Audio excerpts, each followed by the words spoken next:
I'm uploading copyrighted content on Patreon at Cultivation Audiobooks*.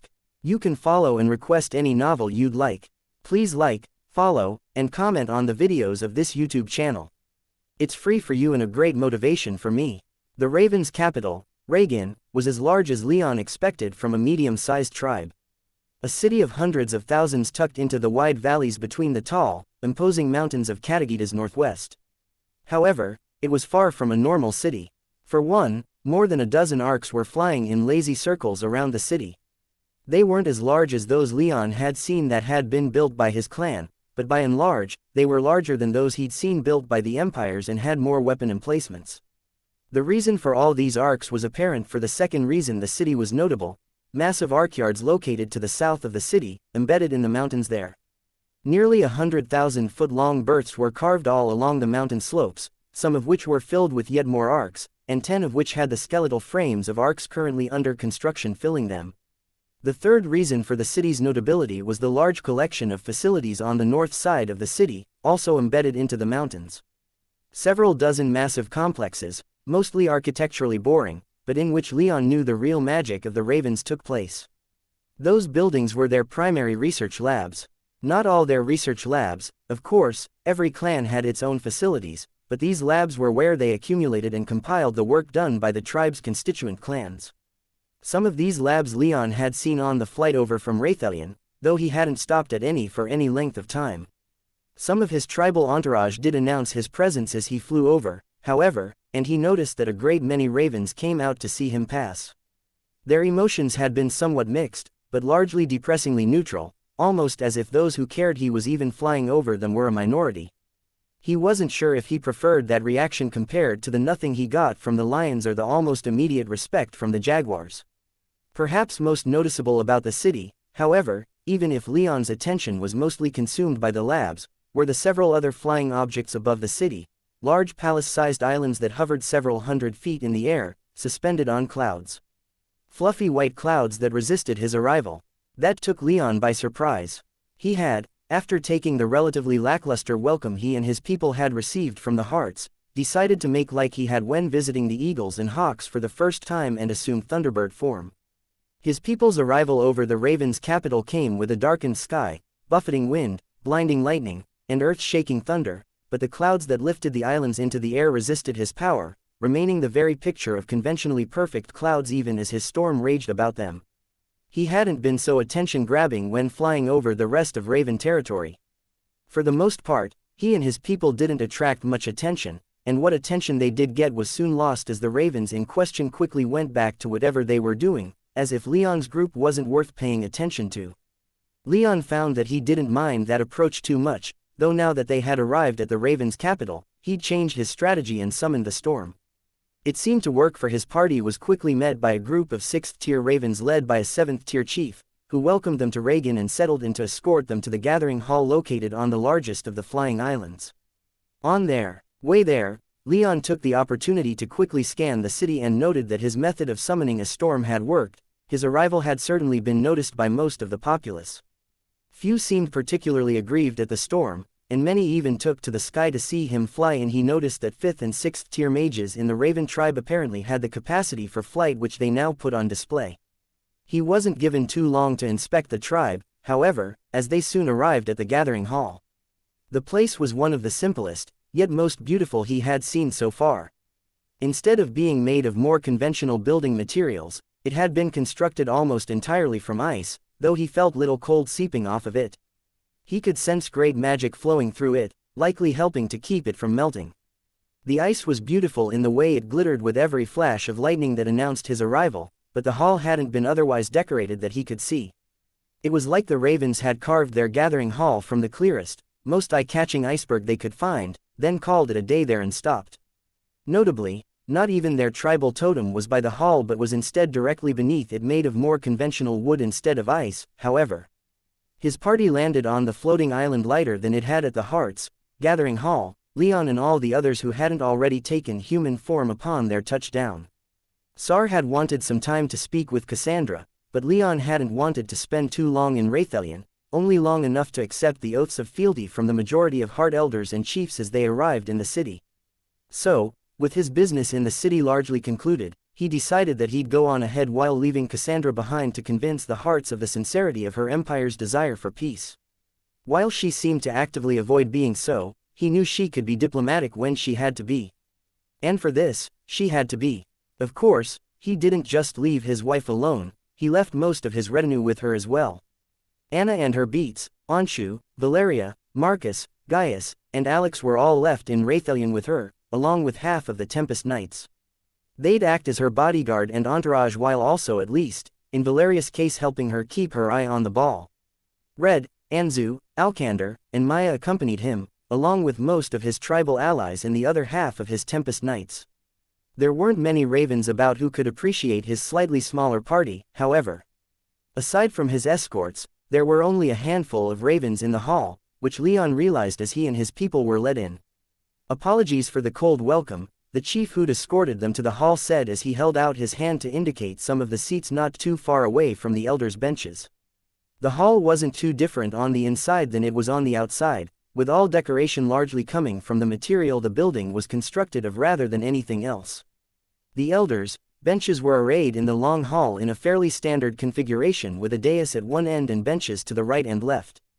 The visitors' benches were separate and by the door. Fortunately, for all that the hall was undecorated, it was still of substantial size, and there were more than enough benches for Leon's entire party. Not that he took the offered seat, however. I was hoping to speak with your tribal council, Leon said. I'm on urgent business that affects all of Katagita. The chief sighed. Leon Rame, I presume. Leon nodded. Well met, heir of the Thunderbird. I am Hafnir, chief of the largest clan in Reagan. Unfortunately, your arrival, while not unexpected, has come at an opportune moment. About half of our elders are in my city, but a weapon design was recently finished, and several prototypes were manufactured. The test firing was scheduled for today and all of the elders chose to attend it. They will come back here once it's completed, but it might take a couple of hours. Leon frowned lightly, not quite a snub, so it didn't anger him, but he wasn't in the mood to wait. His storm still raged outside and he didn't want to let the show of his arrival go to waste. Judging by the readiness of Hafnir's willingness to tell him what they were doing, he guessed the weapons test wasn't some big secret, so he said, I would like to attend as well. I've heard of the genius of your people and would love to see it for myself. Hafnir smiled and didn't immediately answer. Instead, his clear gray eyes took on an almost glassy sheen as he stared over Leon's shoulder at nothing in particular, as if what he was seeing was many miles away. After a moment, he refocused on Leon and said, It seems to be all right. I can escort you there, but only you and a handful of others. Leon thanked him and quickly pared his party down to its basics. Alcander and the Tempest Knights would remain, as would most of his tribal allies. Only their leaders the Jaguar, Singer in Caves, Ipatameni, and Xanthippe would be accompanying him from that contingent. The rest of his retinue would come with, as well. Hafnir then led them back outside and they took to the skies again. Leon's heart leapt in joy as they turned northward and made for the labs, but his excitement was dimmed slightly when they passed over the labs and made for the mountains instead. The mountains directly behind the labs were heavily forested on the south side, but as they shot over their tall peaks, Leon saw with his own eyes how bare and desolate they were on this stretch of the north side. The reason why seemed clear enough when he saw behind a number of privacy enchantments dozens of weapon emplacements, most of which were empty. Only a dozen were occupied, and by great metal beasts at that. They resembled lances, with thick bases that could rotate, and long barrels, but they were far and away larger than any lances Leon had ever seen, being about 5 times the size of his lightning lances and incorporated far more machinery than he'd ever seen in a lance before. Moving mechanical parts were hardly rare in such complex magical weapons, but the focus was always on the magic rather than the mechanics. These behemoths, however, seemed more mechanical than magical. Unfortunately, he couldn't get a good idea of just how much magic was flowing through them given the privacy enchantments, but he had to guess it was a tremendous amount. He knew from his own research and experimentation that lances could eat tons of magic, and their power requirements grew at an exponential rate in relation to their size. Scaling the weapons up was always a hurdle that it had taken the discovery of Thunder Wood for him to believe could be reliably surmounted. He doubted the Ravens had something like Thunder Wood, however, so his interest in this weapon's demonstration swiftly grew as they drew closer to the immense prototypes. About 200 elders were standing on a stone platform nearby, some looking in his direction but most concentrating on the lances. Of their number, 4 radiated 9th tier power, but only one among them stood out in front. Leon guessed he was their lawspeaker. He was a man who didn't look any older than Leon and had rather dark skin in line with the norm for his tribe. His hair was darker still but had a curious sheen that made it appear almost purple in the right light. He was one of the few who didn't even spare Leon's group a glance even as they landed next. To the other elders, Leon gave a few nods of greeting as Hafnir casually strode over to the nearest elders to whisper some introductions. Before any of his party could do likewise, the leading raven raised an arm and a moment later, the massive lances activated. Millions of glowing runes along their joints and within their mechanical frames appeared and the weapons angled upwards. A moment later, they fired. Massive fireballs, moving startlingly quickly, arced up into the sky and then fell into the valley below, which was fortunately uninhabited. They moved quickly, but with startling grace, making them seem like they weren't moving as quickly as they were. But for all that grace, they hit the ground with incredible force, exploding with enough magical power to leave deep craters and turn all vegetation within several hundred feet of each impact point into ash. The earth shook as hard as if one of Leon's lightning bolts had struck the mountain they stood upon.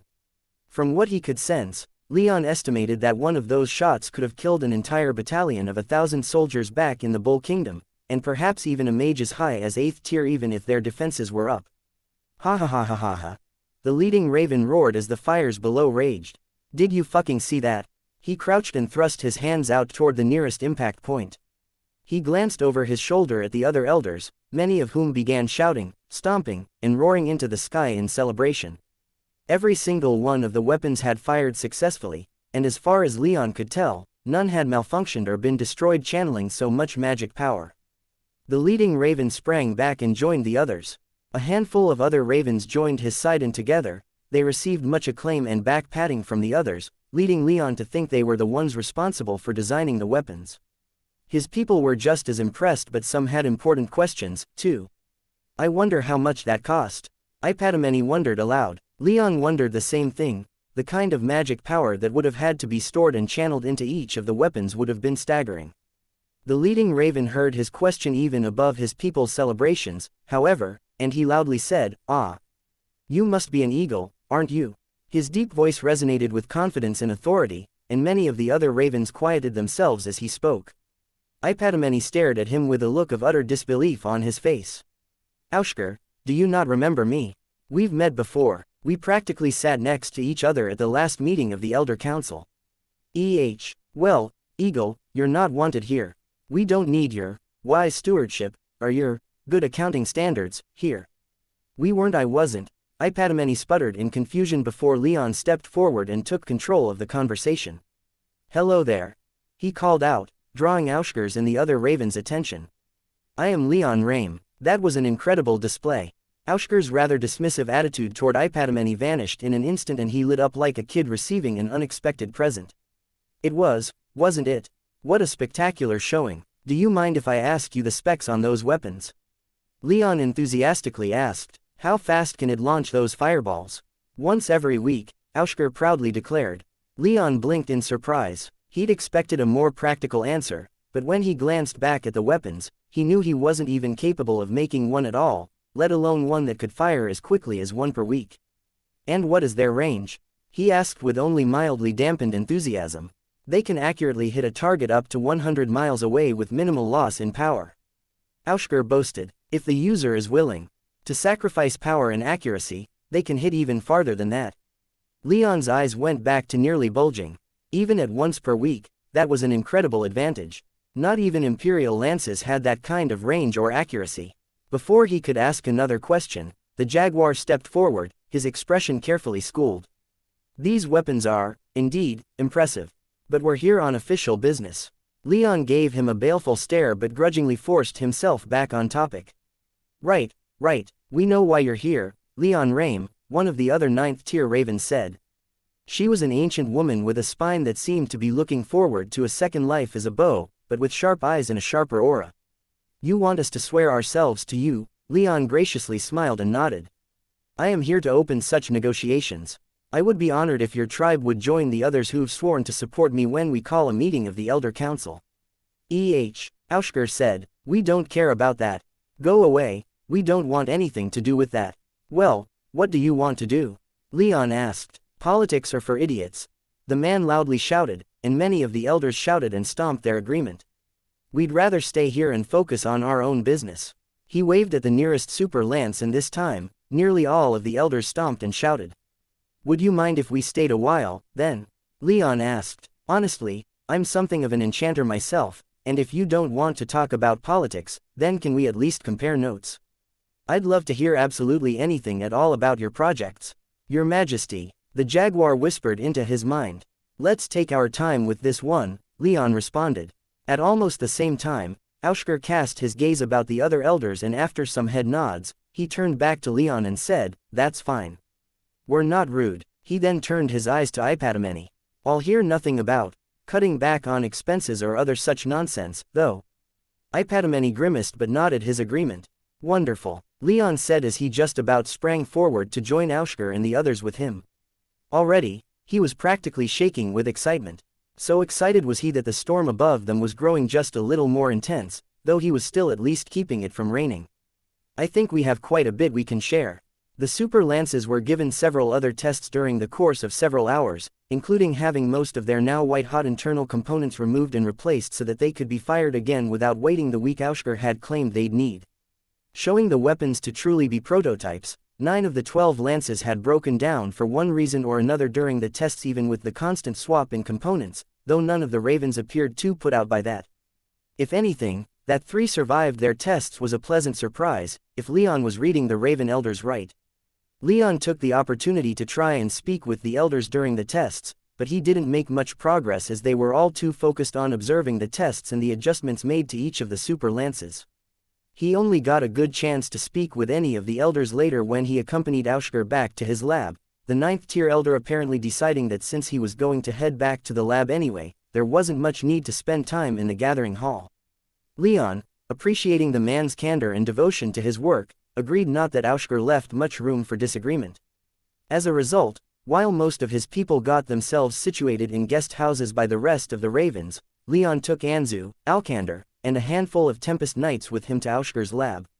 The lab itself was entirely utilitarian, as seemed to be the case with all raven decoration standards. However, his lab was only the largest in one of the massive research facilities on the north side of Reagan, and in the lobby of the building, Leon found one of the first pieces of actual art that he'd seen in the Raven City so far. It was a mural depicting a dozen abstracted individuals, the tribal founders if Leon's guess was accurate. They bore no identifying features, but their numbers were right according to the Raven's tribal totem. All 12 were 10 times larger than life, and all were not only staring upward, but they were also reaching for the sky. Leon wasn't given much time to admire the piece as Aushker moved with purpose, speeding through the halls of the research facility too quickly for Leon or his people to take in much of what they were passing. The lab itself was quite large and staffed with about 50 engineers, all poring over one of the broken super lances that had been brought in following the tests. "Be careful with that," Aushker shouted upon entering, pointing at a 6th tier mage carrying delicate-looking equipment with only a single hand, though he hardly seemed to be struggling. "Get a full accounting of the damage," Aushker continued. "Make we know exactly what was broken before we set about fixing it." He continued barking orders while Leon ordered his people to hang back at the door while he followed the raven further into the room. However, as Aushker kept going to the weapon itself, shouting orders all the while, Leon paused at a series of enchantment control consoles set up in the massive bay. The desks were projecting screens of light that displayed not only the schematics of the weapon from various angles but also showed many of the enchantments that allowed it to work. Leon wasn't able to parse too much of the physical engineering aspects and focused almost entirely on the enchantments. One enchantment, a complex combination of fire and earth with a heavy focus on metal, appeared to be protection against intense heat. It could be considered a defensive ward, but increasing heat tolerances were an almost universal need for complex magical machines. Another enchantment dealt with channeling power throughout the weapon. It didn't just need fire magic despite the projectile it fired being fire. In fact, it seemed that all elements were used in some capacity within the weapon, something that would place a tremendous amount of stress upon any power management system. The third that caught his eye was one that greatly piqued his interest. It was a simple enchantment merely designed to automatically aim the weapon according to inputs from a connected control console, but it was simpler and far more elegant than all the control schemes he and his engineers in Heaven's Eye had managed to throw together. As it was, his lightning lances, even those attached to mobile armored frames, still incorporated more physical aiming than he liked. An enchantment like this one could greatly increase accuracy, having a measurable impact on the capabilities of one of his proudest accomplishments. Aushker finally returned before Leon could continue examining the rest of the displayed enchantments, grumbling under his breath, "On their asses all the damn time. All just looking for the first fucking chance to slack off." He paused a moment during his ranting to glance at Leon. It is the fate of those in power to spend more time keeping a flock together than actually doing useful fucking work, isn't it? Leon lightly grimaced. "I've heard great things about delegation. Leaves one more time to spend on their own work if they can trust others to theirs." Aushker scoffed. "If you manage to find anyone trustworthy and isn't foolish, let me know." Problems. Aushker waved in dismissal and played with a stack of paper on one of the desks for a moment before changing the subject. "Well, you're here, Leon Rame. What do you fucking want?" Without missing a beat, Leon said, "I want to know how you built that." He nodded at the super lance for emphasis. "Very carefully," Aushker said. "That much is obvious, but I always had trouble increasing the size of lances. Miniaturization has always been the goal for lance engineers, in my experience. If you want weak fucking weapons, then sure, make them smaller," Aushker said scornfully.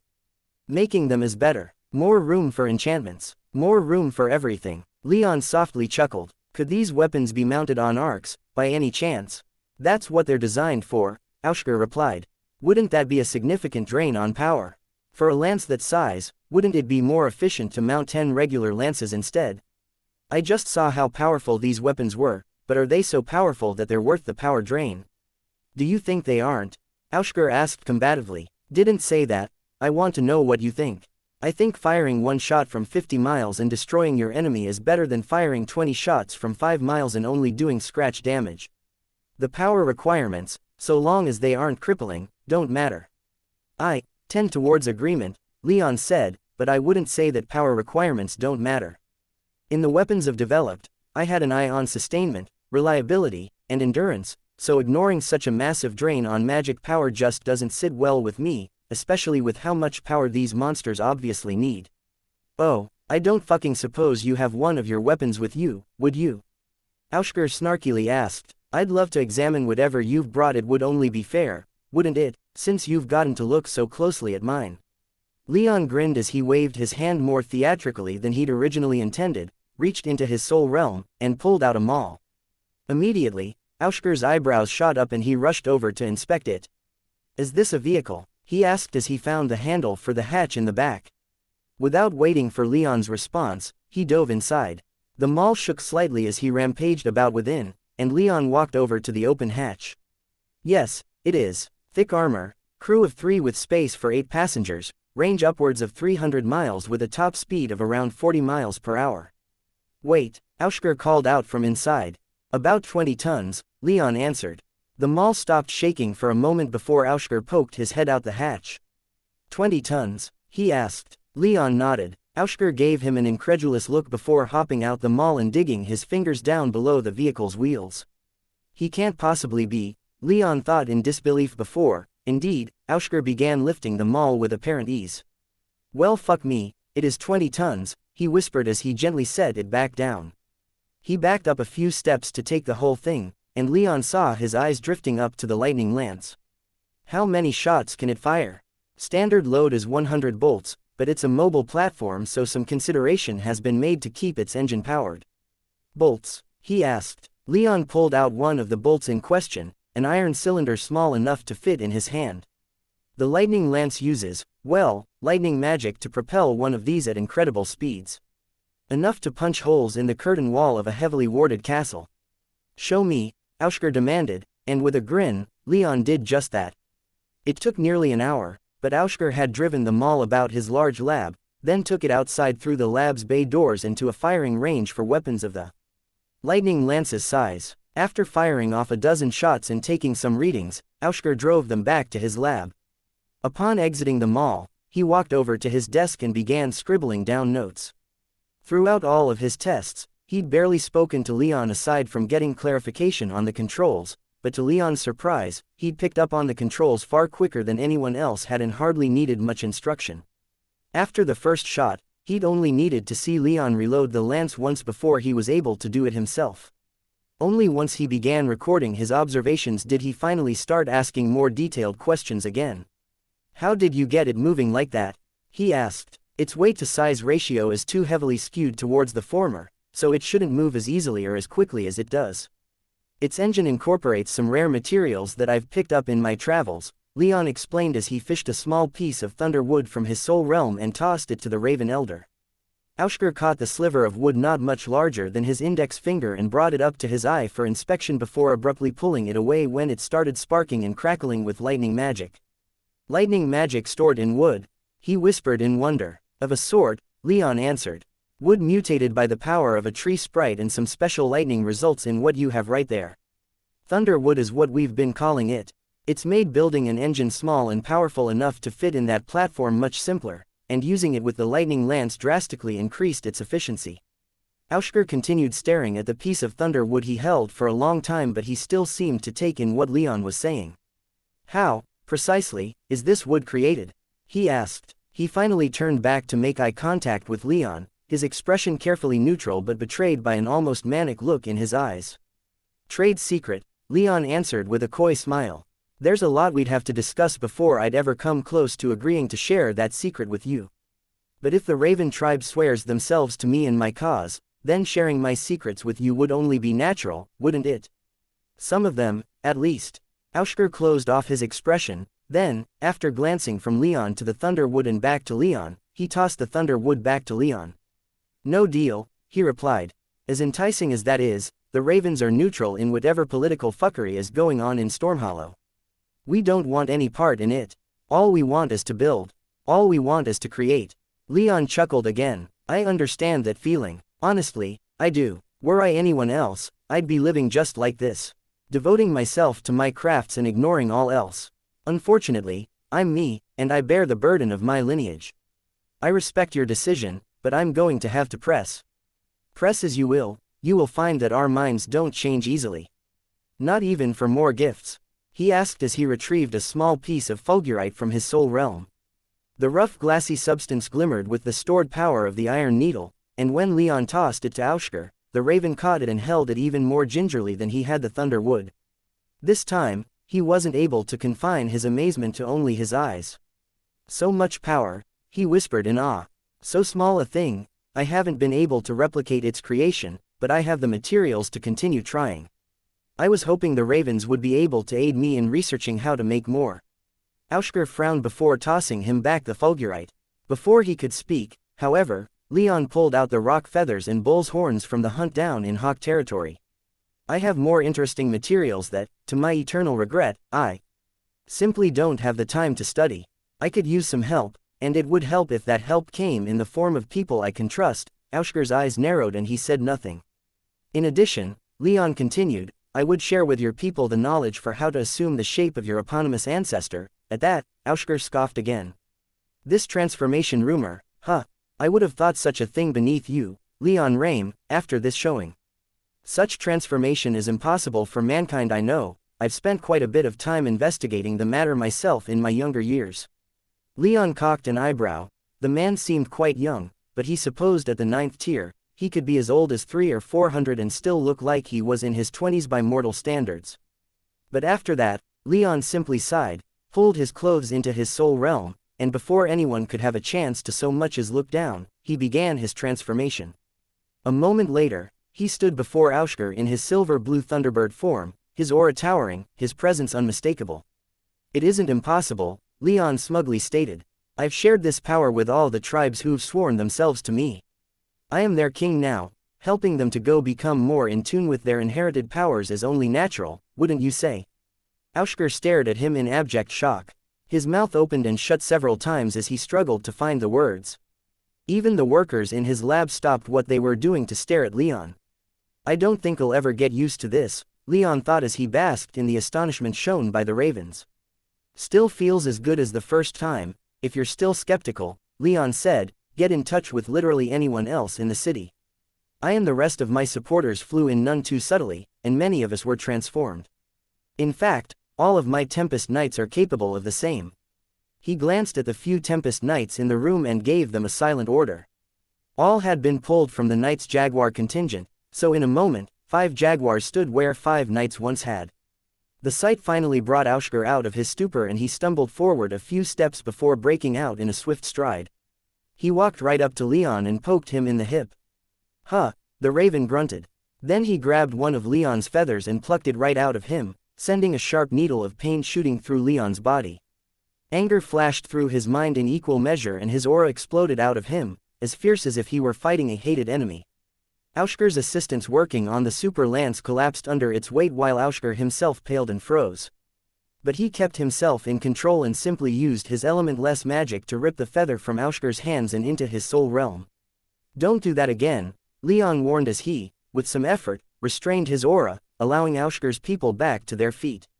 Aushker nodded slowly before pulling out a round glass lens about twice as large and thick as a silver coin and, with a shaking hand, sticking it into his eye socket.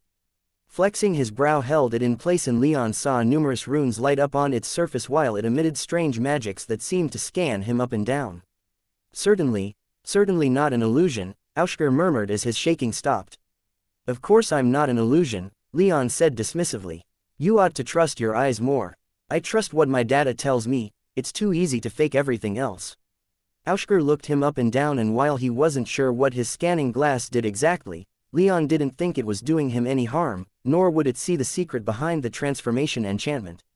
After all, this was the work of a primal god refined by the Thunderbird and the best blood mages in heavens. He doubted any instrument of Aushker's would be able to see much that wasn't otherwise apparent. Interesting, he muttered continuously. All readings indicate that this is your natural body. No signs of grafting or light magic-based augmentation, is that even possible? Leon asked, his curiosity piqued.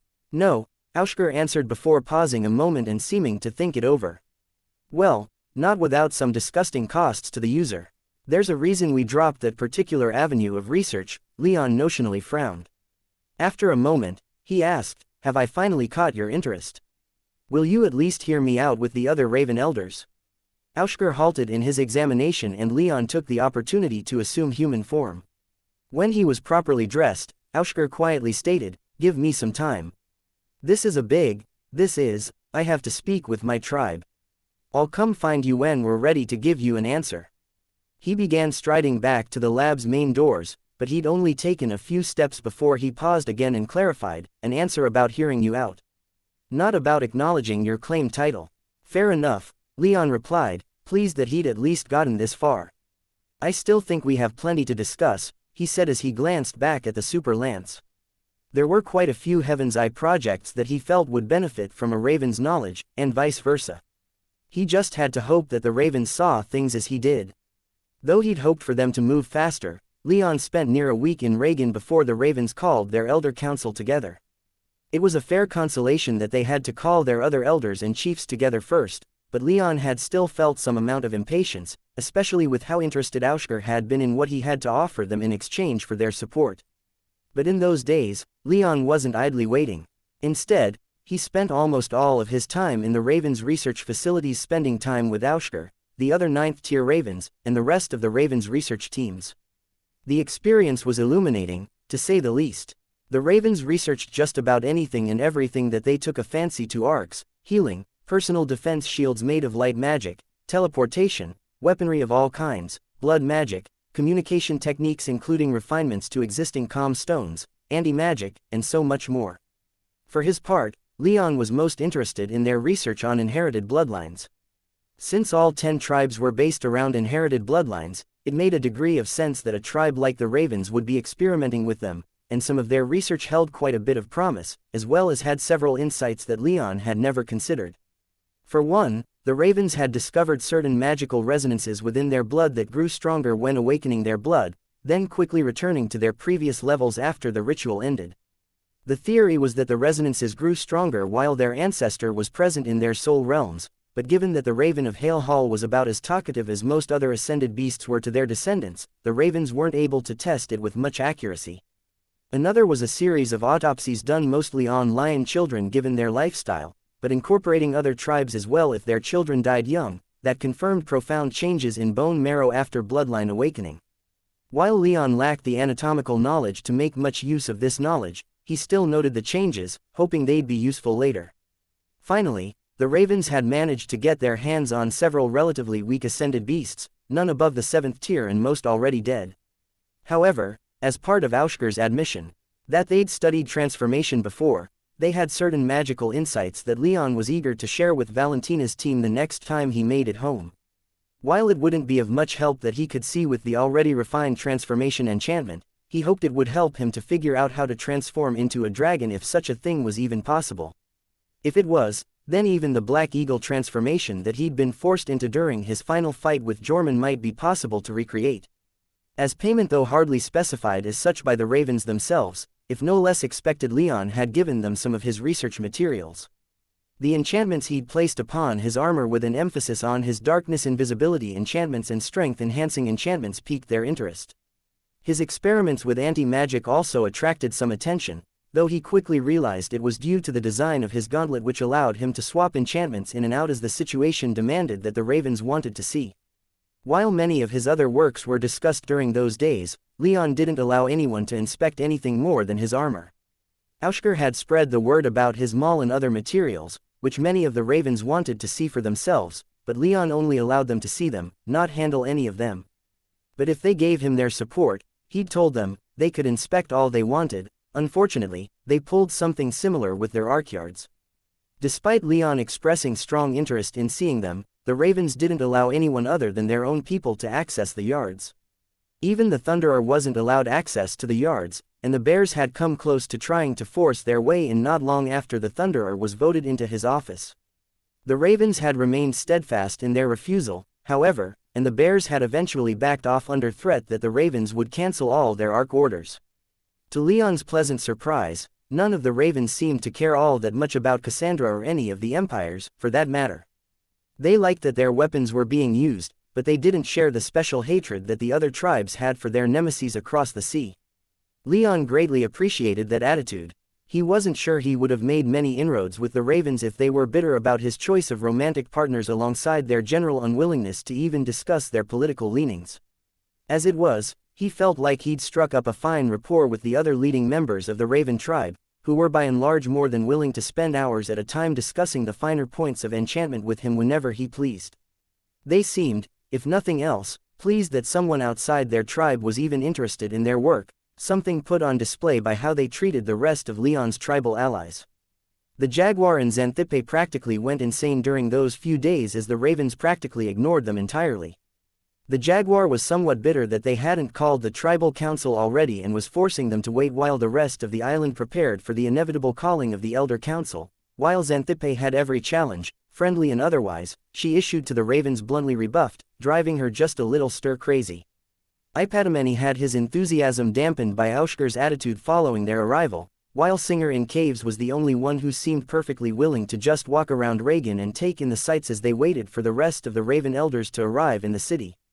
Fortunately, by the end of that week, the time finally came. The last of their chiefs and elders had arrived in the city. And Leon was visited in his guest home by one of the 9th-tier ravens he'd spent the past several days debating enchantment philosophy with. The elder informed him that the Ravens' council was finally assembling, and he would be able to make his case before the entire tribe's leadership. Leon hoped that what he had to offer would be enough. "All right, shut your fucking traps," Aushker shouted as Leon took his place on the dais, the rest of his people in the guest benches by the door. Unlike most of the other tribes, the ravens didn't allow other tribes to join them on the elders' benches closer to the dais. The room, which had been filled with quiet chatting from among the assembled chiefs and elders, quickly quieted down. Only a few of them, Leon had noticed upon their entrance, were dressed in any way that more courtly people would consider appropriate casual wear, mostly consisting of simple sleeveless shirts and short pants cut off at the knee, were the name of the Ravens' fashion game. Just another thing to appreciate about the Ravens, as far as Leon was concerned. "How about you clean the Arcsmith's crucible, Aushker?" Another Raven, this one an 8th-tier elder sitting only a few seats away from the 9th tiers, shouted back, a playful smile on his face. "Watch it, Lomond," Aushker retorted, though his tone was bored and disinterested. Summoning all the motivation he could, He said to the assembled leaders of the Raven tribe, "We have come politics that the other tribes want us to get involved in." As he finished speaking, many of the elders shouted their displeasure, though few of them were those who'd been in the city since Leon's arrival. "Why should we care for them when they offer so little?" Another 8th tier elder shouted. "They come to us when they want their arcs but piss off all other times. When was the last time another tribe came to us when we had a rampaging beast to deal with? Who came to our aid when the bears overstepped and tried to tell us how to build our arcs?" A chorus of agreeing shouts followed him, and Leon decided that this was as good a time as any to jump in. "Sounds like the bears have been trying to throw their weight around for a while," he loudly said. "And who are you?" the more irate elder shouted. "I am Leon Rame," Leon calmly replied, and the elder raised an eyebrow in surprise. Most of his belligerence vanished almost immediately. "We've all heard of him at this point," Aushker continued. "Who fucking hasn't at this point? The other tribes won't shut up about the Thunderbird's return to the tribes. And why should we?" The jaguar thundered from the guest seats. "Do we not all venerate the Thunderbird? Our rightful king has returned. It is the duty of all 10 tribes to recognize that." Old Legends, one of the 9th tier ravens, a woman named Thyra, responded, "Are one thing. Should we not also look to the quality of the man who seeks our support as well?" While it sounded almost like recrimination, Leon had spent a full day in that elder's company, and he gave Leon a quick nod after speaking his short piece. "I seek your support in rebuilding not only the Thunderbird clan but all of yourselves as well," Leon declared. "We are trapped upon this plane, practically a backwater compared to the rest of the universe. I would have us all return to where we belong, the Nexus. But for all that change is necessary for this, I do not seek to change how you govern yourselves.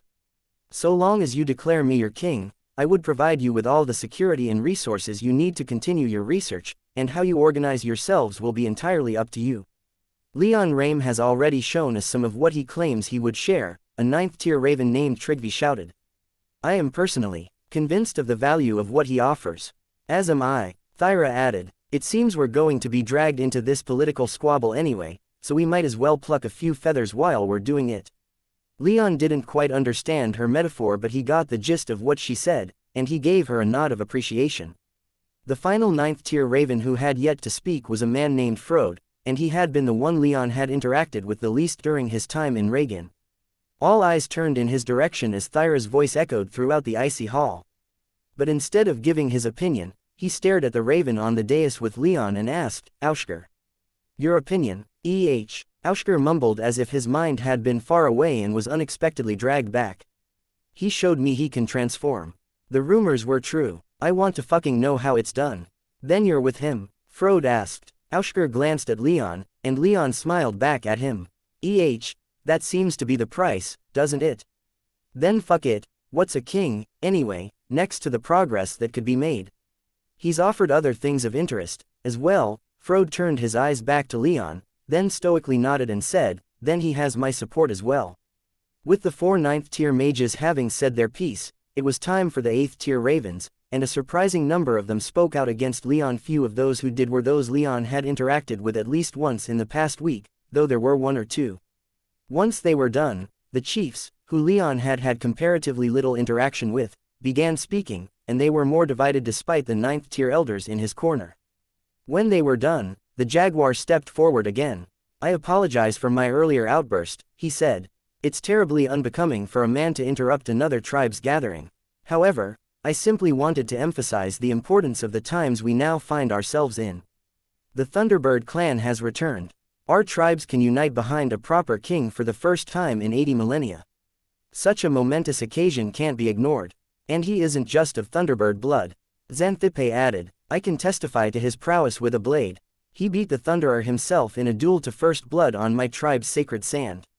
And I," Singer in Caves spoke up, "can attest to his magnanimity in sharing with my hawks the secret to better attuning ourselves to our inherited power and transforming ourselves into the shape of our honored ancestor."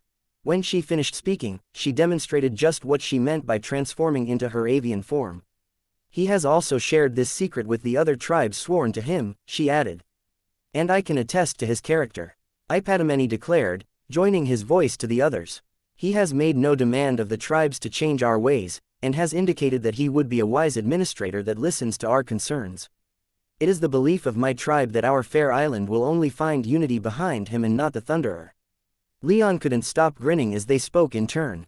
Though it was a little dramatic and perhaps a little overstated, the simple fact that they were all willing to speak up for him like this never failed to amaze him. "Let's just get on with it, then," Aushker said. "How many are 4? Leon grinned as the majority of Raven hands went into the air, including all 4 of their 9th-tier mages and the vast majority of their 8th-tier mages. "And against?" Aushker asked. A little under half their chiefs and a handful of 8th-tier ravens raised their hands. "That's then," Aushker stated.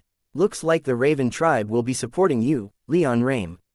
After a moment of silence during which Leon just smiled expectantly at Aushker, Frode said, "Make an oath, you Lomond." Fuck, well fine." Aushker turned to fully face Leon and said, "Leon Rame, the Ravens will support you to become king." Another moment of silence followed before Frode sighed and stood up. "Honestly, that you're serving as Hyman during this could be used as evidence that fate exists, and it hates us." As he spoke, he stepped up onto the dais, glared over his shoulder at the rest of the tribe, and then took a knee. All the other elders and chiefs did likewise, rising to their feet before bowing. "We are an old bloodline," Frode intoned. "Our power is great, our knowledge, vast. All is yours, Leon Rame. The Raven tribe is yours. By our wings, we will be lifted from ignorance. May we never fall." The rest of the Ravens said as one. Leon, grinning ear to ear, gestured for them to rise. "You honor me beyond words. Your trust and faith will not be misplaced. Together, we will discover every deep, dark secret the universe has and use that knowledge to create wonders the likes of which the universe has never seen before." As he spoke, his body grew in size and bent in shape, and feathers sprouted from his skin. He paused as his mouth turned into a beak, and he only spoke again once he had fully assumed Thunderbird form. "Together, we will return to the void and the stars where our ancestors were born. We will fly through the sky of the Nexus and reclaim all that we have lost. By the winged grace, I swear this to all of you." He screeched and filled the hall with his power, but only for a moment. The Ravens began shouting and stomping as they rose to their feet, those who'd voted against Leon less than enthused but still participating. Leon surveyed them all, his people in the back bowing as well. Only Anzu and Maya remained on their feet, though Anzu still lowered his head. As the clamor died down, Leon took control. "We have much to do. With this declaration, all the tribes have either chosen me, or they've chosen the Thunderer. It's time to call the Elder Council." Again, the hall erupted in stomping and cheering, though it didn't last as long as it did following the Raven's oaths. When it did die down, Leon, Aushker, and Frode had been joined at the dais by all the other 9th-tier mages in the room. "The Thunderer will not take this lying down," the Jaguar growled. "He will be outvoted. He will be removed from power. Expect violence to break out after the vote is brought to the floor. We must do all we can to ensure that our fellow tribes aren't harmed," Singer in Cave said. "It is honest to also speak with them before the vote to prevent any unwanted violence. If violence comes, then it comes." Xanthippe replied with an anticipatory smile. "We will crush all who refuse to bow to their new king." "We shouldn't be so eager to kill our fellows, Xanthippe," Ipadameni chastised. "If they attack first, then they're our enemies, not fellows," the lioness retorted. "How likely is this?" Frode asked. "The bears have been preparing themselves to invade my tribe's lands," the jaguar said. "They wouldn't assemble themselves in the numbers they have unless they were serious about seizing power by force. And the tigers, they will follow the Thunderer in whatever he decides." "Then we will bring our war arcs," Frode responded. "We have a few that we can pull from patrolling the northern mountains to bolster our numbers. The other tribes should bring theirs as well." The jaguar agreed, and they began speaking more intensely about necessary military preparations. Leon, however, didn't participate in their discussion. He wasn't going to start his reign off with a civil war. He would have frowned if he had a mouth instead of a beak, and he silently swore to himself that he was going to do everything he had to do to ensure that peace was upheld. And if he failed, then he would personally kill anyone who thought to disturb the peace he wanted. Things moved quickly in the wake of the Ravens declaring for Leon. He stayed in Reagan for only a few days, and in those days, he handed over his transformation enchantment, the rock feathers, the bull horns, and a significant amount of thunder wood. He had other business he could discuss with the Ravens regarding arcs, titanstone, and a host of other matters, but unfortunately, he couldn't spare the time, he left the city with the silent promise to return as soon as was convenient. In the meantime, he and his supporters returned to Rathelion, where he met up with the rest of his retainers and the other half of the Tempest Knights left to guard Valeria and Cassandra. Accompanying him were a number of Raven Elders, including the 9th tier Frode. In the days since he'd been gone, Cassandra and Sar had spent a significant amount of time talking. They discussed quite a bit, though given they didn't quite trust each other yet, not as much as Leon hoped for. Still, when he returned to the city, Sar met him on the outskirts with the rest of his people, and there he expressed a little more optimism about Leon's intention to bring peace to the empires and the 10 tribes. Fortunately, their talks had been productive enough that Cassandra agreed with him. So, with that happy news, Leon re-entered the city, and following Sar's recommendation, he did so on foot. His party was large at a few hundred strong, but it wasn't large enough to be considered much of a parade. Despite that, as he entered the city with several Heart Heralds moving ahead announcing him, the crowds in the streets parted before him even as the people flocked to see him. It was much like the last time Sar had asked him to walk through the city, with thousands of hearts coming out to see the last of the Thunderbirds and to cheer his passing. He was cynical enough to think in a small part of his mind that it could very well all be staged, but there were so many hearts coming out to cheer him as he walked by that he ignored that part of his mind. Instead, he focused only on waving politely and trying desperately not to make a fool out of himself. The last thing he needed was to trip and smash his face into the stones of Rathelion's streets. What a king they'd think of me, he thought with some amusement as he imagined just that scenario. To his great pleasure and fortune, after taking a circuitous route through the city, he made it to the Hearts, tribal totem, where he paid his respects to their ancestors in his own and the gathering hall without involuntarily kissing the ground. Or voluntarily, for that matter. The gathering hall had already been filled with Heart Elders and Chiefs, and Leon had to fight the instinct to cringe as they all rose in unison and fell to their knees upon his entrance. "That's unnecessary, everyone," he said as he strode down the aisle. "Please, take your seats." There was some confusion, but by the time Leon stood upon the dais, the Hearts had returned to their seats, most with expressions of bemusement. Joining Leon upon the dais was Sar, while the rest of Leon's party sat further away in the hall. Frode was the only exception, but he stood in front of the dais. As silence fell upon the hall, he said loudly and firmly, "The Ravens of Hale Hall have sworn themselves to Leon of House Rame, last of the Thunderbirds." He faltered a bit at the end as it had seemed that he wanted to continue lavishing Leon with fancy titles, but Leon quietly ordered him to make it quick with his darkness magic. Fortunately, hardly anyone seemed to notice as the room erupted with the roaring and stomping of delighted tribesmen. It took a while for the hall to quiet down, and when it did, Leon spoke. "It humbles me that so many have placed their faith in me. To be the king of so generous a people as you will be the honor of my life." More stomping and cheering followed. As it died down a moment later, Leon continued, "But we're not quite there, yet. We still have the Elder Council to call, a Thunderer to defeat, and a kingdom to rebuild. This will take some time and planning, but I know that with so many powerful and talented men and women with me, even these obstacles will prove themselves easily surmounted." Again, the hall was filled with the sounds of cheering and stomping, but it was cut short as the hall's south door shut following Leon's entrance was flung open. "Who dares to interrupt official business?" An 8th tier Heart roared as he shot to his feet, anger writ large upon his face. He was joined by nearly half of the Hearts, followed only a moment later by the rest of the hall. The man who interrupted them wasn't a particularly imposing man, but as he strode into the hall, his aged face impassive, his 8th tier aura neither respectfully restrained nor arrogantly projected, the entire hall fell silent. The man was neither richly dressed nor heavily armed or armored, but Leon noticed that at his side he carried a ceremonial hatchet. The blade was made of green, oxidized bronze, while the handle was wood, intricately carved with animalistic images of the 10 tribes' honored ancestors. Hanging from the hatchet were strings of feathers and beads. Leon recognized the man though he'd never seen him before. He wasn't someone overly powerful or important, but he held a respected, even sacrosanct office in Stormhollow. Without a word, he strode to within a step or two of the dais, turned to face the entire hall, drew the bronze axe from his belt, and raised it into the air. "Let it be known that the Elder Council has been called," he declared. "It will meet by the Winged Grace in 18 days. The axe bringer returned the hatchet to his belt, straightened out his shirt, and then turned and stared expectantly at Sar. Sar, a look of grave seriousness gracing his features, asked, who called the Elder Council, and why? The Elder Council was called by Solomon of the Tiger tribe, he stated, his voice echoing throughout the otherwise silent hall.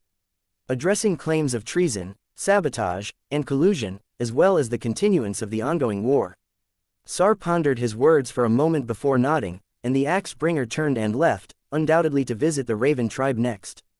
Xanthippe was the first to speak after the man crossed the threshold, and she spoke the word on everyone's mind. Fuck, that lumbering beast is scrambling now that all the tribes have taken sides, the jaguar growled. This is a ploy to catch us off guard, to prevent us from having adequate time to plan and prepare for the Elder Council. Following the announcement, Leon had cut his already short speech down to what he'd already said and quickly called the meeting to an end. After that, he'd quickly made his way to Saw's residence along with Sar himself, the jaguar, Xanthippe, Singer in Caves, Ipatameni, and Frode. His knights and retainers followed, but of them, only Maya, Valeria, and Cassandra joined him for the much smaller meeting between Leon and the rest of the tribe's top leaders to discuss their strategy. It's not the best plan, calling the council early, Frode responded. All he'd be hoping for would be for elders to be surprised or absent and unable to be informed in time. But that's not it's a perfectly valid plan, Xanthippe practically hissed, interrupting the Raven. When Frode gave her a questioning look, Xanthippe explained, most of my tribe's elders remain on the sword, and they won't be able to reach Stormhollow in time for the Elder Council. Same with ours, Singer in Caves whispered. This is going to restrict our voting power considerably. The Thunderer will still only have 4 tribes, Leon said. And the Bison still have their army, led by their elders, on the sword, don't they? Is the Thunderer not reduced as well? Yes, the Jaguar spat, but by calling the council early, it's clear he wants to grab us while we're still gathering together. He's had weeks to assemble the tigers, bears, spiders, and as many bison elders as he can in Stormhollow. We now have to scramble to make sure all of the elders on our side can reach the city in time. How long do we need? Leon asked the room. If the Elder Council is meeting in 18 days, then we'll need every one of those days, Singer in Caves said. With a deep frown, Leon looked around the room, making eye contact with his tribal supporters. After taking a deep breath, he said, then this is where we're going to call it. I'd called us all here hoping to debate our strategy for at least a few hours, but if you need all the time we have, then go now. Get home and get your elders moving.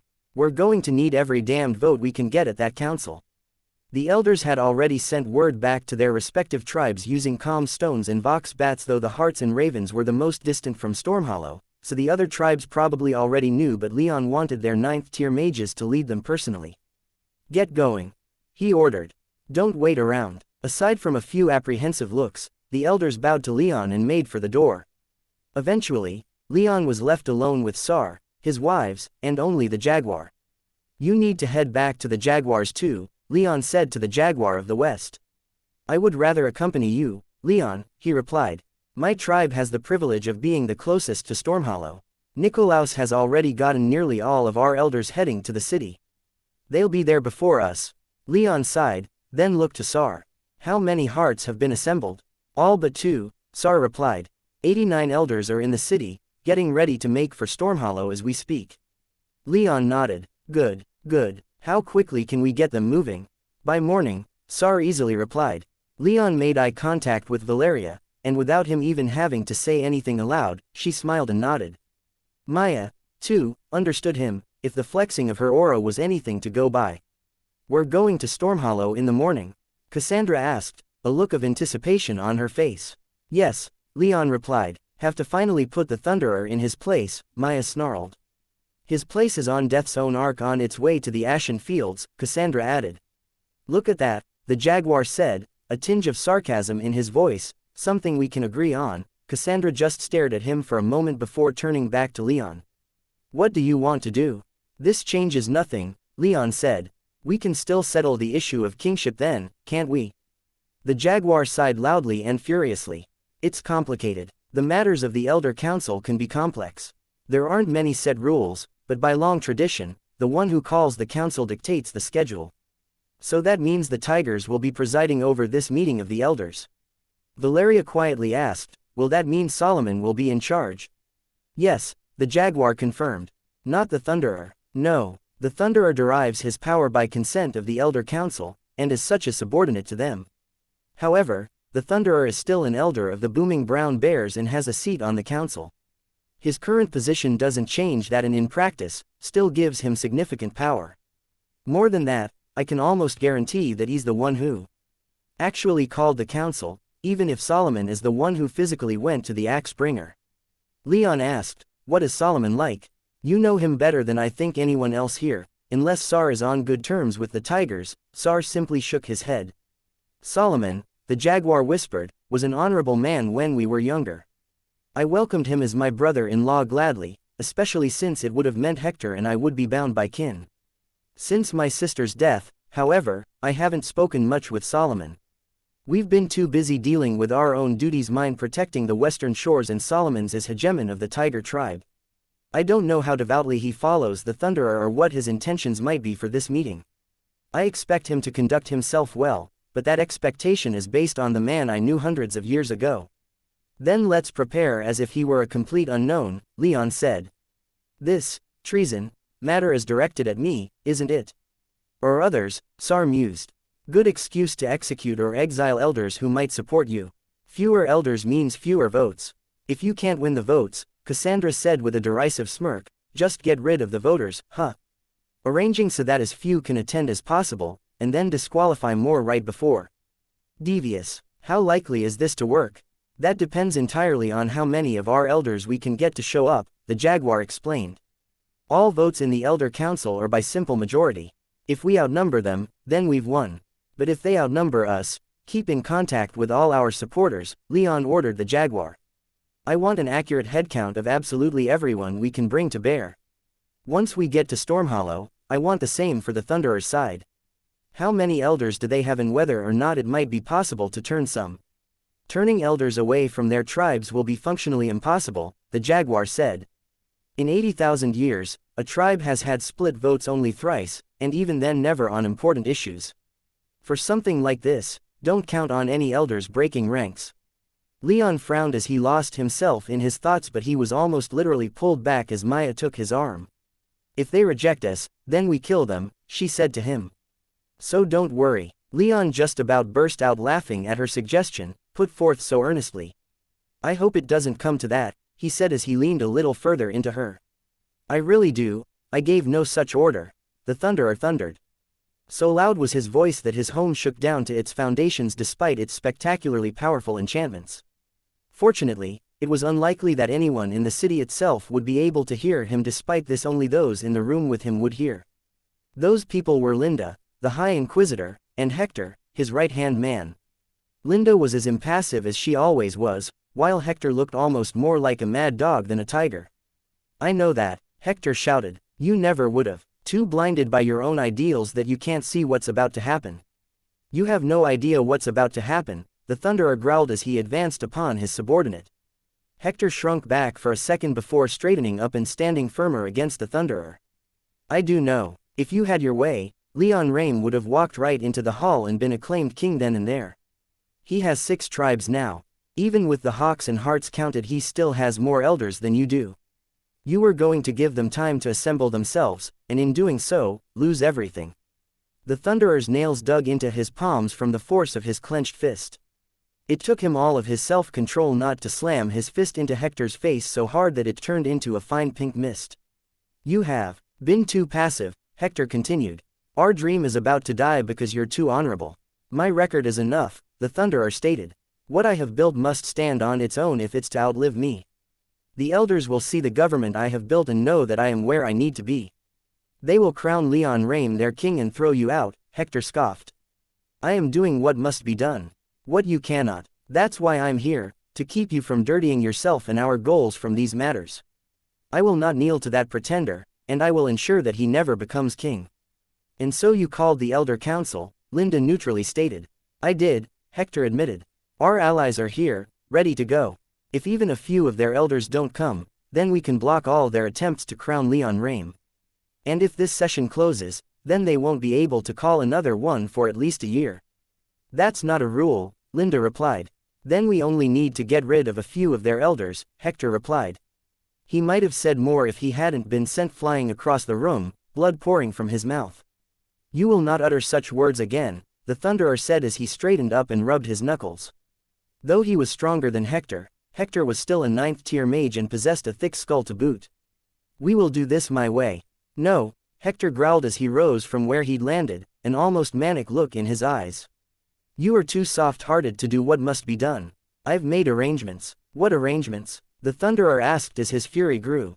"You've been in contact with the other tribes," Linda said. When the Thunderer gave her a searching look, she added, "All of them." "Leon Rame will not be our king," Hector repeated. "He will not be. I have ensured it. Not all the elders from those tribes who support him have awakened blood.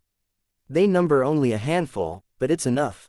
They can be elders for any tribe if properly incentivized." Hector paused as if expecting another strike, but the Thunderer controlled himself. As much as it angered him, Hector wasn't entirely wrong. He couldn't say for certain that the Elder Council would choose him.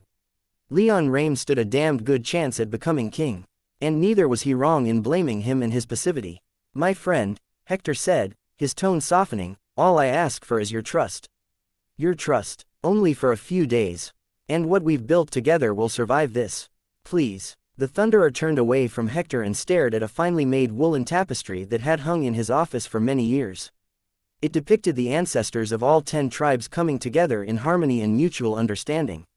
As was typical for all such works, the Thunderbird soared above them all, her eyes glowing with power and seeming to track him no matter where he was in the room. "Leave," he snapped. Linda rose from her seat and immediately complied. Hector, on the other hand, stared at him for a long moment before departing. The Thunderer hadn't given him another look, but he'd seen with his magic senses that as Hector left, he wore a wide smile. As soon as the door closed and the wards flared ensuring that the Thunderer was alone, he glared back at the Thunderbird, her gaze now seeming mocking. Faster than the mortal eye could track, he tore the tapestry from the wall and let it crumple to the ground. But as it fell and settled, the Thunderbird was still visible, and all the other ancestors were obscured by the crumpled wool.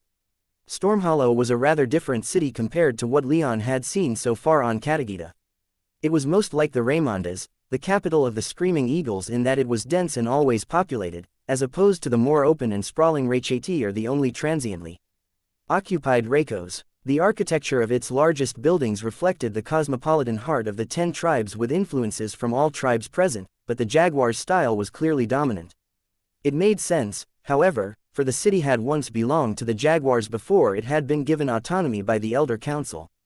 The land around the city was largely flat with the massive Lake Ontari on its northeast and a river feeding the lake cutting through the city, separating the wealthier western suburbs from the urban core in the east. That river separated the western third of Jaguar territory from the rest and stretched all the way south to the mountains of the heart-stabbing Hawks. The only hill of any size in the city was a relatively large one close to the center where a massive dome stood, with white marble walls, a silver roof, and all trimmed in lapis lazuli.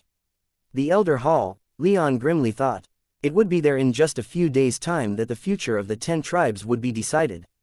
He stood upon a hill about 20 miles west of Stormhollow's outskirts. 13 of the 18 days before the Elder Council would meet had elapsed. It had taken him most of that time to assemble all of the Heart Elders and all their attendants and get moving from Raythelion, move south down the large river that nearly all rivers in the north of the island merged into, and reach Raychati in Lion territory. There, he and his people waited for a couple days as Menander, Xanthippe, and the other lions assembled and joined his party, and together, he and these 2 tribes continued south. The Jaguars, being closest to Stormhollow, had beaten him there, though none had entered the city proper yet. Instead, they'd encamped to the west on the hill that Leon now stood upon and waited for his arrival. Leon had been in close contact with his allies the entire way, and he and Nikolaus had agreed that when his faction finally entered Stormhollow, it wouldn't do for anyone but him to be in the lead. And so, he and his party joined the Jaguars on that hill and stared at Stormhollow. That had been only a few hours before, and while he was giving his people time to get settled and to wait only a few days more, Leon had taken the opportunity to observe Stormhollow from a distance. And he was impressed. It outshone the Bull Kingdom's capital in every metric. It lacked the massive golden towers or palace trees of Ilion and Evergold, but it was still a beautiful city, one that Leon found aesthetically pleasing. It was built on an extremely rational grid with most apartments and building complexes integrating public parks into their design. The people looked happy and wealthy, and while it stood to reason that most people in the city belonged to the jaguar tribe given the city's location and history, it wasn't visually apparent what tribe any given citizen had been born into. More eye-catching were the tribes who had already made it to the city. The G-spiders and booming brown bears had been there almost since the moment Leon reached Katagita several months ago. The tigers had arrived not long after Leon won the support of the hawks, and the bison tribe followed the thunderer to the city after the man had won their allegiance while Leon was back in Oculara. In addition to them, to the east of the city were massive mustering grounds, barracks complexes, and archyards. There weren't any arcs under construction in those yards, but they were still servicing more than 50 arcs of varying size, only 6 of which were large or armed enough to be war arcs. By his estimation, Leon thought that the army the Thunderer had in the 10 tribes' central capital to be no less than 100,000, quite likely more. Leon's total party amounted to less than 10,000, though those were elders and chiefs, the strongest and oldest of all the tribesmen, and numerous warriors sent primarily from the jaguars and lions to ensure their safety. The number gaps might even out more if the people of Stormhollow were on his side, though that couldn't be counted on. Not that he wasn't trying to change, that he had plans for how to enter the city with as great of an impact as possible, while ever since his arrival, the hill he stood upon had been surrounded by black storm clouds, tempestuous winds, and eye-catching silver-blue lightning. The thunder his lightning brought could be easily heard in the city, which was enjoying an otherwise clear and beautiful day. "Your Majesty," the jaguar called out, pulling Leon right out of his thoughts. Though the wind was strong and the thunder stronger, his voice was still clearly audible. "We are ready." Leon glanced at the man over his shoulder and nodded once. His admiration of the city could wait until later, when he wasn't plagued by darker thoughts about what might happen within it. After all, as confident as he was, he couldn't predict what may or may not happen with certainty. But he did know that the booming brown bears had an army on jaguar territory too, if the Thunderer's central army could be counted. Still, he forced himself away from the slope of the hill and accompanied the jaguar to the simple stone pavilion that had been hurriedly constructed to give Leon and the elders a place to meet and discuss matters before entering the city.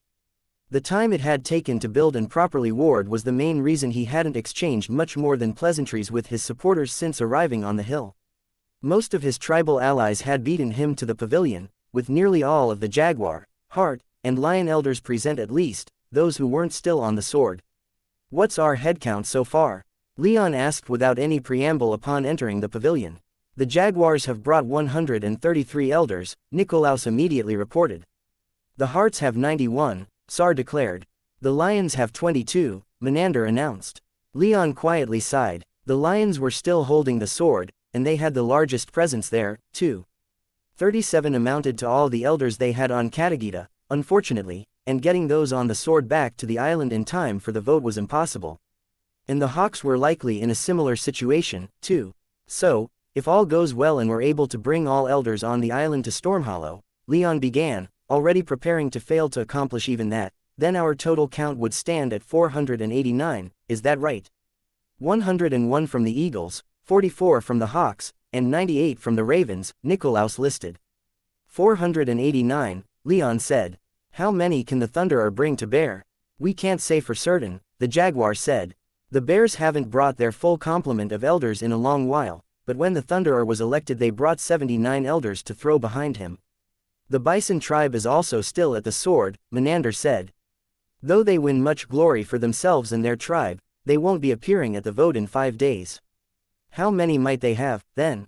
Leon asked. 50, give or take 1 or 2, Menander replied.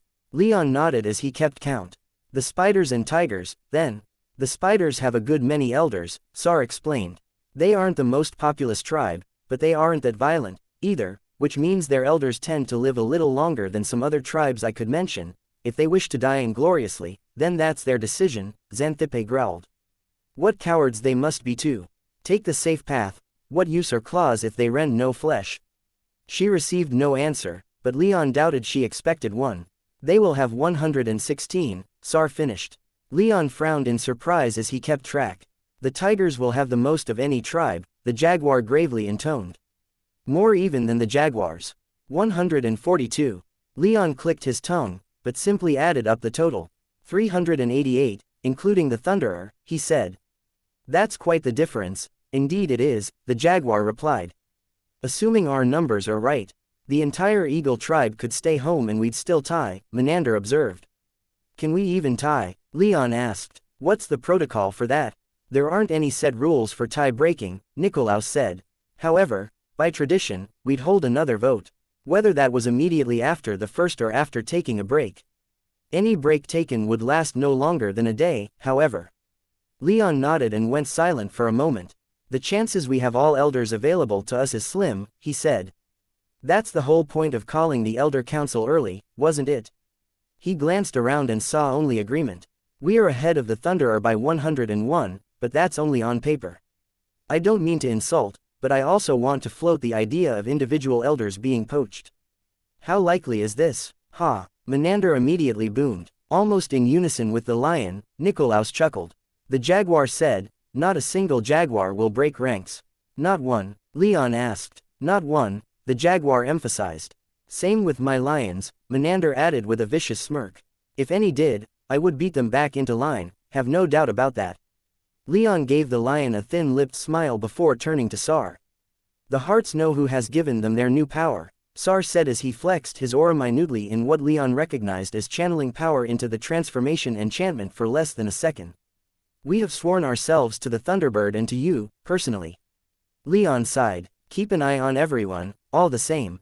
If I were in the Thunderer's position, targeting anyone who seemed willing to defect for any reason would be a priority. Menander scoffed, but Nikolaus diplomatically stated, we will keep an eye out, Leon.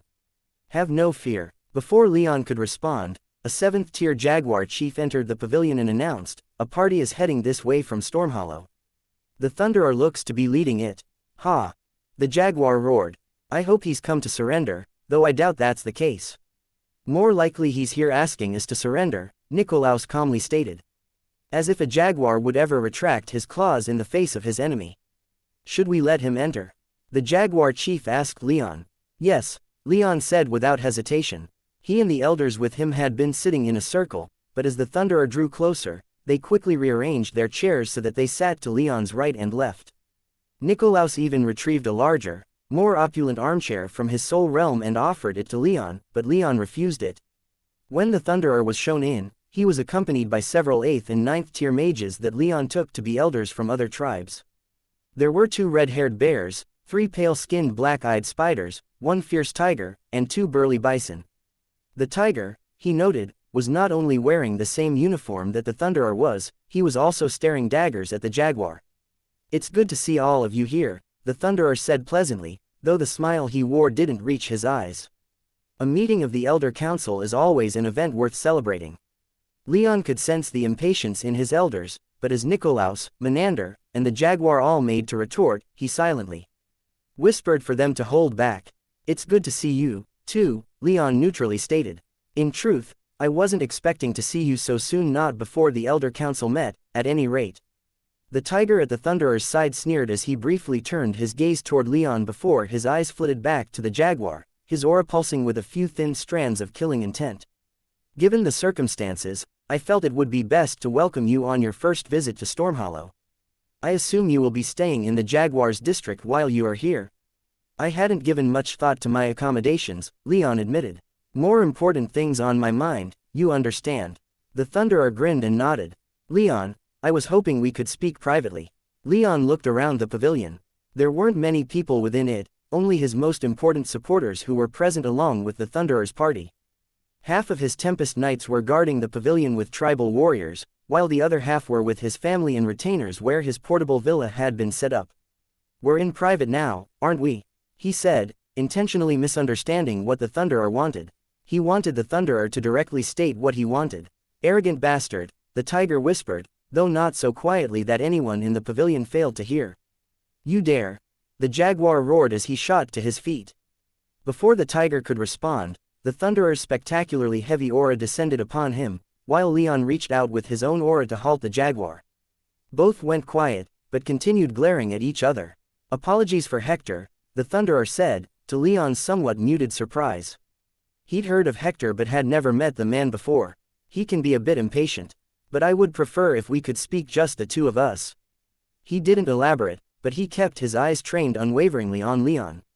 Leon didn't sense any maliciousness, however, so after turning the Thunderer's request over in his head a few times, he silently ordered his people to exit the pavilion but to stay close by.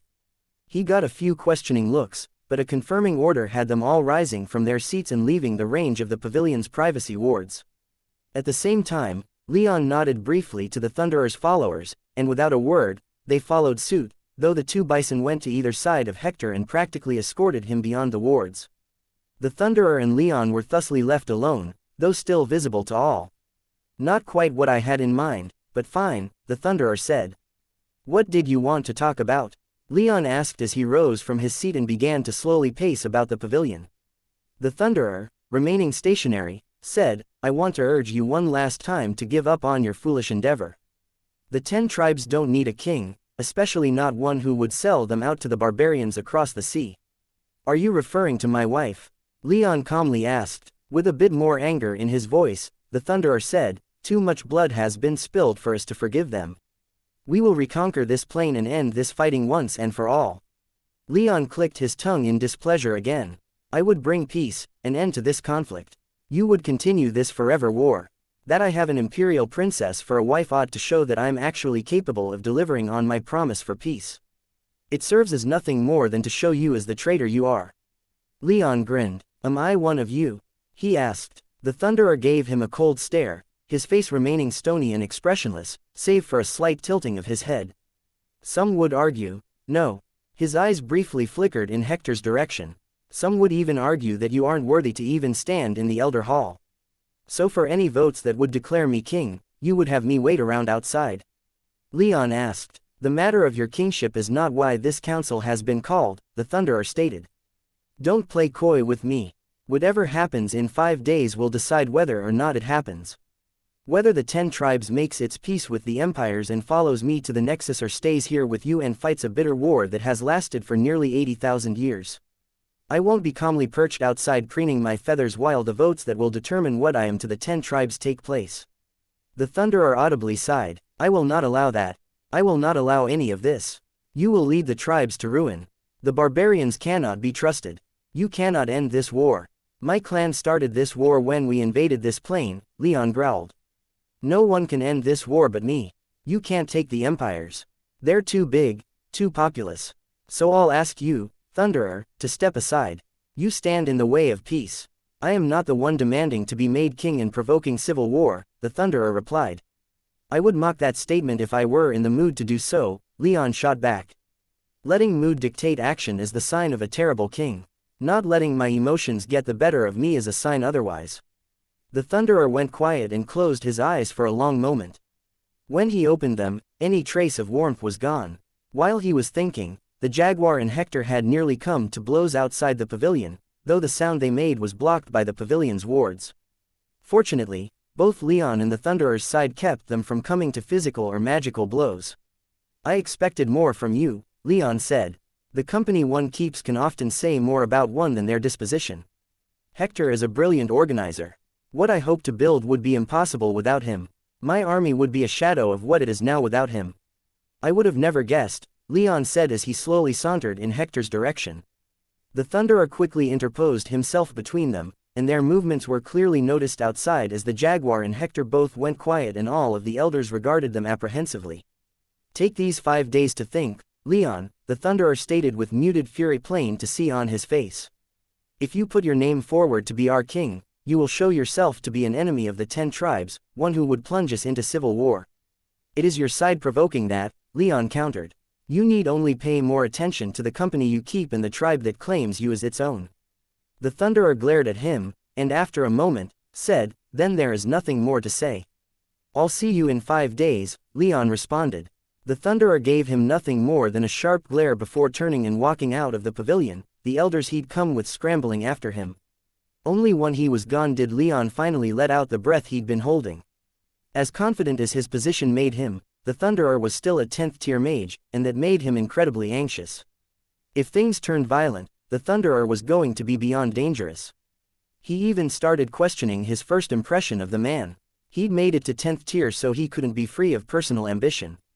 Maybe I've read him wrong and he really does want to be the king here, even if not in name. No matter what the Thunderer was planning, he supposed he'd find out in 5 days. And then either a civil war would break out, or he'd be acclaimed king. 101 votes. On paper, that was the size of the margin Leon was estimated to win by if the question of his kingship came up during the meeting of the Elder Council. At first, it seemed like he might actually get to that number when only one day after his arrival near Stormhollow, the Eagle tribe arrived, and they came with every elder in their tribe, bringing the total number of potential votes he had to 347. What made him nervous was that his two remaining tribes, the Hawks and the Ravens, were still some distance away and wouldn't arrive until damn near the time the vote was to take place. With all of the available bison, bear, tiger, and spider elders in Stormhollow, Leon's side was still in the minority. He needed the other two tribes to make it in time. He spent the day waiting for the Eagles still on the outskirts of the city, wanting as many tribes as possible with him before he made his entrance. Others, however, wanted him to enter early. Need to get set up, Nikolaus insisted. It's hard to network this far from Elder Hall, and we could try swaying some of the other tribes to come to your side if we were in the city. Leon gave the elder a thoughtful look, agreeing with him to a point. He was in his portable villa with his family and only Nikolaus and Menander present. The other elders all had other duties to attend to, such as ensuring proper organization within their tribal delegations.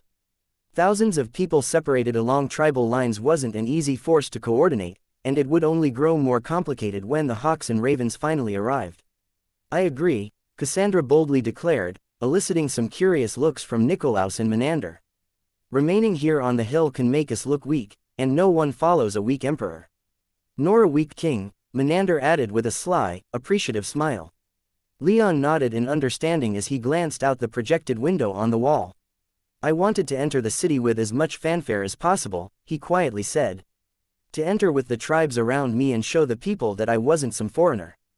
It's important to me that I not be seen that way, but with how long it's going to take the Hawks and Ravens to get here, I suppose we'll get more benefit if we just move now, won't we?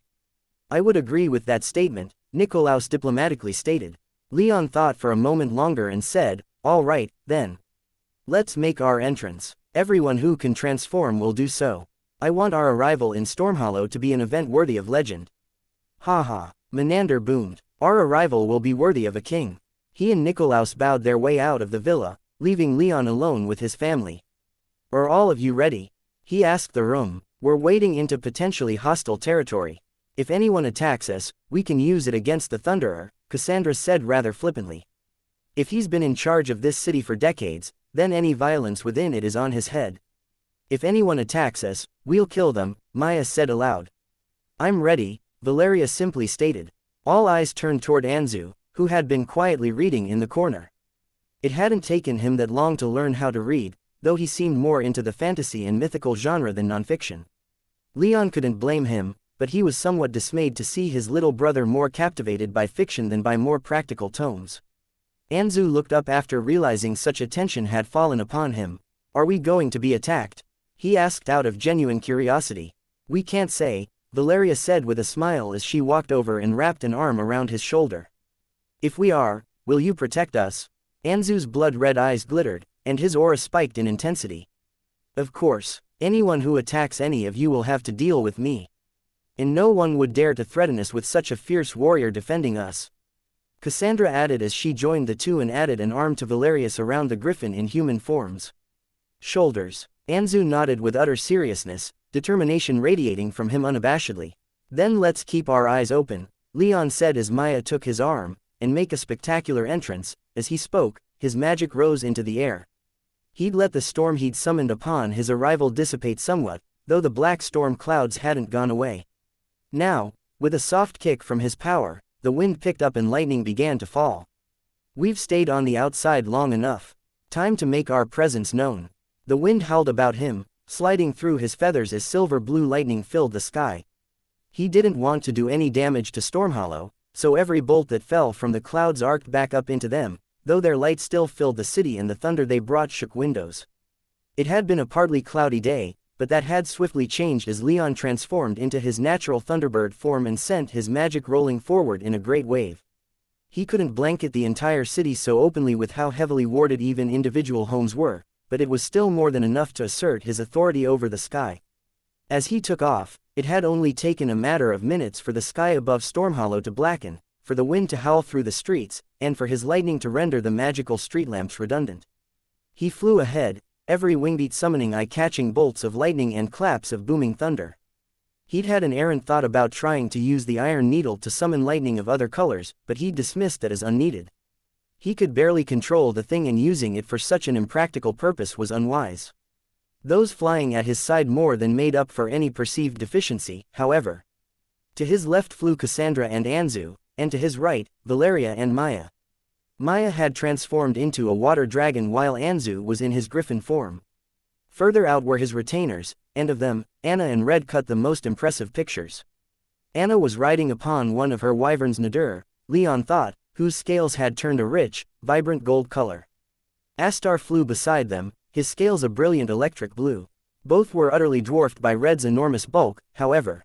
The 9th-tier wyvern was enormous. Alongside them were the rest of Leon's retinue and his Tempest Knights, unfortunately, still lacking Heart and Raven divisions but impressive enough, he thought. They wore their armor and weapons openly, and while they cut powerful figures, Leon still made another mental note to ensure they were given better gear just as soon as he could make or commission some. He wanted his knights to at least appear like they were part of a singular order. Behind his knights came a massive flock of eagles. Leon's transformation enchantment had spread throughout the entire upper crust of the eagle tribe, and now almost all of the mages 7th tier and up from that tribe could transform. To his surprise, 2 eagle elders didn't share their ancestors' awakened blood, but had managed to reach elder status anyway. Now, all save those 2 had taken to the sky with him, flying safely and confidently through the lightning his power had summoned. Far below, a larger horde shadowed them on the ground. Thousands of men and women led by hundreds of lions, jaguars, and a handful of hearts, all in their beast forms, surged towards Stormhollow in good order. He thought with some amusement that he was essentially putting on a parade. He wasn't one for pomp and ceremony, but in a time like this, it was good to remind the people of what he brought with him, what could be shared with them if they only joined him. The streets had been crowded, so Leon redirected the wind up and away from the city, reducing the effect somewhat but also allowing the people to stay outside and witness his entrance into the city. Below him, as the lions, jaguars, and hearts entered the city on land, they began shouting about his arrival, and word spread quickly from there as the city filled with thundering voices and startled citizens. The eagles behind him gave Leon directions, and by the time he reached the jaguar district near the heart of the city, he reckoned that just about every person who lived in Stormhollow had heard of his arrival. The jaguars maintained many estates for tribal use in the city, as did all other tribes, but while it was Leon's final destination, he flew over it and proceeded onward to the Elder Hall built atop a hill almost exactly in the center of the city. He didn't, and upon reaching the opulent building, but instead circled it 10 times, using it in place of the tribal totem that the city lacked. As he flew around the Elder Hall, he called upon more wind and lightning and even summoned rain around him. A twister formed around the building that, while not doing any damage to it, still drew the attention of just about every person in the city who was in a position to see it. Upon finishing his last circuit of the Elder Hall, he spread his magic out as far as he could to ensure that it could reach as many ears as possible. Then he channeled darkness magic and announced, "I am Leon Rame, last heir of the Thunderbird. The Thunderbird clan has returned." With his message now sent, he finally turned back to the Jaguar's tribal estate and began his descent. Upon touching down, he allowed the magic in the sky to dissipate, and the storm quickly cleared out. And yet, the city seemed almost as noisy as the people in the streets spoke in awe, anger, and other assorted emotions about what had just happened. Regardless, Leon smiled as soon as he transformed and had lips again. Good or bad, he felt like he'd certainly made an impression. Only an hour after his proper arrival in the city, Leon met with the Jaguar. His other tribal allies hadn't come to the Jaguar estate but instead had made their way to their own. Leon, his family, his retainers, and the Tempest Knights, on the other hand, occupied the largest of the buildings in the Jaguar's estate. They weren't going to meet again until the next day to continue discussing their upcoming strategy for the Elder Council, so Leon hadn't been expecting the Jaguar to come to speak with him. Yet here he was, and Leon welcomed him warmly. "How are you finding your accommodations?" the Jaguar asked as they settled into a private meeting room, just the 2 of them. Leon glanced around at the somewhat Spartan but still well-appointed room. It was largely made of enchanted timber and luxury stone, and nearly all of its decorations were animistic depictions of the Blood Thunder Jaguar. However, here and there, on the occasional tapestry or mosaic, Seen in a statue, or almost hidden at the top of a pillar, an icon of the thunderbird could be seen. Jaguars were everywhere, and though often small, so was the thunderbird, and wherever the blood thunder jaguar and the thunderbird shared space, the thunderbird was always above in a position of greater honor. They are quite comfortable, Leon sincerely replied. I'm fonder of more subdued styles and this place is perfect in that respect. Not too much to be gaudy and ostentatious, but not bereft of comfort. It gladdens me to hear that, the jaguar slowly said. Leon's eyes narrowed as he analyzed the jaguar's body language. The man had fairly good control over himself, but he seemed to now be avoiding eye contact with Leon and was clenching his jaw. Is something wrong? He asked his guest. You seem a little nervous. Hard not to be in this situation, the jaguar replied.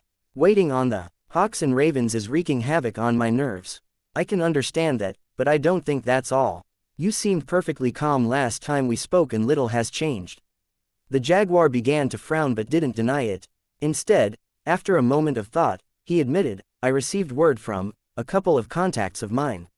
People I regard as friendly, though not quite as friends. Who are they? Leon asked. The jaguar took a deep breath, but after a moment of silence in which Leon made it clear with his eyes alone that he wasn't going to leave this be, he explained, I've heard about a potential meeting between some of the tribes who are supporting the Thunderer. From whom? Leon pressed. Solomon, the jaguar admitted. The hegemon of the tiger tribe leaked word to you of a meeting? Yes. Did he give any indication as to what was going to be discussed at this meeting? The meeting. The charges brought. Why would he leak this? He didn't say, he communicated through an intermediary. Who? The jaguar sighed again. An inquisitor I'm somewhat acquainted with. Alina is her name. Leon stared at him skeptically. Solomon, hegemon of the tigers and your former brother-in-law, sent one of the Thunderer's inquisitors to inform you about this meeting. That's an accurate summary. Leon's expression morphed into disbelief. He turned his eyes away from the jaguar for a moment to think, and when he focused on the ninth-tier tribesman again, he had only one question, asked in an incredulous tone, why? There was more to the message, the jaguar said as he took a letter from his soul realm and opened it. Leon quickly scanned it with his magic senses, but the jaguar summarized anyway, he did not call the Elder Council and he's angry that his name was used to do so. He claims to regret his allegiance with the Thunderer, but the tigers are surrounded by the bears, bison, and spiders, not to mention make up a significant portion of the Thunderer's army and bureaucratic staff. Many elders and chiefs in his tribe continued to support the Thunderer despite his personal opinion. He can't just switch sides, no matter how much he wants to. And this message is a show of support? Leon asked. I don't know, the jaguar admitted as he lay the letter on the table. There was other information contained within, but as far as Leon could tell, it was mostly personal, little stories and references that he figured were included to prove it was sent by Solomon. What do you think he wants us to do with this information? Doesn't seem like there are any recommendations in there. Knowing Solomon, I don't think he cares what we do with the information. Crash the meeting, use it to assassinate tribal leaders, so long as we don't target tigers he won't care that much. I'm not going to assassinate anyone, Leon muttered. Wanton murder is no way to build a power base. Besides, it would be impossible to hide. Any elders turning up dead from either side would probably be blamed on me, whether or not I had anything to do with it. In that, we agree, the jaguar said, looking just a little relieved. I'd rather try and convince these tribes to join me. But I also don't want to crash this meeting. Leon sighed. I really don't like the sound of this. To be honest, it sounds like a trap. I go there and find myself at the wrong end of 1,000 blades. I don't believe it's a trap, the jaguar stated with confidence. Indicating the letter, he explained, Solomon swore upon my sister's memory. Leon bit his tongue for a moment, suppressing his urge to scoff. He was cynical enough to believe others were cynical.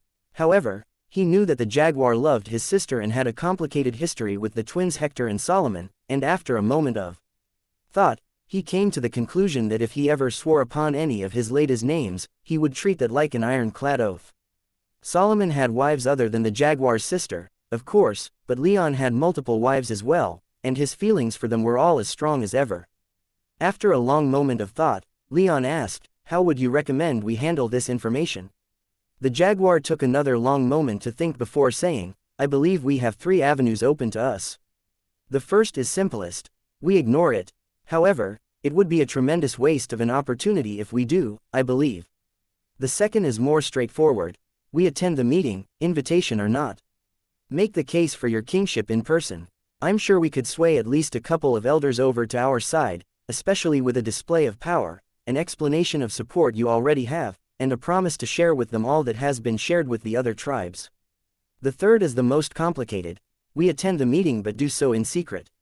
Assess what is being said behind closed doors if possible and use that information to help plan our strategy. Gauge how the tribes are feeling now that we're in the city. Leon nodded as a smile slowly spread across his face. And which would you prefer? He asked. I like the second, but the third is more likely to yield results, he said. Well, I prefer the third option, Leon responded. Less likely to fall into any potential traps if we're less conspicuous. The jaguar sighed but didn't argue against his logic. Leon glanced back to the letter. The meeting was scheduled for sundown, only a few hours away. Let's speak to the others about this, Leon said. I'll want to hear from all of them before we act. The jaguar finally stopped clenching his jaw and seemed to relax slightly. Yes, Leon. Leon grinned as they left the room, some excitement bubbling in his heart despite how dangerous this might be.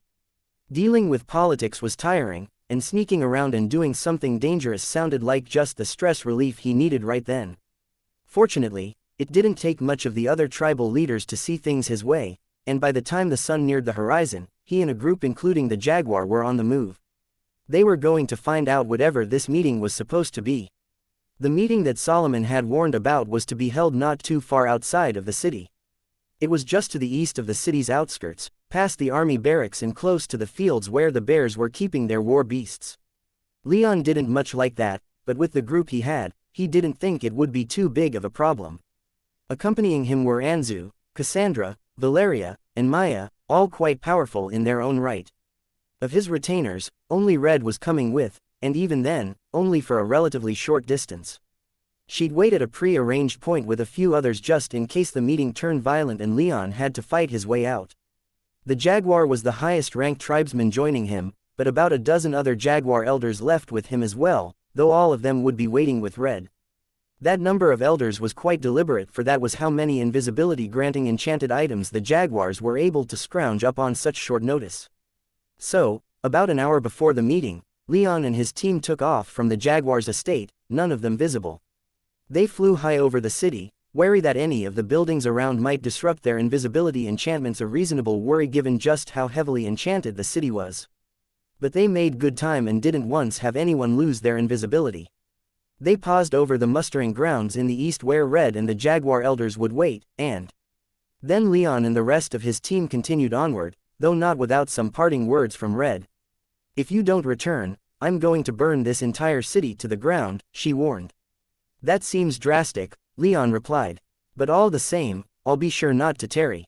With that, Leon and the rest of his team continued onward until they closed in on the meeting point, a private pavilion surrounded by light forests on the edge of Lake Ontari.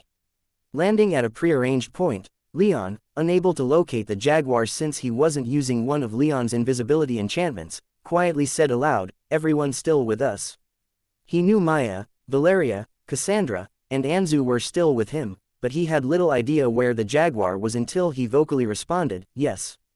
"Good," he replied. After that, he projected his magic senses and took a much more in-depth look at the meeting point. The pavilion was wide and open, though so heavily warded it might as well have been a fortress. It was built of rare timber with a floor of polished stone built atop a concrete foundation. The domed roof was capped with white ceramic roof tiles while the ceiling itself was covered in a large mural depicting what Leon thought to be the formation of the bear tribe, all but stating outright whose pavilion it was. It was simple, though ostentatious in its own way. Confirming what he'd assumed from the ceiling, there were a number of bears behind the pavilion setting up sturdy posts used to tether war beasts, some of which were already being brought out. Leon counted 1 7th-tier stag and 2 brilliant white 6th-tier pegasi, each half again as large as the largest of the Bull Kingdom's war horses. "Looks like the bears are hosting this," Leon murmured. "I'm seeing some bison and tigers, too," the jaguar stated. Leon glanced around and did see several men and women in the pavilion who didn't look too much like the typically heavily muscled and red-haired bears, though none were even 7th tier, let alone appearing at the level of a tribal elder. "Nothing that looks like a trap," Valeria whispered. "That we can see yet," Leon replied. Who knows what else they may have concealed? How close are we going to get? Cassandra asked. We're not going to be able to hear anything this far out. Getting close is going to be tricky if we don't want to reveal ourselves, Valeria stated. Yeah, no shit, Cassandra playfully shot. I can do it, Leon confidently stated.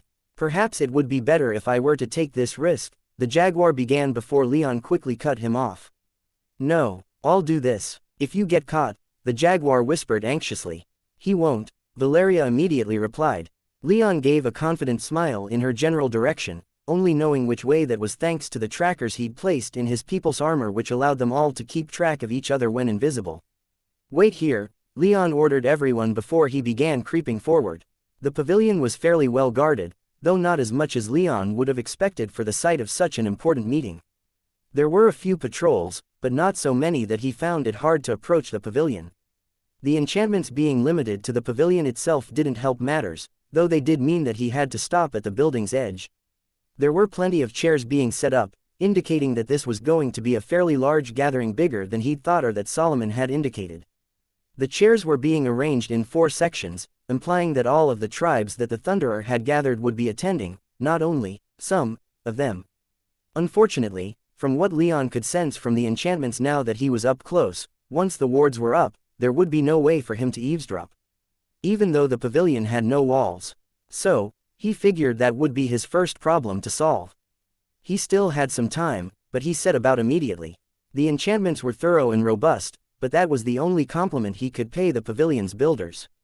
The enchantments themselves had been inscribed upon the raised concrete foundation. They hadn't been obscured or protected in any way, aside from the bare patrols. Subversion without revealing, Leon succinctly thought.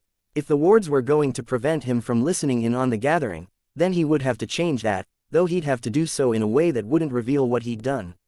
With a grin, he finished his thought with, easy enough. While confident, he did see a couple problems. The first was that some of the wards were already active and channeling enough magic power that his invisibility would be disrupted if he came into contact with them. The second was that if he got rid of the enchantment entirely, the guards would notice what he'd done once the meeting began.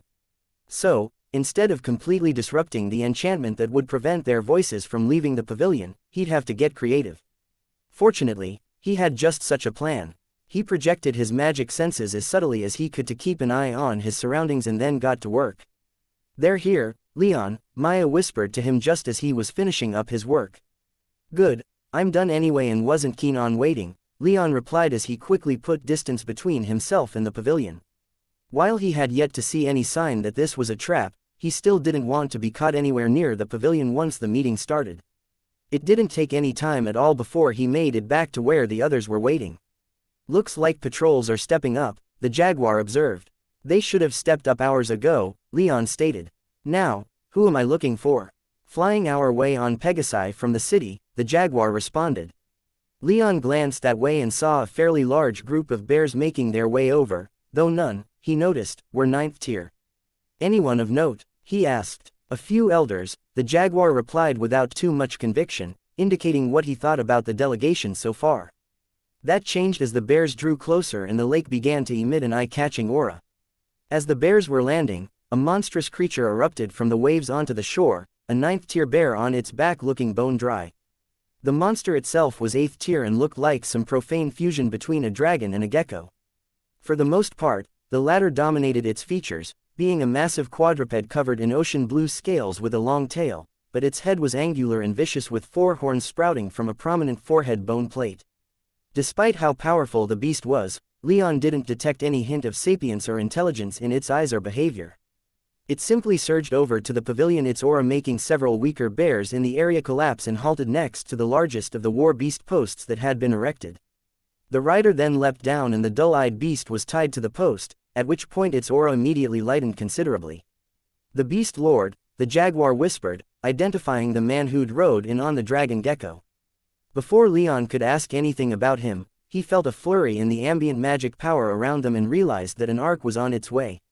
Sure enough, only a few seconds later, a small arc, only large enough to fit perhaps 10 people inside, flew over the pavilion and landed in the field with Leon and his people. The magic wafting off the arc's engines rolled over them and Leon held his breath, nervous for a moment that his invisibility enchantments might fail. Under that strain, but it held, and he breathed a sigh of relief as the Ark's engines shut down. 7 members of the Tiger tribe exited the Ark, including one who radiated a 9th-tier aura. Solomon? Leon asked. Yes, the Jaguar whispered. Solomon was a robustly built man, with powerful shoulders, bulging muscles, dark skin, long orange hair, and yellow eyes. He wore a neutral expression that gave away not a single thought in his head or emotion in his heart. Solomon's group hadn't reached the pavilion before shadows stretched from the sparse forest and reached the seats. Out of those shadows stepped another group of about 15, all tall and pale, all with black hair and black eyes. The G-Spiders. We're only missing one, Leon murmured. As if answering him, a man dropped from the sky and landed next to the pavilion. He was one of the tallest and burliest men Leon had ever seen, rivaled only by the likes of Trajan and King Julius after the king had regained much of the weight he'd lost from his decade-long coma. The newcomer was handsome, with an anvil jaw and dark, brooding eyes. Most noticeable, however, was his 9th-tier aura. He seemed about as happy to be at the meeting as a mortal might have been to stick their hand in a box of scorpions. Tillin, the Jaguar identified. Rock Mane Bison. As Solomon joined the others in the pavilion, they began speaking to each other, though thanks to the enchantments, none of Leon's party could hear them. Hang on a moment, Leon muttered as he retrieved a hastily scrawled spell from his soul realm. Everyone touch this. He felt his group surround the spell as he placed it on the ground, and after getting situated it took a moment since no one knew where the Jaguar was, exactly, and neither did he know where anyone else was. 5 hands came into contact with the paper. Leon whispered, this was a rush job, but it should work. He laid his hand down upon the center of the spell and activated it. A minute, the Beast Lord stated. Who are you talking about? The lead spider asked. You'll see, the Beast Lord replied as he cast a sly look at Solomon. All of their voices were coming through clear enough to understand, though all of their voices were almost comically high-pitched. By his estimation, Leon thought they were about at the maximum range for this spell to work, but it was working. All of the voices of everyone in the pavilion were sounding off in their heads as if they were speaking with darkness magic. Be more specific, Solomon demanded. I'm quite tired of those using my name to get what they want. Waste my time and you'll see that the tiger does not fear the bear. Neither does the bear fear the tiger, the Beast Lord retorted. But if you'd like, I can give you reason to. With what? Solomon pressed. You've lost all your most valuable pets. And quite recently, too, the Beast Lord scowled, but responded, we still have some left. Some that are earning their reputations as we speak. Solomon growled and glared at the Beast Lord, but as he inhaled to respond, another arc flew over the pavilion, this one about as large as the last. Again, Leon and his people had to get down to avoid being rendered visible, but their luck held. When the Ark's passengers exited the vehicle, however, Leon almost wished his invisibility had failed, which would have forced him to confront those who now walked toward the pavilion. Hector had arrived, and with him walked 6 elders that had sworn themselves to Leon. 2 from the lions, 1 from the hearts, and 3 from the eagles. None of them, as far as Leon could sense, possessed the awakened blood of their tribe's namesake. They were elders who'd achieved their 8th-tier power on their own and had only a weak, diluted connection to their respective honored ancestors. I'm so sorry for being late, Hector exclaimed as he entered the pavilion, the 6 elders with him at his back. I was just so excited when my friends arrived at my home that I spent longer than I should have welcoming them. But we're here now, so why don't we get started? Brother, Solomon growled, the nearly identical twin sounding quite angry, what is the meaning of this? I'm just introducing my new friends to all of you, Hector said, sounding faux scandalized. We have similar beliefs, so I merely thought that we could all get along. Solomon controlled his expression well, but Leon could see the twitching in his hands. He wanted to hit something. He was not happy, and most of that ire seemed directed at his twin. Let us just get on with it, Solomon eventually spat. You called the Elder Council, invoking my authority. What, now, is the reason? Explain yourself. What is the reason that we must ignore the return of the Thunderbird clan? What is the reason that we must shed thousands of years of history and tradition? Hector's face morphed into a deep scowl. Because we've become mired in tradition. It has blinded us to the possibilities that lie outside of our domain. He paused and clapped the shoulder of the nearest bloodline-less elder, a lion. Tradition would have those of us who do bear the power of our ancestors, yet have risen anyway, languish in obscurity, unrecognized and scorned. We do not wish to see Leon reign as king, the Lion Elder declared. We believe in the Thunderer's plan for the future, and they will vote our way in that regard, Hector said with a grin. What vote? Tillin, the bison, asked. Despite the effect of the spell, his voice sounded almost normal. Leon guessed he must have a cavernously deep voice without the spell. There was no vote for king declared. There will be one, Hector said. We first have to clean house, shall we say. There are those who've committed treason on this island, those who've allowed barbarians and tyrants to our shores. These people must be arraigned and brought to justice. And that is what we shall do. And you demand support? Tillin asked, the disgusted look on his face showcasing his feelings on the matter quite plainly. We do, Hector said with a triumphant look. We will win this battle, Tillin, make no mistake of that. It is already assured, and after that, we will deal with those who brought this calamity to our home, the Beast Lord added. The jaguars? Solomon pointedly asked. Among others, the spider replied with a vicious smirk. Will this be a problem for you, O great and mighty hegemon? The spider looked rather pleased with poking Solomon, but he shut his mouth quickly when both Solomon and Hector glared daggers at him. Solomon didn't answer, and the spider didn't press. How about you, Tillin? Hector finally asked as he turned to the rock-maned bison. You do remember what the consequences might be if you refuse. Tillin looked like he wanted nothing more than to walk over and strangle Hector, but he whispered, yes. Hector grinned. Good. Then look forward to the day that we cast off the shackles of our past entirely. We will cement our future free of the Thunderbird. It will be a bright and glorious future, Tillin, and don't worry too much about this, your tribe will prosper just as all the others will. Though, perhaps not the jaguars, the Beast Lord gloated. The bear's jaws are already closing about the jaguar's neck, they won't even know what hit them.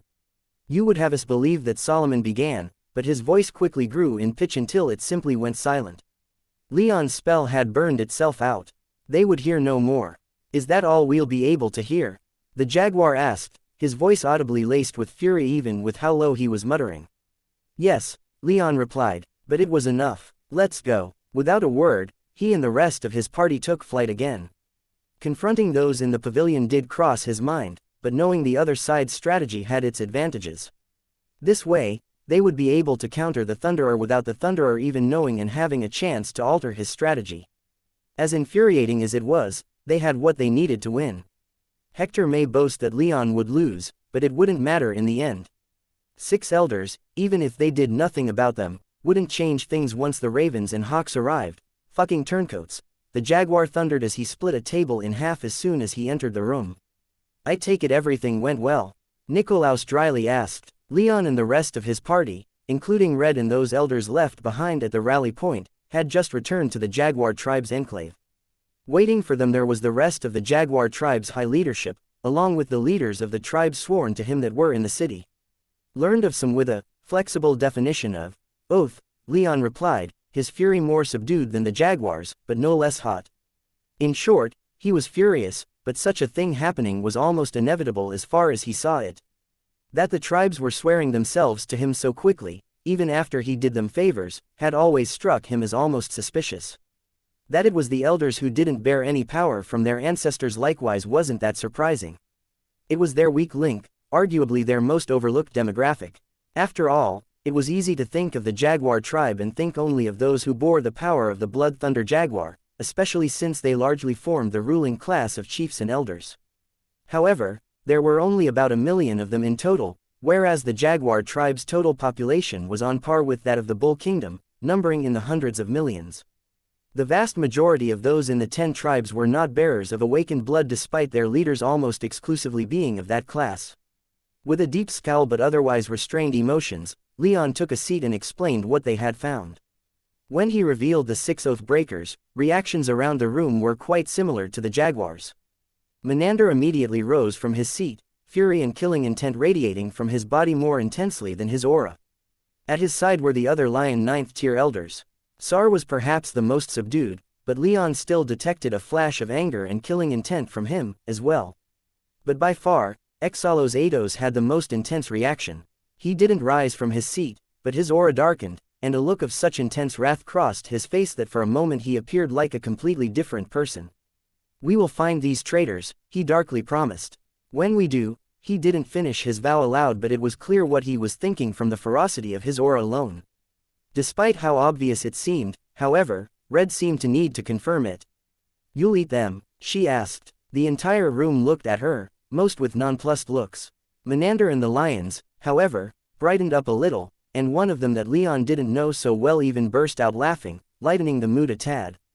"No, we're not going to eat them," Leon said with amusement. Yet, Red grinned. "Your Majesty," Menander said, "I hate to say it, but there won't be enough left to eat once we've finished cleaning house." His statement was echoed with vicious chuckles from Xanthippe and the other lion elders. "Is that wise?" Cassandra asked, drawing all the attention in the room, with few in the room regarding her warmly. Reacting not at all, she asked, "If these elders are not brought back onto our side, then we reduce the size of our voting bloc, don't we?" "Right now," Menander responded without too much condescension, "they are apparently voting with our opponent. Our bloc has already been reduced. Trusting them again would be foolhardy, eliminating them entirely would be the safer move."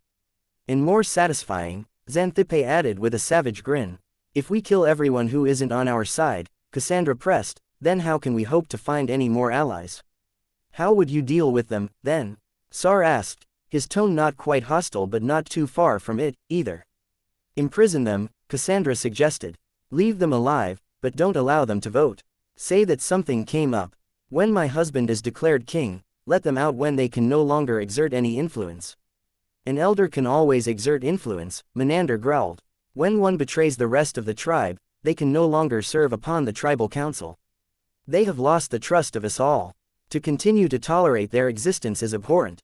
They will be eliminated." Cassandra sighed and looked to Leon to back her up. Leon, however, frowned and remained silent for a moment, turning the thought in his head over a couple times. "While my wife makes a valid point," Leon began, "it is all of you who know your people the best. When I came to you for support, it was with the understanding that I would not destroy your way of life.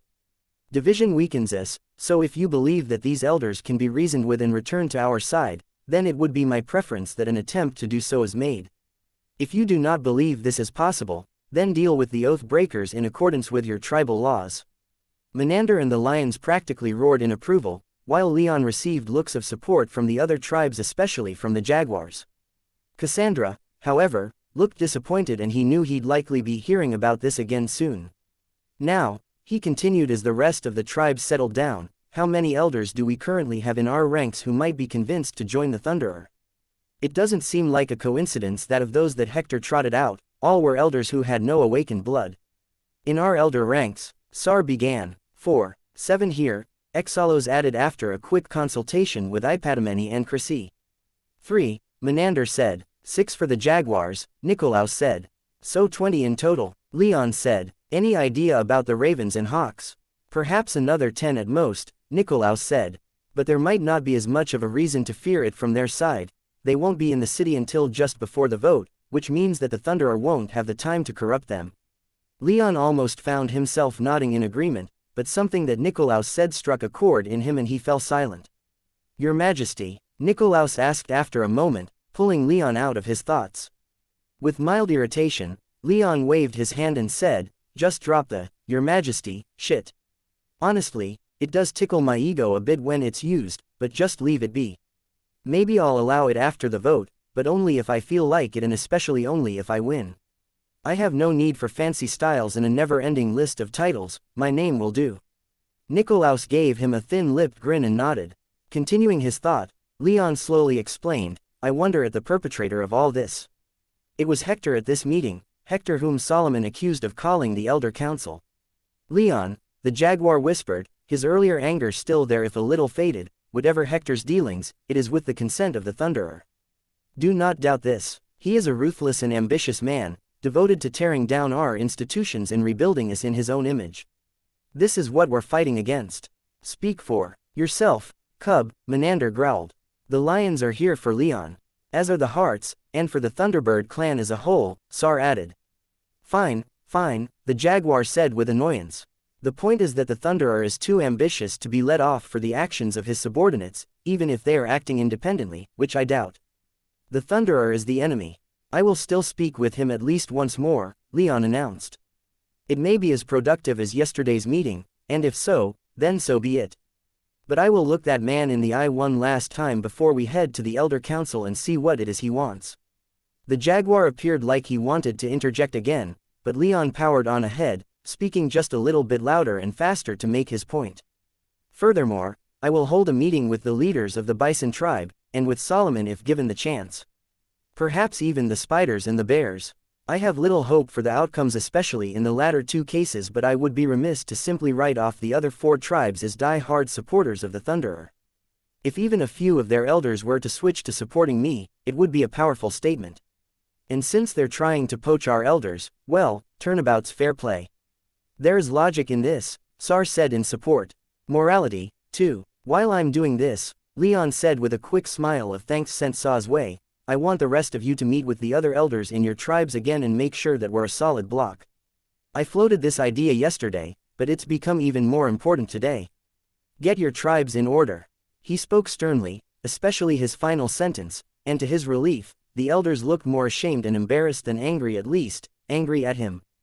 He certainly didn't envy what the turncoat elders were going to put through. As it was, he was mentally tired, so as a way of wrapping the meeting up, he said, we still need more information on what exactly is going to be brought up during the council itself.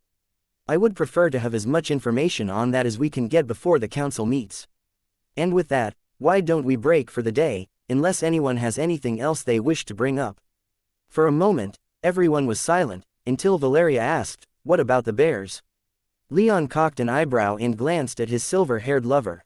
He didn't need to speak aloud for her to know what he was asking. The Beast Lord, she explained. He said he had beasts, earning their reputation, right now. Should we be worried about that? We can look into that as well, Nikolaus said. Good, Leon responded. That the bears also apparently lost some of their more powerful beasts, recently, was interesting to hear. More circumstantial evidence that they were or are purposefully attempting to sabotage the hawks. I'll get in touch with Singer in caves tonight, Nikolaus offered. Do it, Leon ordered. Anything else? Silence was his answer. Good. Then until tomorrow at the latest.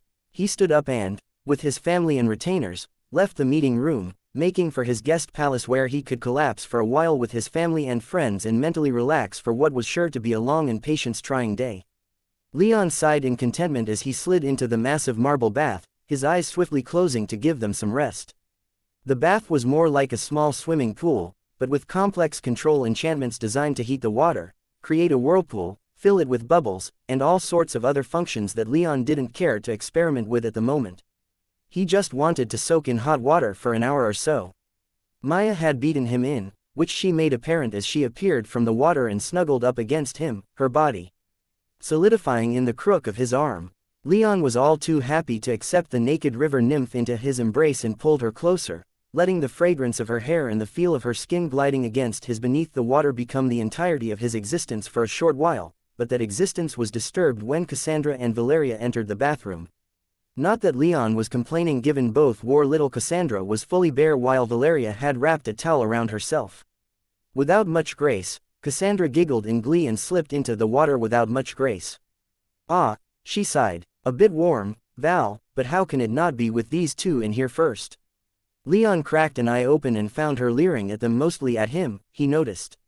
Not that he cared, nor did Maya. Valeria just smiled before just sitting on the edge of the bath and soaking her legs up to her knees in the water. Leon let his cracked eye close again, and though he knew he would have enjoyed it, he tuned out Cassandra doing her best to get Valeria fully into the bath, even to the point of light wrestling.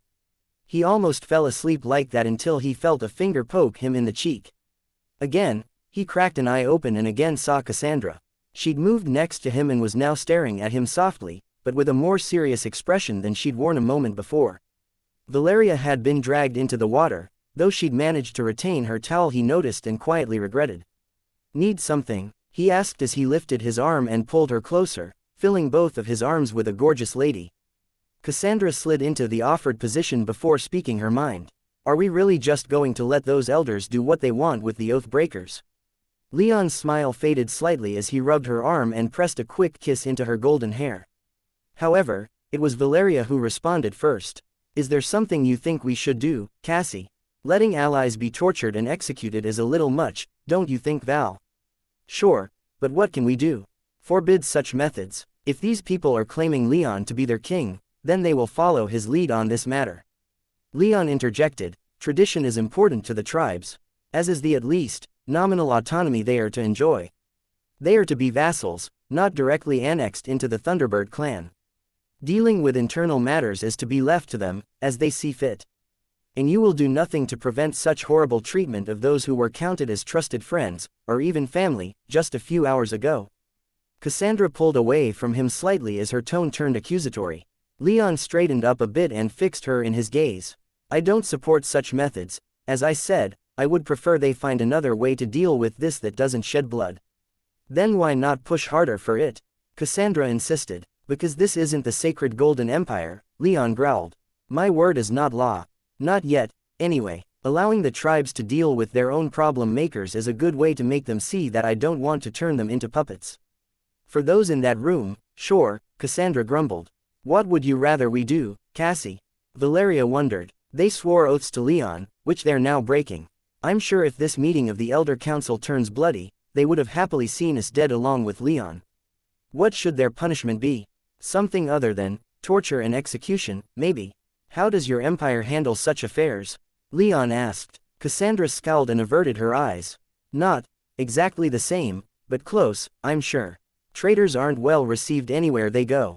These elders have lost the trust of their tribes. They've gone against the consensus of their tribes without using the channels that they're supposed to use for such dissent.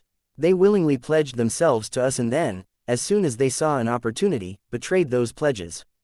Should they be let off with a slap on the wrist and an understanding nod of the head? They're 8th-tier mages, all of them hundreds of years old. They should know better than to subvert the will of their tribes like this outside of their established systems. Leon sighed and rubbed Cassandra's arm again. If they had come to me with any concerns they had, I would have listened and done my best to solve any problem they laid before me. I'm not here to be some rarely seen god emperor. I want the elders to feel free to speak their minds to me. Instead, these elders have run off to join those who would see us all dead without so much as a word. That's quite a messy bed to make, and now they have to lay in it. Cassandra pouted for a moment before asking, Maya, what do you think? You've been silent this whole time. Aloud and without hesitation, Maya responded, they deserve to die. Cassandra made a noise of frustration before splashing some water at Maya, who ignored it completely. This sort of thing wasn't going to be clean, Leon mused as he slouched down into the bath, taking both Maya and Cassandra with him, neither of whom fought him. Becoming a king, that is. So far, it's been so remarkably clean that, honestly, I've kind of felt like there's been a sword hanging over my head, and I've been waiting for it to fall. This feels a bit like the edge is touching the top of my head, now. It's actually a little relieving, honestly. Like your opponent is finally putting their plan into motion and you can stop guessing and start responding. I just wish our response was a little less bloody, Cassandra murmured. We all do, Leon said as he kissed her hair again. Unfortunately, that's just not going to be feasible. And if we let this go, then we risk looking weak. There's value in mercy, but for sedition like this, I get it, Cassandra whispered. You'd do the same thing if you had to, Valeria stated. Cassandra shot her a glare and asked, so sure of that, are you? The elders would have pressed you harder if you wanted the traitors to escape the justice of their peers, Valeria replied. Eventually, you would have given in. That's just the reality of where we're at. Let the tribes dole out their internal justice. If we can change things in the future, then we can revisit the matter. But for now, treason will be punished under the elders' will. Downer, Cassandra accused. Valeria grinned before a sly look crossed her face as her eyes slid from Cassandra to Leon. If I've brought everyone down, she said as she slowly, tantalizingly, peeled off her towel, I know how to lighten the mood. She didn't rise above the waterline, keeping her body rather obscured even sans towel, and she slunk over to Leon and climbed into his lap, only then rising. She pulled Leon's face into her breasts for a moment before leaning back down and capturing his lips, which a somewhat surprised Leon enthusiastically responded to. After several moments of this, Cassandra asked, are you actually going to go further? Valeria pulled back, her face flush with both arousal and some embarrassment. When she failed to respond in time, Cassandra snaked out of Leon's grasp and slid her arms around Valeria's waist, throwing the silver-haired woman off Leon. In that case, I think I'll assert myself. She gave Leon a ravenous look, now standing in front of him, her perfect body exposed from the hips and up. However, she barely took a single step forward before Valeria surged out of the water, seized Cassandra, and dragged her down into the bath's depths. They were both lost in a mess of flailing limbs and frothing water. Leon might have been concerned if either of them were less than 7th tier and still had a corresponding need to breathe, but as it was, he just laid back and watched. For only a moment, he found a bronze hand roaming his body, rubbing against his highly defined abs, moving upwards to his well-built chest, and then moving back down again, to his sculpted thighs, finally coming to a rest between them. He looked at Maya, now staring back at him with unabashed lust clouding her lake blue eyes. With an equally lascivious grin, he gave her the invitation that she was waiting for, and in a moment, they began their own wrestling match, though it was of a rather different nature than the one going on just a few feet away from them. Of the 4 tribes in the Thunderers' camp, the rock mane bison were the ones that Leon most wanted to visit. The tigers and G-spiders had been the Thunderers' supporters for decades, while the Thunderer himself was a member of the booming brown bears. Those 3 tribes Leon had lesser hope for, but the bison, especially after witnessing the muted tension between the tribes the night before, he felt reasonably confident that the bison would be at least amenable to his presence if not outright switching sides. Although, he did have to admit that the fact that Solomon had warned him and the jaguar of the meeting gave him some hope for the tigers, as well. It was with this hope in his heart that Leon showed up at the Rock Mane Bison tribe's main palace the morning after spying on the meeting. He didn't arrive unencumbered, nor in human form. Instead, he summoned a storm, transformed into his silver-blue Thunderbird form, and flew the couple of miles between the Jaguar's district and the Bison's. At this stage of the game, he didn't care too much if the Thunderer or his people saw him visiting other tribes. If anything, he figured it might help him no matter what the Bison said. The Thunderer's block hardly seemed harmonious if the Bison and the Tigers had to be kept in check with veiled threats, and any discord that Leon could sow into their ranks would only benefit him. As with the Tigers, the Bison had a tribal totem outside of their main palace area, which Leon circled 10 times before landing, followed by most of his family, retinue, and Tempest Knights. Only Cassandra and the Jaguar contingent of the Tempest Knights remained behind, with Leon reasoning that it was best not to provoke anyone by parading an imperial princess around Stormhollow when he was trying to scrounge up support. The Bison tribe built in a similar style to the Lions, to Leon's untrained eye. Lots of open space with few buildings, though most of those buildings were quite large and capped with impressive domes. As far as Leon knew, the Bison lived rather communally, much like the Hawks, with many generations of the same family living together on a single huge estate. Even in Stormhollow, surrounding those estates were large swaths of open plain.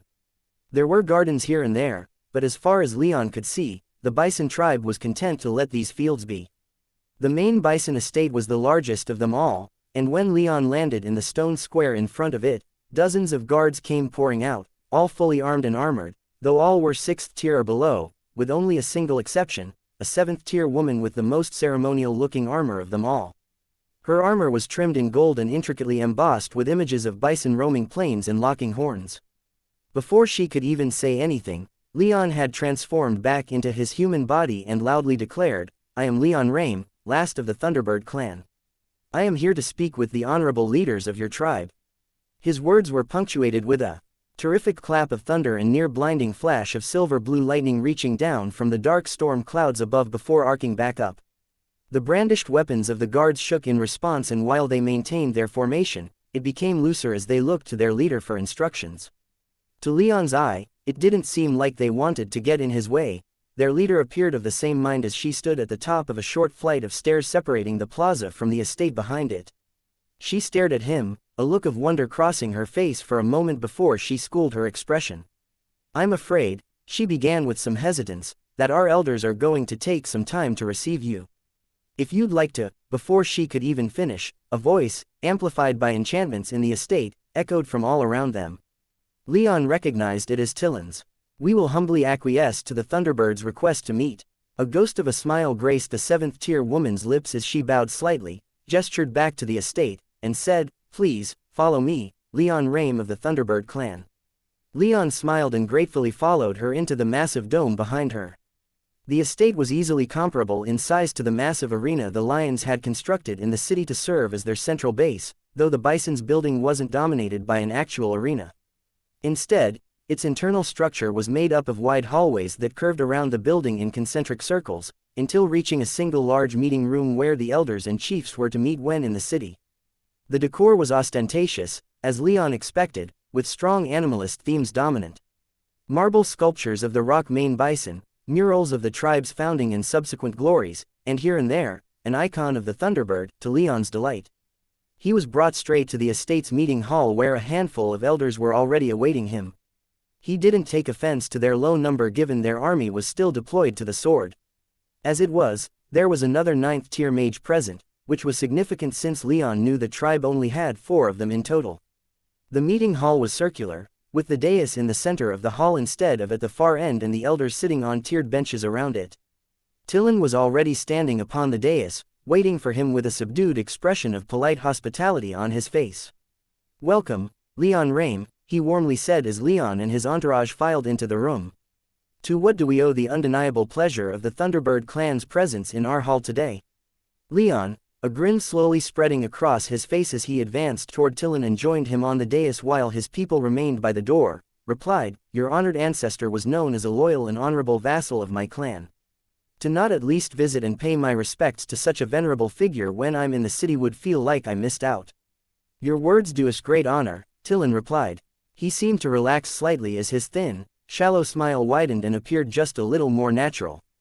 "While I'm here, though," Leon continued, "I would like to take the opportunity to speak with you regarding the Elder Council." His words might as well have sucked all the air out of the room, a mortal could have heard a pin drop.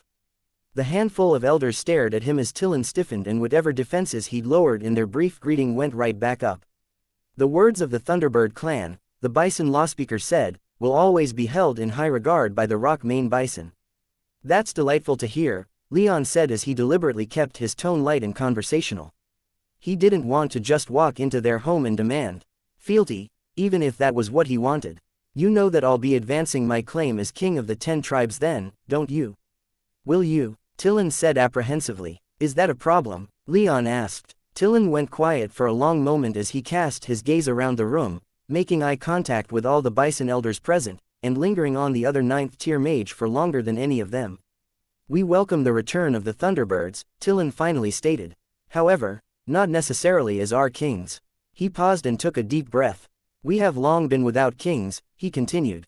"We question the need to return to the old days when we still had kings." Leon smiled and nodded. "I am saddened to hear this. Your honored ancestor was, as I said before, renowned for his loyalty and fidelity to my clan. I had hoped that his descendants would continue his legacy." Tillin physically flinched as Leon spoke. Leon waited for a response, and he waited for a long moment. After that moment, Tillin seemed to deflate and much of the life in his eyes had vanished. "It would give us no greater pleasure than to welcome our right and true king back to our fair island," he said, his voice sounding almost defeated. "Unfortunately, we cannot. Our hands have been tied by circumstances and by past mistakes." Leon arched an eyebrow. "What are these bindings?" he asked. "Tell me and I will do all I can to sever them." "They cannot be severed," Tillin said. "The Thunderer is a 10th-tier mage, and he commands an army he has built. An army we allowed him to build when we voted for him to become Thunderer in the first place. If that army is all you fear," Leon said before halting as he watched Tillin's expression. "It is not fear that stays our hand, Leon Rame. Not fear, but love. Ties of kinship. That army is made up mostly of tigers, but not entirely. We are a peaceful tribe, but sometimes our youth are born with an overabundance of energy and wanderlust. The Thunderer's army was an attractive enough option for many that we are now the second biggest contributor to the Thunderer's forces. If we declare for you, our kin would be placed at great risk." Leon frowned quite deeply and the few elders around the room refused to meet his eyes. "Your people are hostages," Tillin sighed and said, "not in those terms. But when the Thunderer came to us weeks ago, it was with promises and assurances. At the same time, Hector, the man who commands the army day to day, made it clear that bison who deserted would be given a traitor's punishment. We must support the Thunderer, we will not abandon our people." Tillin halted his explanation for a moment as his voice quavered. My own daughter is among those who joined. Leon stared back at him for a long time, lost in thought. He wasn't the best detector of deceit, but he didn't think any of the bison were lying to him. Their grief and anger were real. Very well, Leon softly said. I understand the predicament you have been placed in. It is not by intention to demand you choose between me and your kin. Ancestors know that I would give up every claim to greatness I have, every ounce of power I've inherited from the Thunderbird, so that my father could live again. You are an honorable man for keeping your family first. All of you are honorable. The loyalty of the Rock Mane Bison remains strong. Rest assured that when I become king, your people will come to no harm. I will not hold this against you, so long as you do not directly take up arms against me. Tillin nodded, his expression severe. The return of the Thunderbird clan is worthy of celebration, he said. All of Katagita should be filled with joyous cheer. Were it not for this, that cheer would have found hold in the lands of the Rock Mane Bison. We have failed you. With a smile, Leon clapped the man on the shoulder. Not yet, let's get through these next few days before we talk about who failed whom. Tillin nodded. Thank you for your understanding. Though we do not deserve it, your presence honors us greatly. There wasn't much left to say, and Leon soon found himself departing from the Bison estate, his people in tow. As much as he wanted their support, he could truly understand their reluctance. Choosing a king or their kin was a no-brainer as far as he was concerned. Besides, he had the numbers he needed to win the vote already, even if he was constantly forcing himself not to take the vote for granted. The Thunderer was busy scrounging up the votes he needed to win, too, no matter how he could get them, or at least, Hector was. And speaking of Hector, as he took to the sky, Leon turned to the massive slivers of stone and reddish gold metal rising into the sky like alien skyscrapers. These were the works of the Tiger tribe, and he would speak with them next. The Tigers had a spectacular meeting hall, as far as Leon was concerned. It was located on the top floor of their tallest building, rising more than 90 stories into the sky. Like most other tribes, their hall was long and narrow, made of stone perched atop the great metal shard that supported it. The top of the exceptionally tall building was dominated by well-tended gardens and trees, almost giving the impression that the hall stood on a small island hanging in the air. When Leon arrived, he was shown less courtesy than the bison had shown him, though not by much. He only had to wait a few minutes before he was shown to the hall, where about a dozen elders were waiting for him, along with their hegemon, the 9th-tier Solomon. As with the bison, Leon's followers had to remain by the door while he joined Solomon on the dais at the far end of the hall. Once there, Solomon said, "We welcome you, Leon Rame, the last of the Thunderbird clan, into our hall." "I am honored to be so welcomed," Leon genuinely replied. "The star-tearing tiger was a fierce, strong, and loyal vassal of my honored ancestor. It's only right for us to meet, isn't it? Especially on the verge of such a momentous vote to be had in the Elder Council. Is that why you're here?" Solomon asked. "Seeking our support for the kingship. That is my primary business reason." "Yes," Leon diplomatically replied. He gave Solomon a neutral smile and wondered if he was going to bring up his message to the jaguar. Leon certainly didn't intend to, not yet, at least. "Is there a secondary, business, reason?" Solomon asked. "I've heard that your tribe has been threatening the bison," Leon explained. "It's all hearsay right now, but I wanted to come and see if there was any way these rumors were true, and if they were, to see if I could make peace between your tribes." Solomon gave him a long, searching look. "The bison determine their own affairs," he said. "The tigers determine ours, as do those who follow the Thunderer." Leon's golden eyes narrowed. "So Hector's doing his own thing, then? And you have determined that your affairs are best served by following the Thunderer and not the heir of the Thunderbird clan?" Leon asked. Solomon sighed. "My brother serves the Thunderer. Most of my tribe now serves the Thunderer, as well as my brother. The interests of my tribe and the Thunderer have been linked for nearly half a century. Separating the two is no easy task. Do you want it to be separated?" Leon pressed. One of the other tiger elders, another 9th tier, growled, "Our internal debates are private." "Those debates affect other tribes," Leon said. "Then those other tribes can speak with us," the elder replied. "Do you not believe that it is the Thunderbird's duty to help in keeping the peace among the 10 tribes?" Leon asked. "I believe it is." The elder frowned and didn't respond. "Leon Rame," Solomon intoned. "I understand what you want. If circumstances were different, I would welcome you back as a long-lost family member finding their way home. But the circumstances are what they are. We will vote with the Thunderer, but we mean you and your clan no ill will. If the vote goes your way, you will find us to be loyal servants of the Thunderbird clan, as our ancestors were long ago." Leon glanced back at him and smiled as silence settled upon the hall. "I look forward to the vote, then," he softly said. It seemed neither the bison nor the tigers would be joining his side.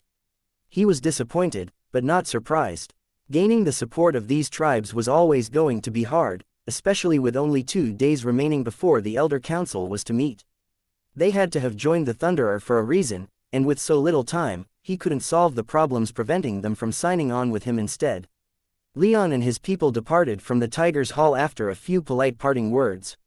He'd said his piece, and they'd said theirs. He could only hope that they would remain true to their word after the vote. "Assuming it goes my way," Leon reminded himself. For now, the Hawks and Ravens were speeding his way with as many elders as they could throw together. Already, they had sent word that they hadn't managed to wrangle all of their elders together given how unexpectedly the Elder Council had been called, but his margin was still well padded. "Where to now, boss?" Alex called out as they flew away from the Tigers district fairly slowly. Leon wasn't quite sure and didn't immediately respond. His eyes turned to the Jaguars' territory. There wasn't much left for him to do there other than wait and possibly discuss what the Bears and the Thunderer's other tribes might bring up during the council. He supposed he could always try and treat with the Spiders and the Bears since he had the time, but with their words from the night before still ringing in his ears, he knew that such entreaties were unlikely to go anywhere, especially since he found no success with either the Bison or the Tigers. However, as he was about to give his answer, his eyes turned toward the Elder Hall, and the government buildings around it that the Thunderer occupied. He quickly picked out the one that the Thunderer himself resided in, and on an impulse, made his decision. There was one last thing he could do before settling in to wait these last couple days. He could speak with the Thunderer in one last attempt to avert the violence that he was quietly becoming more and more convinced was on the horizon. The Thunderer's home was delightfully humble in Leon's opinion. It was relatively small, built around only a single courtyard, but it was located quite close to the Elder Hall. Due to its size and the Thunderer's power, it wasn't heavily guarded, either, with only 2 people rising to meet Leon as he drew close. It was, however, quite well fortified with strong enchantments, and it was located close to another building that the Thunderer had constructed to house the government he'd been establishing. Leon knew the Thunderer was at his home given just how many people were moving between his home and the government building. "Halt!" The stronger of the 2 tribesmen rising to meet him and his entourage shouted. He was only of the 6th tier whereas the other was 5th. Given their long red hair and impressive stature, Leon guessed both were bears. "State your name and reason for approach." "I am Leon Rame," Leon swiftly declared, not wanting anyone else to take that privilege. Much like the royal style that his tribes had been using for him, a part of him quite liked it when others introduced him, but on the whole, he preferred introducing himself. "I'm here to speak with the Thunderer." Leon didn't elaborate much, trusting that the 2 would know who he was and not press for information. The widening of their eyes and flickering of their auras told him he was right in the former, at least. Wait here," the 6th tier bear half whispered as he glanced at his comrade, then plummeted to the courtyard below, quickly vanishing inside. Leon and his people hovered there for a moment, Leon feeling a little awkward as he stared at the remaining guard with some amusement. The 5th tier mage appeared older than Leon, yet he seemed to be doing his level best not to stare. His aura was frantic and his lips were strained, though slightly curling upward.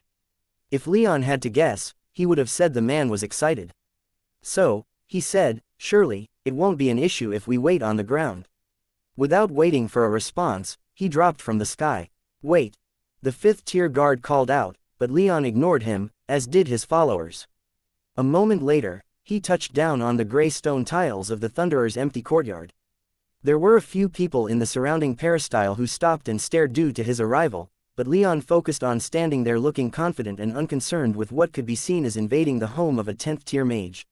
Fortunately, no one did say anything, and as his family, retainers, and knights landed all around him, the Thunderer himself stepped out into the courtyard, followed closely by both Hector and the 6th tier guard. "What is this insolence?" Hector immediately shouted before being silenced by the Thunderer with a single raised hand. The Thunderer coldly stared at Leon, his expression impassive. After tacitly offering the man the initiative and having him respond with silence, Leon decided to speak first. Thunderer, we have some important matters to discuss regarding the meeting of the Elder Council in a couple days. He kept his tone light and inviting, but he narrowed his eyes in a silent indication that he wasn't asking. The Thunderer didn't let even a spark of emotion pass over his face, but the tiger behind him looked incensed. If the Thunderer had lowered his hand, Leon guessed that Hector would be screaming in anger. As it was, it almost felt like Hector was trying to set him on fire with his eyes. After what felt like close to an eternity, the Thunderer finally said, "Very well." Without another word, he turned slightly and his raised hand lowered slightly to welcome Leon inside. "Wait here," Leon ordered his followers. "Are you sure?" Gaius silently asked. He attracted a few more looks from his people, all asking him the same thing in one way or another, but he just smiled and nodded. Gaius frowned but restrained himself from asking any further questions. Leon then strode forward into the proffered hallway. The Thunderer fell in beside him, and Leon assumed Hector was ordered to stay behind as well, as the tiger didn't follow them despite looking like he very much wanted to. Neither he nor the Thunderer spoke until they were alone in the Thunderer's office, surrounded by powerful privacy enchantments. The Thunderer immediately took a seat in an armchair and waited for Leon to do the same. Leon, however, took a moment to check out the Thunderer's office. It was as Spartan as the rest of the house, with few decorations.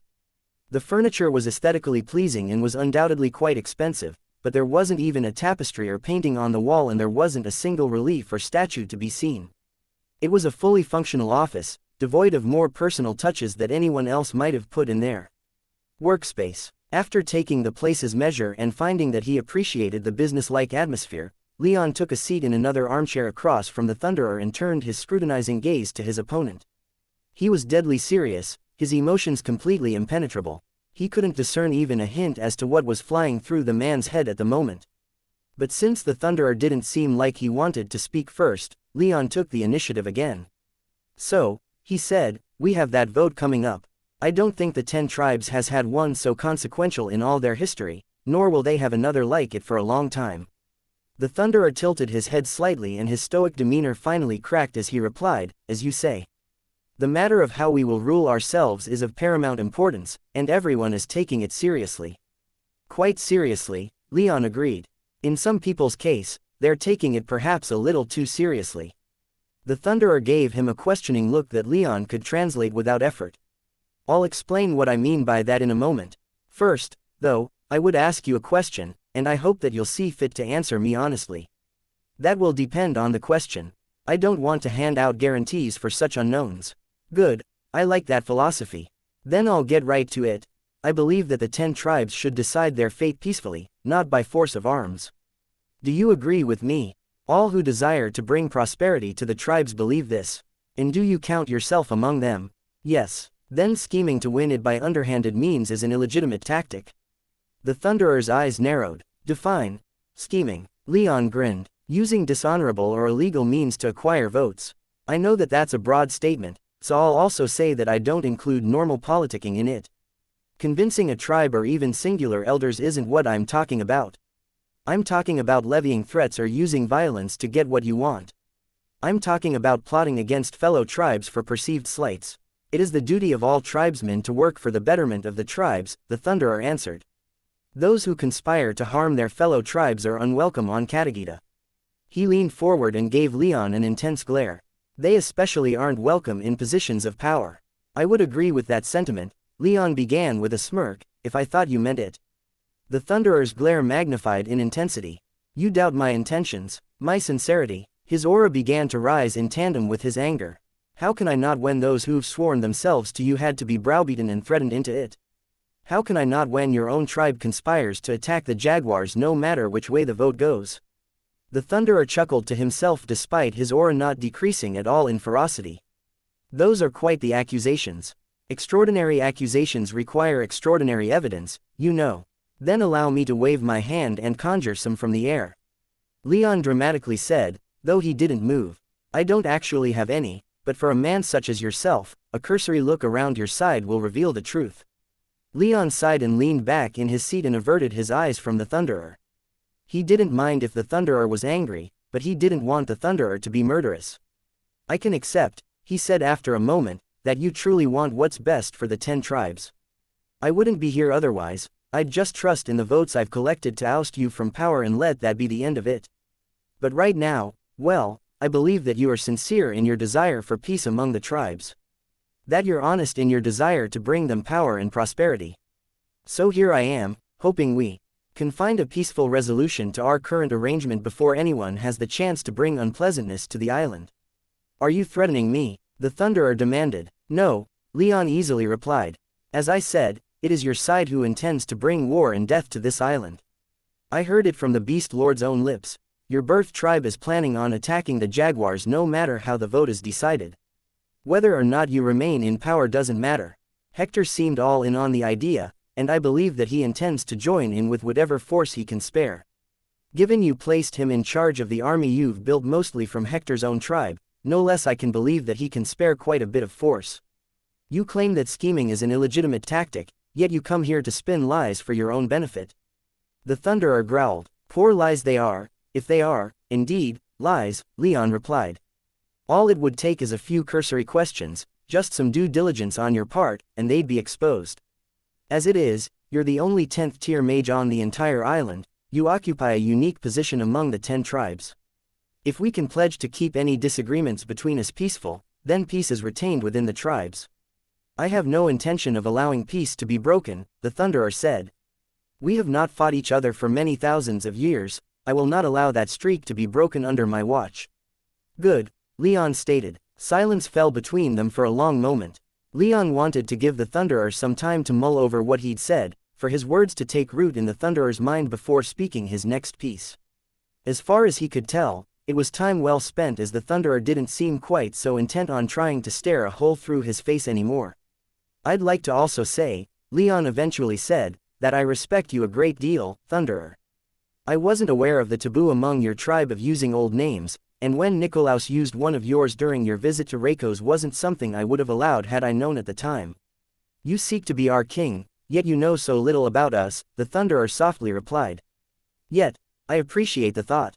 Thank you. Leon smiled and nodded. More than our tribes, I want us to remain at peace.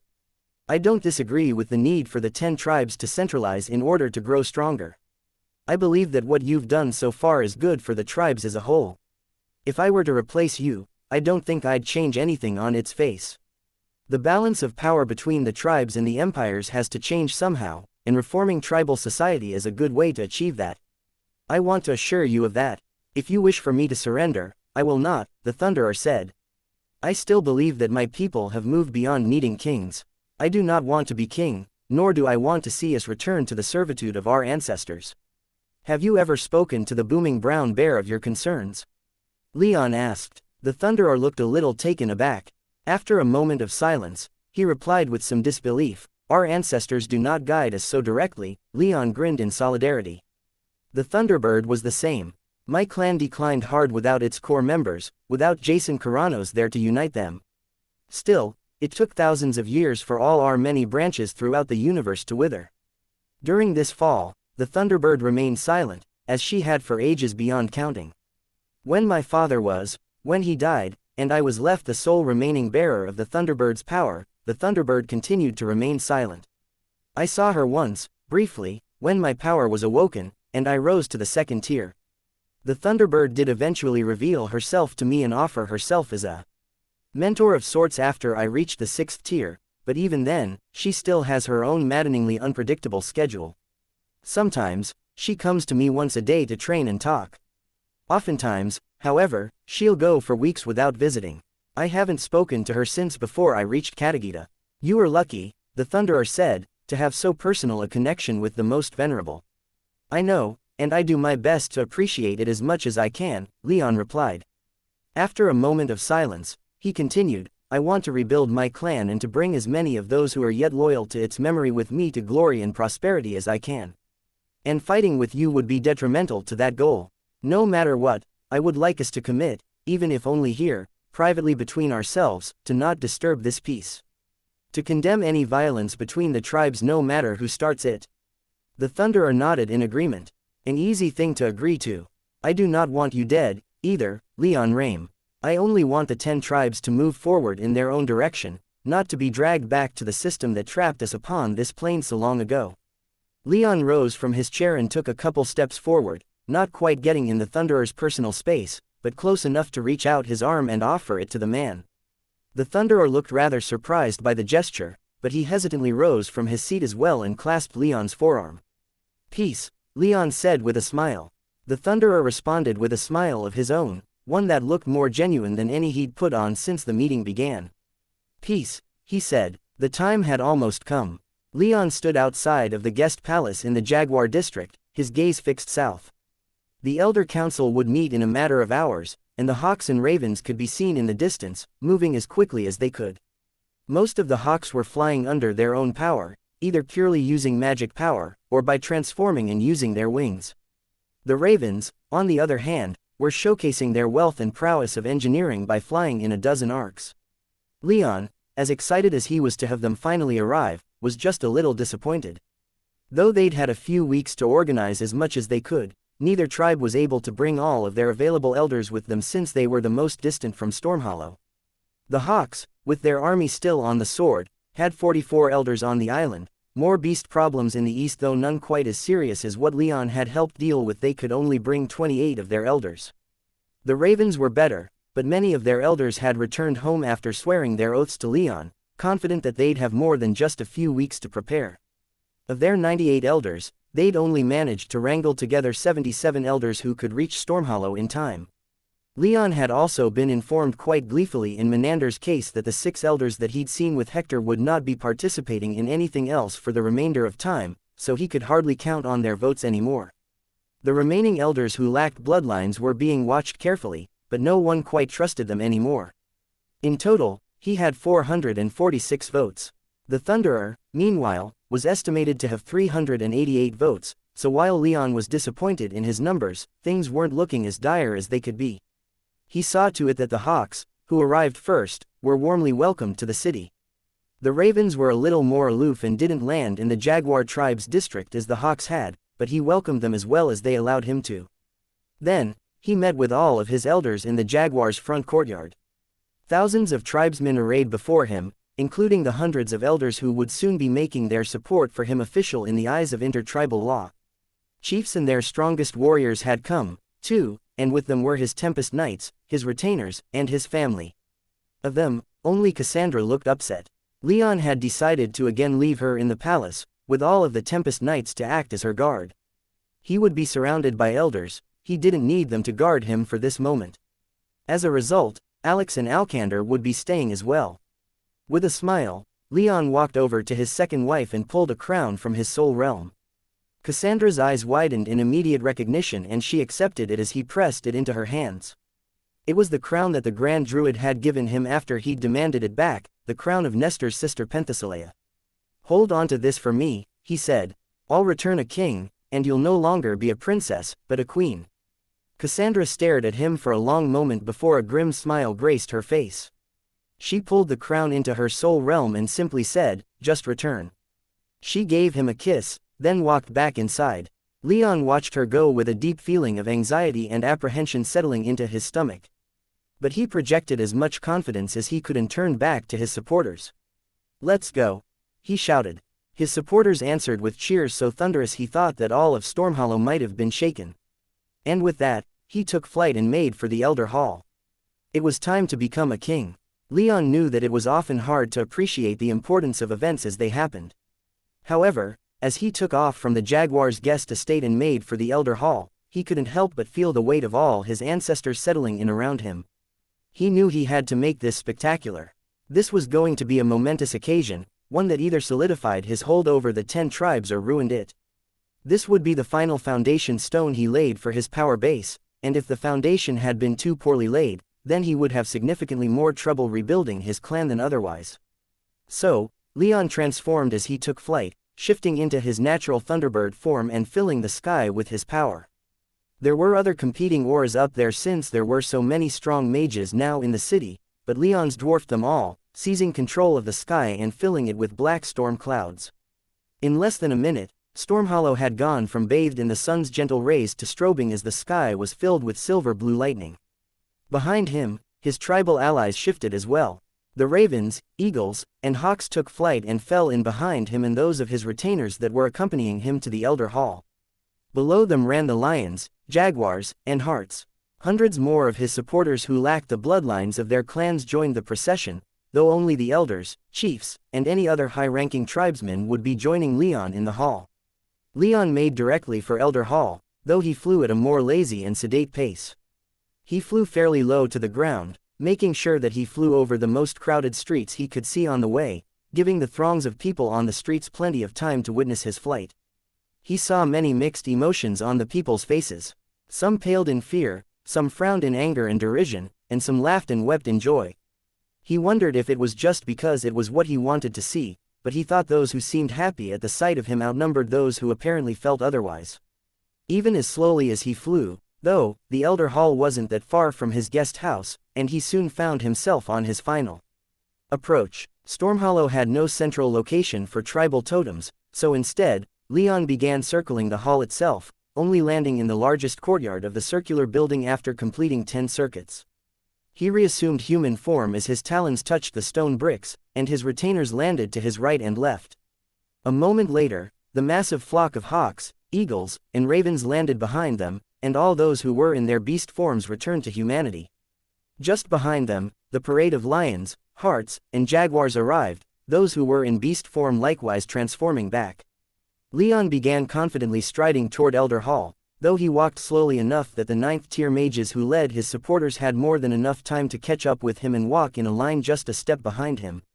The Elder Hall had been built on a hill and was both patrolled and maintained by a small faction of neutral tribesmen under the command of the Axe-Bringer. As he approached, none of the surprisingly strong guards so much as took a single threatening step in his direction. As he drew near the massive double doors that led inside, the guards even opened them for him and his procession, allowing them access to the hall that dominated the interior of the opulent structure. Leon glanced back at his retainers in the short moment that it took the doors to open. They moved off to the side, led by Valeria, making way for the rest of the tribes. They would wait just outside with many of Leon's other supporters who wouldn't be joining him inside the hall. Once the doors were open, Leon, with the 9th-tier elders of the tribes who supported him, strode inside, and he had to stifle a gasp of surprised glee. The hall was massive, with 10 seating sections built around a huge travertine dais. The walls were marble enchanted to look like water, while the ceiling was a massive fresco dominated by an image of the Thunderbird. As he glanced around at the other images on the ceiling, however, he thought he recognized a couple of them. His clan leading a massive fleet from what looked like an enormous fortress floating in the night sky. He guessed this was the moment when the invasion of Eterna started, with Jason Karanos and his children leading the fleet from the fortress plain of Tyrants. He also saw a great golden palace that he took to be the palace plain of Minnows, around which dozens of beasts and people were kneeling, but he couldn't be sure. However, the gigantic fresco wasn't what caused him to nearly gasp. Neither was it the gorgeous marble seating trimmed in lapis lazuli, nor the floating lights that illuminated the hall, glowing silver and blue. It was the trees behind each seating section. He was used to seeing greenery kept indoors like this, of course, especially with the aid of enchantments, but these trees were of great significance to him. They were of 2 different kinds. The first had pale white bark and leaves the color of the midday sky, the second had dark, nearly black bark, and had some of the greenest leaves Leon had ever seen on Eterna. These were the trees that dominated the forest of black and white. As he walked into the hall, Leon, for a moment, felt like he was being welcomed home. That feeling died quickly as he realized he wasn't the first to reach the hall. The spiders had come first, and they by and large glared at him and his supporters as they entered and split off into their respective tribes to take up one of the seating sections. However, Leon ignored the spiders and instead turned his attention back to the hall. He didn't want to show any particular tribe too much favoritism at this time, despite the fact that he'd spent these past few days in the Jaguar's own guest hall, so without anywhere else to sit, Leon instead walked up onto the dais in the center of the hall, directly beneath the massive image of his ancestor on the ceiling. He slowly spun around, admiring his surroundings and taking a few subtle glances at the spiders as he did. They were led by a pair of 9th-tier mages, and while their delegation numbered nearly 1,000 strong, those who sat in the front, separated by a row of empty seats, were 114 mages, nearly all 8th-tier mages. Those few who weren't were still at the 7th tier. 116 elders, then, Leon thought. Good, In line with our estimates. He'd been mildly concerned that his estimates would be too off, but he was encouraged to see that the spiders hadn't found any elders lying around that they could add to their delegation. Tribal convention held that elders were to be 8th tier, but every constituent clan within a tribe had to have an elder on their tribal council, and thus had to have an elder represent them at the elder council. Some of the smallest and weakest clans had no 8th tier mages, leaving a 7th tier mage to fill in for them, and clans were distinct political entities themselves, and not easily founded. Fortunately, this was the only exception that Leon knew of, otherwise a tribe could pad out their votes with hundreds more elders, the definition of which could be interpreted as loosely as the situation needed. His relief was dampened as, while his supporters were still taking their seats, the bears arrived, and a quick count showed that his people's estimates had been just a little too short. Instead of having 80 elders, the Thunderer not included, they instead had 87. 88 if the Thunderer took part. A little worrying, but 7 additional elders were nearly enough to tip the vote in the Thunderer's favor. Led by the Beast Lord, the bears marched into the hall like they were on the warpath. However, as the Beast Lord's eyes landed upon Leon standing upon the dais, he paused for a fraction of a second, then began striding toward him with a look of abject wrath carved upon his face. "What is this?" he bellowed so loudly that Leon felt the sound waves rattle his bones. "You have no right to be here, pretender. This is a sacred place, you dirty it with your presence." Leon's supporters booed and stomped in disapproval while the jaguar and all 4 of the 9th tier lions shot to their feet in anger. "And who are you to make that call?" the jaguar shouted. "You do not speak for the tribes, Beast Lord," Menander added. "That is not for you to say." Nikolaus castigated. Leon, standing below the image of his ancestor, smiled and waved to his supporters, silently ordering them to calm down. Those on their feet didn't immediately sit back down, but their body language at least became less aggressive, so he turned his attention back to the Beast Lord, who had stopped at the edge of the dais, which came up to his thigh. He didn't look at all disturbed by the arguments of the other tribes. "Since our business has to do with him," one of the 9th tier spiders, not the one Leon had seen at the meeting Solomon had warned him about, called out, "Perhaps it would be best if he were to wait outside." "Absolutely not," the jaguar roared, his voice even louder than the Beast Lord's had been. "I will not stand for the Thunderbird's own descendant to be treated like a criminal in this holy place. Such a violation of all that we've stood for brings nothing but shame upon us all. It is the opinion of the hearts," Sar declared as he rose to his feet, "that Leon Rames should stay. He has as much right as any of us to be present. He has more right than any of us," Xanthippe hollered. "Indeed," a calm voice from the door said. This voice was backed up by an aura more potent than anyone else's, easily drawing attention away from Leon. The Thunderer stood there, smiling pleasantly, and he added, "I have no problem with Leon Rame being present. What we have to discuss involves him more than anyone else, I should think." With the Thunderer now present and giving his opinion, the Beast Lord and the spider who'd spoken up both tacitly withdrew their opposition, though not before shooting Leon some venomous glares first. "They're going to be problems," Leon thought with some apprehension. "Even if I'm declared king today, they're not going to accept. Though, if violence has to break out, it's better if it's the Thunderer's faction who instigates it." With the bears reluctantly settling into their seats, the Thunderer joined Leon on the dais. He'd brought several powerful mages with him, including Linda, the High Inquisitor, though Leon noted that none of them sat in any of the seats allocated to the elders. Instead, they formed up close to the entrance and began to wait. Notably absent from the Thunderer's entourage was Hector, and Leon couldn't help but feel uneasy without knowing where that man was. "Leon Rame," the Thunderer said charmingly. "This is it, isn't it?" "This is it," Leon agreed. "No matter what happens, I would like to pledge to you that I won't break the peace. It is for the tribes to decide who to follow, not us." A shallow smile sprouted on the Thunderer's face, and he said, "I will make the same pledge. Any tribe who claims to follow me will not break the peace. No matter which way the vote goes, we will honor it and abide by its decision." Leon nodded, and the two fell into a somewhat strained silence as the elders, chiefs, and other powerful members of the tribes settled into their seats. Only a minute or two later, though, the tigers arrived. The largest tribe in the Confederation entered the hall without too much fanfare, and fortunately, they didn't seem to have spontaneously grown any new elders. Their elders numbered 142. They simply walked in and, led by Solomon, barely addressed any of the other tribes, Leon, or the Thunderer as they took their seats. Among their number, however, was Hector, and he was the sole exception. He entered the hall just behind his twin, and when he saw Leon standing with the Thunderer upon the dais, his face went red with anger. Despite this, Hector's wrath didn't reach critical levels until his eyes turned in the Jaguar's direction.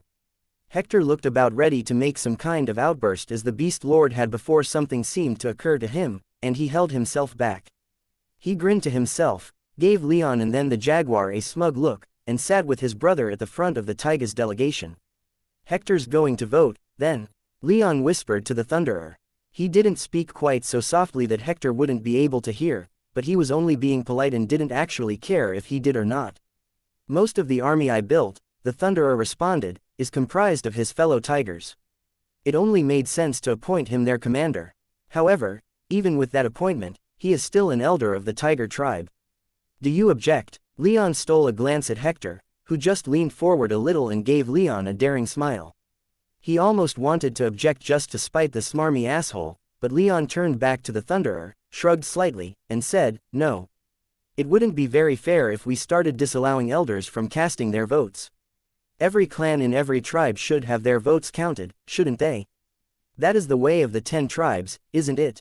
No elder left out. Leon's tone was pointed, and while he continued to look unconcerned, the corners of the Thunderer's eyes tightened. All elders are welcome to the Elder Council, the Thunderer hesitantly said.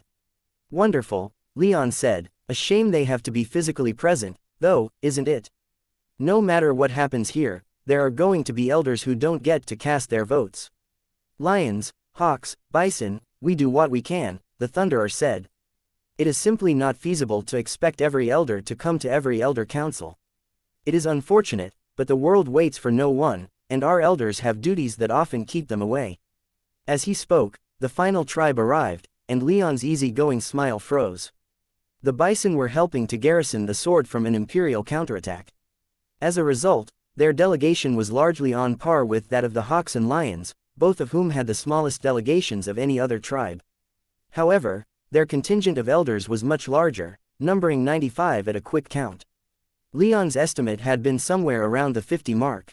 With alarm bells ringing in his ears, Leon glanced at Nikolaus and the Jaguar, both of whom looked equally perturbed, as did many more in Leon's corner.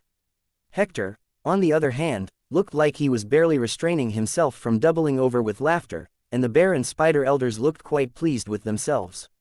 As the bison entered the hall and made for the last open seating section, Nikolaus' voice resounded in Leon's head. 441, if they all vote for the Thunderer, including the man himself. Leon took a deep, steadying breath to force himself to remain calm. He didn't know how the bison had managed to get back to Katagita in time nor how they did so without anyone noticing, but their addition to the Thunderer's tally was an absolute disaster, especially with the lions and hawks keeping most of their elders on the sword. With this, Leon's lead shrank considerably. He had 446 to the Thunderer's 441. His block would have to vote as one if he were to win. Determined not to let his shock show too much, Leon asked with a voice shakier than he wanted, so, the bison pulled out of the sword. No, the Thunderer woodenly explained. Their elders have returned for the Elder Council. They will return to the sword upon the conclusion of our business here. Altogether, they will only be gone for a matter of days, not long enough for the usurpers across the sea to retake the island. It's still playing with fire, Leon murmured. Before the Thunderer could respond, another group arrived, led by the familiar figure of the axe bringer. Leon wasn't sure what they were doing here, but Solomon rose to his feet and, as the hall quieted down somewhat, offered an explanation. In light of what we are to discuss today, I have relinquished my right as the one who called this council today to lead us in discussion. I trust the axe bringer to be impartial in all our matters today, and have offered him the honor of handling today's business. His words set off a chorus of furious murmurings throughout the hall, and for the first time since he entered the room, Hector's smile slipped from his confident smirk for just a moment. Leon frowned slightly, but he supposed this was a good thing. While Solomon seemed fairly friendly with the Jaguar and sympathetic to Leon's cause, he still refused Leon's offer to join him. He was still on the Thunderer's side. I welcome the axe bringer's mediation, the Thunderer declared. As do I, Leon added as he silently cursed himself for not speaking up before his opponent.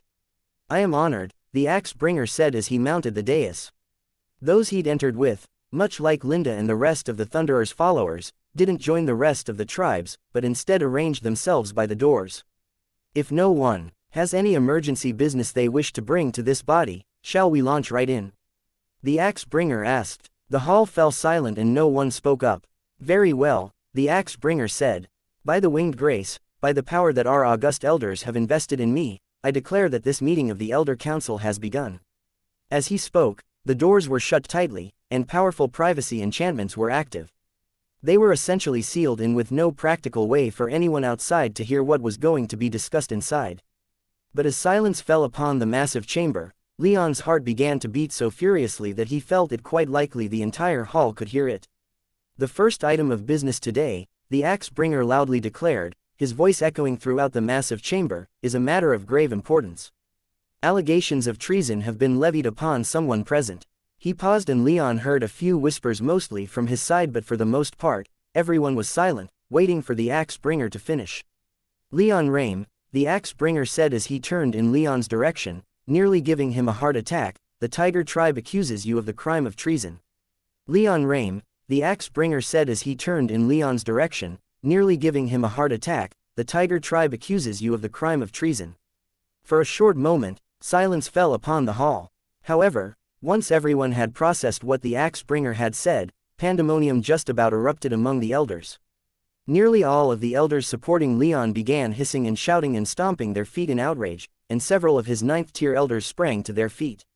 This is absurd, Nikolaus shouted. What is the meaning of this? The jaguar loudly demanded at almost the same time. Treason, Exalos Ados cried out, his tone tinged by fury. How dare you? Solomon weathered this barrage quite gracefully, including the less polite shouts from other elders on Leon's side, but his brother grinned like he was reveling in the negative attention. If they're getting upset, Hector said to his brother loudly enough for Leon to hear, then we know we're doing the right thing. Solomon didn't even acknowledge that his twin had said anything, and if anything, seemed to be suppressing his embarrassment at the whole affair, if Leon was reading him rightly. What would you call it? The Beast Lord demanded belligerently as he rose to speak. A man who claims to be our king has brought to our fair island one who belongs to the ruling caste of our enemies.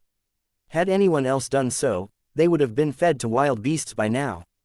The jaguar made to respond as Leon's block stomped and shouted their disagreement, but the axe bringer raised his fist in the air and shouted, quiet. These are charges brought by the cubs of the star-tearing tiger. None shall speak until the charges have been explained. Silence fell upon the hall again, and Leon thought for a moment that his people would start shouting again.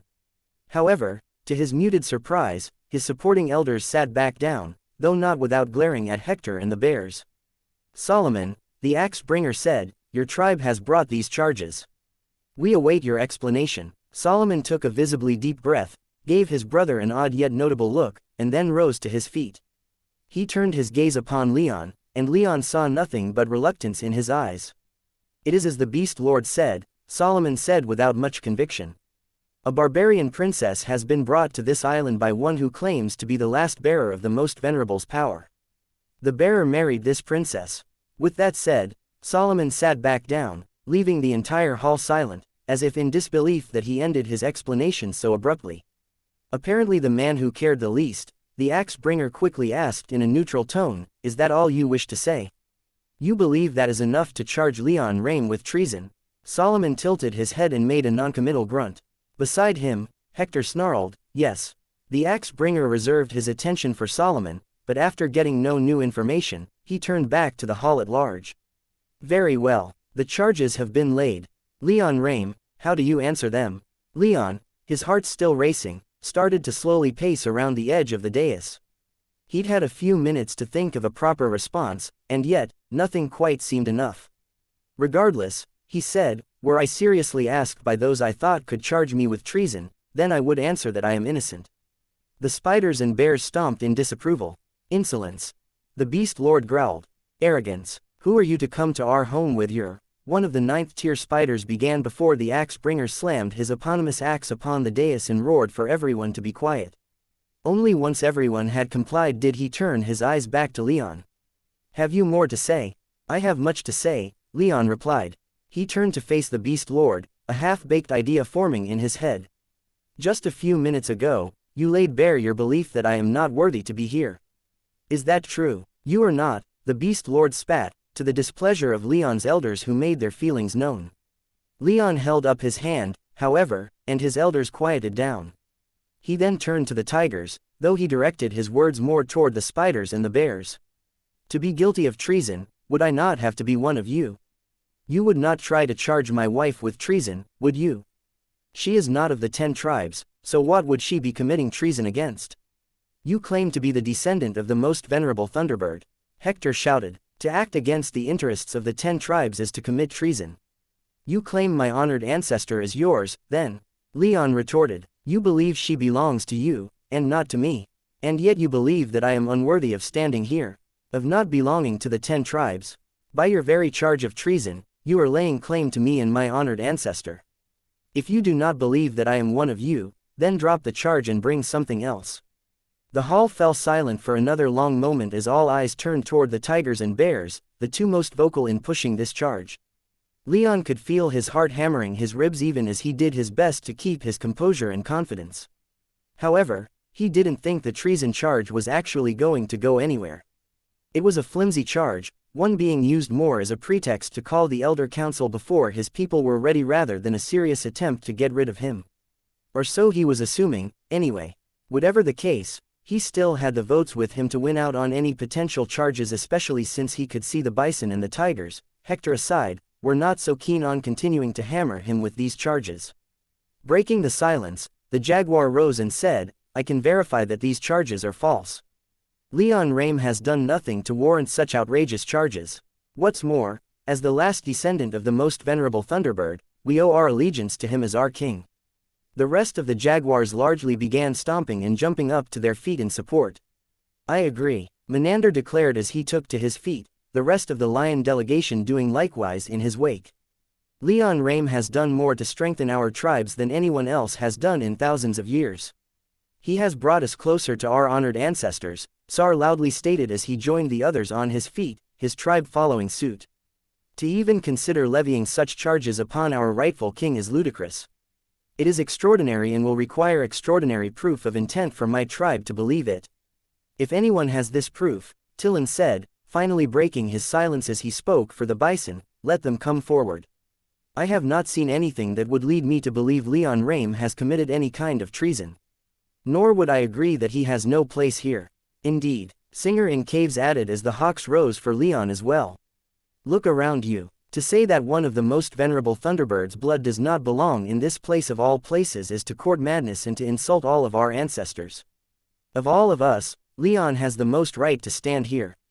Before anyone else could speak, the axe bringer slammed the butt of his axe upon the dais again and asked Solomon, do you wish to press these charges? Solomon didn't immediately respond, leading Exalos to rise with the eagles and say, yes. If you have any proof, then, Leon raised his hand again and cut him off. Exalos remained standing, however, showing his tribe's solidarity with Leon. While Solomon continued to think, Frode led the ravens in rising to their feet, silently adding throwing their support behind Leon. Solomon continued to sit there and think, his eyes flitting around the hall, eventually landing upon Leon, and then turning to the Thunderer. After a moment during which the 2 men seemed to silently communicate something, Solomon rose to his feet and said, I do not bring proof, nor do I wish for this to become a trial. We have other business to conduct today. The axe bringer nodded and declared, then let us vote. Aye, to dismiss this charge of treason, nay, to press. Leon's people roared, aye, and he was gratified to see several dozen bison and tigers adding their voices to the mix. The spiders and bears nearly to a man voted nay, but the nays didn't even crack 300 votes. Tillin and Solomon remained seated in the small minority who abstained. The ayes have carried it, the axe bringer declared. All charges of treason are dismissed. Leon breathed a sigh of relief as his elders began to cheer and roar their approval. Notably, those bison and tigers who'd voted with him attracted little attention from their respective tribes, though the spiders and bears had some dirty looks to give them. Hector, too, glared around at his fellow tribesmen who'd defected for this vote, though he didn't say anything right then. Now, the axe bringer continued as the noise died down. Charges of collusion and sabotage were included when the call was made by the tigers. Will you press these charges as well? Yes, Hector shouted as he sprang to his feet. No, Solomon calmly countermanded a moment later. He remained seated even as his brother glanced back at him with a look of anger and betrayal. The charges will not be brought, the axe bringer announced.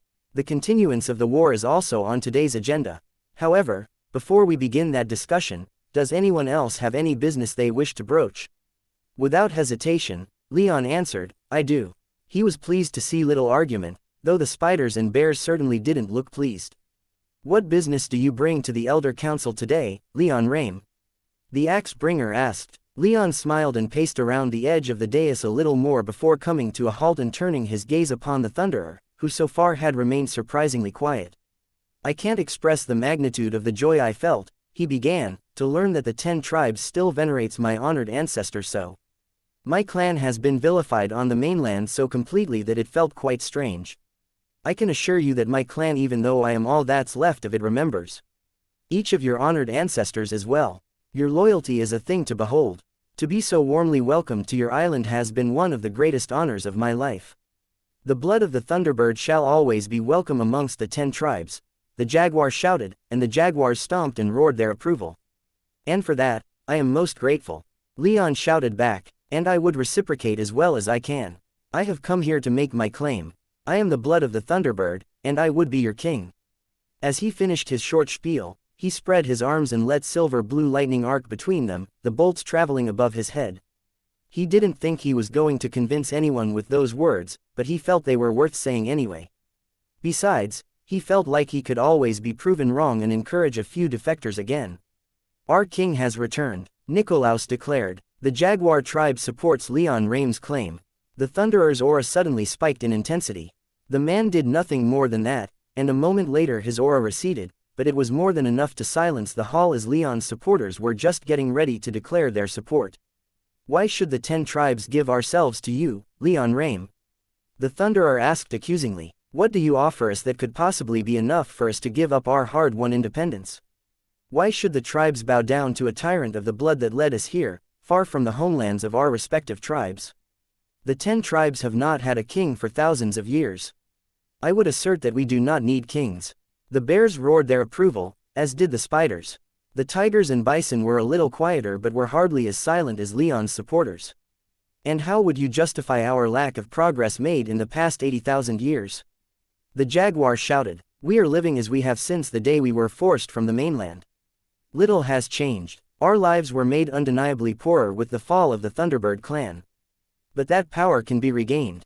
We only need the proper bloodline upon the throne, which has sat vacant for far too long. Prosperity does not lie in the proper bloodline, the Thunderer retorted. It lies in unity. It lies in centralization. The greatest successes the 10 tribes have ever had only come when we were united. When we acted as one people, not 10. That is what we must do. And you would wish for us to unite behind you, isn't that right? Nikolaus asked. You ask for us to vote for you again when a scion of the Thunderbird clan is before us. Have I not done all that I promised? The Thunderer irately demanded. Have I not delivered victory upon the sword? Was it not my plan that forced back the barbarians? The bears roared their support, and the spiders made quite a bit of noise as well. However, they were the only tribes to make so much noise. Leon almost felt bad for the Thunderer as he turned his eyes this way and that and found few sympathetic gazes looking back. Those are the victories of the tribes, the jaguar said. They cannot be claimed by any one man. I was not trying to claim them all for myself, the Thunderer bitterly said. All I'm saying is that behind me, we were united enough to strike back and take the sword. Could you have sacked Argos if not for the simultaneous attack upon the sword and the shield? We are stronger together, but that doesn't mean we must unite behind an unproven king. Leon Rame has proven enough. Sar shouted. He has won the support of the ancestral heart and given us a gift beyond value. What is the sword next to a greater understanding of our inherent power? The Thunderer fell silent. He closed his eyes and sighed. Leon imagined he was struggling with his inability to convince the tribes of his position. Why must we argue as if these are separate issues? Leon asked the hall. If it is unity that you desire, then why do you refuse to unite behind me? The minds and the warriors who accomplished so much, combined with the power of the Thunderbird. Leon's supporters and the jaguars, in particular, roared their agreement. We will not bow to you just because you have different colored lightning, the Beast Lord argued. The Thunderbird was worthy of respect and veneration, You are not. Leon Rame has done more for my tribe than the bears have in recent years. Singer responded. He has won the respect and veneration of the heart-stabbing hawks. As he has done for my tribe, Sar irately added, irked that he had to repeat himself. Leon's other supporting tribes made similar statements refuting the Beast Lord's words, though he didn't look at all convinced. How much is there to debate? Leon asked as the hall began to get rowdier. We know what we're here for. We've been preparing for this for months. So let us put it to a vote. That is not your place to decide, pretender. One of the 9th-tier spiders angrily responded. Leon rolled his eyes before looking to the axe bringer. Are you finished making your claim? The axe bringer asked. I am, Leon replied. And you, the axe bringer said as he turned to the Thunderer, have you any more words to add? Everyone who needs to hear what I have to say has covered their ears, the Thunderer replied. They have made their minds up. Let's just have the vote and deal with what comes next. Very well, the axe bringer said. By the winged grace, we shall now vote on the prospect of kingship. On one side, Leon Rame has made his claim known. He seeks to become our king. On the other side is the Thunderer by legal appointment by this very body. Elders, are we ready to cast our votes? The 9th-tier leaders of each tribe needed only a few seconds before indicating that they were ready. Then let's waste no more time, the axe bringer declared. He looked around before deciding to start with the hearts. How do the ancestral hearts vote? Did they vote for Leon Rame? To a man, the ancestral hearts rose to their feet. The ancestral hearts declare for Leon Rame. Sar roared for all to hear. All of the present hearts, including the chiefs and those watching from further up the benches, erupted in applause, as did many supporting Leon, though they kept it a little more subdued than usual. After a quick head count, the axe bringer declared, 90 votes cast for Leon Rame. He raised a hand and conjured a simple illusion in the air. On one side was Leon's name, and the other was the Thunderer's. 90 feet appeared below Leon's name. The axe bringer then turned to the hawks. How do the heart-stabbing hawks vote? Once more, to a man, the hawks rose from their seats and Singer in Caves declared, the heart-stabbing hawks declare for Leon Rame. One headcount later and 28 votes were added to Leon's tally. How do the G-Spiders vote? The spiders were as united as Leon's tribes had been so far, and 116 votes were cast for the Thunderer. A moment later, the bears did likewise, with the Thunderer casting his vote along with his tribe, earning himself another 88 votes. Leon cocked an eyebrow at the Thunderer voting for himself, but he raised no objections. The tigers, the axe bringer continued. Solomon gave Leon an apologetic look even as Hector and a few dozen other tigers shot to their feet. Solomon led the rest of the tribe in following them. 142 votes were cast for the Thunderer. The rock mane bison followed, and like Solomon, Tillin didn't appear at all happy about what he was doing, but he led his tribe in voting for the Thunderer. 95 more votes were added to the Thunderer's score, bringing his total to 441.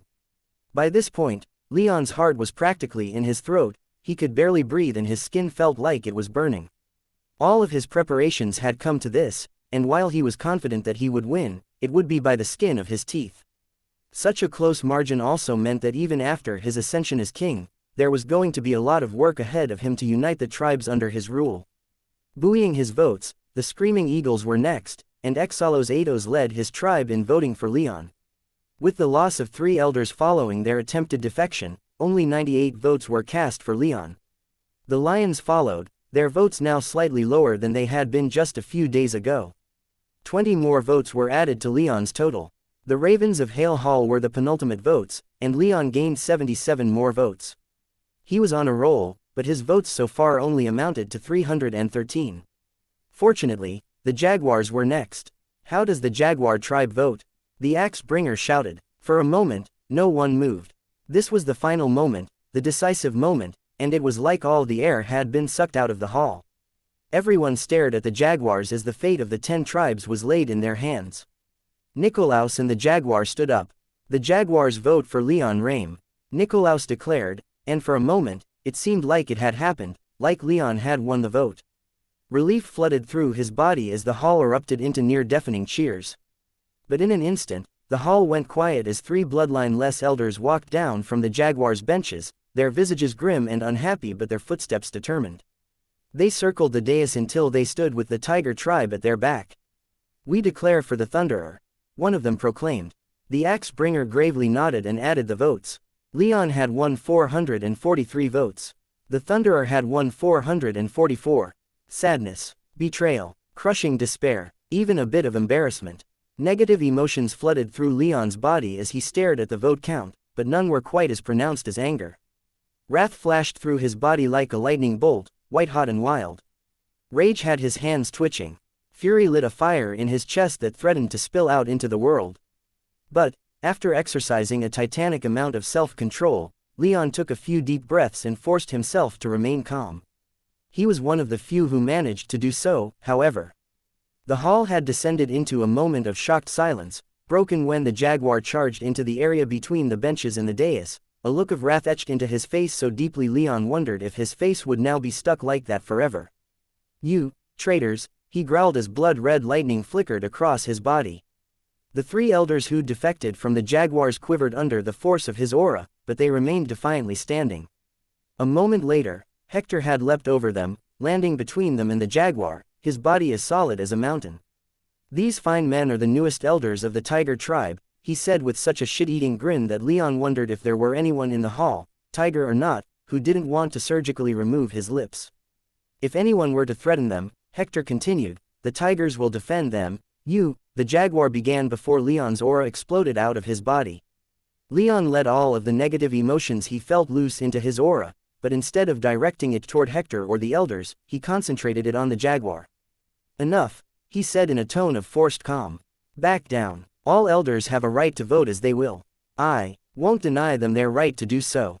As he spoke, his eyes drifted toward the three turncoat elders, two of whom at least had the good graces to look guilty.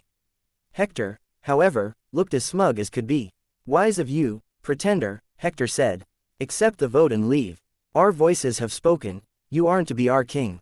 Begone from our island, boy," the beast lord roared, the bears behind him stomping in approval. "Your power grab is over." "Power grab," Nikolaus shouted in outrage as he rose to his feet, many of Leon's other supporting elders doing likewise. "We are asserting the natural order. It is your tribe who made the power grab. Our fellow tribesman rules by the consent of this voting body," the beast lord furiously responded. "You broach treason. This was nothing less than an attempted coup." The tribes began shouting at each other, the results of the vote still hanging above them all, and beneath the mural of the Thunderbird. For a moment, Leon tuned them out. His attention was reserved for two men, the Thunderer, and the Axe Bringer, both of whom were now staring at him. The Axe Bringer stood with a look of benign interest on his face, but the Thunderer looked like he had been the one betrayed and not Leon. He could barely meet Leon's gaze, and in that moment, Leon understood that the Thunderer had likely orchestrated little of any of this, whether it was calling for the Elder Council in the first place, charging him with treason, or the intrigues with the elders. A little bit of his fury melted away with that realization. It suddenly returned as the Beast Lord drew a massive axe from his soul realm and, with wrath writ large upon his face, began brandishing it at Menander, who looked about ready to throw down. In fact, the ravens and bison were the only tribes who seemed in any way calm, though most of the tigers remained silently seated. Still, that didn't change the fact that the hall was rapidly filling with killing intent, promising bloodshed unless something was done. Making eye contact with the Thunderer, Leon called upon his darkness magic and said, "It looks like your people are ready to start a civil war. Can't say I'm surprised given how long they've been amassing troops on the border with the jaguars." The Thunderer glared at him but didn't respond. "This vote isn't done yet," Leon continued. "Even if it were, I hope you realize that this question isn't over. Bringing the bison back unexpectedly was a good trick, I'll admit, but I have 6 tribes on my side, and I'm not leaving. Your people can pull all the tricks they want, but this is inevitable. I'll win when the Elder Council is next called." The Thunderer closed his eyes as if trying to deny reality. "Have you seen the bison and tigers? They want to support me. Even without the rest of the hawks, ravens, and lions, how long until blackmail no longer works on them and some of them switch to my side?" The Thunderer finally responded. "I know it's inevitable," he croaked, even his mental voice sounding hoarse and strained. All I've done has been for the honor and glory of my people." "You say that as if any of that would be lost were I to be made king," Leon responded. "I actually like most of your reforms, Thunderer. I support the vast majority of what you've done. Has it ever occurred to you that your reforms might stick better with a Thunderbird king in your corner?" The Thunderer's eyes snapped open and locked onto him. But a moment later, he scowled. We don't need kings. And you believe that so strongly that you'll look the other way when your subordinates pull shady backroom deals. Look at them, are they doing what they're doing for any love of what you've been trying to build? Leon nodded his head around the room. The elders were raising a cacophony around the dais and seemed on the verge of fighting each other, no matter what Leon or the Thunderer ordered them to do. Seems to me like Hector wants to spite the jaguars no matter what, Leon observed as Hector glared viciously at the jaguar, who appeared one bad word away from executing the 3 bloodline-less elders behind Hector. And the Beast Lord just wants to keep the power your tribe has with you in charge. The Thunderer didn't dispute any of this. At the very least, Leon said, we can agree that no matter how today ends, no one should die over it. The Thunderer subtly nodded. Then let's finish this, Leon concluded. Peacefully. Turning his attention back to the room, Leon's aura erupted from him again, causing the storm clouds that lingered around the Elder Hall since his arrival to rain lightning all around them. The Elder Hall was shaken hard, and even though the room was filled with extraordinarily powerful mages in a state of agitation, it caused them to fall silent for just a moment. But a moment was all Leon needed. Silence, he bellowed, his voice backed with every ounce of power he could force into it. It echoed around the hall like a thunderclap, causing many of the 6th tier and weaker spectators to fall to the ground, their ears bleeding. Leon's supporters froze, though no one allowed themselves to relax yet. And then the Thunderer added, stow your fucking weapons. He pointed directly at the Beast Lord, and his 10th tier aura settled about the Beast Lord like a pyroclastic surge, freezing the man in place before nearly forcing him to his knees. The Beast Lord's look of wrath cooled, and after a moment, his axe disappeared in a flash of light. Back to your seats, Leon shouted. We're not done. Yes we are, pretender, Hector spat. You lost. Leon hardly spared the tiger a single look before turning to the axe bringer. How can I have lost when there are still votes to be counted? Everyone has voted already, dullard. Hector insisted, which provoked a round of angry shouting from Leon's supporters, headlined by the jaguar. Insult our rightful king once more, and the jaguar was cut off as Leon directly struck him with a bolt of silver-blue lightning. He didn't pack much power into it, but it was loud and flashy and succinctly made his point. The jaguar shut his mouth, though he didn't stop glaring at Hector. I still have a vote to cast, Leon said. You are no elder. An 8th tier spider elder declared as the bears and spiders shouted their disagreement. Where do you think you are? Nikolaus angrily responded. He pointed to the Thunderbird mural on the ceiling and added, how dare you suggest the blood of the Thunderbird has no voice here? He's using his voice well enough, the Beast Lord insisted. He is not one of us. Leon turned to the Beast Lord and said, you attempted to charge me with treason, Beast Lord. You, specifically, even dropped your opposition to my presence. You have already acknowledged me as one of your own. And as the sole remaining member of the Thunderbird clan, I speak with my clan's voice. You cannot vote, Hector complained. The vote is about your ludicrous claim. Even if you were entitled to a vote which you aren't, you cannot vote in your own election. That's rather hypocritical of you, Hector, Leon growled as he faced the tiger head-on. I didn't hear any such complaints come from you when the Thunderer cast his vote. Or are you claiming that he is not just as involved in this vote as I am? Hector snarled, but it was the Thunderer who next spoke. I support Leon casting a vote. He spoke quietly, but firmly, and his voice carried to every corner of the hall, shocking many into silence. The axe bringer, speaking for the first time since the jaguar elders' defections, said, there is no citable law preventing Leon from receiving a vote. However, there are many laws and traditions Leon Rame could use to claim a vote. Should I recite them for everyone present? That will not be necessary, Solomon declared as he rose to speak.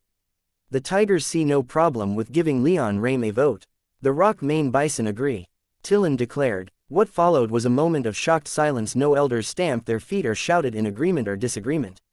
Everyone, those 2 tribes included, simply stared at their 9th tier elders in abject surprise. Breaking that silence, the axe bringer asked Leon, so, Leon Rame, how does the Thunderbird clan vote? Without hesitation, Leon said, I vote for myself. The axe bringer dutifully added his vote to the total, bringing the tally into a tie. As far as Leon knew, ties were fairly rare in the Elder Council, but matters weren't dropped until the tie was broken. And even if a vote went one way, it could always be revisited when the Elder Council was called again. How long will this tie last? Leon asked the Thunderer. Days, weeks, longer. I still have elders on their way who can swing the balance back in my favor. Even if more elders are convinced to defect to you, how long can your side keep this up? It should be clear that the bison and tiger tribes want me, but have been coerced into siding with you. The Thunderer wore a deeply conflicted look and didn't immediately respond. Instead, it was the Beast Lord who responded to the tie first. I will not accept this, he furiously shouted. This is a farce. This is no less than treason against all of the 10 tribes. I will not accept this. He drew his axe again, his face now red with unrestrained fury. It is the sworn duty of all in our tribes to exterminate those who threaten us. No matter who they may be. Leon hardly gave the man a serious look. Instead, he stared pointedly at the Thunderer. The Beast Lord was his elder, after all. Still, with the Beast Lord bearing steel once more, blades began being drawn all throughout the hall, and for a moment, it seemed like the vote would devolve into violence. It seems you were alone in wanting to build something for the prosperity of all 10 tribes, Leon sorrowfully said to the Thunderer. Side with me, work with me, there are no reasons we should be opposed on this matter. I will fight back if attacked, but I want all 10 tribes to work with me. The Thunderer wore a look of pain as threats were passed between the tribes. The bison and tigers had drawn their weapons as well as the others, but, to Leon's eyes at least, they seemed the most defensive of all the tribes. If there was going to be any violence, it would be the spiders and bears who would come out the worst. That fact had most of the spiders and bears hesitating, but the Beast Lord looked almost wild with rage. And then the Thunderer made his choice. With a snap of his fingers, the Beast Lord was forced to his knees, then dragged across the floor, up the dais, and to the Thunderer. With the weight and power of a mountain, the Thunderer smashed his fist into his fellow bear's face, sending him reeling across the hall. The Beast Lord wasn't killed, but the Thunderer's statement had been made. Sheath your weapons, he hoarsely growled as the hall descended once more into stunned silence. To the axe bringer, he said, I wish to change my vote.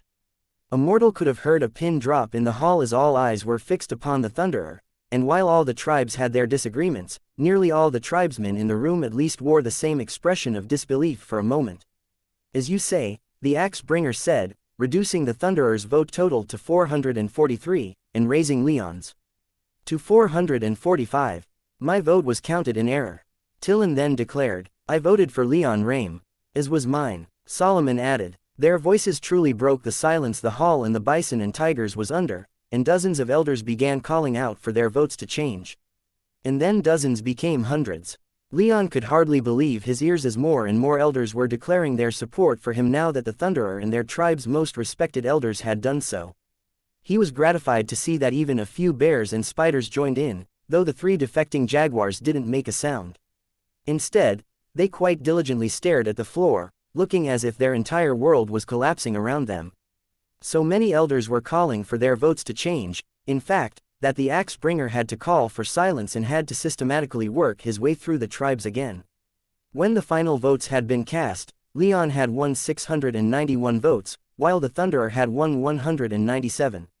Leon stood watching the votes add up in shock, hardly any emotions rushing through him. At this point, he was almost expecting some hitherto unseen tribe to spring out of the woodwork with 1,000 elders who would all vote for the Thunderer. Thankfully, that wasn't the case. I call this vote to a close, the axe bringer announced. By the winged grace, our elders have made their will known. Leon Rame, the last descendant of the Thunderbird, shall be our new king. Most of the hall exploded into wild cheering. The lions sprang to their feet and roared at the ceiling, Menander and Xanthippe even transforming into their lion forms to do so. The jaguars did much the same, along with stomping and calling out their support. For our rightful king, one shouted. To restore the world, another added. With bloodied fangs, our enemies will tremble, a third roared. The jaguar himself sprang up, only to fall to a knee a moment later. My king, he shouted as he bowed to Leon. Many tribesmen throughout the hall echoed his movements, and Leon found his people bowing to him from just about every angle.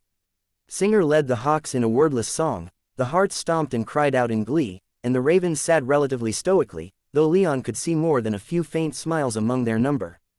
The bison cheered, and the tigers, most of them, anyway, roared their approval. The spiders were more subdued, but those few who'd voted for Leon stomped their feet in support. The bears were the quietest, and not even the handful who'd supported Leon made any noise. Hector looked like he'd been forced to swallow a lemon, and the beast lord stared at the vote totals in shock, the massive bruise that the Thunderer had made on his face shining purple in the hall's light. "Send word to every corner of Katagita," the axe bringer shouted. "The 10 tribes have a new king." The hall erupted into cheering again, but Leon tuned most of it out. Instead, he stared at the Thunderer. The large man stood on the dais with closed eyes and crossed arms. He didn't look even remotely happy at having lost the vote, but Leon quietly hoped he wasn't going to take this too hard. While the Jaguar hated him, Leon found that he actually thought rather highly of the Thunderer, even without considering his change in vote. He would need to have a long talk with him later. But for now, he widened the scope of his attention and raised his arms in celebration as he slowly sauntered to the middle of the dais. The hall cheered again, and it finally started to sink into his mind. The vote was over. He'd won. Whatever he was before, he was now a king. He smiled and reveled in the cheers of the elders. There was going to be a lot of work ahead of him, but for now, he could celebrate. Following the vote, tribesmen shot out from the Elder Hall in all directions, bringing word of the new political situation to all corners of the island.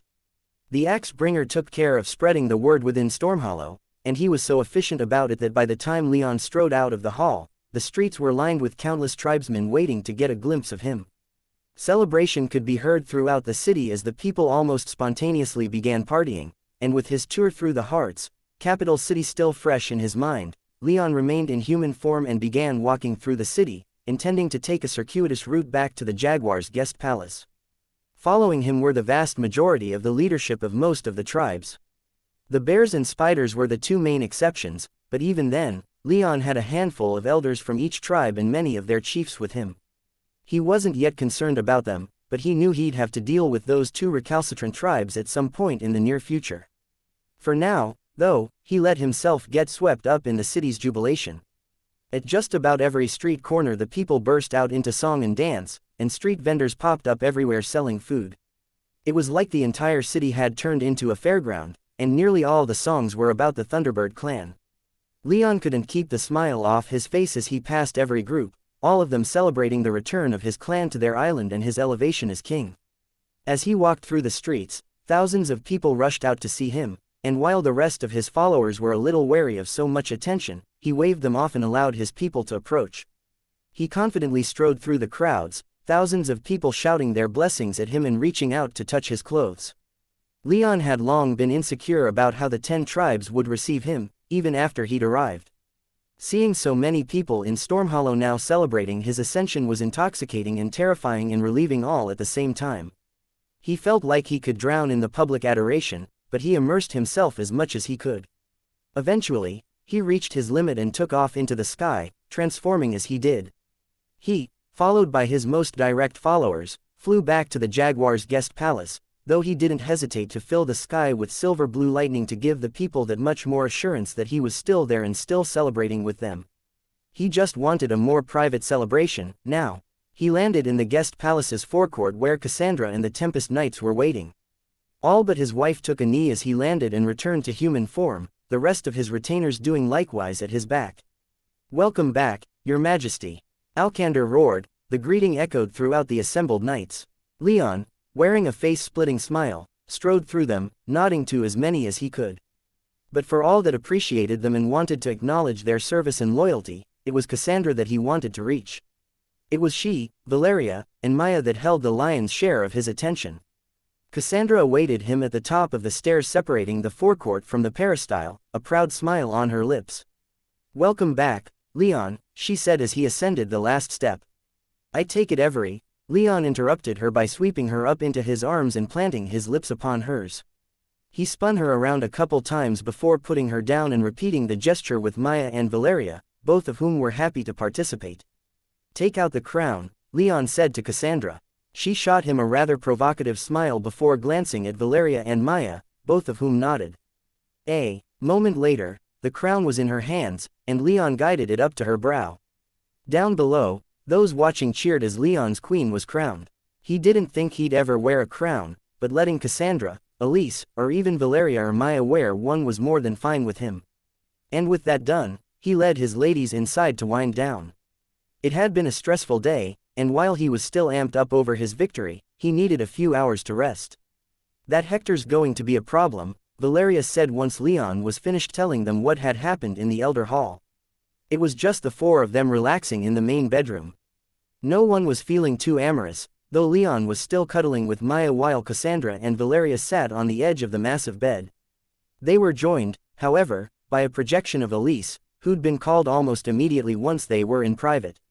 More than an hour was spent catching everyone up and sharing their warm, loving congratulations, and now talk was turning more to business. The bears sound like they're going to be betraying us at some point, too, Cassandra bitterly spat. And the spiders, we'll deal with them, Leon said. They can do a lot of damage, yes, but we have the bisons and most of the tigers in our corner, now. If they're rational, they'll stand down and either fall in line or get out of the way. And if they do neither? Valeria asked. Kill them, Maya growled. Is that necessary? Elise asked from Oculara. If most of the tribes are with you, then there doesn't have to be a war, does there? The problem with war, Valeria said, is that it isn't always up to us. If the bears or whoever else makes themselves a problem, then they'll have to be dealt with. Likely in the manner that Maya endorses. Maya grinned and projected a little killing intent before cuddling deeper into Leon's embrace. Elise moaned in jealousy. I wish I was there with you. We'll get you here, Leon reassured her. Soon enough. We just have to get into a stable position. It's not just dealing with the bears, the spiders, and Hector, we also have the Thunderer. Technically speaking, we only voted on making me king, not on whether or not he should keep his position. I hope you're not suggesting that that arrogant bastard keeps his position. Cassandra exclaimed. Let's not go throwing around words like arrogant too readily, my queen, Leon said as he leaned over, wrapped an arm around her waist, and pulled her closer. She playfully resisted for a moment until Leon called her by her new title, and she just melted into his arms. Elise growled in frustration. As soon as you get back, we're going to bed and not leaving for at least 3 days. Promises, Leon said with a lascivious grin. His expression turned more serious a moment later as his grip on Cassandra weakened and she easily struggled free. I don't know how much longer this will take, though. There's a lot of work ahead of us. Years of it. The tribes didn't have much of a central government, and now that I'm their king, I want to build one. Fortunately, the Thunderer has already done a lot of work in that regard, which is why I want him on my side. A mind for bureaucracy and the will to set up paper trails. I can't let that kind of person just go, and besides, he cast his vote for me. I think it's for the best. And with him on side, the bears ought to fall in line, too. Without the support of another tribe, I can't imagine the spiders will resist too much to my rule before they start reaping the benefits which should quiet down any further dissent. Hector remains our only wild card, but with Solomon and most of the tigers with me, I don't think there's much he can do, officially. He seemed determined enough to resist me, or the jaguars, at least that I'm sure he'll make himself a problem. But again, with the Thunderer with me, what power does Hector have left? He's still a 9th-tier mage and the brother of the Taiga's hegemon, Valeria cautioned. He can do a lot of damage. He'll submit to the Thunderer, Maya lazily stated. Thunderer's stronger. Maybe, Leon murmured. At the very least, I think the Thunderer would be able to keep these rogue elements in line. Then that's the first thing you have to do, Elise determined. Ensure cooperation. Solidify your rule. Then come and get me. You're not wrong, Cassandra added. She glanced back at Leon. When should we go? Leon gave her an incredulous look. Rushing me now of all times. Leon, Elise practically shouted though she was still smiling. The sooner this is done, the sooner I can come to you, and the sooner we might be able to negotiate peace with my empire, Cassandra said. And the others, too, I guess. Leon lightly sighed. He'd hoped for at least another hour or so, but when he projected his magic senses, he found that while the city was still in the throes of celebration, many elders from all the various tribes had made their way to the guest palace and were now waiting in the huge forecourt. You're right, he said as he struggled to get upright again. And when you're right, you're right. I've gotten enough rest, let's get this done. I must protest one last time, the jaguar said as he and Leon floated above the Thunderer's home. Protest 1,000 more times, my mind won't change, Leon replied. He glanced at the spotted man, his golden skin now turning a reddish hue as the sun began its final descent toward the edge of the plain. I understand your reticence, but we need him. As much as it may pain you to admit, many of his reforms are needed.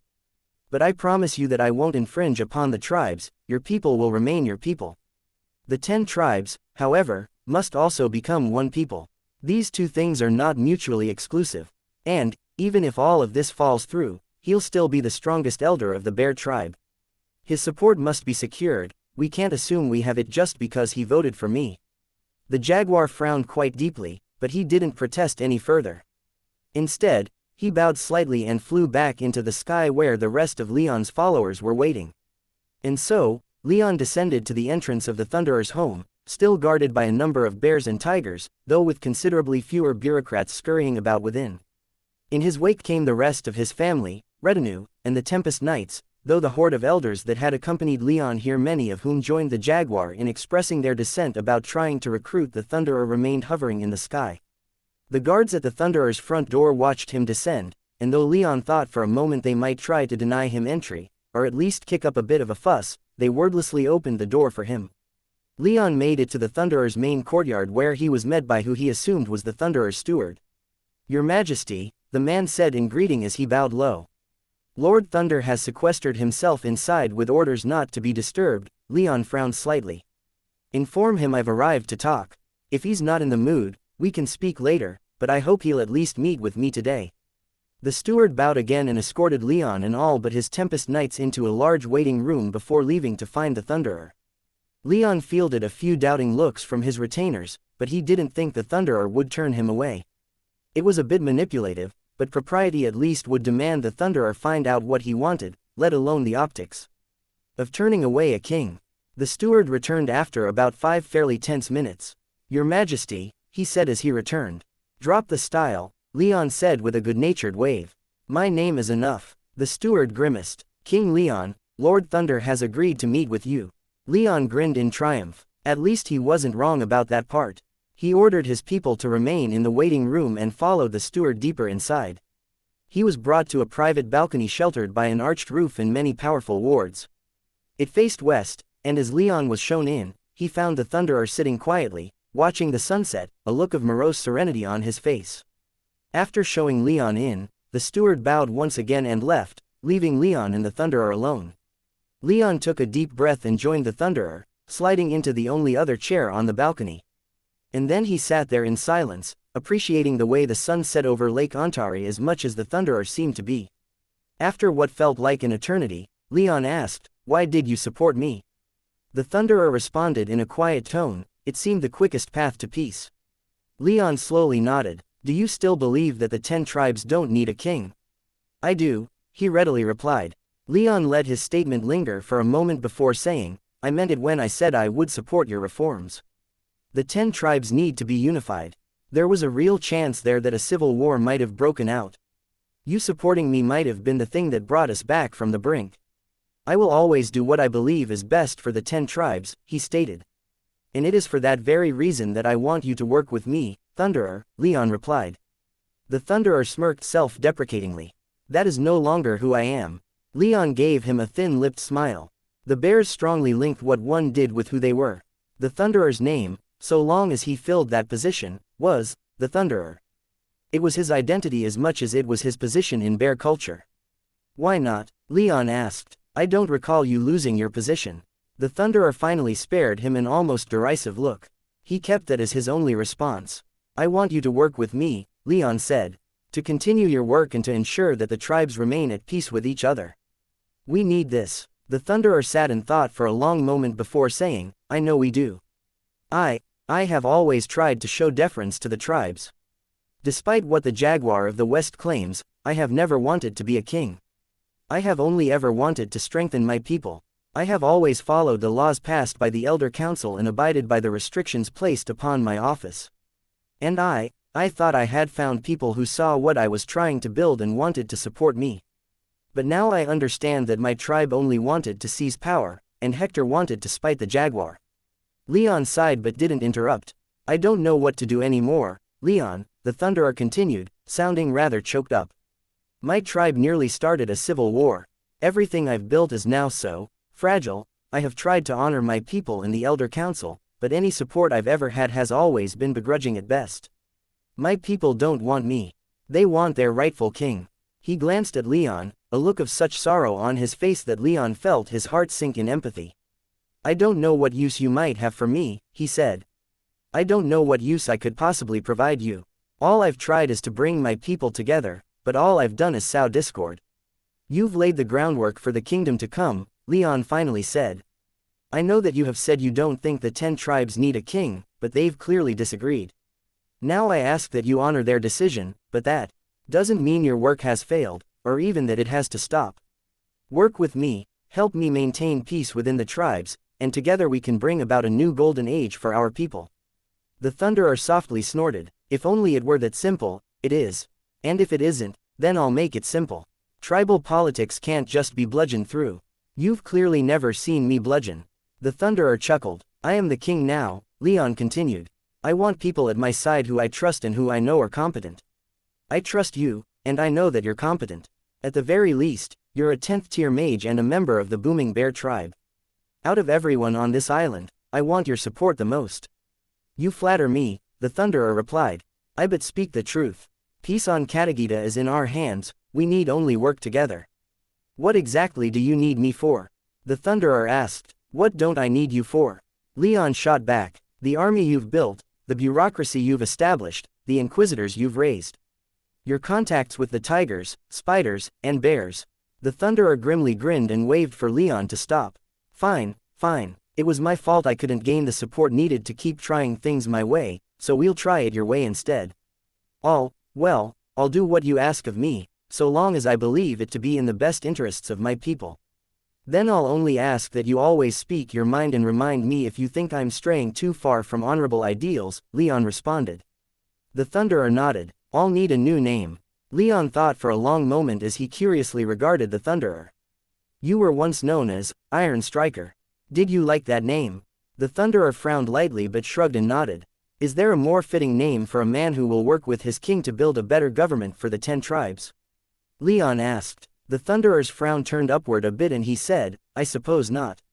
Leon grinned, rose from his seat, extended a hand to the other man, and asked, well then, Iron Striker, shall we get to work? The days following Leon's election were hectic and tense in equal measure, not least of which due to his decision to bring Iron Striker into the fold. The Jaguar wasn't happy, but with Leon's decision to give the former Thunderer a chance, he let the matter be, though not without making sure Leon knew he'd be watching Iron Striker for any signs of betrayal. The other big reason for the tension was that Leon started bringing Cassandra with him wherever he went. As one of his wives, he felt it best that she be seen. Since peace between the 10 tribes and the empires was also one of his goals, he also wanted everyone, the elders, especially, to get to know her and be thusly more amenable to ceasing hostilities. How much of that he could accomplish he wasn't sure, but after a week without incidents, he was tentatively confident that things were going to work out. The biggest sign that they might not, however, was Hector. The man had left Stormhollow right after the vote and seemingly dropped off the face of Eterna, and more concerningly, several battalions of tigers in the former Thunderer's army disappeared with him. The second biggest sign was the spiders. Like Hector, they took off after the vote, leaving Stormhollow bereft of their presence, but Leon at least knew that they'd returned to their tribal territory. What they might be cooking up in the northwestern mountains he couldn't say, but with 6 tribes solidly in his corner and 2 more a little more tentatively on his side, he wasn't too worried about what the spiders might do. His final problem in the tribes was the bears. They presented perhaps the biggest threat to his rule, but with Iron Striker on his side, he was sure they would quickly fall in line, showing them that they still had a place in his kingdom, while also ensuring that the tribe's only 10th tier mage wasn't alienated from him was a big priority. But what his place would be in his new kingdom wasn't yet ascertained, for in the week that he'd been king, Leon hadn't had the opportunity to do much state building. Instead, he led frequent parades throughout Stormhollow, performed several ceremonies glorifying the Thunderbird, and performed even more public ceremonies receiving the submission of the tribes still present in the city. It was vitally important that everyone had an opportunity to see their new king, and for them to see their ruling tribes bowing down to him. Thankfully, there was no specific crowning ceremony. Leon was considered king as soon as the vote was concluded in his favor, and he wasn't going to insist on otherwise. So, after receiving the public submission of all but the spiders, Iron Striker performing his submission ceremony on behalf of the many bears who'd left the city, including the Beast Lord. The ceremonies were essentially complete, and he could get down to more important business. Leon breathed in the scent of his soul realm, reveling in how alive it felt. It wasn't alive, of course, everything within that he'd built was made of the mists of chaos, and so wasn't real, but it still felt real. His magic brought the cold wind blowing through the mountains of his soul realm and down into the forested valley of his mind palace. The trees, despite not being real, still left their scent upon the breeze, bringing him no small amount of comfort. Such a thing would have been impossible just a few years ago, when his soul realm was smaller, and his power wasn't as great.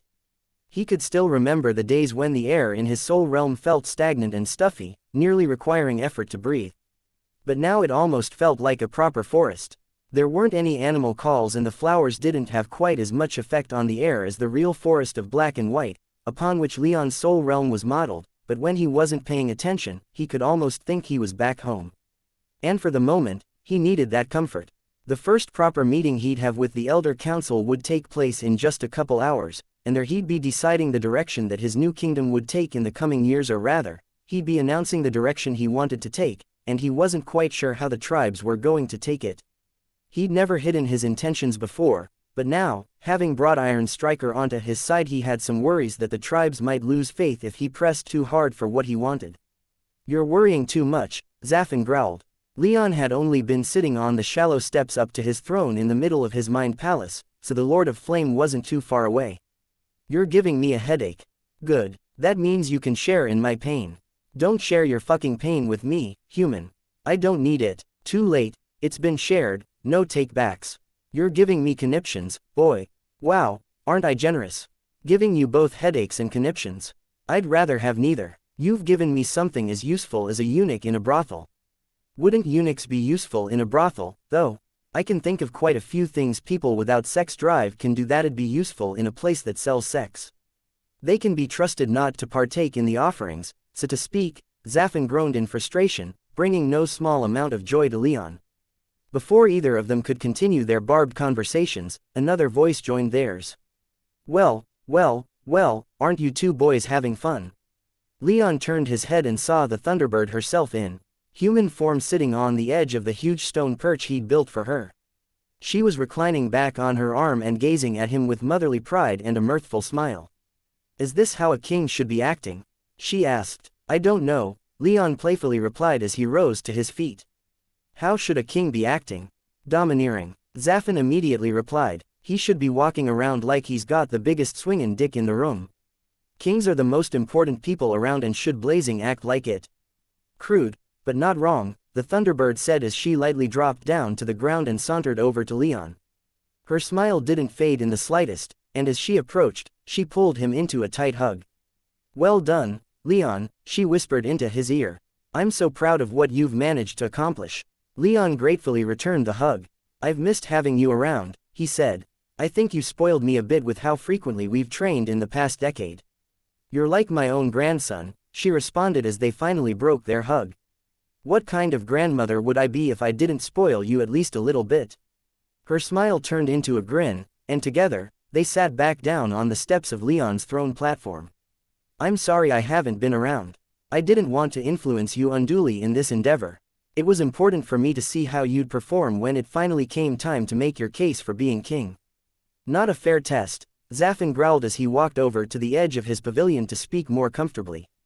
These barbarians Leon had to lower himself to speak with were, as they ought to be, craving to be subjects. They are men fit to be slaves. You deride them as slaves and barbarians while saying they ought to be in the same breath, Leon pointed out. Aren't you being just a little contradictory? Not at all, Zafin responded. I am pointing out what they are, and that they should be like that when interacting with my host. No human is above you, Leon, for you carry within you a Lord of Flame.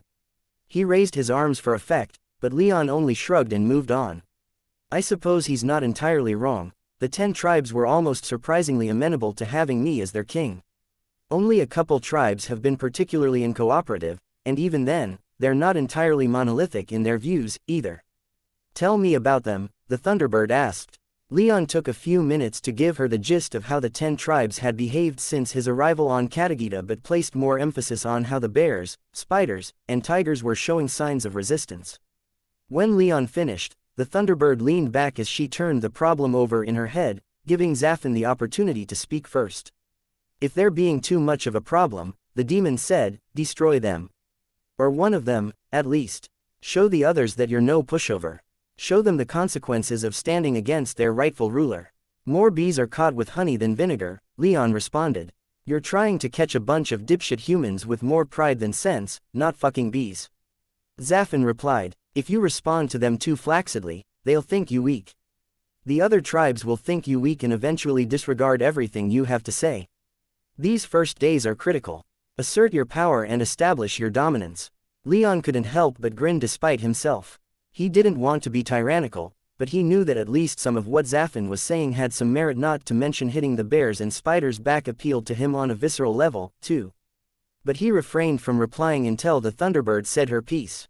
After a few more seconds, the Thunderbird said, I remember the booming brown bear and the G-spider well. The star-tearing tiger, as well, all were some of the most frustrating of my vassals to keep under control. Their blood runs hot and their pride runs thick. Several times during my life I had to defend myself against coups and rebellions, and these three clans were usually involved, even if only tangentially. They were involved in rebellions, but you allowed them to continue on. Leon asked. Weak. Zafin grunted before the Thunderbird's yellow eyes flashed and his face slammed into the ground. Just a quick expression of what little power she had left still manhandled the 9th-tier demon. Those directly responsible for stirring up problems were always taken care of permanently, she said. I have never been too fond of exterminating entire bloodlines for the actions of a few, though I've been forced to come close multiple times. Power invites challenge, especially from the prideful. In this case, what would you do? Leon asked. They have resisted my ascent as their king, and could very well rebel against me. I don't want to start a civil war as my first act as king, though I understand that might not be up to me. Always conduct yourself with great honor, the Thunderbird said. Be magnanimous and generous with your supporters, but don't let them walk over you. Present a strong face and punish those who attempt to trample upon it.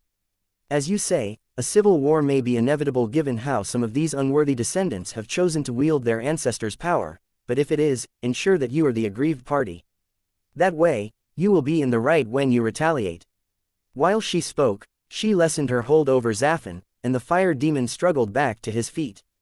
If that's the route you're going to go down, then always be in a position to hit back harder than they hit you. A wise course of action, the Thunderbird agreed. Accept them if they come back to you. But if they don't, ensure they regret moving against you. Leon nodded. I was already planning on doing just that. Trust your instincts, then, the Thunderbird said. And if you don't, then act like you do, Zafin added. Be confident, and if you can't be confident, then act like you are. Got any advice for anything else? Leon asked, asking for anything in particular. The Thunderbird inquired. Leon quickly gave her and Zafin a rundown on everything he'd been turning over in his head for the past week, peace with the empires, and his recruitment of Iron Striker most of all. It was a good idea to bring this former leader to your side, the Thunderbird said. He can solve a lot of short-term problems with your rebellious vassals. But he's still an enemy, Zafin warned. Always watch him, always be ready for him to resort to shit-eating behavior. He opposed you once, he will oppose you again. He acted with honor and dignity, showing respect to the 10 tribes in the process, Leon said. If he ever stabs me, it won't be in the back. You say that now, but what about in 1,000 years? Zafin asked. In 1,000 years I'll hopefully be in a significantly different place, Leon murmured. I'm not even 40 years old yet, how can I guess how I'll act in a millennium? You'd better fucking start, Zafin growled. Be ready for anything. For now, the Thunderbird interjected, I wouldn't trust this, Iron Striker, with anything sensitive. Let him be your advisor, but he must earn his place. Leon frowned lightly. He could see the wisdom in the Thunderbird and Zafin's words of caution, but he thought he had a good read on Iron Striker at this point. He thought the man was trustworthy enough to not need babysitting. What about the empires? He asked. Treat them as they are, the Thunderbird said. They are currently enemies. If you want to make peace with them, then do so. But remember that they are not your friends. In at least one case, their family, Leon said. The most distant case, as I understand it, the Thunderbird replied. Leon nodded in confirmation. Be extra careful with them, then, she said. They want what you can give them. Babies, remnants of the clan, anything at all. They might not take too well to you now having a powerful kingdom at your back. If it's at your back, Zafin pointed out, it's not until they commit. Don't trust words until they're put into action. Well said, the Thunderbird stated. What's the point of marrying Cassandra if I can't trust her family? Leon asked them. So far, they haven't acted against me, and I still have them on the hook for additional benefits. I can trust their self-interest, at least, as well as the Grand Druid's love for Cassandra at least. Don't trust too much in the bonds of family, the Thunderbird cautioned. For many people, such bonds aren't that strong. But I've seen them for the sacred Golden Empire, Leon protested. I'll treat them with all due caution, but I feel like they can be trusted at least to a degree. The Thunderbird shrugged. Be a king, she said. Make mistakes. Just try to minimize the potential damage so my line doesn't end with you, all right? Leon considered being insulted that she was seemingly more concerned about her power being passed down than about him, but her teasing smile kept him feeling lighthearted. Well, thanks for the words of advice, he said. I think you've shared a lot of wisdom with me today. But I need to do some things on my own, so don't take it too personally if I don't heed some of your warnings. Your perception of the world is different from ours, the Thunderbird said. We aren't out there with you, interacting with everyone that you are. So our advice is going to be tempered by our own experiences, and I can say that mine at least weren't always that pleasant. Trust is hard to come by, and I don't want to see you handing it out too carelessly. I'm remaining vigilant, Leon said. The Thunderbird smiled and rose to her feet, Leon following a moment later. That's all I can ask, then. She pulled him into another hug. For now, just know that I'm proud of you. I know that you'll rise higher. My expectations of you are high, but I know you'll meet them. Leon smiled and hugged her back. Thank you, he said. Now that I'm a king, will you be around more often? I suppose I should be, shouldn't I? She said. Your training is still woefully incomplete, and you'll need someone to give you honest advice, won't you? Of course. What about me? Zafin crackled as he put on a show of being aggrieved. No hug for me, no warm words. You're warm enough on your own, Leon replied. Besides, I'd rather not test my magic body against your flames. Kings shouldn't be cowards, Zafin teased. Yeah, Leon responded. I should get back out there. Deal with the tribes. Don't fuck it up, Zafin said. He then muttered, I know you will, though. Fuck you too, demon. Leon cheerfully called out as he returned to his throne. He shared one last look with the Thunderbird before sitting down, relishing her familial look as he returned to his physical body. He briefly pondered if that was what it would be like to have a mother. Regardless, as he opened his eyes back in the physical world, he found himself in a palace in the center of Stormhollow. It wasn't as large as the Jaguar's guest palace, but it was more centrally located and didn't show any favor to any of the tribes with its location. It was fairly unfurnished, but he didn't mind much. It was far more important for the Elder Hall to be nearby than for his living space to be luxurious. Speaking of which, he thought as he rose to his feet. It was time to go and deal with his elders, Iron Striker, and Cassandra all in the same room, and somehow wrangle all of them onto the same page about those who were no longer present. Leon wasn't sure if he'd ever been in a more tense room than the one he found himself in just a few hours after consulting with Zafin and the Thunderbird. Perhaps some of the meetings back in the Bull Kingdom when August and Octavius were in the same room, but he wasn't sure. He sat in a chair, one that was decidedly too normal to be a proper throne, in one of his temporary palace's meeting rooms with Cassandra and the rest of his family at his side. Joining him were the 9th-tier leaders of the tribes now sworn to him, Iron Striker, and the various leaders of the bureaucracy that Iron Striker had established during his time as Thunderer. There weren't many in the latter camp, but they notably included Linda, the High Inquisitor, who'd sworn herself to Leon as Iron Striker had. Notable for their absences were the rest of the Bear and Spider tribes, as well as Hector. However, even with them gone, there was more than enough animosity in the room for all of Katagita. The former Thunderer and the more traditionalist tribes. Cassandra and just about all of the tribes. The Bison and Tiger tribes and those who'd sworn themselves to Leon before the meeting of the Elder Council. Leon was surprised to find that he was quite possibly the least hated person in the room. Strange to be on this side of the coin, he mused as everyone got settled. Well, he said, drawing everyone's attention, we have much to discuss, so why don't we just jump right in? Does anyone want to start? The Jaguar rose to his feet immediately and demanded, what is he doing here? He pointed to Iron Striker, leaving no ambiguity as to what was rousing his ire.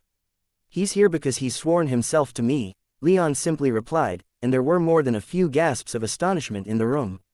"I understand why there might be some tension between those of us present, and not just with our former Thunderer.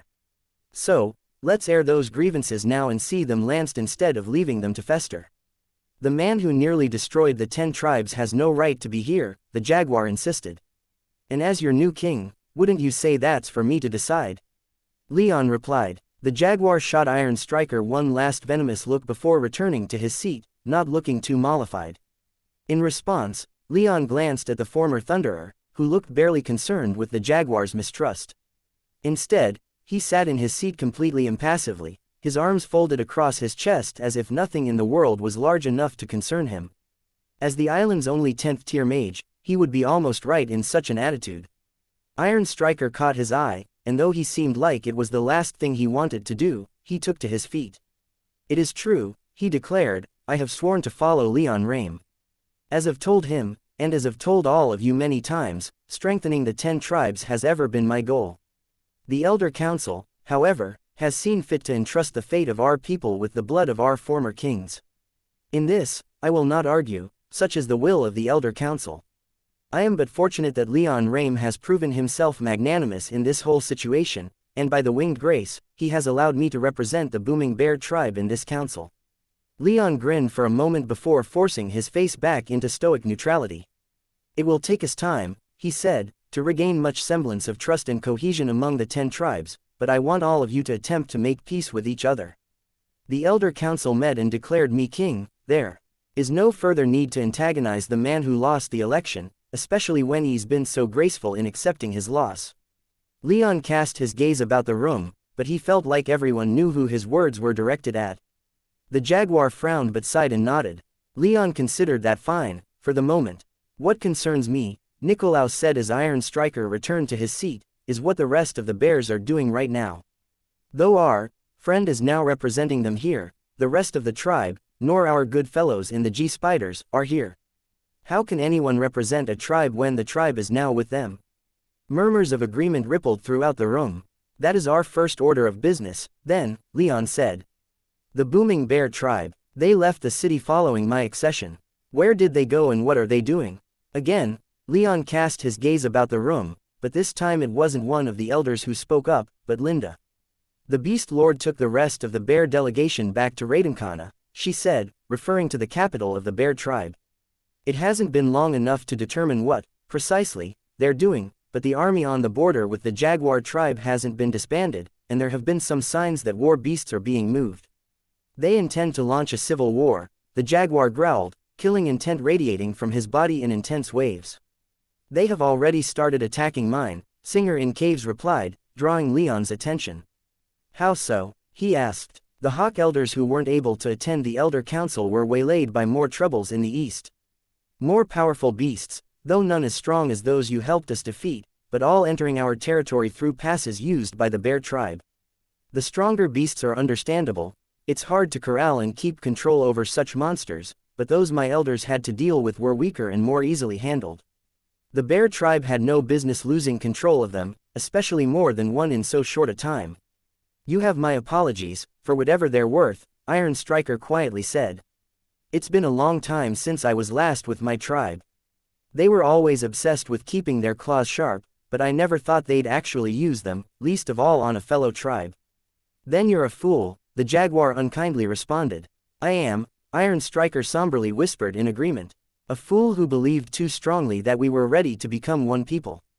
A fool who let his ideals get in the way of his judgment." "Refrain from insults, whether direct or otherwise," Leon ordered. "Iron Striker is right. The 10 tribes are ready to be united, though perhaps not in the way he'd conceived. Despite that, we are all on the same side, so let's not go around tearing at exposed jugulars, yeah?" "Why not?" Menander inquired, a vicious smile gracing his face. "If an enemy exposes themselves, why not go for the kill?" "Depends on whether or not they're an enemy," Leon replied. "Do you see any enemies here?" Menander's eyes flickered in Iron Striker's direction, and then briefly in Cassandra's before returning to Leon. The Lion Elder then said, "Maybe I do. Whether or not someone is an enemy depends on both parties agreeing to end hostilities, doesn't it? And lions only end hostilities when our enemies are dead. Keep up that attitude and eventually you'll try against someone you can't handle, Leon responded. That will be their right, Menander sniped back. The strongest rule. They decide right and wrong. Leon leaned forward and fully fixed Menander in his golden gaze. A smile crept across his face as his aura began to roil and churn. Are you going to challenge me, Menander? Menander madly grinned back and, for a moment, Leon thought he would agree. But after a moment, he reclined back and simply said, not yet. Here's a thought, Chrissy, one of the 9th-tier eagles, began, the bears and the spiders have long been allies. But that doesn't mean they will always be. If they wish to just leave, then why should we force them to stay? If they disagree so much with the ascension of the Thunderbird clan back to its rightful throne, then they don't have to remain with us. A spark of anger flashed through Leon's body, but he kept his cool and ignored the urge to slam his hand down upon the table hard enough to break it. My first act as king will not be to cede territory. The booming brown bear and G-spider were conquered by my honored ancestor. Their loss will not be tolerated, especially on Katagita itself. The bears have already shown a willingness to attack the heart-stabbing hawks. What might they do if emboldened by a formal alliance with Hector or the spiders? No, I will not allow them to simply leave, not without a fight. I will not leave our backs open when we finally have to deal with the empires. Most of the elders muttered their agreement, but it was Menander and the other lions who gave the most passionate response. They burst out laughing or otherwise expressing their satisfaction. As his laughter died, Menander said, now those are the words of a true king. Leon gave him a thin-lipped smile and decided to proceed. He turned to Iron Striker, who'd hardly reacted much during their discussion despite the topic, and asked, how confident would you be in bringing your wayward tribe back to the table, if not back into the fold directly? Quite confident, Iron Striker replied without hesitation. You don't even need to think it over. Leon asked, no, should I then presume you have a plan? I will go to Raidenkana and assert my authority there as the strongest man in the tribe. If they do not accept me, I will make them accept me. Leon's eyebrows rose in intrigue as the lions burst out laughing once more. The rest of the room was dead silent. You would slay your own tribesmen? Leon slowly asked. Not by choice, Iron Striker replied. His eyes turned dark and his aura went cold as he continued. All who threaten the safety of the 10 tribes, no matter who they may be, must be stopped. If I must convince the elders of my tribe of their folly using more coercive means, then I will. I will not allow my own tribe to undermine everything I've ever fought for. You were about to, the jaguar spitefully spat. Iron Striker didn't even spare him a single look. How long would it take? Leon asked. A month at most, Iron Striker replied. After that, the army of the booming brown bear will retreat, and no more beasts will be unleashed in the direction of the hawks or any other tribe's direction, for that matter. Then I give you leave to go, Leon said. After this meeting, Iron Striker bowed his head while Leon weathered a few disbelieving looks from the jaguar and several others. Just give him this chance, Leon silently insisted to them, heading off any vocal criticism. Instead of acknowledging their questions, he turned back to Linda and, after glancing at the silent Solomon, asked, have we any intel on Hector's whereabouts? He fled east, Linda explained. He made it to Tiger territory, and it was at the border that he disappeared. The other missing Tiger soldiers did not directly accompany him, but their trajectories roughly matched his. I wouldn't feel comfortable stating that they followed him, but I wouldn't rule it out, either. Leon nodded in thanks before focusing on Solomon. He didn't have to state his question aloud before the man began to speak. I have not been in any contact with my brother since the Elder Council. I have received words of support from the remaining Tiger battalions in the Central Army, fortunately. Give me hard numbers, Leon demanded of the room. My army was 200,000 strong, Iron Striker told him. That includes support and logistics personnel and doesn't include the Inquisitors. About 50,000 are fighters. Hector fled with only 5 battalions, Linda added. That's about 10,000 fighting men and women. No logistics or support went with him. Leon asked. None, Linda confirmed. The remaining Tiger battalions have indicated to me that they consider Hector in rebellion, and will not join him, Solomon reiterated. I have been told the same by my people, Tillin added. Leon nodded to the rock mane bison. He knew that the man's daughter being in Iron Striker's army had been the biggest reason he'd initially supported the man. I want to know where he went, Leon said. Of all our current potential threats, I consider Hector to be the least stable. He is the most likely to try something stupid and violent. Find him, stop him. He mostly said this to Linda and Solomon, both of whom nodded their understanding. Good. While we're on the topic of the tiger tribe, Leon continued, causing Solomon and the other tiger elders to stiffen in their seats a bit. I'm curious about the 3 elders from the jaguar tribe. Traitors, the jaguar vitriolically whispered. How are they? Leon asked. They didn't join Hector, did they? They have not, Solomon replied. However, I have neither accepted nor denied their petition to join my tribe. Leon leaned back in his seat for a moment, contemplating the problem. I want to speak with them, he said. Do nothing with them until I have that opportunity. Again, Solomon nodded his understanding. That leaves the spiders, Leon said. They present no credible threat on their own, Nikolaus said. I hope you're not proposing that we leave them alone, Leon responded. Not at all, but without Hector or the bears, I believe they'll fall in line.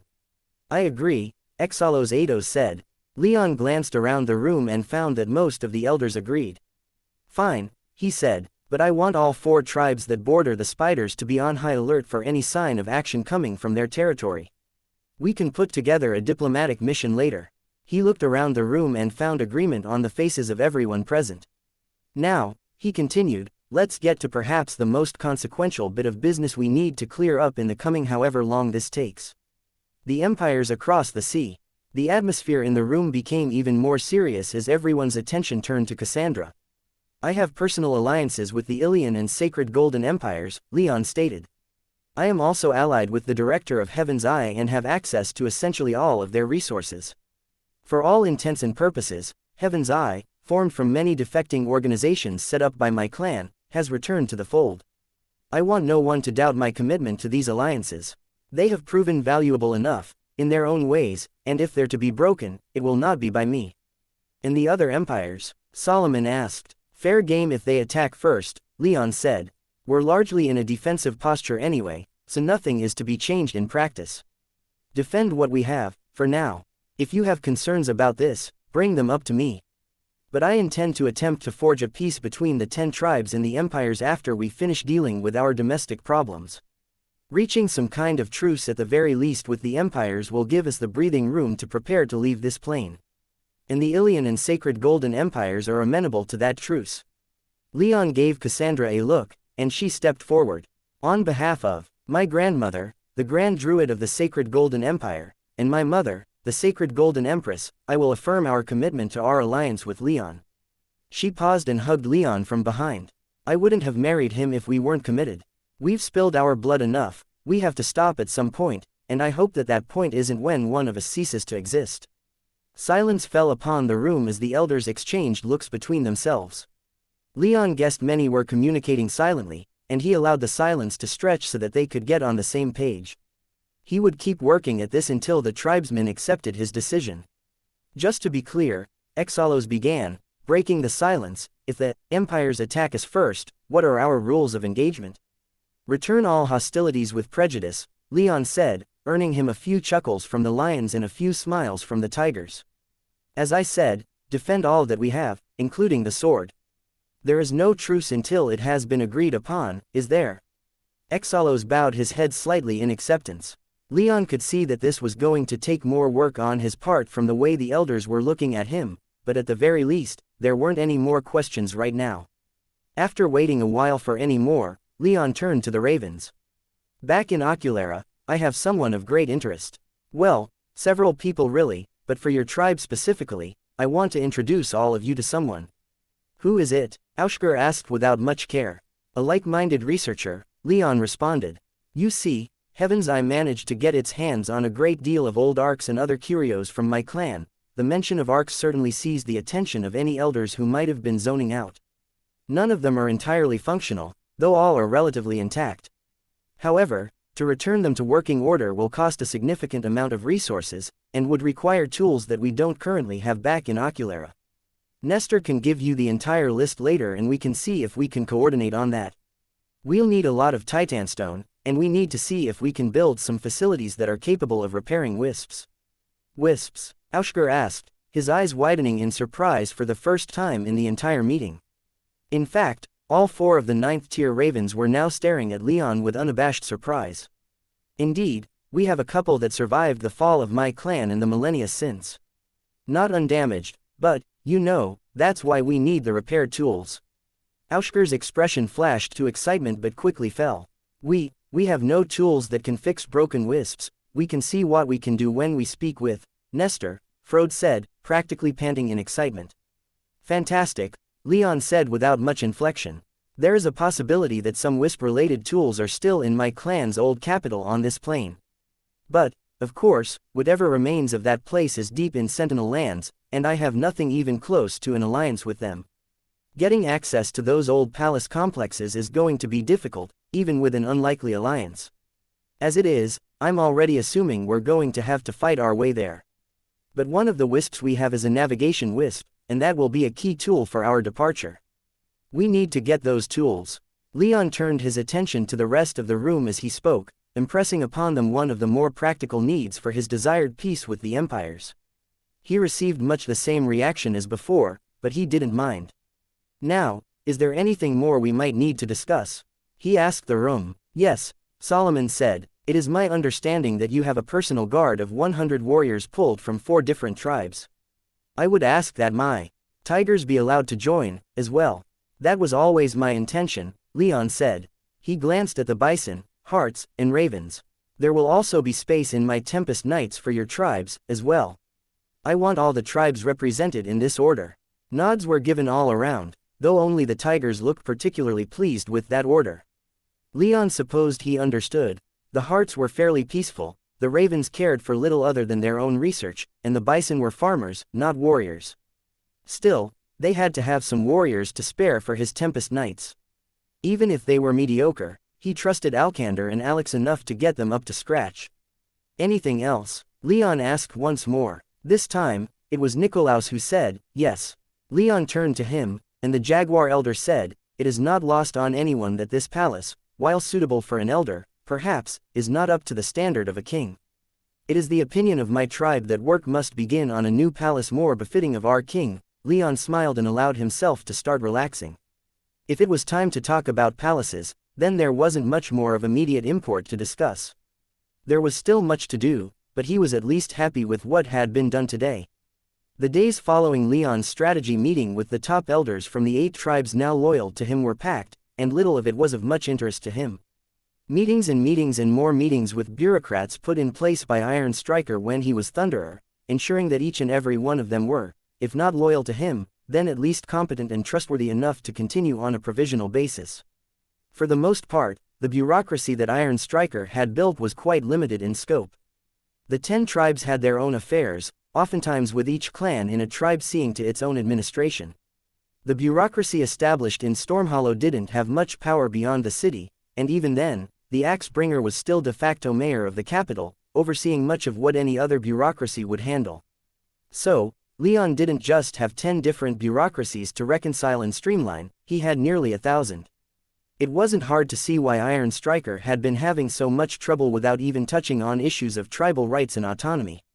This was a problem that would take years to straighten out. Of course, a more concerning problem arose while Leon was dealing with all of these bureaucrats and how their administrative structure interacted with those of the tribes, his political and administrative power.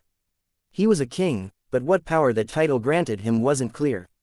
The last time the 10 tribes had a king, their confederacy didn't exist, they'd been vassals of Jason Karanos, who had been an absolute monarch. While Leon was under the impression that he was granted all the power that his ancestors had over the 10 tribes, he wasn't eager to push too hard and give anyone in the tribe's immediate buyer's remorse. So, he didn't issue any decrees dissolving their bureaucracies or make any attempt to change their internal power dynamics. What he did do, however, was order each tribe to allot a certain amount of land that would one day grow Hesperidic apples. If he was going to appropriate their land, then the least he could do was build something on it that would benefit them directly so much that they couldn't argue, and thus establish his right to do so again in the future. He also directed each of the tribes to send him 1,000 of their best warriors.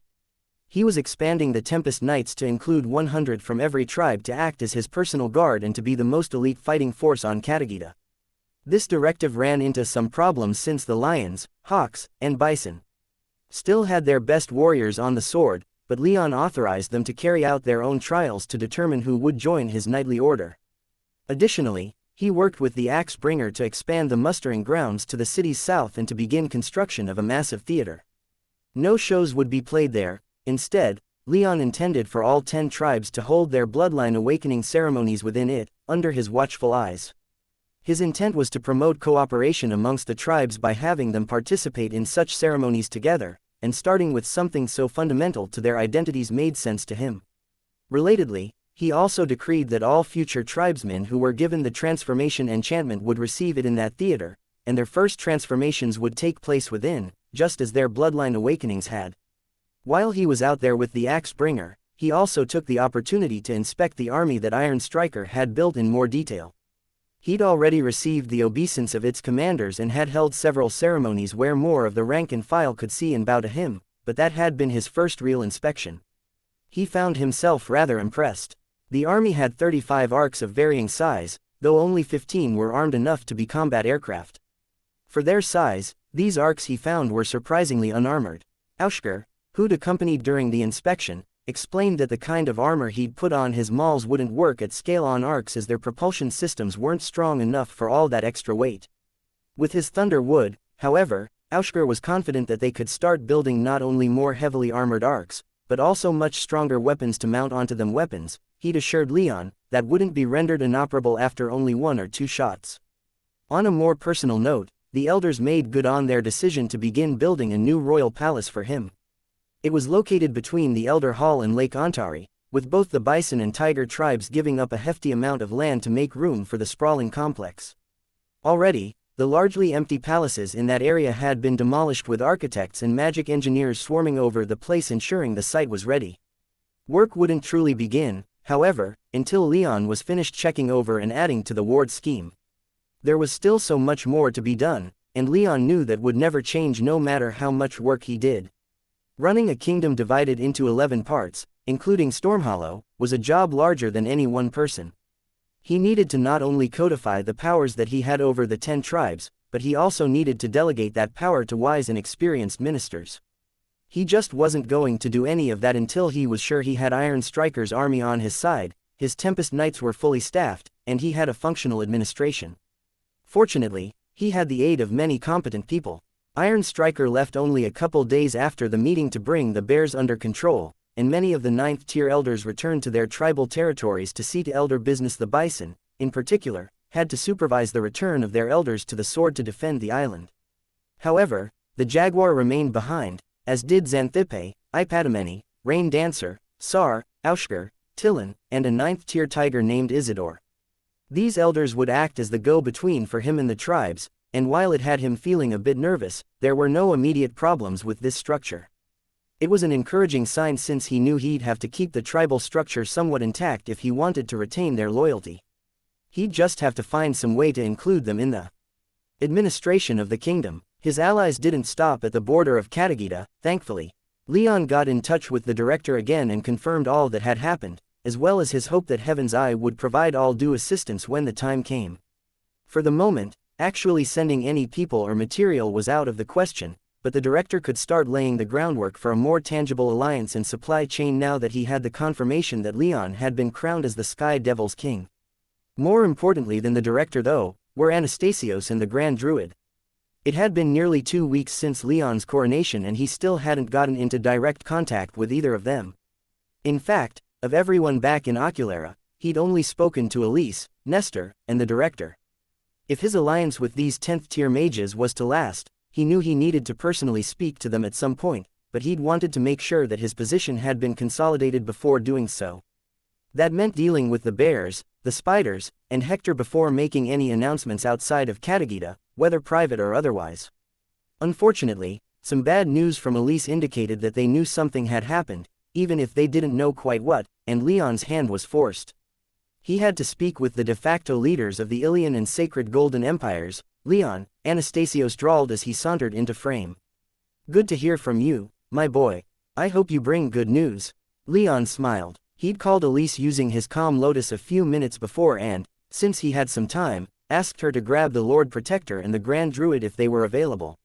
He was sitting in a private room in his temporary palace, and while he was making it seem like he was alone, there were a few others just outside of his calm lotus field of view. Cassandra, Valeria, and Maya were among them, as was the Jaguar, Sar, and Rain Dancer. "I'm doing quite well," Leon replied.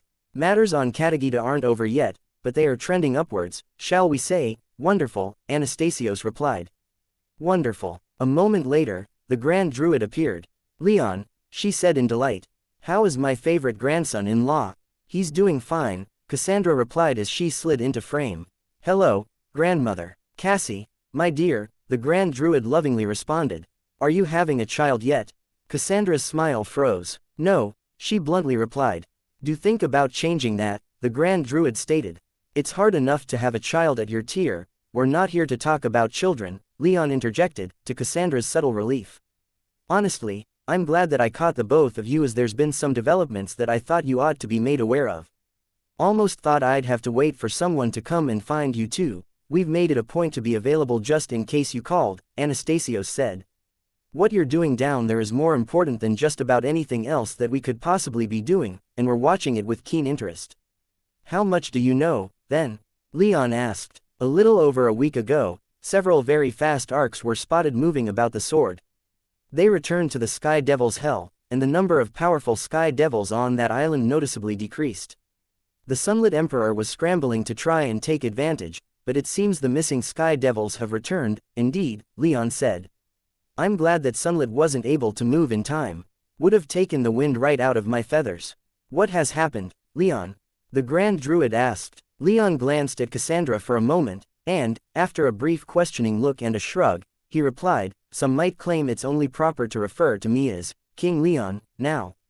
But I won't insist upon it." His words took a moment to process for the 10th tier mages. Anastasios blinked in shock before suddenly looking very intrigued. The Grand Druid just grinned and leaned in closer. "Cassie, dear," she began, anticipation dripping from her voice, "are you now a queen?" Cassandra leaned back in the sofa she and Leon were sitting on, a smug look on her face. She didn't verbally respond, but her expression was enough. The Grand Druid practically squealed in delight. "Leon," the Lord Protector probed with a look of expectation. "The majority of elders in the 10 tribes have proclaimed me to be their king. I was enthroned just a few days ago." Anastasios burst out laughing. Well done," he boomed. "I wasn't sure you'd pull it off, but I must say that I'm pleasantly surprised." "More than pleasantly surprised. This is wonderful," the Grand Druid exclaimed joyfully. "When are you returning, you two? We have to throw a banquet to celebrate." "Ah, well," Leon murmured, dousing their enthusiasm a bit. He entwined his fingers with Cassandra's, allowing them to put up a united front against the 2 10th tier mages, and he said, "We're probably not going to return for a while, yet. The situation down here still requires my personal attention. If we return, it will only be for a matter of days to take care of some kind of business." "Are you still committed to making peace, Leon?" the Lord Protector asked as his grin turned more calculating. "I am," Leon said as he watched the reactions of the watching elders with great interest. Unfortunately, there wasn't much to see as all 3 of them were watching and listening rather impassively. "Formal negotiations won't begin for a while, though. For the moment, I'm dealing with all the things a new monarch has to attend to. I'm sure I don't have to elucidate on these to you two of all people. I'll have more time for this sort of thing in a few weeks at the earliest." "What are your immediate intentions?" the Grand Druid asked as most of the joy on her face slipped away to reveal the politician beneath her grandmotherly air. Leon smiled. "Deal with tribal politics. For now, why don't you two tell me what you're expecting from all this? Our negotiations will have to start somewhere, so why don't we just lay out what we all want? I'll even go first. In my ideal world, the 10 tribes and the 4 empires would make peace and work together for everyone's benefit. When the tribes eventually follow me to the Nexus, we will depart with the empires as our friends, not enemies. There will be no reason to return to Eterna for the purposes of revenge, for we would have left all of that behind us. I understand that's so unlikely as to be a fantasy, but I don't mind indulging fantasies every now and then. More practically, a peace that lasts long enough for me and my people to leave would be sufficient. A peace where I can access my resources without having to use pirates and smugglers as middlemen. We want the sword back, Anastasio said as Leon finished. That finally drew some reaction from the watching elders, and none of it was promising. Reparations for Argos and the cities of the Shield wouldn't go unappreciated as well, the Grand Druid said. Much of their magic is more advanced than ours, providing some of that would be one condition that I would levy. Leon hummed in thought. Leaving the sword was possible under the right circumstances, but he felt he'd provided enough magical technology to Ilion and Evergold. It was easy for him to just write that condition off as one that would get dropped during more formal negotiations. There would be other conditions, Anastasio said, but this is where we'd start. If it's peace that we strive to build, then we must show it with actions. Are you asking me to abandon the sword right now? Leon thought, though he at least refrained from asking it aloud. We can work that out later, Leon said with a neutral smile.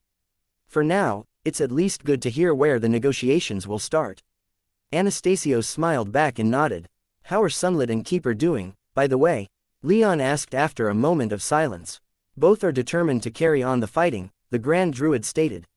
Peace is possible with us, especially since you're married to my granddaughter. Peace with them will be harder to achieve. Even now the Sunlit Emperor seethes at losing his chance to strike at the sword while those elders were gone. Word in Evergold is that he might be preparing some kind of large operation anyway. Leon's smile turned bitter. Thanks for the heads up. Silence fell upon them again, and the Lord Protector eventually said, You sound like you have much work ahead of you, Leon.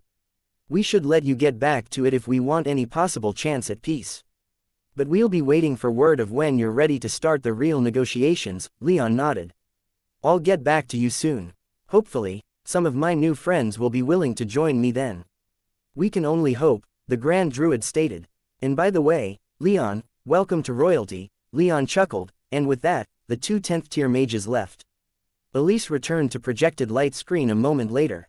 They left, she said. Good, Leon said as he waved Valeria, Maya, and the 3 watching elders over. Thoughts? Sunlit and the Keeper will not stop, Maya immediately venomously stated. They will not make peace. The only way to win against an animal like that is through superior force. Well said, the Jaguar stated appreciatively. I couldn't agree more. I don't trust these empires, but I would be a lot more comfortable forcing them to the peace table by crushing them at sea than I would be simply trusting their word. Giving up the sword will not be palatable for many of the tribes, Sar whispered. Certainly not to me, the Jaguar added. We fought hard for that island. Giving it up is impossible, even for peace. We can work something out, Leon replied. We won't give it up, especially not without a fight. So let's get a good accounting of what we have on the sword and what we can move over there if the need arises. If the Sunlit Emperor is planning on attacking the sword, then we're going to need to strengthen the defenses there. He looked around and found that the elders at least seemed somewhat mollified. He could imagine their fear that he might be considering turning over the island they'd won. That would hardly be a good way for him to start his reign, though, so he never would have just given it up. Beyond that, he continued, I think that the Sunlit Emperor is going to be less of a problem than the Keeper. The Sentinels attacked my home a few years ago and tried to kill me just for the threat I posed of coming here. Sunlit I think could be negotiated with if he's forced to the table. The Keeper on the other hand, I don't think will talk. That will make getting to my clan's capital tough. We'll get there, Leon, the Jaguar promised. Whether we march there with an Imperial honor guard or we carve our way through their land with fire and sword will be up to them. But if it's your wish to see it, then we'll go there. Leon smiled and clapped the Jaguar on the shoulder. Thanks. Anyway, let's start getting all of this planned. The elders bowed and departed to fulfill his orders, leaving Leon alone with his ladies.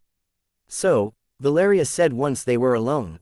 What now, angling for something dirty, Val? Cassandra teased. Valeria's cheeks reddened slightly, but in a fairly flat tone she replied, No.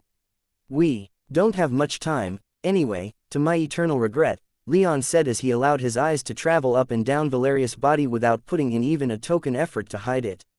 Valeria grinned and struck a more flattering pose. Leon took a moment to appreciate his lady's beauty before rising to his feet. For now, he said, I want to talk to a few elders who tried joining the Tigers not too long ago. The place where the 3 elders who defected from the Jaguars to the Tigers were being held could hardly be called a prison. They'd exercised their rights as elders to cast their vote and had broken no laws, though they'd still likely face ostracization if they were returned to the Jaguars if not death. but the tigers had allowed them to stay in a fairly small villa in one of Stormhollow's suburbs under their control, on the condition that they not try to leave. It was this villa that Leon found himself going to following his conversation with the Grand Druid and Lord Protector. He was accompanied by only a dozen Tempest Knights, Valeria, and Maya, with his remaining retainers training with the rest of the knights, and Cassandra wanted to make a few calls to some of her friends and contacts back in the Sacred Golden Empire using his Calm Lotus. He was met at the door by an 8th-tier Tiger Elder and all of the villa's workers. He waved them off, however, not wanting to get bogged down in any welcoming ceremony. He was here for one reason: to speak with those elders who'd defected from his cause. All three were waiting for him in the villa's main hall. Leon, Valeria, and Maya walked in while the knights waited for them outside. The elders rose upon Leon's entrance, and each gave him a polite bow, and while they seemed outwardly calm, one's hands were shaking, another's aura was wavering, and the third seemed determined to look everywhere but into Leon's eyes. "They're nervous," Leon noted, though he could hardly blame them. "Please, let's not stand on ceremony," Leon said as he joined them at the table they'd been sitting around. "I like to think that I'm a decent enough person, no need to fear me doing anything untoward." His words didn't seem to mollify the elders at all, but they at least sat down as Valeria and Maya sat on either side of Leon. "Now, how about we get some introductions out of the way?" Leon asked. "Having so many elders to get to know is kind of a good problem to have, I suppose, but it does mean that I've regrettably not had the time to memorize everyone's names and faces." One of the elders, a fairly robustly built man with graying hair and more than a few lines on his rather pale face, hesitantly began, "Your Majesty, just, Leon, please." The elder looked almost horrified at addressing him so casually, but with visible effort, he managed to say, Leon, if you'll allow me, IW would like to be the first of us to congratulate you on your accession." The other two elders made sounds of agreement, but Leon just gave them a disappointed look and stated, "Thank you, but there's no need for this. Relax." In truth, there was a small part of Leon that was reveling in just how nervous these three were, a part of him that celebrated just how badly they knew they'd screwed up. But as tempted as Leon was to indulge that feeling, he repressed it in favor of something he thought more productive. "Now," he repeated, "might I have your names?" The elder who spoke first leaned forward and said, "I am Andros." "I am known as Narses," the second one said, causing Leon to have to fight quite hard not to sigh dramatically. He couldn't have looked less like Narses the White if he tried. He was slight of build and rather mousy in appearance. His skin tone was a little more tan than the first, but not the warm golden color of a jaguar with awakened blood. The third elder was one of the most average-looking people Leon had ever seen. Average height and build, his skin wasn't notably pale or tan, and his hair and eyes were the most unremarkable shade of brown that Leon thought he'd ever seen. But he seemed the most nervous of them all, and it took the first elder nudging him slightly before he very hesitantly introduced himself. "I am Jason," he murmured. Leon fought the urge to smile and refrained from commenting on the man's name. "Well," Leon said, "I'm pleased to meet you three. However, since it seems I'm imposing and getting some small talk out of you is like pulling teeth, how about we just skip right to the point?" The elders shared a look. Their anxiety visibly increased, but Leon charged onward regardless. "The three of you defected from the Jaguars to vote for the former Thunderer. Such was your choice, though I have to say that the Jaguars were irate. I think you three know the consequences of returning home, don't you?" "The Jaguar tribe was not our home," Andros bitterly spat, to the horror of the other two. "Why not?" Leon asked. "We lack the power," Andros said. "Even you, when you arrived, spoke of the tribe's honored ancestor and dealt only with those whose bloodlines were awakened. The three of us strove our entire lives to reach the heights we have, but we've reached the absolute ceiling. We were elders, but we were insignificant on the tribal council. No one listened when we spoke. No one asked our opinions. We were treated as benchwarmers and nothing more. When you arrived," Narses said, sounding like he was forcing the words out through a rebelling throat, "we had thought, we didn't, it wasn't hard to see that those with bloodlines were only going to grow stronger. We haven't," he trailed off, but Jason picked up his line of thinking. "Katagita is home to hundreds of millions of people," he quietly stated. "Those who have awakened blood make up a small fraction of that number. Those without inborn power, despite being the vast majority of the population, are politically powerless." Leon cocked an eyebrow. That didn't quite track with what he'd seen on his tour through the 10 tribes, but he supposed Jason was being hyperbolic. The people he'd seen had all delighted in his presence, and rarely had he ever witnessed any strife between the people and their leaders. In fact, there were enough 7th-tier mages around that the people could often choose their clan leadership, if not their tribal leadership as well. And their very presence on the tribal council of the Jaguars proved that they could rise to that point. Still, he could see their point. Those with awakened blood formed almost a ruling caste above those who didn't have that power. It may be possible for one without awakened blood to reach the position of elder, but it was still prohibitively difficult. Is this why you voted against me? Leon asked. It is, Jason said, and Leon couldn't see any deceit in his demeanor. Narcissus shifted uncomfortably in his seat, though, so Leon got the impression that it wasn't the only reason that all three voted against him, but he wasn't going to press. I am the king of all the 10 tribes, Leon said after a moment's thought. I am not just the king of those with awakened blood. Those without awakened blood have nothing to fear from me, and indeed, have much to gain. The changes I'm going to be making to this confederation will have more room than those with bloodlines can possibly fill, even if I were to give them special treatment. Which I don't plan on doing. That's great to hear, Andros stated. I hope to see it. Leon grinned. I would pardon you if you had done anything that was in need of pardoning. The Jaguars are still furious, but I'll speak with them to let this one go. Leon smiled and almost stopped there, but after a moment of silence, he added, just, be careful about how you anger the tribes again. I don't plan on taking away all their power, after all. The 3 elders quietly nodded. Without much more to say, Leon got to his feet, followed a moment later by his ladies. It was good to speak with you 3, he said. If you have any concerns, feel free to seek me out. I'll always have time for elders. A generous offer, Jason said as he and the other 2 elders shot to their feet in the wake of Leon's rising. I pray to the ancestors that such counsel isn't needed. If only that were so, Leon replied with a self-deprecating smile. No one can do everything, and I am no exception. He clapped Jason on the shoulder, which the elder didn't look too comfortable with, and made for the exit. The elders wordlessly escorted him to the door, and with nothing more than a glance and a good-natured smile, Leon, his ladies, and the Tempest Knights who'd accompanied them took their leave. Iron Striker. He hadn't gone by that name in decades. He'd gotten rather used to being known as the Thunderer. But that wasn't him anymore. The new king had returned his old name, his old identity, to him, and had given him no small amount of trust. Iron Striker was determined to prove that it was a wise decision. If he didn't, then his new king might not trust him with such things in the future, and Iron Striker didn't want to even imagine where that road might lead them. So, when Leon directed him to go to Bear territory and bring it under control, Iron Striker left shortly after, though not without some parting words from his favorite Jaguar. If he betrayed Leon or the coalition that backed him, the Jaguar would hunt him down, or so the man himself had told him. Iron Striker, even as he crested over some hills and came within sight of Raidenkana, couldn't help but smile when he remembered that confrontation. The idea that he would betray his people like that was absurd. He may not be happy with their decision, but the elders had spoken. Leon was their king, and Iron Striker would serve to the best of his ability, for the benefit of all the people of the 10 tribes. He could live with someone else in charge, so long as what needed to be done was done. Such thoughts drifted away as Iron Striker and the small handful of followers that he retained entered Raidenkana's airspace.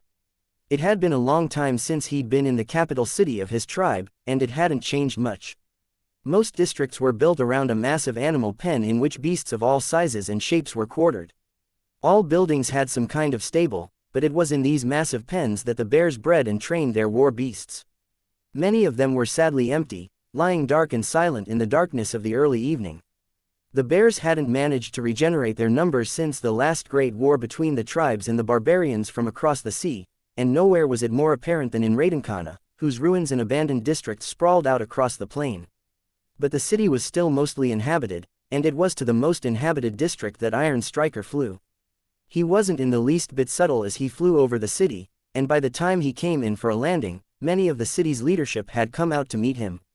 Most of the tribe's elders and chiefs had gone to the border between Jaguar territory and their own following the failed vote, and Iron Striker thought he knew why. But the tribe's most powerful elders had returned here, and it was them that Iron Striker needed to speak with. in front of the throngs of bear mages that came out. To greet him were the tribe's 4 9th-tier mages, led by the Beast Lord. Lord Thunder, the Beast Lord called out in greeting as Iron Striker landed. A flash of anger lanced through Iron Striker's heart, but he gave none of it away. "It's good to have you back home," the Beast Lord continued. "Perhaps now we can finally get S. You are to immediately stand down," Iron Striker demanded, interrupting the other elder. "There will be no war on Katagita." The Beast Lord and the other 3 elders stared at him in shock. "What are you saying?" the Beast Lord inquired in complete disbelief. "All that we've done is now in ruins. The Jaguars have launched a successful coup. We must strike back if we are to save the 10 tribes from their puppet king." Iron Striker stood there and listened, his face impassive, his aura calm. When the Beast Lord, now worked up into something of a fury, finished, Iron Striker spoke in a much calmer cadence. "What we've done in these past few decades brings me great pride. Our work was not done, to be sure, but we have the opportunity to continue it under the king. The usurper," the Beast Lord insisted, drawing some sporadic agreement from the watching masses. "Leon is our rightful king," Iron Striker said. "The Elder Council determined that to be so. I am no longer Thunderer, I have reclaimed the name, Iron Striker. There is no valid way to change our system except from within. Violent change is not something I will ever allow. I will not allow my own tribe to start a war that I have worked so long to avoid." "You can't be serious," the Beast Lord said. "Listen to yourself. Where is the man who campaigned so hard to be elected Thunderer in the first place? Where is the man who elevated the bears more with his own hand than anyone else has in the past 1,000 years? I have done nothing for the sake of the booming bear tribe." Iron Striker thundered. "As I have always done, I work for the benefit of all the 10 tribes. We are one people, no more, no less. Beast Lord, you will stand down at once." "I will not." The Beast Lord roared, but as he was conjuring his axe, Iron Striker called upon the power that Leon had given him before he'd left. Magic power spiraled about his soul realm and found the massive, extraordinarily complex enchantment that he'd constructed within, and began to power it. Red fur that matched the hue of his hair sprouted all over Iron Striker's body, and he rapidly grew in size. His fingernails extended to bear's claws, his face elongated into a snout, and his ears rounded and were pulled into a different position. He was already a large man, but in a matter of a couple seconds, to the shock of the hundreds of watching bear mages, Iron Striker's already large and muscular body had erupted into that of a massive bear, his fur gleaming in the moonlight, streaks of subtly glowing silver fur emanating from his heart all over his body. His aura, already tremendous thanks to his tier, had grown even fiercer, and power suffused his limbs. His eyes shone with a bright white light, causing any who looked into them to hear the distant roars of all the fearsome creatures that the booming brown bear had killed in its long life. In this new body, he was stronger than he'd ever been, and he was not afraid to use that strength. He lumbered forward with deceptive grace and smashed into the Beast Lord. To his credit, as a 9th-tier mage, he took the blow quite well, but Iron Striker swiped a claw at him, knocking him onto his back. Iron Striker surged forward until he stood on top of the Beast Lord and glared down at him without a shred of mercy. "All threats to the 10 tribes will be dealt with," he growled, accompanying his silent words with an actual growl. True to the name of his ancestor, his growl was so loud that it echoed across half the city and caused many of the weaker mages assembled to greet him to faint. The Beast Lord himself snarled back, but after a moment, relaxed and pulled his axe back into his soul realm.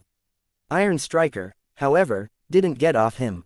Instead, he turned his gaze first to the other 3 9th-tier mages, and when all of them professed their lack of violent intentions, he turned to everyone else.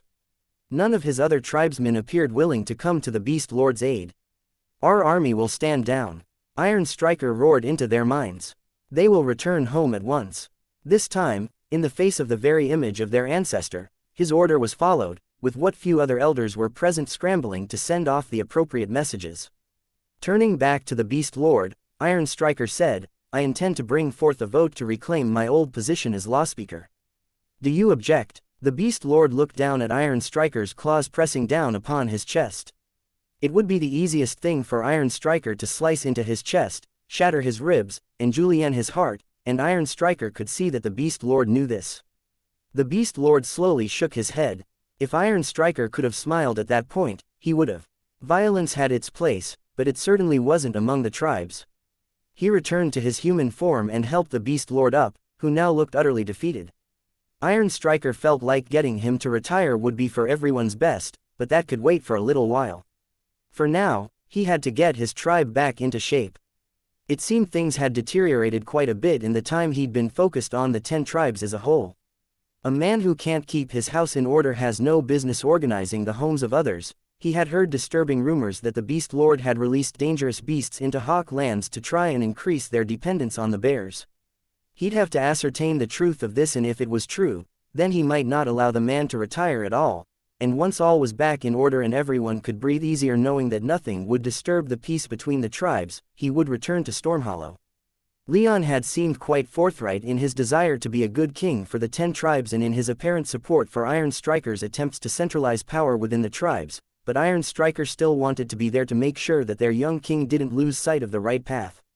Especially since he seemed equally as forthright in his desire to make peace between the 10 tribes and the empires. This shouldn't take more than a month or two, Iron Striker thought to himself as he turned his eyes back to Stormhollow.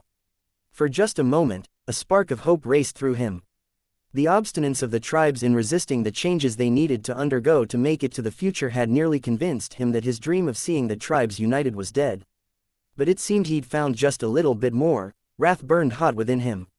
He simply couldn't believe it, everything that he'd worked for, gone in a matter of a few months. Ever since that Thunderbird brat appeared, everything had started falling apart. Hector fumed as he paced about the office of the small castle he'd occupied east of Lake Ontari, not far from the river that drained the lake into the Straits of Karanos. It was built in a heavily wooded location, but it had never been built for stealth. His time there would be limited, only long enough for him to receive word from his allies opposed to Leon Rame. And his allies, Hector thought with bitter rage, one particular face springing to mind. It had taken centuries to lay the groundwork for the Thunderer's rise. Hector had wanted to take the position himself, but his unfortunate loss against the Jaguar for the position of hegemon of the Tiger tribe prevented him from gaining the support he needed to elect himself. But Hector had been quite happy with his choice to support the Thunderer up until recently, anyway. The Thunderer had been charismatic, loyal, intelligent, and wise. He'd been driven and devoted to seeing their shared dream become a reality. And he'd thrown it all away. Hector simply couldn't believe that he hadn't had Leon Rame murdered as soon as he arrived on the island. It would have been the safest and fastest road to peace, but the Thunderer had dithered and pissed about, giving the outdated and unneeded Elder Council too much say in the matter. Because of the Thunderer's softness for the elders, they were now under the thumb of a tyrant again. Hector couldn't stand to be in the same city as any of them and left with those who would follow him as soon as he could. That only a mere 3,000 or so followed him east was just another crushing blow that he had to deal with. He supposed he ought to feel grateful that even that many fighters had chosen to follow him rather than consign themselves to the whims of a boy who hadn't even lived through his first century just because he had some shiny lightning, but it still cut deeply that the army he'd spent the past few decades leading, the army largely made up of his kin and kith, abandoned him when he needed it. Now he was stuck squatting in an old castle most had forgotten about in a strategically unimportant location waiting to see how everyone would play their cards. I can count on the Beast Lord, he thought for the 1000th time. But if the Thunderer goes home, the bears will follow him. He's too strong to go against. The spiders will be amenable to me, but they won't stand alone.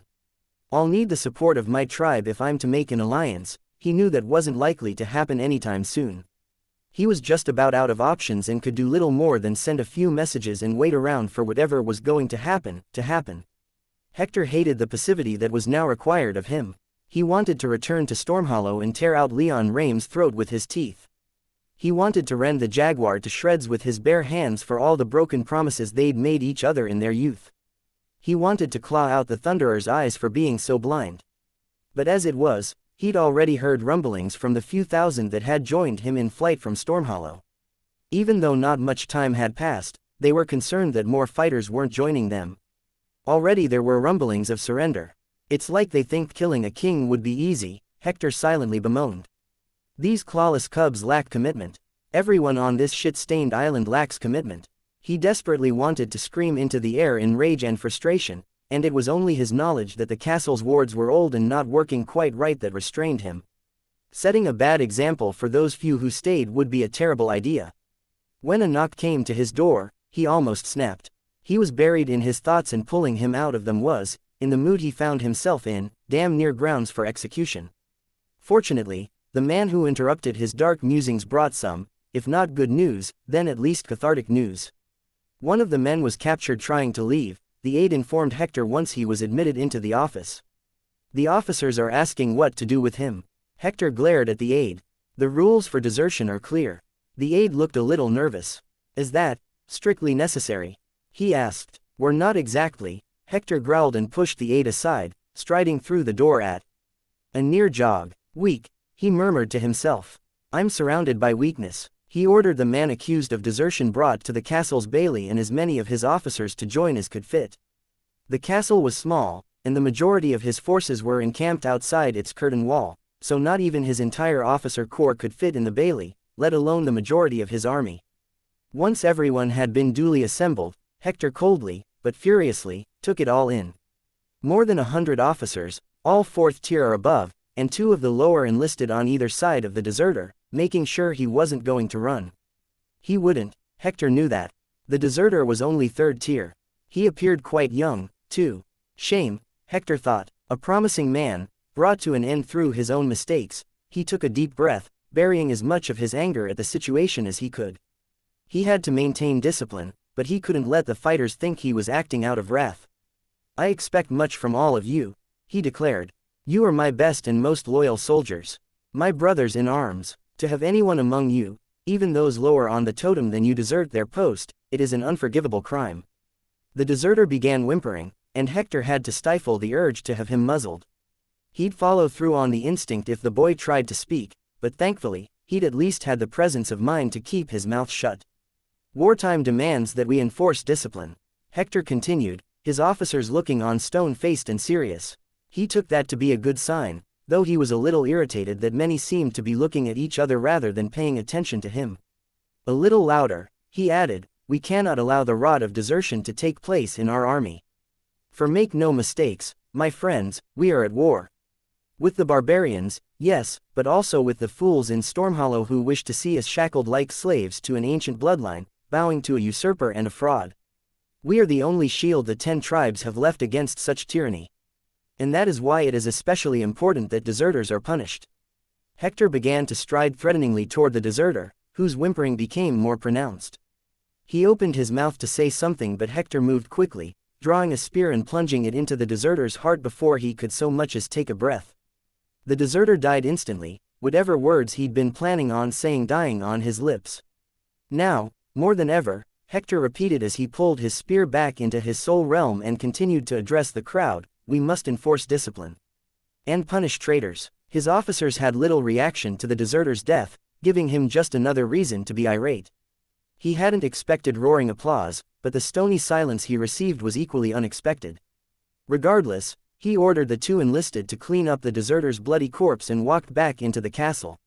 He was done addressing them, and the officers began streaming out of the castle's main gate. Hector allowed a faint smile to grace his lips.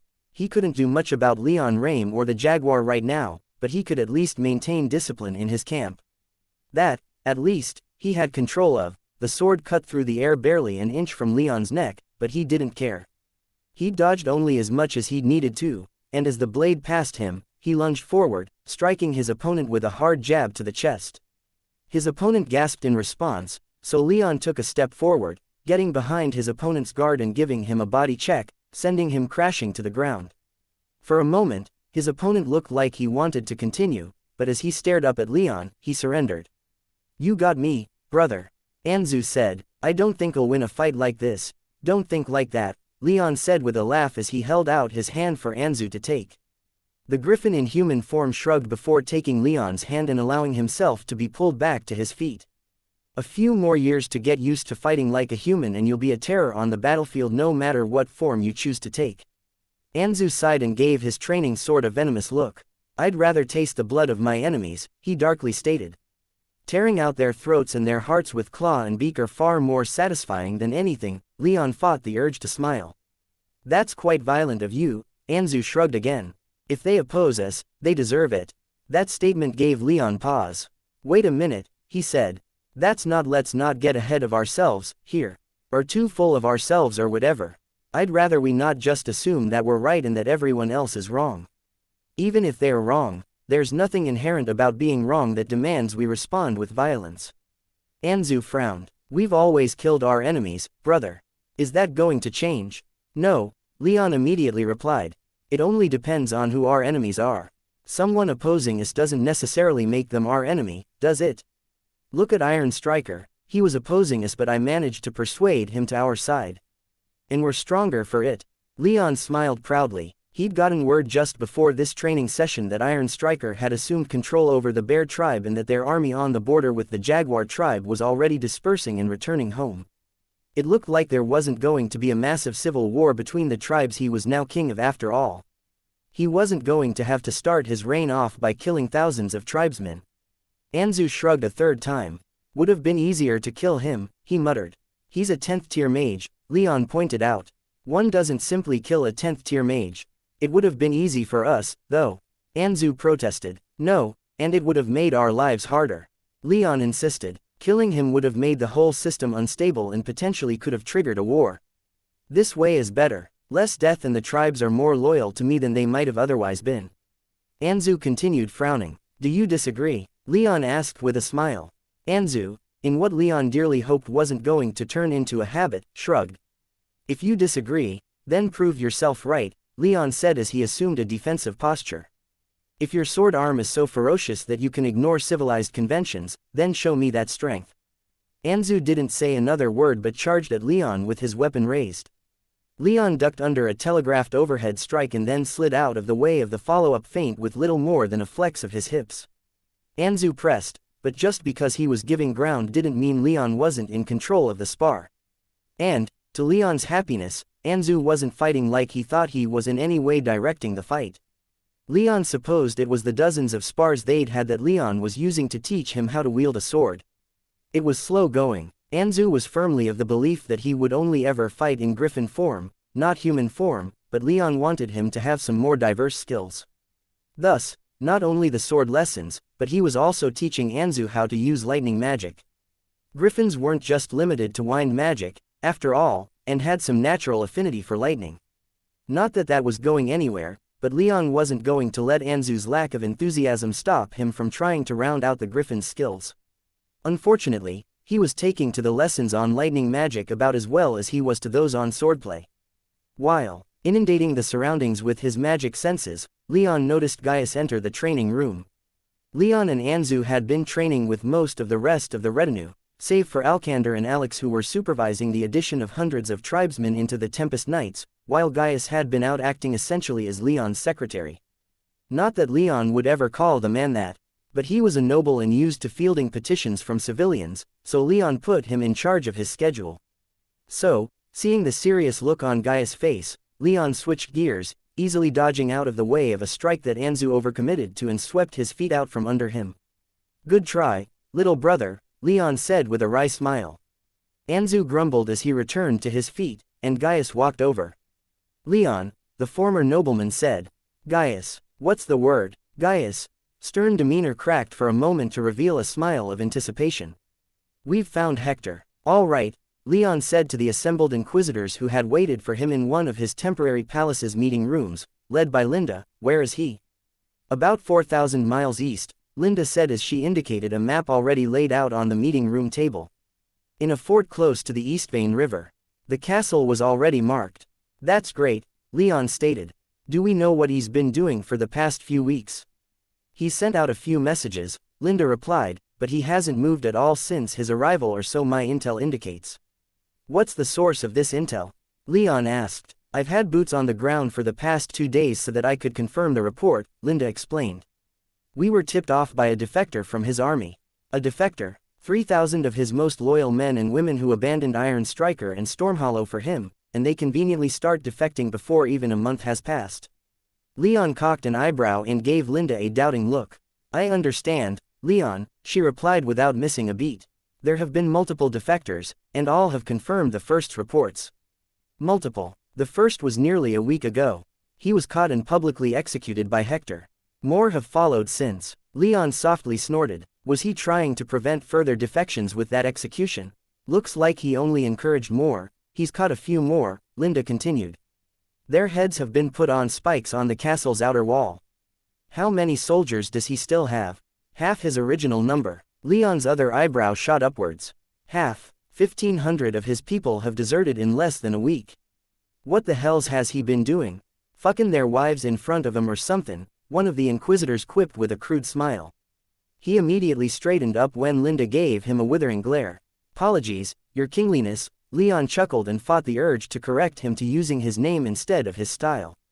The news that Iron Striker, Linda explained, her face stoic despite her slip of the tongue, has taken control over the bear tribe has likely reached them. Their only hope now lies in Hector receiving more aid from his tribe, or from the spiders. And, do you think him likely to receive help from either? I have no reason to believe that he will. Hegemon Solomon is in Raiden maintaining his grip on power within the tiger tribe. The spiders have holed up in their home, receiving messages but not sending many. It's taken a great deal of effort for even me to learn that they are still debating amongst themselves whether or not to accept you. They have not yet reached a consensus. Then we move before either of these things can change, Leon declared. Gaius, the man in question practically snapped to attention. Leon, tell Alcander that the Tempest Knights will be launching their first mission as soon as possible. Gaius nodded. I also want the other tribes to commit 250 extra warriors to help in dealing with Hector. We're going to end this rebellion of his before he has a chance to turn his luck around. Gaius nodded again, and when it became clear that Leon was done with giving him orders, he ducked out of the room to deliver those messages. Leon turned his attention back to the map and glared at the castle Hector had occupied. It wasn't large, barely enough for a garrison of 100, let alone 15 times that number. Still, it was a fortified location, and that might make it difficult to take. A smile spread across his face, though. The Tempest Knights had been training on the mauls he'd brought, and he looked forward to seeing how well they operated the weapons. He might even see if the Ravens or whoever else might be able to an arc or two. Regardless, he wasn't going to give Hector any offer of surrender. His forces, Leon might extend mercy to. But Hector himself, not a chance. Leon had effectively forgiven the bears now that Iron Striker was in charge.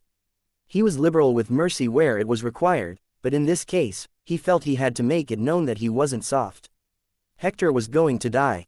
War. Leon knew that having matters come this far wasn't a good thing, but he had to admit that being back on the warpath felt quite nostalgic. He was now pushing 40, and the last time he'd been at the head of a proper army had been during the campaign on the Serpentine Isles nearly 20 years ago. Now, he departed Stormhollow with 4,000 troops at his back. He'd initially only sent out calls to assemble an army of about 3,000 his Tempest Knights as they were, at about 600 strong, and the rest of the 3,000 made up of troops lent from the tribes. However, when the call went out, he was contacted by Iron Striker and several others in the Central Army's chain of command, not only offering their services in dealing with Hector but seeming almost insulted that he asked for tribal armies rather than the one that Iron Striker had built. Truth be told, Leon didn't quite trust the Central Army yet. He could trust the tribes to follow him, but the Central Army had yet to earn the same. That Hector had, until recently, been in overall command of the Central Army, that the forces that followed him out to the castle he was now squatting in were deserters from that army, and that most of the soldiers in the army were fellow Tigers contributed greatly to his feelings on the matter. But one of those who'd gotten in contact with him, by way of Tillin, was Tillin's daughter. She was a fairly high-ranking 6th-tier mage in the Central Army, and after a short conversation, Leon had agreed to allow her to take a battalion-sized element of Central soldiers and join him. Most of the soldiers in the Central Army may have been Tigers, but there were soldiers from all 10 tribes in its ranks. When setting off from Stormhollow, he'd honestly expected a rather conventional by his standards movement. They'd take ships across the lake and then up the river, build a staging camp close to Hector's castle, and then move from there. The men and women he'd put in charge of this army, however, had different plans. That was not how the 10 tribes made war, or so they told Leon. Instead of using their much vaunted, dread ships, as they were known across the veins of vigilance, they'd be taking arcs.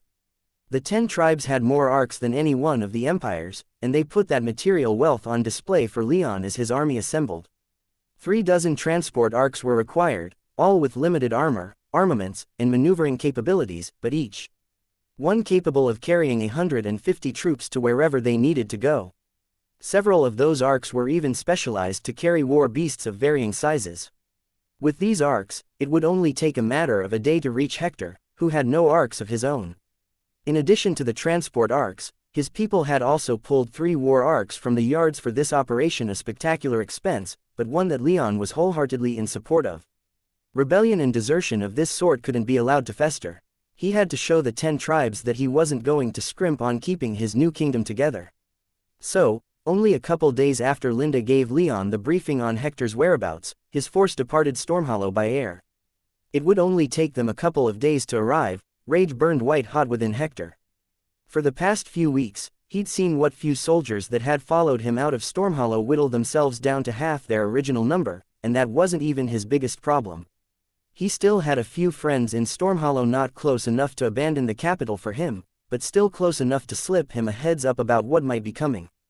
And what was coming was not good. We should abandon this endeavor, one of his adjutants advised. After desertion, another argued, we'll be lucky if we're executed quickly. Hector silently scoffed, not giving the meeting much of his attention. He stood by a window, staring out from the castle at the treetops around them. If he squinted hard enough, he thought he could see the arcs on their way.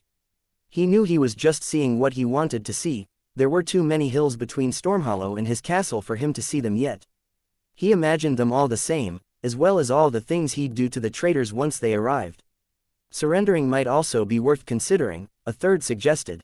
That statement brought Hector's attention crashing back into the meeting. What? He spat from the window at his half-dozen unit commanders who remained.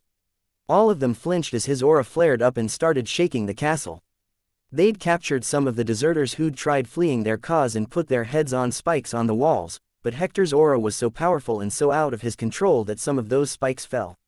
We are not running away, Hector emphatically insisted. We are staying and fighting to the last man. If these traitors want to come here and kill me, they can try and see how well that works out for them. An uneasy silence descended upon the hall as the unit commanders exchanged a number of nervous looks, which Hector found himself reveling in.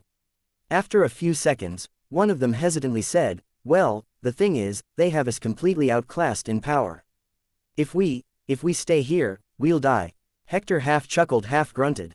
If only everyone could be so lucky to have the opportunity to die for their people. Unfortunately for us, we're not going to die. When those bastards get here, we'll kill them, simple as that.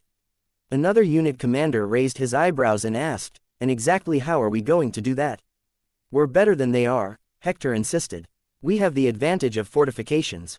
We've gotten enough of the wards working again that we don't have to fear the war arcs, and they don't have enough soldiers to take us in a proper fight. Even if we don't beat them in an assault, we'll force them into a lengthy siege that will buy time for our allies to reinforce us. Another round of uneasy looks were exchanged by the unit commanders. What allies might those be? One asked. Our tribesmen will come to our aid, Hector confidently stated. When they see the tyrant invading their lands to kill their people, they'll support us. That's delusional, another unit commander said, having said nothing at all since the meeting began. None of that is going to happen.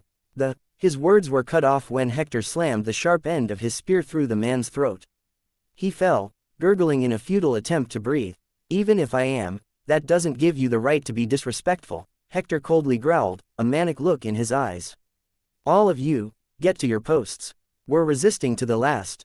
This is our last chance to prevent our people from turning to tyranny, and if we have to die to achieve that, then so be it. I'll defend this castle by myself if I have to, but I will never bow to any of them in Stormhollow.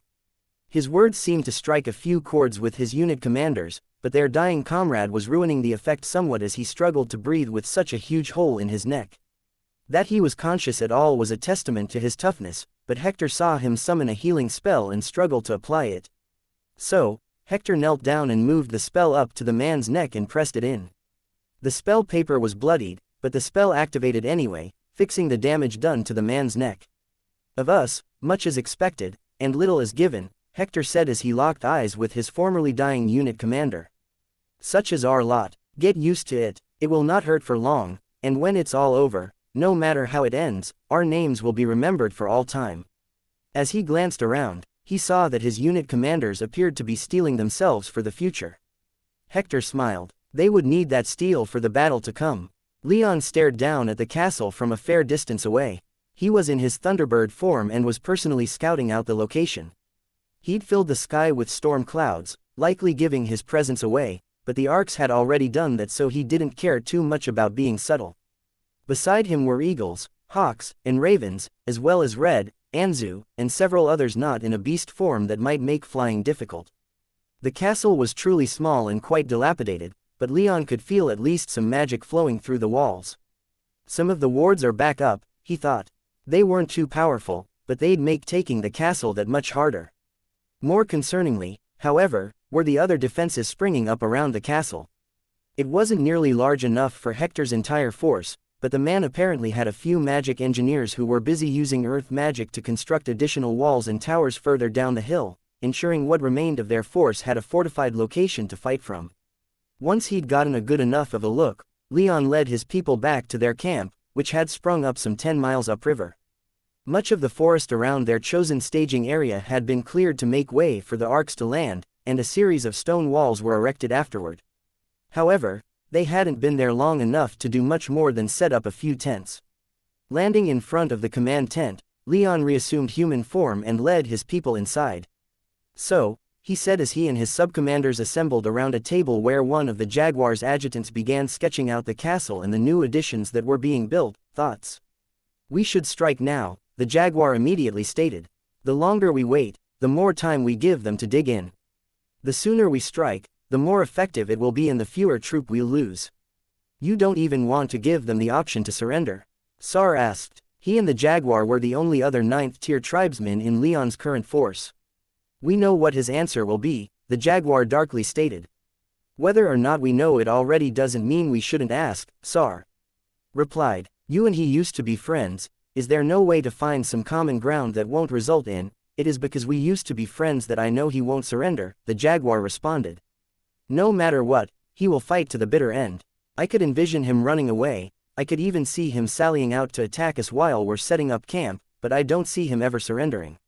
"What about his troops?" Valeria asked as she leaned over the map. "Are they as willing to die for whatever his cause currently is as he is?" "I agree with the sentiment," Sar added. "Even if you think you know what Hector's response may be, it would be unwise to kill fellow tribesmen without giving them the chance to surrender peacefully." "Ask the question," Tillen's daughter, a hard-looking woman with one of the most impressive physiques Leon had ever seen, said. "I won't condone killing tribesmen without trying peace first. We'll ask for their surrender," Leon assured everyone before anyone lost patience, which it seemed the Jaguar was about to do. "Assuming it's rejected, we need a plan B. The hill is steep on the east and north, so our best approach would be from the south and west. The forest is too thick for mauls to travel unimpeded, but most of the army should be fine for a march. As we make our approach, the war arcs will begin their bombardment of the castle." "A sensible plan," Valeria said with a smile. "What about potential weapons they have in their castle?" "War beasts. Tigers don't generally use war beasts," Sar quietly explained. "And as for weapons, we haven't seen any." Leon projected his magic senses again and noted that of the parts of the castle and the expansions currently being built, he couldn't see any signs of heavy weaponry on par with even one of the Bull Kingdom's enchanted trebuchets, let alone a flame lance or something of equal caliber. Then again, with plenty of mages capable of storing such weapons in their soul realms running around the castle, Leon couldn't be sure what Hector might have up his sleeve. Before the meeting could continue, a runner entered the tent. "I beg forgiveness, my king, but it seems that Hector has left the castle." Leon, Valeria, Sar, and the Jaguar met Hector in the air halfway between the camp and the castle. Hector brought his other commanders with him, and while they slightly outnumbered Leon's group, Hector was the only 9th-tier mage in his party. "Disarm yourselves and return to Stormhollow," the Jaguar growled as soon as they met. "So eager to jump into things, are we?" Hector responded with a wild smile. "Your king hasn't even spoken yet and you're already making demands of me." The Jaguar scowled, but it was Leon who spoke next. "I'll give you one chance, Hector. You and your people haven't done anything unforgivable just yet. But if you resist when we come for that castle," Leon let them fill in for themselves what came next. For the most part, while he was addressing Hector, he spoke to those to his right and left, hoping that someone in the castle would see reason. "Have you prepared your will, Leon Rame?" Hector said in response. "I am of the Tiger tribe. As are my people. What have we done to warrant such an aggressive response? What have we done that would prompt you to enter my tribe's territory in such numbers? Has my brother given you his permission to be here?" I notice he isn't here. Does he lack the courage to face me himself? Watch your mouth, Hector, the jaguar gravely warned, to which Hector's response was a provocative smile. Desertion and conspiring against the tribes, Leon smoothly replied. That is what you've done to deserve this response. I urge all of you to surrender. If not, you won't live long, I promise you that. Threats, is it? Hector replied. This has always been your intention, hasn't it, boy? To come here, quickly place my people back under the yoke, and then feed off our resources to boost your own return to glory. And if any of us argue against that, then you'll kill us. Leon gave him an impatient smile. I see what you're doing, Hector. If you truly believe that you've done nothing wrong, then throw down your weapons and return to Stormhollow with me. I will put my name on the line to guarantee your safety, Sar sagely added. No, Hector spat, I will not bow to you, boy. I will not bow to any Thunderbird king. But since you gave me a courtesy, I'll see it returned. Surrender to me, and I'll ensure you leave Katagita alive. Leon had to fight the urge to laugh. Nothing was impossible, of course, but he had far too much force on his side for Hector to be making such demands. You have until nightfall, Leon said as he glanced at the sun, noting that it was on its final approach toward the horizon. If you do not turn yourselves over to me by then, you will be considered in open rebellion, and I will treat you as such. Consider your options carefully. With that, he turned and departed, his people falling in just behind him. The jaguar was the last to follow, though he hesitated only a moment. Leon saw him and Hector sharing a look, but what might have silently passed between them, he couldn't say. Regardless, the jaguar wore an expression of stoic determination the entire flight back to the camp. Despite Leon's hopes, there were no more desertions or offers of surrender from Hector's people. He hoped that there might be 1 or 2 unit commanders willing to take him up on his offer, but it seemed that if there was any discontent, none of them were willing to abandon Hector over it. He wondered if that might change with a siege. He hoped this wouldn't come to that, but he wondered anyway. No, he and the army he'd brought were going to take that castle during the night, and woe to any of Hector's people who fought back. As his army began its 10-mile movement through the forest, the war arcs above them accelerated away. He and a select group followed at a fair distance. They would strike the first blow, hopefully ending the battle before the army even got there. As Leon flew in Thunderbird form, he filled the sky with his power. At his side flew most of his retainers, with Anzu and Red in beast form.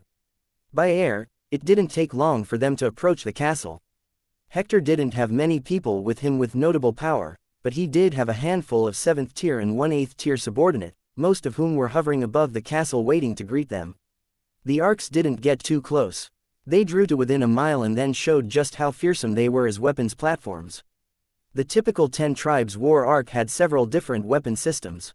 On its flanks, they had relatively small lances that they could fire off in a broadside, but its main weapon system was a forward-facing lance that was much larger and tremendously powerful. The war arcs fired their main lances at the castle, sending 3 orange hot masses of molten stone streaking through the sky.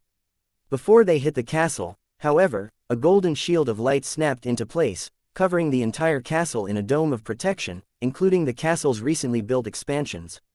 With a scowl, Leon watched his arc's projectiles splash across this shield, doing no visible damage. Not a single man left Hector's castle. He sighed, the sound whistling slightly as it passed through his beak. The hard way it is, he thought. While the blasts from Leon's arcs were absorbed well by Hector's shield the first couple of times, it began to shimmer and flex as the lances fired again and again. They couldn't keep up too sustained of a bombardment, though, so while his army continued to advance through the forest, Leon decided to add his power to the mix. Lightning fell upon the shield like rain, shaking the ground beneath the castle and filling the air with peals of thunder. Red, not wanting to be left out, dropped like a stone upon the shield, her fire breath washing over the shield like a tidal wave. The shield continued to flex and warp, and as Leon's army approached, it finally flashed and died, leaving the castle open to the air. However, as soon as it died, Hector launched himself into the air, followed by his most powerful mages. Leon took the opportunity to snipe the weakest members, striking them with lightning so powerful that they were rendered ash with a single bolt. Hector and his sole 8th tier follower were the only 2 who remained. But while the 8th tier warrior faltered, Hector shot upward without hesitation, his body encased in powerful armor and a deadly spear in his hand. Red swooped in to envelop him in fire, but Hector thrust his spear outward, warding her off with a startlingly powerful lance of darkness. As it hit her scales, Red roared in pain and broke off her attack, leaving Leon the only one who could act as Hector aimed his spear at the nearest arc. Hector drew his arm back in preparation to thrust, darkness magic wafting about the blade of his spear, when Leon flapped his wings and sent a wave of lightning coursing through his feathers, out of his wings, and slamming into the tiger. Leon's lightning did damage, blackening Hector's armor and drawing some blood, but Hector maintained his focus, his armor blocking enough of Leon's attack for him to thrust out and send another lance of darkness at the closest arc. The lance struck the arc in an instant and peeled away its flimsy armor like armor before an open flame. Arcs were poorly armored to begin with, a consequence of needing to shed the extra weight that thick armor necessitated. They were clad, for the most part, in thin, magically enhanced steel plates, but even then, the arc required so much power to operate its weapons and keep in the air that these defensive wards weren't even close to the strength of a properly warded stationary fortification. These drawbacks in the design of arcs were put on full display as Hector's lance buried itself in the side of the arc he'd hit, impacting hard enough to push the arc away from the castle and nearly cause it to roll over in the air. Leon could sense from the magic surrounding the flying machine that its engines were hit hard enough that it could barely remain airborne, let alone continue to participate in the battle. It continued to barely fly, but for all intents and purposes, Leon had just lost an arc. Anger flashed through his mind as he conjured new lightning bolts in the clouds above. At the same time, Leon's retainers began firing off attacks of their own at Hector, though his armor was still relatively intact despite the damage it had taken, and the man's 8th tier follower flew forth to project another shield of light to protect Hector. Lightning arrows exploded upon the shield, as did magic from Leon's retainers. But the shield held, and return fire was directed from the castle below as the 5th tier and stronger mages in Hector's force directed their magic at Leon's retainers. Individually, they weren't hard to deal with, but they numbered in the hundreds, and those who were weaker added more mundane attacks to the mix, loosing arrows and hurling javelins. Leon's retainers broke and dodged out of the way, shifting their attention downward while Leon's lightning slid past the light barrier to strike Hector again. Hector shouted in pain as bits of his armor melted and Leon drew more blood, but in an impressive feat of concentration, he thrust outward again, striking another of Leon's arcs. The arc didn't fare much better than the first and was forced to wave off or risk crashing into the forest. Again, Leon felt wrath coursing through him, and he channeled that spike in emotion into another round of lightning bolts. Hector was forced to the ground as Leon turned his 8th tier follower into a charred mess. Just then, the Tempest Knights arrived, and their arrival was heralded with 3 large explosions. The mauls that Leon had given them were in front, and their lightning lances announced their presence by blowing holes in the recently built fortifications. The rest of the Tempest Knights charged either over the ground or through the air. Hector's followers fired their magics back, and the forest to the south and east of the castle shattered from the pressure. Most of Leon's tribal followers and the forces from the central army were behind the Tempest Knights. Having a lower average of power, they moved much slower. However, the Jaguar had run ahead of his tribe's contingent and, in a flash of red lightning, practically exploded into the castle's outer bailey. He formed large claws of red lightning bolts and used them to maul and rip his way through Hector's people. Dozens fell in his wake. Leon dove and added his lightning to the rest, while Red joined the battle again, a deep gash carved into her side. Hector, meanwhile, injured and barely able to stand, retreated into the castle. The battle didn't last much longer. With Leon, his retinue, and the Jaguar acting as the tip of the spear, the Tempest Knights, and then the central and tribal armies, crashed into the ruined castle and killed all those still resisting. The one remaining intact arc couldn't fire its lance anymore with so many allies in range, so it simply hovered above the castle, imposing with its mere presence. After only half an hour, the outer walls and towers were taken, pushing Hector's defenders all the way back to the keep. Of the man's 1,500 warriors, at least 300 or 400 had been killed, and the rest were either injured and taken prisoner or simply surrendered once their officers were eliminated. Leon's losses, on the other hand, were remarkably light.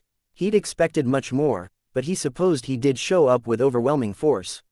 His biggest material losses were the 2 heavily damaged arcs and the loss of 1 maul, though in the latter case, the crew had managed to safely evacuate when the vehicle was terminally damaged. Landing in the castle's main bailey, Leon reassumed human form.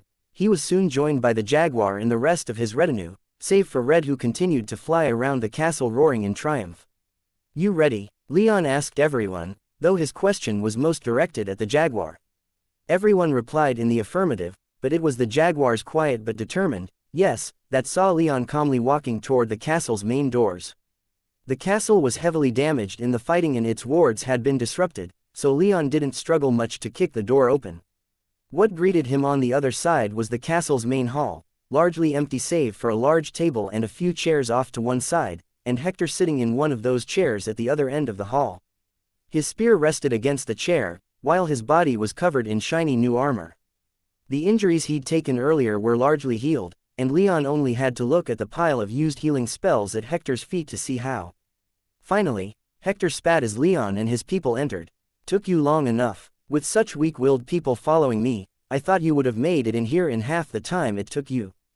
Act tough and unfazed. All you want, Hector, Leon replied, but you've lost. No man has lost when he still has the will to fight. Hector said as he pushed himself to his feet, his spear springing to his hand. And to keep my people free of your tyranny, I have made my will stronger than stone. Really? Leon dryly replied. Seems to me more like you've only gotten your tribesmen killed. Then you prove yourself blind, Hector growled. Either I kill you here and end everything, or you kill me and make my name immortal. I will be the spark that lights Katagita aflame, and you will be caught in the conflagration. Hey, Leon chuckled. I'm no stranger to fire. Hector was about to respond, but someone else beat him to it. Shut the fuck up, Hector, the jaguar ordered as he stepped forward. You've destroyed yourself with this. Whatever you hoped to accomplish has all been undone today. Everything I ever hoped to accomplish was undone a long time ago, Hector said in a low, dangerous tone, laced with bitter resentment. Silence fell upon the hall for a moment that lasted barely a second but seemed much longer. I couldn't betray Solomon, the jaguar quietly stated. But you could betray me, Hector shouted as he pointed his spear at the jaguar in furious accusation. None of it meant anything. You abandoned everything that day. The jaguar quietly frowned, and his eyes drifted downward until he was staring at the floor. Everything we ever dreamed of, Lysander, Hector continued, everything, you just threw it all away. She was my sister, the jaguar protested as he turned his eyes to Hector again.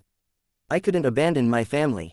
Hector smiled with such bitterness that his expression was barely readable. I suppose I ought to thank you. It's always good to know where one stands, isn't it? The jaguar sighed. Leon, he said, will you let me handle this? He didn't even look at Leon, but Leon lightly frowned and nodded. He backed away, waving the others back as he did to give Hector and the jaguar plenty of space to end this. Don't go far, little Leon, Hector jeered, his words inspiring such rage within Leon that black sparks began dancing about his fingers. If the jaguar didn't end Hector, Leon vowed right then that he would burn the rebellious tiger alive. Hector madly grinned as the jaguar took up position. He lifted his spear and assumed an aggressive posture, whereas the jaguar stood like a mountain, imposing and unmoving. Neither moved for a long moment. Just like old times, Hector said. I'll be aiming for a different outcome, though, as will I, the jaguar replied, speaking in a morose tone. And with that, Hector lunged forward, darkness erupting from the tip of his spear. The jaguar sidestepped, but instead of dodging the black, smoky darkness, he held out a hand and tore it apart with a single swipe of his red lightning claws. Hector swung his spear to the side to try and catch the jaguar, but the jaguar parried, the spear glancing off his lightning. He swiped with his other hand, forcing Hector to leap back. Again and again the two exchanged blows, but Leon could see that neither were fully committing to the fight. They were still testing each other out, probing their defenses with stronger and stronger magics. It quickly escalated to the point that Leon ordered everyone else out of the castle, let alone the keep. If the keep survived this duel, he'd be frankly surprised. It's always like this, Hector shouted as he thrust his spear again, only for the jaguar to slip out from the lance of darkness. You never stand and fight. Always looking for an out. The jaguar growled incoherently as Hector spun about, catching him in the back of the leg with the butt of the spear. The blow didn't even draw blood, but it was the first one either landed yet. However, a moment later, the jaguar channeled a lightning bolt through his arc, blasting Hector away. Hector's armor absorbed nearly the entire strike, leaving the man with some singed hair, but otherwise fine. He slid across the floor, then leapt into the air, hovered there for but a moment, and then brought his spear down like a meteor, crashing into the spot that the jaguar was only a moment ago hard enough to obliterate the floor and send cracked spider webbing up the walls. The castle, already damaged, began to groan as one outer section collapsed. The jaguar hardly blinked, though, as he charged forward while Hector's spear was stuck in the ground. He slammed his fist into Hector's chest plate and detonated a massive explosion of red lightning. Hector went flying right through the wall, the jaguar flying close behind. Leon, wanting to follow the fight, followed after. The violence continued to escalate, with Hector blasting at the jaguar with ever larger tendrils of darkness. He even occasionally became intangible to avoid some of the jaguar's strikes, though it rarely took long for the jaguar to penetrate even that shield of darkness. The jaguar's lightning was powerful and violent, and soon enough, it did more damage to the castle than Hector's darkness had. After a lightning-aided uppercut, Hector was sent crashing through the ceiling and into the sky. Again, the jaguar followed, and only a moment after Leon went after them, the entire castle simply collapsed. In the air, Hector conjured a massive flying tiger out of a ball of darkness and sent it racing toward the jaguar. The jaguar, however, was able to rend it apart with red lightning and then sped after Hector. "If only you kept to your old principles this steadfastly," Hector shouted as another blast of darkness missed the jaguar. "All of the 10 tribes would be truly united by now. Hate me all you want," he roared as Hector dodged and weaved between the jaguar's massive bolts of red lightning. "But stop pretending you're doing anything for the benefit of the 10 tribes. This is all out of spite. Spite for me, your own tribe, and everyone else. Don't flatter yourself," Hector screamed. He looked like he wanted to continue to scream, but the jaguar's lightning caught him as he tried to dodge, sending him crashing into the ground. Instead of an actual crash, however, when he hit the ground he disappeared into a shadow. The jaguar plummeted to the earth, but a moment later, reaching into the shadow that Hector had vanished into like plunging his arm into a pond. Hector, however, had moved and sprang out of another shadow. This time, a wisp of darkness hit true, snaking around the jaguar's head and causing his eyes to roll up into his head. For just a second, the jaguar became vulnerable as Hector assaulted his mind. The tiger tried to capitalize, but lightning arced out from the jaguar's torso, enveloped his head, and the jaguar was back on his feet, alert and in the fight.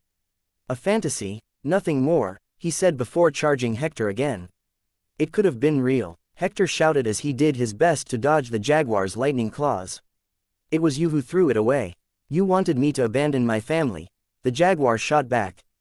"I was supposed to be your family," Hector cried out just as the jaguar slammed into him, sending him once more crashing to the ground. This time, Hector wasn't able to vanish inside a shadow and instead hit the ground properly, slamming through a tree in the process.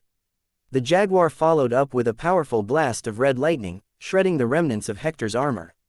Hector attempted to resist, conjuring a horde of black tigers from the shadows all around him, but a torrent of lightning exploded out from the jaguar, not only tearing them to pieces but also incinerating everything within a couple 100 feet of Hector. When the lightning died down, Hector looked like he'd been ground zero for some terrible weapon. He lay in the center of a crater surrounded by little more than burned dirt and burning stumps. What little remained of his armor was either blackened or red hot, and his skin was cracked and bleeding in 100 places. He was covered in burns and clearly in pain, but he was still conscious.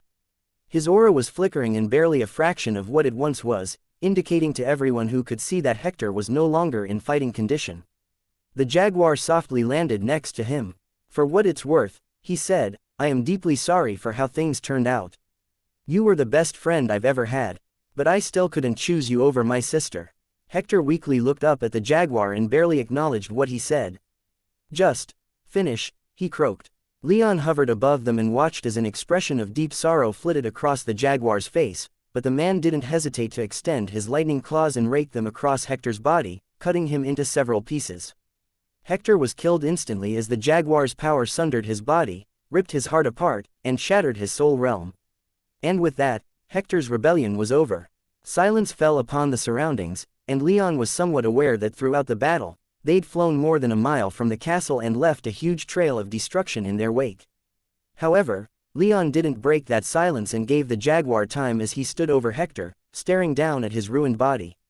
"Take your time," Leon whispered into the jaguar's mind. "Come back when you're ready."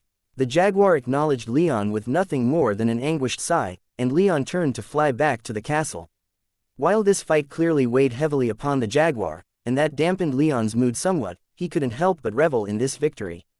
Now, only the spiders stood between him and a truly united 10 tribes, and once he returned to Stormhollow, he'd be focusing entirely on them. Leon was no stranger to horrific bodily damage, done both to him and to others.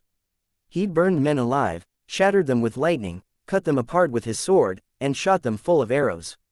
He'd had his arm burned so thoroughly that it had to be amputated, he'd had his bones broken more times than he could count, he'd been stabbed, cut, and ravaged even more times than that.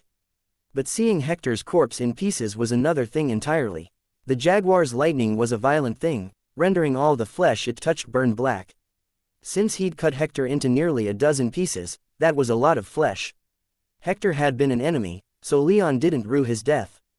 That being said, now that he was back in Stormhollow, he couldn't help but feel a little somber. Hector had been a powerful voice within the Tiger tribe and the bureaucracy that Iron Striker had built. And now he was dead, with his twin brother standing over his corpse, a look of barely repressed anguish on his face. Half the reason Leon remained silent was that Solomon looked like he was devoting all his effort just to keep from bursting into tears. Nearly a week had passed since the raid to deal with Hector, and it had taken that long for Solomon to return to Stormhollow. Upon his arrival, Leon greeted the tiger's hegemon and brought him to his temporary palace where Hector's body was being stored. The jaguar had remained with Leon in the palace, standing guard over the door to the freezer where the body had been left, ensuring that nothing more happened to it. But still, that didn't make it much easier for anyone. Solomon hadn't spoken a word since walking in, and neither had the jaguar. They simply stood above what remained of Hector's body, staring down at the dead man. Eventually, Leon left, deciding to leave the two to their grief. For all that Hector was a traitor and would be remembered as one, he was still the jaguar's old friend and Solomon's twin brother. Leon knew that kind of loss well. Not that he would have done anything differently. Hector would never have surrendered, and dealing with him violently was essentially his only option. His followers, however, those that were captured, he wasn't quite sure what to do with. There were compelling arguments made on both sides for keeping them imprisoned, executing the lot of them, or showing clemency and pardoning their mistakes. He supposed a mix of all three would be most appropriate, but for the time being, he wasn't dealing with them just yet, as another bit of fallout from the battle occupied his time instead. The spiders had finally made their decision. They would submit to Leon. At this point, he had all the other tribes united behind him. The spiders, if they wanted to rebel, would have been alone in their rebellion. There were few choices remaining for them but to submit to him, so instead of trying to fight, they did just that. Their delegation would arrive within the day, comprised of all their elders and most of their chiefs, all ready and willing to bow down to him and acknowledge him as their king. Once that happened, he would truly be the king of the 10 tribes. His position would finally be consolidated, and he could throw himself into the hard work of building the kingdom he'd need going forward. After all, he didn't intend to build a kingdom where he held only nominal kingship. To aid in that endeavor, he'd finally met with the last of Iron Striker's bureaucrats and finished his evaluation of the bureaucracy the man had built. It was thorough, but too small for its purpose. Iron Striker knew this and was returning to the city soon to aid him in its expansion. And he certainly wanted it to expand. Dealing with bureaucrats wasn't something he was ever fond of doing, but it was significantly more palatable than having to cajole and extort what he wanted from unwilling tribal subjects. What he was more conflicted about was just how to expand. He had taken time to reflect on the defection of the 3 bloodline-less jaguars, as well as the attempted defections of the other elders before the meeting of the Elder Council. His support among the leadership of the 10 tribes remained high, and whenever he appeared in public it appeared that his public support was high, as well, regardless of bloodlines. The news reports he received indicated that the entire island was celebrating his ascent as their king. The entire island, regardless of bloodlines. If he wanted to expand the bureaucracy, he'd need to include those without bloodlines. If he wanted to retain the support of the tribes, he felt that he'd probably have to offer them concessions, and they'd likely use those concessions to get more of their trusted people into positions of power. Those people would likely have awakened bloodlines. To build a lasting kingdom, he'd need to build a political system that could balance the needs and desires of both of these factions, those with bloodlines and those without. He couldn't focus only on the bloodline-dominated leadership of the 10 tribes without risking losing the support of those without bloodlines. The 10 tribes in total had a population numbering in the billions, but their population of men and women with awakened bloodlines was only in the low millions. Despite this, the power of the 10 tribes, no matter which metric he cared to use, was concentrated in the latter group. Just typical king horseshit, Leon cynically thought to himself every time he pondered the balancing act he would have to perform. At the very least, enshrining in law that those without bloodlines were legally equal to those with bloodlines would have to be a priority, and ensuring that the former could fill any bureaucratic or political position in Leon's kingdom if their skills were suitable to the task would go a long way to aiding him in keeping the peace. The 10 tribes themselves would still undoubtedly be dominated by those with bloodlines, and he wasn't intending on changing that. Allowing the 10 tribes their autonomy would go a long way to ensuring that he kept their support. He sighed as he reached a private balcony looking out over Lake Ontari. It was a good thing that he now had the time for such musings. Actually putting it all together was going to be boring as all the hells, however, and that was going to be his immediate future. Standing on the dais of Elder Hall, Leon couldn't help but smile as he surveyed those before him. 2 groups of people had taken a knee before him and bowed their heads. The Bear tribe was the group to Leon's right, led by Iron Striker and the rest of the elders behind him, including the Beast Lord. Few of them looked particularly happy, but Leon was gratified to see that just as few looked terribly unhappy, with the Beast Lord being just about the only bear he could see looking like Iron Striker was pulling his teeth just to keep him on his knee. The group to Leon's left were the G-Spiders, led by one of their 2 9th-tier mages. Like the bears, they were here to pay him their obeisance and bring any and all unpleasantness to an end. By the winged grace, Iron Striker intoned, leading his tribe in speaking their oaths of fealty, I swear myself to Leon Rame. I will always be true to him, his clan, and his heirs. The trust placed in me shall never be broken, upon pain of dishonor and death. From this day until my last, I shall be a loyal vassal of Leon Rame and the Thunderbird clan. The bears and the spiders repeated his words, and it was Leon's turn. By the winged grace, Leon began, I accept your oaths of fealty. Just as you will be loyal to me, I will be loyal to you. You and your tribes now fall under my protection, and should you ever be threatened or attacked, I will protect you in every way you need. And with that, it was over. He'd accepted their fealty, nothing more needed to be said at this ceremony, anyway. They were now his vassals, his subordinates. They were now his servants, though he had no intention of treating them as such. As the echoes of their exchange died in the cavernous hall, the other 8 watching tribes began stomping and shouting in celebration. For the first time in 80,000 years, the 10 tribes were united, truly united. I wish I could have been there, Iron Striker said as he walked with Leon and Solomon through the gardens of Leon's temporary palace. I was the one who first brought Hector in on my reforms, I feel like I could have gotten him to stand down. He never would have, Solomon somberly stated. Once he set his mind to something, he saw it through to the end. Always. The Jaguar has said much the same in the weeks since, Leon agreed. As it is, I think we've saved as many as we realistically could have. Of the 3,000 Hector absconded with, less than 500 were killed, and the rest either surrendered, deserted, or were captured alive. Iron Striker sighed, what will you do with those you've captured, if I might ask? Freedom for those who surrendered willingly, Leon said. In that freedom, if they choose to continue serving in the Central Army, they are free to do so. Those who were captured will serve 10 years in the Titanstone quarries. The remaining captured officers will be executed for treason. Solomon said, you show far more mercy than most of those traitors deserve. Mercy can win loyalty, Leon argued. I'd rather not kill more than 1,000 good fighters when there's still a war on, even if there are no active hostilities. Those most responsible for the desertion from the army following my accession are being punished. Those who simply followed their leaders are being let go, it's not like they've done anything other than turn against me. If they raided towns, killing, raping, and burning, then my sentence would be harsher. Let us hope your mercy does not encourage future revolts, Solomon darkly stated.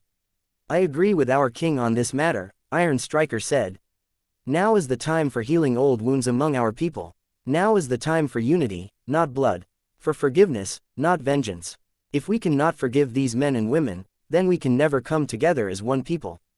Many of us don't want to come together as one people, Solomon shot back, his tone growing a little harsher.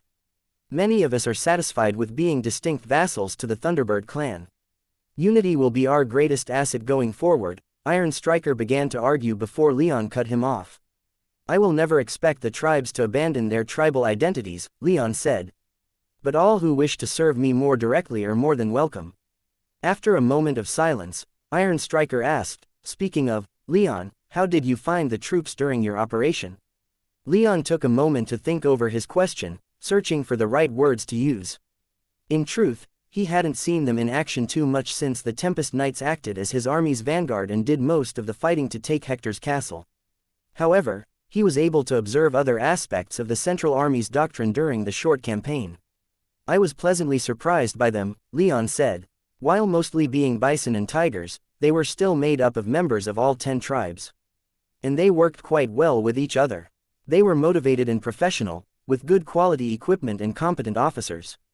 On the one hand, I wish I could have seen them in action, but on the other, I don't wish for our circumstances to demand such action. Iron Striker smiled as Leon described the army he'd built. I feel, Leon continued, if such standards are uniform across the entire army, that it ought to be expanded, if possible. Solomon hummed and said, a larger army is not necessarily a better army. A smaller, more professional force is often better. An army that doesn't spend all of its money on the payroll will have more fat in the budget for equipment and training. That's why I said, if possible, Leon replied with a smile. As it is, with the government you've put into practice, he nodded to Iron Striker, 100,000 soldiers is about all that we can reasonably sustain at the level they're at. Even running some decent snap exercises so that I can get a better feel for their capabilities will require more funding than they have. The problem, thusly, is not so much with the army as it is with the administration behind the entire apparatus.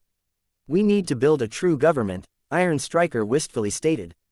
One that encompasses more than just the land around Stormhollow and the common lands in the east, Leon agreed.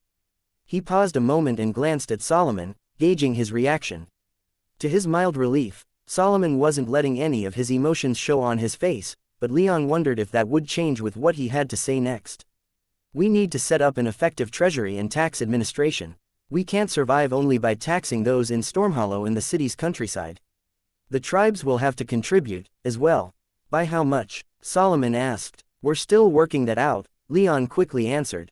We can't say how much must be levied until we finish evaluating our needs. And that's a process that takes time, Iron Striker added. I have estimates for what I was trying to build, and taxes that would have been expected of the tribes would have been relatively small. Is this before or after you would have dissolved the tribal leadership? Solomon wondered, his tone neutral and giving away nothing about what he thought of that plan. Iron Striker grunted dismissively. Everyone's always saying that's something I would have done. Words like unity don't mesh well with the tribes remaining distinct, Solomon said. I will not argue this point, Iron Striker said. It's irrelevant now. What matters is building the system that our king demands. That's something to bring before the Elder Council, Solomon replied. And it will be, Leon said. But for now, what are your thoughts? Solomon was quiet for a long moment. This was expected, he finally stated. The tigers are ready to do their part for their king. Leon clapped the man on the shoulder. And it will always be remembered, he said. He just hoped the rest of the tribes would be as willing to give him what he needed to build a proper kingdom. And look at you, Leon said as he moved down the line, you look ready to storm the beaches of Argos. Of course, your majesty, the soldier responded with zeal and pride. Anything for my king. Very good, Leon said as he held out his arm and clasped the man's wrist. Your loyalty does you and your entire tribe credit. The soldier stood up a little straighter and had to visibly fight to keep a serious stoic expression, despite a wide smile attempting to force its way out. Leon kept moving down the line, inspecting soldier after soldier. He may not have the ability to do much impromptu training for the Central Army, he could at least observe what training exercises they did perform. He could also, as he was doing now, bring them out and give them a personal inspection. He wouldn't be able to get much of an idea of their tactics and strategies doing so, but it allowed him to look his soldiers in the eye and gauge their thoughts about him. He'd have a better idea of how they felt about fighting for him, of their morale and sense of duty, which he thought were even more important to the army's fighting ability than tactics or equipment. After all, if a man refused to fight, then his weapon and training were useless. It had been a month since Hector's defeat, and while he'd been generally impressed by the way the small unit under Tillen's daughter had conducted itself, he'd decided to follow Iron Striker's advice and give many more units personal inspections. So far, He found them surprisingly motivated, so much so that there was a part of him that kept wondering when the other shoe would fall. The soldiers seemed genuinely excited to have him as their king, or at least, to have a Thunderbird king back in charge. He identified little pandering or deceit in the soldiers who expressed their joy and loyalty to him, and the cynical part of him kept trying to guess the reason why. He wondered if they were simply saying this to his face and were keeping their true thoughts to themselves. To his further surprise, while most of the Central Army was from the Tiger tribe, it seemed that most of the rank-and-file soldiers were without awakened blood. He supposed that made sense, as supportive as Solomon had been of Iron Striker thanks to Hector. He probably would have kept most of his tribesmen with awakened blood for his tribal army. With that information now swirling around in his head, Leon further wondered if the loyalty of the Central Army was because of ore. Despite that fact, those without bloodlines could resent him for representing everything they didn't have, or they might love him for representing a potential path of advancement they might be otherwise denied in their home tribes. He supposed he'd have to wait and see, but at the very least, he was greatly encouraged by the inspections he conducted. He found the soldiers motivated and respectful. If he could extrapolate what he'd seen of the Central Army so far, then he could count on them in the future. And he certainly thought that he'd be needing them in the near future. The force that the Sunlit Emperor had assembled to try and exploit the absence of the Bison tribe was still lingering around the sword, and it looked like he might try launching an attack on the island again soon. Despite the return of the Bison elders, far from the great centers of power on Eterna was not the Sunlit Emperor's favorite place to be. He would have much rather been buried in nubile female flesh or listening to his researchers deliver him good news, but ever since the damned Sky Devils started this war, his time had been increasingly taken up by matters in the underdeveloped south. Standing upon a hill far from even a modest village with nothing but a military camp at his back, staring out across the veins of vigilance at the sword, the current thorn in his side. The war had been fairly quiet in the past couple months, thankfully, with signs of internal instability among the Sky Devils. Unfortunately, the sudden recall of a number of powerful mages was so sudden and so quickly rectified that he hadn't been able to capitalize on the temporary weakness of the Sky Devils occupying the sword. That fiercely chafed. He'd been in Thunderhaven, his capital, at the time, cracking the whip on his researchers, and hadn't been in the best of moods to begin with. Leading an assault on the sword would have done much to alleviate his stress, at the very least, but now the cost of doing so with the Sky Devils back at full strength was simply not worth it. If he had it his way, he would simply go to the sword and personally slaughter every Sky Devil he came across before delivering their rotten corpses to his researchers. Maybe with enough raw material, they'd actually show me some good results. Sunlit bitterly thought as the idea of dumping the corpses of thousands of bearers of inherited bloodlines on his worthless researchers. But even that thought was transient, and when it left, his frown returned. Years he'd given his researchers for this project, and a mountain of silver, and they had yet to give him any positive breakthroughs. They'd taken so long that the raw material he'd gathered for their experiments had deteriorated, leaving them with little save for theory and the occasional ascended beast that Sunlit could get his hands on to experiment with. If they wanted to achieve some kind of breakthrough, they'd need more raw material. They'd need more blood. Sunlit grimaced in anger as he stared across the stormy seas.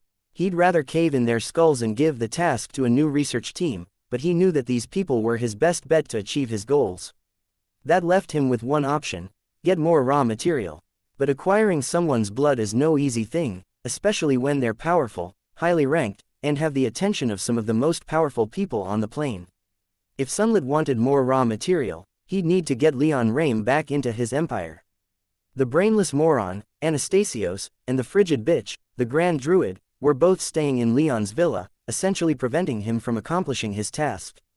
Something to thank my ally for, Sunlit thought, his mind turning to the Keeper in the east. If Keeper hadn't attacked Leon Rame's villa, then it would have been a much simpler task to get the boy's blood. His guard wouldn't have been up, and the spineless, ambitionless idiots in the west and north wouldn't be bothering with him as they had been. But now, Leon Rame was not only being personally guarded by a pair of 10th-tier mages, but he'd also married into one of their families. And even if he were in Oculara, he was still a chief in Heaven's Eye. Sunlit couldn't make a good move against Leon right now. He just had to find some way to get him into his empire, then he'd be able to do what needed to be done. Unfortunately, his invitation had been rejected, and Leon Rame hadn't been seen in public for weeks. Busy with some secret project, or so everyone assumed given his occupation. The response indicating that the Sunlit Emperor was more than welcome to come to Oculera himself to handle his business had him shaking with rage. He thought back on his ancestry and felt like he was about to be sick. Power beyond his imagination lay in his blood, he just had to find a way to unlock it. Leon was the key, but he couldn't touch him. It was maddening. Sunlit was almost to the point that if Leon hadn't been missing, he might have gone straight to Oculera anyway and tried his hand at bringing Leon back to his empire, one way or another. But now even that was beyond his ability. His attention was needed here in the south, and he couldn't spare the time to track down Leon Rame and drag him back to Thunderhaven. As he stared out over the dark waves, scowling at the storm that wasn't his, he sensed the final approach of a half-dozen war arcs, led by one that rivaled his largest in size and armament. It was an ugly thing, built with no thoughts for elegance or aesthetics, and only for performance. The flagship of the Sentinels, bringing much-needed resupply, reinforcements, and most of all, the Keeper himself, who had sent word ahead of his journey. Apparently, he had something important to discuss. Without a word, Sunlit turned from the hill and flew back to the camp, followed closely by his personal guard. His pavilion in the camp wasn't hard to spot.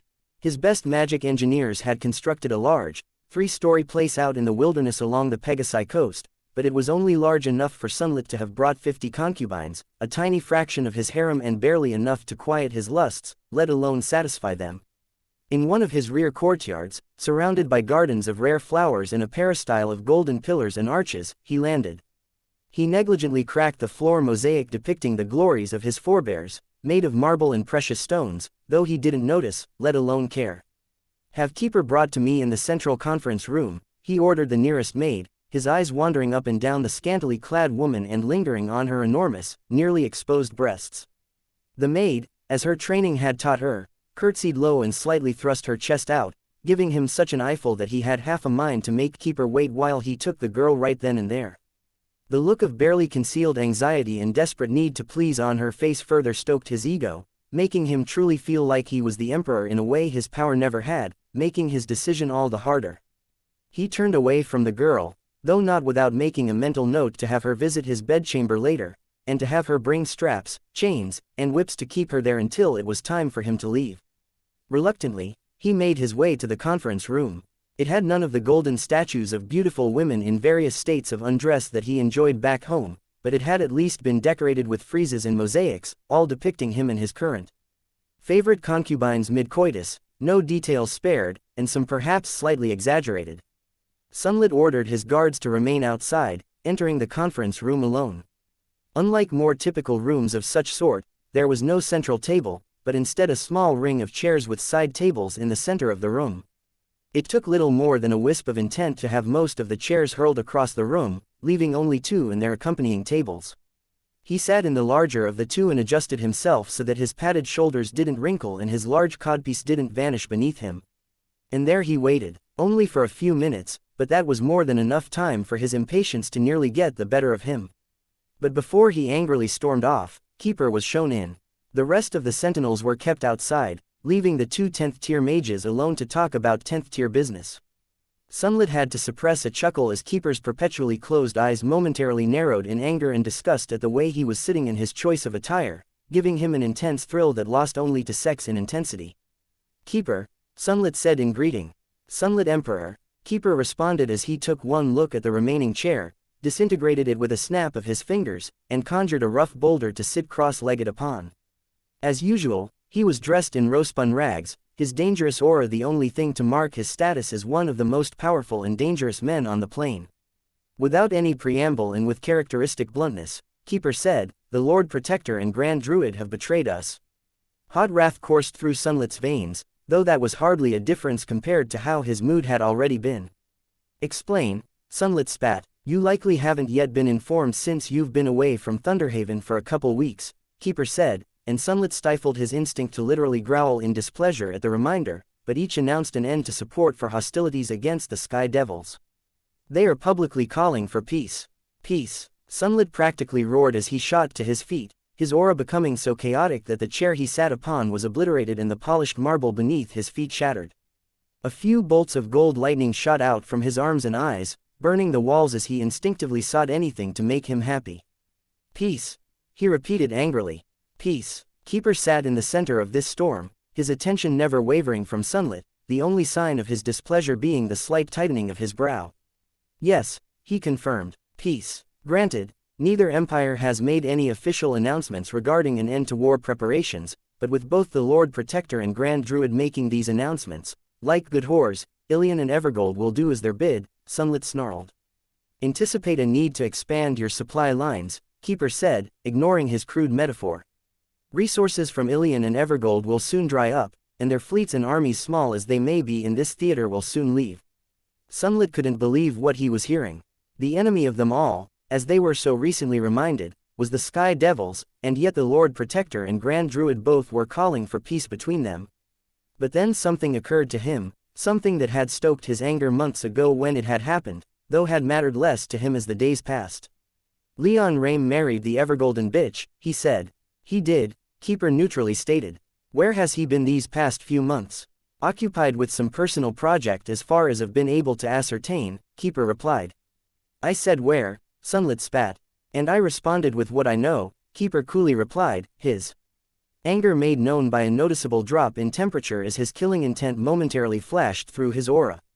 That was more than enough for Sunlit's hair to nearly stand on end, and he quickly controlled himself. The Sky Devils have been preoccupied with something, he said, moving on without acknowledging Keeper's anger. Whatever it was, it seems to have been resolved, but for a few days, the sword was undermanned. I nearly arrived in time to take advantage, but the cunts returned before the assault could be launched. A shame, Keeper said. Leon Rame is on that island, Sunlit declared. What is your proof? Keeper asked. Proof. You need fucking proof. His clan's history with those degenerates is all the proof you need. His alliance with the Lord Fuckboy and Grand Shrieker makes sense. They betrayed us long before now. They're working with the Sky Devils. You're jumping to quite a few conclusions, Keeper said. Sunlit paused, his wrath seeming to freeze in his body for a moment as he regarded the Keeper with something akin to disbelief. What is wrong with you? He demanded. That question is better asked of you, Keeper replied. You have been out of sorts since this meeting began. Of course I've been out of sorts. Sunlit roared, the room shaking in his irritation. Away from home and nothing going right. What reason have I to be calm and composed? You are an emperor, Keeper stated. I'm surprised you remember that, Sunlit said. With the way you've treated our alliance these past few years, one would be forgiven for thinking you've abandoned me. Is Leon Rame still your enemy? Are the Sky Devils? Keeper's eyes opened, filling the room with bright white light. His aura skyrocketed, momentarily even oppressing Sunlit's own. Sunlit knew he was strong, but as far as 10th tier mages went, even his pride couldn't deny that he was likely the weakest of the four. He shut his mouth. My enemies haven't changed, Keeper said. Then shall I expect the Sentinels to increase their support for this war? Sunlit asked. It's unorthodox for those in our position to lead from the front, but shall we invade the sword together and finally push those goat fuckers off of our land? You know why we can't, Keeper replied. Sunlit fought the urge to chuckle and call him a coward. As 10th tier mages, they were their empire's most dangerous assets, and their most valuable ones. Without a clear air, risking any and anything less than an existential battle was completely out of the question, for the risk of their loss was just too great. Besides, the Sky Devils had at least one 10th tier mage of their own, and many 9th tier mages. Personally fighting out on the sword was a risk. Then what do you suggest we do to counter this? Sunlit asked. If I'm right and Ilian and Evergold have allied with the Sky Devils, then we shall respond appropriately, Keeper said. For now, I'm interested in having an update on the situation directly from you, who should be more knowledgeable on the subject than anyone. Sunlit scowled but acquiesced. Fighting around the island is nearly constant. Pegasi ships are preyed upon with impunity and skirmishes happen between our respective flying scouts daily. We've reported killing more than 500 enemy combatants and their war beasts in the past week, while sinking 3 of their dread ships and half a dozen escorts. And the cost for inflicting such wounds upon our foe. Sunlit's scowl disappeared, replaced with one of stony seriousness. 230 of our flying scouts now feast with the gods. 5 of our warships and 1 of our war arcs were damaged, but none were rendered combat incapable, and all have been repaired and returned to service. 6 warships were likewise damaged, but only 1 was heavily damaged enough that we scuttled it. Keeper's eyes narrowed. In Pegasi casualties, Sunlit scoffed and replied, why would I keep track of those? They're our allies, Keeper frostily replied. They're useless out here, Sunlit shot back. And have died for the cause. How many? Ask someone else and maybe you'll receive an answer. Alas, you shall find none with me. Sunlit elaborately flourished with his hand, his smile making it clear that his statement was all Keeper would get on the matter. What about dreaded shadow? Keeper asked, and Sunlit's heart rate accelerated. He inquired. The ark, perfectly fine. So it didn't get shot down over the veins of vigilance 3 weeks ago? Keeper asked. That fleet I see out there even now fishing out debris are just, what are they doing, then? Salvaging one of the enemy arks, Sunlit smoothly replied. I've never seen a Sky Devil ark plated in gold. You betray your own ignorance of our enemy, then. Perhaps if you were out here yourself, you'd know more about the situation. As it is, I am alone out here soon to be even more so, apparently. Judge me all you want, old man, but you've been next to useless against the Sky Devils. Perhaps you ought to step up more. Perhaps the young ought to have more respect for their elders. Perhaps their elders ought to earn that respect instead of demanding it for nothing. Keeper stared at Sunlit, who smarmily smiled back. Eventually, Keeper stretched his legs and returned to his feet. I will have additional supplies sent your way. Anything more will have to be discussed when I return home. He pulled the boulder back into his soul realm and left without another word. Sunlit watched him go, his eyes boring furious holes in the man's back as his smiling lips tightened into little more than thin lines. If I had the power, he thought as he momentarily turned his attention to the storm in the veins of vigilance. He didn't finish the thought but instead turned his attention to the force he'd assembled and staged for an assault upon the sword. It would have assaulted the island from several different directions, and his camp was only the largest staging ground. It seemed he would have to call off the attack, though he'd direct his generals and admirals to step up the raids and patrols. For now, it seemed he had bigger problems in the west and north. And in Oculara, if Leon Rame thought denying his invitation would be enough to get him to leave him alone, then he was sorely mistaken. Sunlit would burn that entire damned city to the ground if he had to. He was going to unlock the secrets in his blood, and Leon's was the key. Sunlit would have said that nothing else mattered, but now that Keeper's news had placed the idea in his head, Sunlit was convinced that Leon Rame was doing something on Sky Devil's hell. Sunlit's expression darkened as he thought once again of the power his great-grandfather denied him in one of his last acts nearly 2,000 years ago, but it quickly brightened as he realized he'd be able to not only leave this desolate camp for Thunderhaven, but he'd be able to blame the failure of this assault to launch all on the Lord Protector and the Grand Druid. He rose from his chair, his cock already hardening at the thought of seizing the first maid he saw outside of the room, as well as the second and third. He was going home, where his concubines were waiting, and then he would get the blood he needed, no matter what he had to do. Leon glanced around at his advisors, consisting largely of his family and the most powerful elders in each tribe. None looked so happy, but at least no one looked angered by his proposal despite a few fairly disbelieving looks he received. This is, Nikolaus whispered, trailing off before finishing his thought. Certainly a proposition, Iron Striker finished in a neutral tone, eliciting a curious and not quite friendly look from Nikolaus. If the reports we received of the Sunlit forces pulling back are accurate, then this is the best time for it, Leon responded. There will be fewer Imperial forces preventing our attempts to reach the mainland, so we ought to try.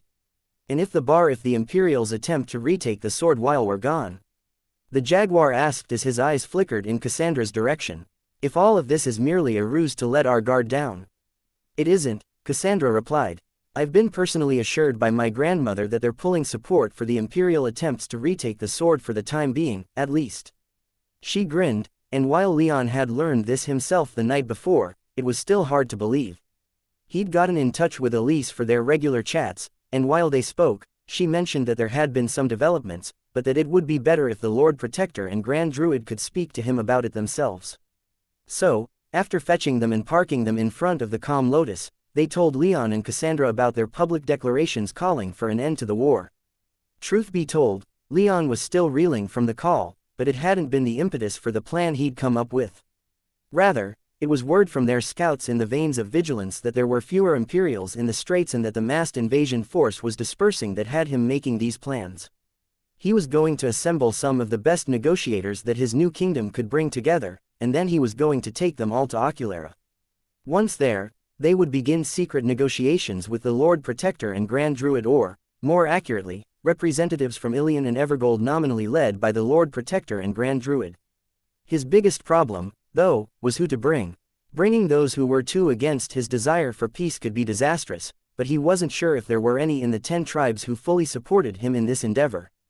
Still, grabbing some of the less warlike elders would be a start. Personal assurances are only useful when trust exists between both sides, Sar neutrally stated. We have to start building trust somewhere, Leon loudly stated. We can start with talks. Negotiations, Nikolaus responded, would be better held on neutral ground. There isn't any neutral ground to speak of, Leon replied. He pulled out a large map and indicated the waterways between Katagita and the mainland. All of this ocean is contested by the Pegasi states, the Sunlit Empire, and the cities on the coast of the Shield. The islands we hold are not safe for a meeting of this level, especially since the Ilion and Evergold are actively pulling out of agreements they have with the Sunlit Empire. Oculara, meanwhile, may be located in Ilion territory, but it's a mostly autonomous city-state under the control of Heaven's Eye, which I am a high-ranking member of. I've been in contact with the director and we've reiterated our support for each other's endeavors. For all the downsides of holding these talks in Oculara, we will be hard-pressed to find anywhere that will be as amenable to hosting these talks as my villa in the city. Silence descended upon the room as everyone thought the problem over. The simple fact of the matter was that the 10 tribes weren't welcome in essentially any southern land, and though heading as far north as the Bull Kingdom for negotiations might be something Leon would find fun, it was hardly that practical. If this is to happen, Iron Striker slowly stated, we're going to have to make quite a few arrangements. Who is going and who will be left behind? Should we assume that our king will be leading this delegation? I wouldn't ask any of you to go to Oculara without me there to guarantee security, Leon said. At the very least, whatever risk we take going to the city is one I would share with everyone. And if something were to happen to you? The Jaguar asked with trepidation. Then we'll get the hells out of there, Leon replied. The Jaguar sighed. I do not like this decision, but it's not one I will fight. For what it's worth, you were able to guarantee my security when I stayed in the city not long ago. Leon nodded in gratitude for the support he gave. There's another problem, Iron Striker continued. There may be sunlit incursions against the sword. There isn't any indication that they're preparing anything large enough to penetrate our defenses, but if they were to strike while a portion of our strongest elders is gone, we'll redeploy the Central Army to the island, Leon declared. The Bison, Hawk, and Lion armies can return to Katagita for some well-deserved rest while we have the Jaguars, Tigers, Bears, and Ravens replace them. That would more than triple our current occupation forces, assuming each tribe deploys in similar numbers to those already on the island, Iron Striker said. Yes it will, if they all occupy the island itself, Leon confirmed. Katagita is protected by the enchanted mist and without our attention turned inward, we can shore up coastal defenses. That's where the Jaguars, Tigers, and Ravens come in. Since they have the majority of our fleets and arcs, we can ensure greater security over our islands and the seas between them now that none of us are working at crossed purposes. Some of the elders in the room shifted uncomfortably with Leon's implied criticism, notably those in the Bear and Spider tribes. That could work if we're properly coordinated, Iron Striker thought aloud. What I'm most concerned about is how well we'll cooperate when you're gone. Why don't you straighten your tongue? Nikolaus practically spat. Do you have something to say to anyone here? Case in point, Iron Striker softly said with an exasperated look. I trust, Leon said as he stared directly at Nikolaus, that we all know how important it is to defend Katagita, all the islands that surround her, and the sword. I trust that no one will allow their personal feelings to get in the way of that. I trust that now you will all remember not only your oaths to me but to acknowledge the inherent benefits of having a proper command structure. I trust that all of you trust me enough to select someone worthy to be in charge while I'm gone, though I'll hardly be out of contact, and that you'll save your complaints for when I return. Nikolaus returned Leon's stare and, with a chastised look, said, the Jaguar tribe will do our best to keep the peace. We will be as reasonable as possible. The other lawspeakers among the tribes made similar statements as Leon turned about the room. Good, Leon said. The last thing I'm going to trust is that no one is going to succumb to the temptations to settle old scores just because I'm no longer physically present on Katagita. As I said, I'll be remaining in close contact, so don't think I won't hear about treasons, abuses of power, and other such offenses just because you can't see me. Do I need to say more? No, Your Majesty, Iron Striker said for the whole room, addressing Leon using a royal style to emphasize his loyalty. You will return to find Katagita as you left it. Ensuring that will be part of your job, Leon replied with a smile. You will remain in Stormhollow and coordinate with all of us. His statement practically sucked all the air out of the room. What he was saying was that he was practically leaving Iron Striker in charge of day-to-day operations while he was gone. He wouldn't have the legal authority he held while he was filling the role of Thunderer, but he would still enjoy unmatched power in Leon's kingdom with this appointment. Iron Striker stared at him, his mouth hanging slightly open in shock, and his reaction was hardly unique amongst the assembled elders. Before anyone could complain, Leon kept giving our appointments. The Jaguar of the West will be in overall command of the military forces west of Katagita, Leon declared. The fleets, the armies, they will report to you. The Jaguar seemed unable to do much more than mutely nod. As for our forces east of Katagita, they will be led by Solomon. Solomon was a little more composed than most of the other elders, and he replied, I will not disappoint you, Leon. I know you won't, Leon replied. Glancing between Solomon and the Jaguar, he added, you two will appoint your sub-commanders.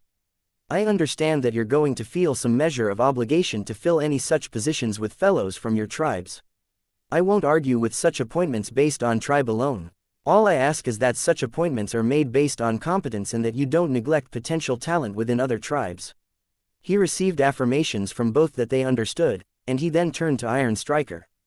You are not going to have the same power. Civil appointments at the highest level will be made by me, though you can fill out your office's staff as you please. Iron Striker nodded without hesitation. Over the next few minutes, Leon began handing out certain titles. He left it unsaid that these were provisional positions, but he was certain they all understood that anyway. Most notable among the appointments were Nikolaus being invited to be his Minister of Laws, Minister of the Treasury being offered to the Eagle Cressy, and Minister of Works to the Raven Frode, all of whom accepted. The Bears weren't offered much more, but since Iron Striker was one of them, he trusted that they wouldn't be too upset. Unfortunately, there weren't any 9th-tier mages without bloodlines among the tribes, otherwise, he would have given at least one high-level position to them. As it was, most of the bureaucracy was going to be staffed by bloodline-less mages anyway, he'd just have to ensure that they could rise as high as their skills allowed in the future.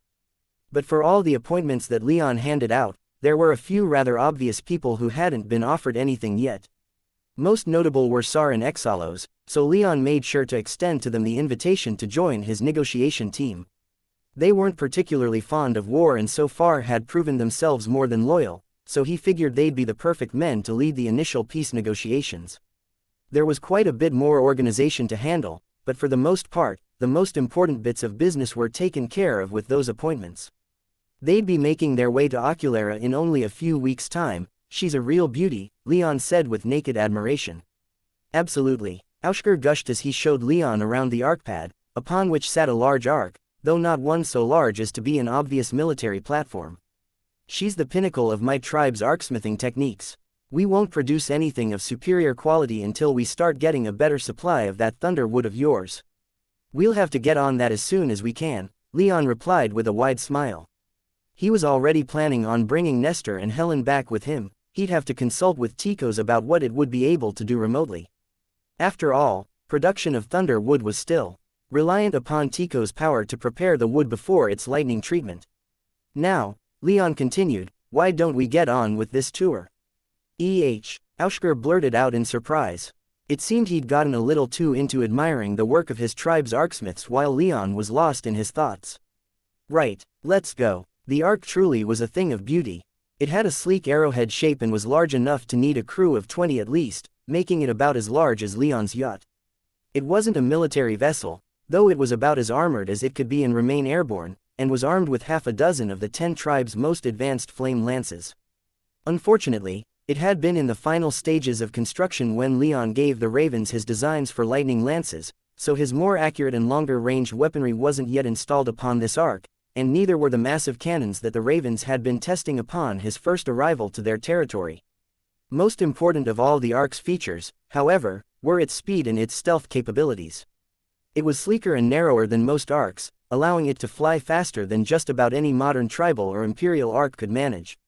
This shape imparted some stealth capabilities that the Ravens had increased with robust enchantments. The arc wasn't as stealthy as the director's personal arc, but that was hardly fair given that vessel was a relic of Leon's clan. So, while it wasn't capable of turning invisible, this ark would likely pass most air defenses without them even knowing it was there. It would take a powerful mage concentrating on an intense aerial scan with their magic senses at just the right time to spot them, and even if they did, the ark's speed would help ensure that the chances of interdiction remained low. This would naturally not only be the ark that Leon and his entourage would take back to the mainland, but it would also be Leon's personal ark until the Ravens built something better, or so Aushker insisted. As all of the ark's functions were explained to him, Aushker led Leon onto the ark and through its halls. The decor was delightfully Spartan, with a focus on physical murals depicting birds in flight and soft lighting that didn't draw on the ark's power too much. There wasn't much furniture within, but there was enough for the dedicated crew and about as many passengers to be as comfortable as they wanted to be during their flight. With this ark, Leon and his people would be able to return to Oculera in only a few days, cutting their unaided travel time in half. "She's perfect," Leon declared once the tour was done. "Of course she is," Aushker agreed. "She was made by Raven hands." Leon chuckled and clapped the 9th tier mage on the shoulder. He now had his very own ark, and he couldn't be happier. Leon and his chosen delegation assembled around a large arkpad close to Elder Hall once it came time to leave. Leon was eager to get underway, but there were a few ceremonial affairs to handle first, chief among them being the handing of power over to Iron Striker until his return. Fortunately, in the few weeks since his decision, Leon hadn't received too much pushback from the tribes about appointing Iron Striker as, effectively, his regent, and he supposed that the other bureaucratic appointments he'd made had something to do with that. It helped to delegate power away from Iron Striker so that his role remained merely administrative. To help assuage potential fears, Leon made sure that the calm lotus he was leaving behind in his temporary palace was available to any elder who needed to speak to him while he was gone. All it would take to inform him of something happening was to call him up and let him know. Once all of the ceremonies were complete, Leon led first. His retainers on board the ark, followed by the tribesmen. Sarin Exalos were each bringing 8 of their tribesmen with them, though none were stronger than the 6th tier. These tribesmen would act as their adjutants and secretaries. That left Leon's remaining delegation room for 6 additional passengers to join them comfortably. Alex and Alcander had 12 Tempest Knights join them, reasoning the knights could endure a couple days of cramped conditions to ensure their king remained safe. They tried to bring even more, but the ark's permanent crew began making noise about the additional weight, so Leon had to limit his retainers to those they'd already selected. More notable by their absence were Anna's war beasts. Given that the journey back to Oculera was only for a few weeks, Leon had asked her to leave them behind. Fortunately for the animals, Irene was staying behind to see to them, though leaving her girlfriend behind hardly made Anna happy. Once boarding, Leon and his people got themselves settled in. As beautiful and advanced as the ark was, they'd still be stuck inside the vessel for a few days until they reached their destination, so getting comfortable was of paramount importance. And with that complete, the ark took off. Their mission wasn't a secret one, and as they departed, Leon used light enchantments that simulated windows to watch the crowds of tribesmen cheer as the ark took off. Thousands had come out to catch just a glimpse of him. It reinforced his conviction to forge a lasting peace between the 10 tribes and the empires. These were his people now, it was his responsibility to keep them as safe as possible. The ark turned west and began to accelerate. It soon reached an impressive speed and Stormhollow was left far behind them. Their route would be circuitous, as advanced as their stealth enchantments may be, no one was taking any chances of flying over sunlit territory. So they'd fly first over the Sword and the Pegasi states before turning northward. Leon sighed as Stormhollow vanished behind them. For all the importance of the mission and all the dangers it held, the thing that he thought about the most was returning to Elise. And once they returned to Katagita, he was planning on bringing her with them, too. It was time for his family to be whole again. The tension in the ark could be almost physically felt as they sped past the golden buildings of the Ilian Empire, and for many reasons. The most weighty upon the nerves were the 2 Imperial arks that shadowed them as soon as they entered Ilian airspace. Leon's ark may have been equipped with some stealth capabilities, but due to an agreement he made with the Lord Protector, he kept them off after leaving the Pegasi states. He'd been told that Ilian was nervous enough with their arrival that leaving them guessing as to their location would only make them more likely to shoot them down. Not that he thought they would, a princess of the Sacred Golden Empire was aboard, so he imagined the Ilian Emperor himself would be required to give them the go-ahead to fire upon their ark and risk a wrathful Grand Druid turning the River of Serenity into the River of Blood. But that particular shield would be lost once they disembarked. The 10 tribes were almost literally demonized in the Ilian Empire, and all aboard the Ark were well aware of that. An ambush once they landed wasn't out of the question for many of them. And none of that touched on the possibility of being discovered by the Sentinels or the Sunlit Empire. With their stealth enchantments disengaged, they were certainly risking much. Leon wasn't concerned about any of that, though. He trusted the Lord Protector enough to see to their survival, and the simple fact that the old man had made a public statement supporting peace with the Sky Devils was enough to convince Leon of his sincerity. No, what made him tense was the knowledge that he was returning to Oculera a king. Elise would be waiting for him, ready to take her place as one of his queens. The director, too, would be there, waiting for word about the materials they needed to repair the arks in his care. The Lord Protector and Grand Druid would be there, expecting him to offer them not only peace but also additional support to achieve apotheosis and a spot in Leon's ark once he left Eterna. So, Leon was tense, but mostly from excitement.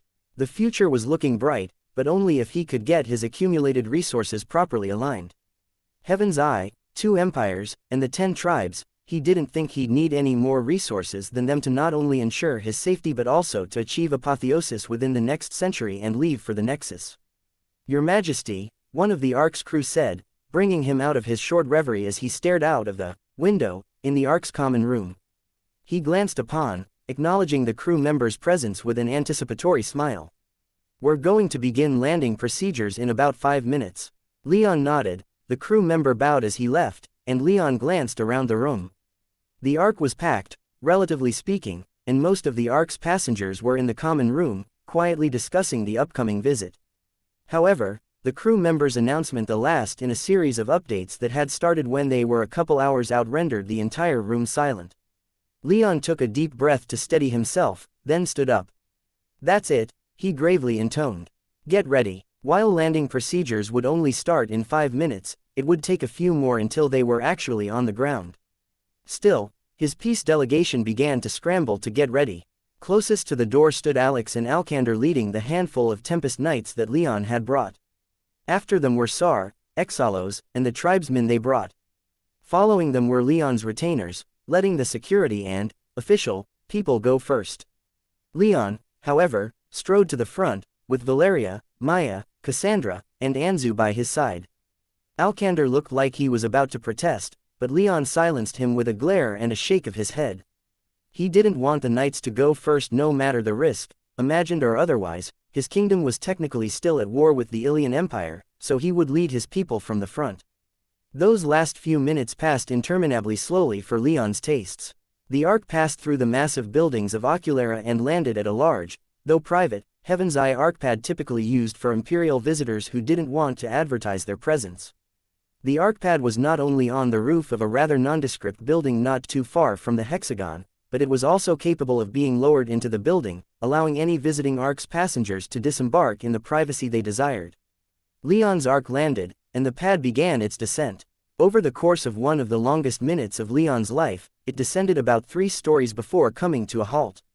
The pad's door above them sealed before they stopped, encasing them in privacy wards. Leon took one last look out of the projected window to get a feel for what he was about to walk out into and then nodded to the crew member who'd hurried to the door, ready to let him and his delegation out into Oculera. Leon noted that the young man, appearing second tier and barely older than his late teens, was sweating quite profusely. The young crew member audibly gulped in anxiety, and Leon placed a comforting hand upon the man's shoulder. "It'll be fine," he said soothingly. The young man took a deep breath of his own and then hit the runic circle to open the door. The door flipped downward while stairs materialized out of light upon its inner side. Leon paid this no attention, however, as he was immediately greeted by a fairly large crowd, all politely clapping as the door opened. In the front were, unsurprisingly, Anastasios and the Grand Druid, each with wide, welcoming smiles on their faces as they enthusiastically clapped. Behind them were several 9th-tier mages, most of whom had the look of battle-hardened veterans about them, though 2 looked more like bureaucrats than warriors. Though none were armed or armored, Leon knew that could change with only a moment's notice. Behind them was a slew of imperial officials ranging from the 4th to the 8th tier, though skewed a little more heavily toward the stronger side of that range. His attention, meanwhile, was drawn to his right, where the Heaven's Eye delegation waited. It was much smaller in size than the two imperial delegations, but it was far more important to Leon if for no other reason than some of his family stood in front, Elise a gorgeous red dress and an even more gorgeous smile to welcome them home. Around her shoulders, her arms not in the sleeves, was the snow lion coat that Leon had commissioned for her as part of his wedding present, and upon seeing it, Valeria, Maya, and Cassandra all called upon their power and donned theirs, too. Standing with Elise were not only the director and Penelope, but Emily, Narses the White, Talal, and several other high-ranking members of Heaven's Eye. Leon didn't have to work hard to put a smile on his face, and, hoping to emphasize his connection to the imperial family of Evergold, he held out his arm for Cassandra to take. She did, and together, they descended the stairs. Upon reaching the bottom, Anastasios and the Grand Druid both stepped forward. "Welcome back, Leon," Anastasios loudly said as he opened his arms welcomingly. "You strike the image of a mighty oak," the Grand Druid added. "It pleases me to see you so hale and hearty." "It's great to be back," Leon said, pausing at the bottom of the stairs and glancing at Elise. He grinned at her and pointedly held out his other arm. Without any further prompting, his first wife bounded forward as fast as dignity would allow, taking his other arm and giving him a deep kiss. Many of those watching cheered, possibly spurred on by Anastasios' booming laugh at the public display of affection. The cheers were quietest in the Evergolden contingent, though Leon hardly blamed them. If Cassandra hadn't been laughing along with Anastasios, he was certain he'd have had a few hoping to curry favor with the Grand Druid try to give him a vehement public castigation.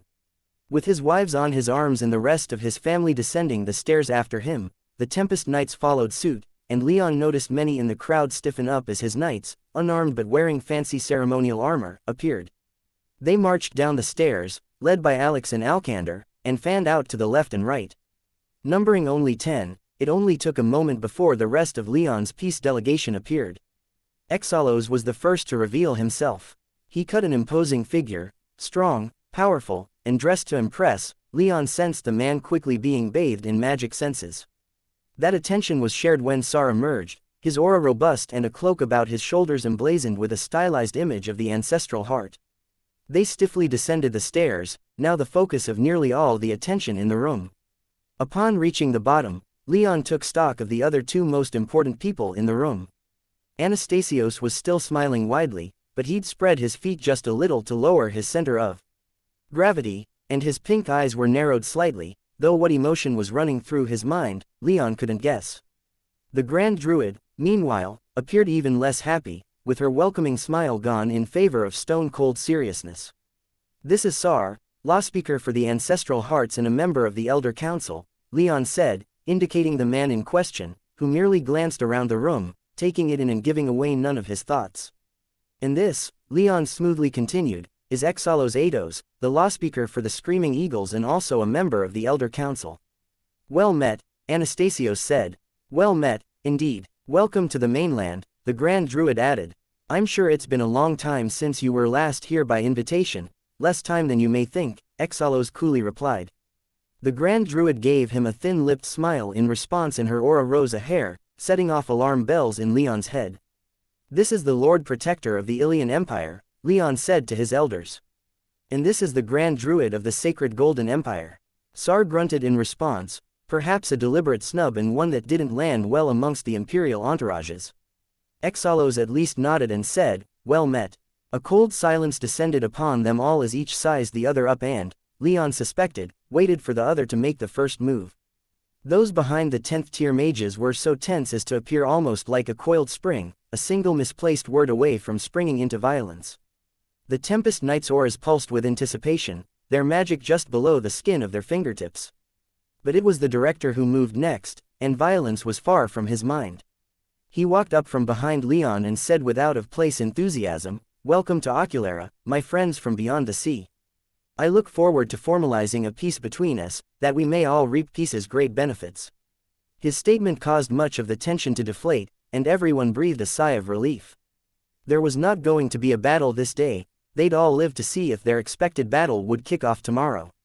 "Come," Leon loudly stated, "let's finish up our introductions and move this somewhere more comfortable. We've had a long flight and are ready for some proper rest." The Imperials and Tribals each nodded, and though still wary of each other, more introductions were held, each less tense than the last. By the end, no one was embracing or singing songs together, but Leon was more hopeful than he'd yet been that this would be an incredibly productive trip. "Welcome back, my love," Elise whispered into his ear as the introductions wound down, the heat in her voice nearly burning the skin of his ear. He looked to her and found her emerald eyes practically alight with restrained passion. He smiled at her, his golden eyes making promises of what they'd do upon returning home that he was eager to fulfill. So, without much further ado, he hurried his people along. This trip was going to take weeks if not longer. There was no need to rush. Leon exhaled in relief as he collapsed on his own bed, having been gone from it for months. It had been the better part of a year since he'd left for Katagita, and while he had returned partway through, it had only been for a couple days. Now, he had more time to relax in his own home in his own bed with his family all together, and he reveled in it. Elise threw herself down next to him, her clothes across the room, the sweat on her skin proof of the vigor with which they'd just exerted themselves. They lay there for several long seconds, breathing hard and simply enjoying each other's presence before a voice said, "That eager were you? It's taken me longer to change my clothes than for the two of you to finish." Cassandra walked in through their door, still opened a crack from when Leon had carried Elise in and not cared enough to make sure was properly closed behind him. They were in their private wing of the villa, so that last door was hardly one Leon cared much about. Behind Cassandra entered an awkwardly smiling Valeria and a relatively impassive Maya, though from the darkening of the river nymph's bronze cheeks at the sight of his and Elise's bodies, Leon knew he was going to be having more than one more bedmate at least once they were finished speaking. "It's not how long something lasts that counts," Elise said with a glowing smile. "It's how good it is." She ran a hand along Leon's chiseled abs, her hand drifting lower, to head off the inevitable second round and get their business done. Leon stopped her hand, though he was in absolutely no hurry to rise and get dressed. He and his ladies had all seen each other naked too often to care much about it now. "How did your chat go?" Leon asked Cassandra. "If you're here now, then it couldn't have lasted long either. My grandmother was more concerned about how I've been personally than my impressions of our guests," Cassandra explained. Leon cocked an eyebrow in surprise. He knew that Cassandra was undoubtedly the Grand Druid's favorite grandchild, but for her affection to be so great as to ignore sharing a roof with sky devils was an interesting thing to note. "Though, I suppose I shouldn't be surprised by that," he thought with some amusement.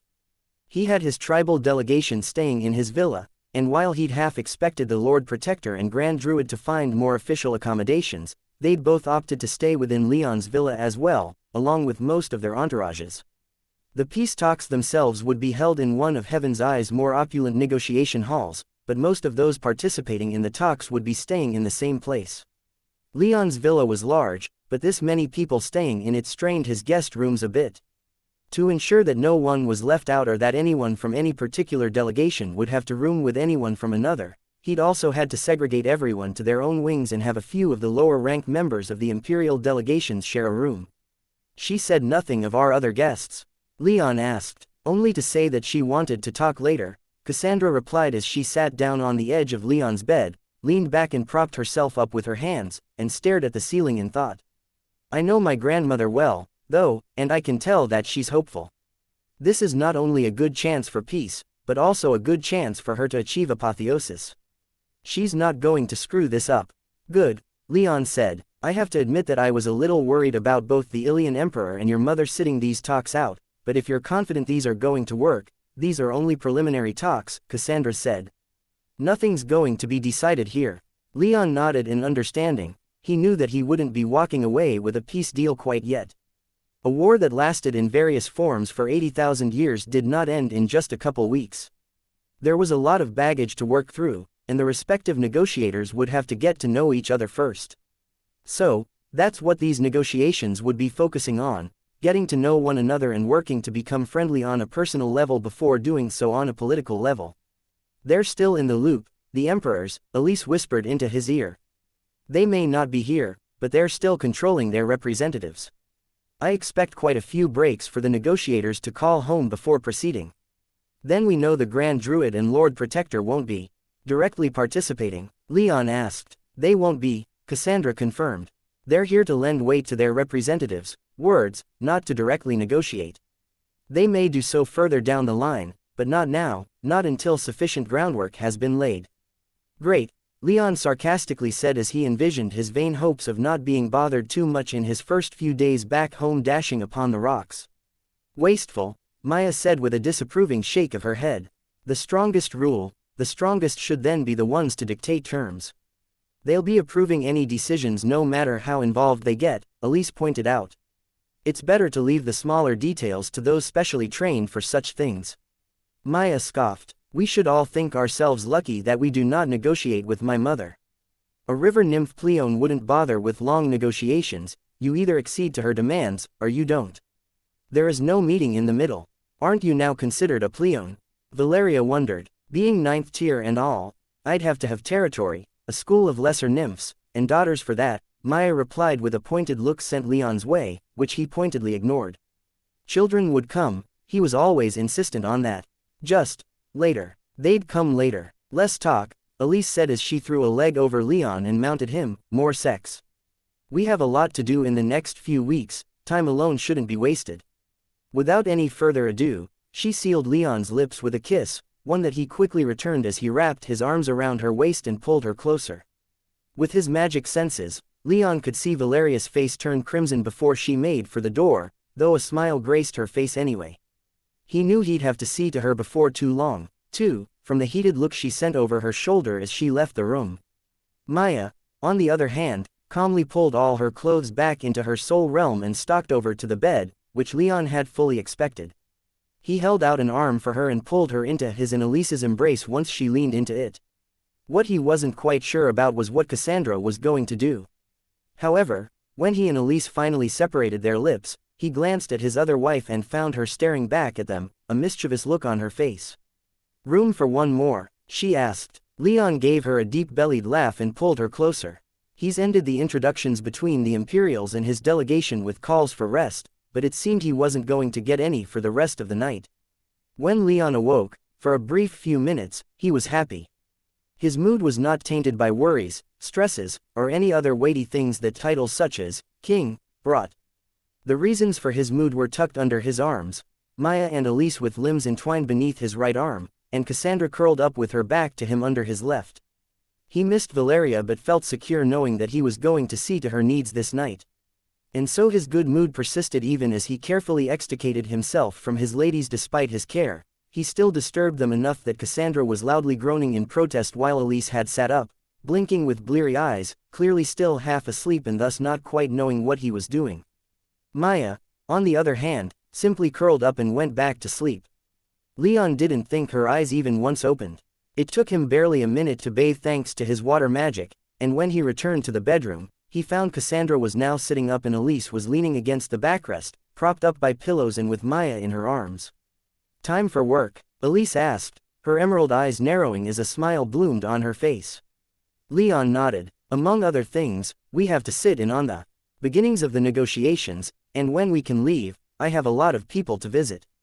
When you say, we, Cassandra murmured, her ruby eyes heavily lidded. She looked like the last thing she wanted to do was get up. I mean, we, Leon playfully said. He raised his eyebrows and gave her a meaningful look, which she responded to with a glare and rolled over onto her side. My grandmother doesn't need me for this, I can get in a few more minutes. After pulling on his pants, Leon crossed the space between them and gave her bare butt a quick slap. He put not even enough strength in the playful strike to redden her skin, but it certainly made a satisfying noise. More satisfying, however, was the sound of Elise's restrained laughter. Cassandra squawked in surprise and almost bolted upright, but he'd leaned over her, trapping her against the bed as he propped himself up with his arms on either side of her. She glared up at him, little heat in her eyes, while he smiled right back at her. Let's not be lazy, now, he said. These are our duties, let's see to them quickly, and then fuck off to do whatever else we want. Her glare softened into a mild look of reproach, and her legs lifted a bit to tease at his thighs. You're going to pay for that later, she promised. Wonderful, I'm looking forward to it, Leon said as he slid his hands beneath her back and sprang up, taking her with him. She gasped in shock and might have fallen to the floor had Leon not tightened his hold on her and held her a few inches off the ground. Only when she clearly had her legs beneath her did he swiftly seal her lips with his and let her down. With a deep sigh, Cassandra gave the bed one last mournful look before following Leon's example and making for the bathroom. Unlike Leon, however, she had time to not only fully dress before she came back out but also to sit on the bed for a little while and spend just a few more minutes with Elise. Once Cassandra was ready, though, it was time to get to work. Leon gave Elise a deep kiss goodbye. She had her own things to do running the villa, but she would remain in bed for a little while longer and rose to leave. "We'll be back soon, I promise," Leon said to his fire-haired wife. "Take your time," Elise replied with a loving smile. "And bring back some peace while you're out, won't you?" "I'll see if I can find some," Leon grumbled without much seriousness. And with that, Leon held out his arm for Cassandra, and together, they started their day. For Leon, the negotiations were easy, if nerve-wracking. He met with his delegation early for one last strategy meeting where he reiterated his desire for peace, though not at the expense of the 10 tribes. He also repeated that he didn't expect they'd return to Katagita with anything more than a temporary truce contingent on further negotiations, so they didn't have to worry about delivering the moon during these sessions. Once that was complete, Leon and his delegation were brought to one of Heaven's Eye's most opulent towers within sight of the hexagon. They were shown to the top floor, which was entirely taken up by a massive meeting room. The walls were enchanted to see the city outside, and the floors were marble polished to a near-mirror shine. The only pieces of furniture inside were 2 tables and their accompanying chairs, though each table was large enough to seat several dozen.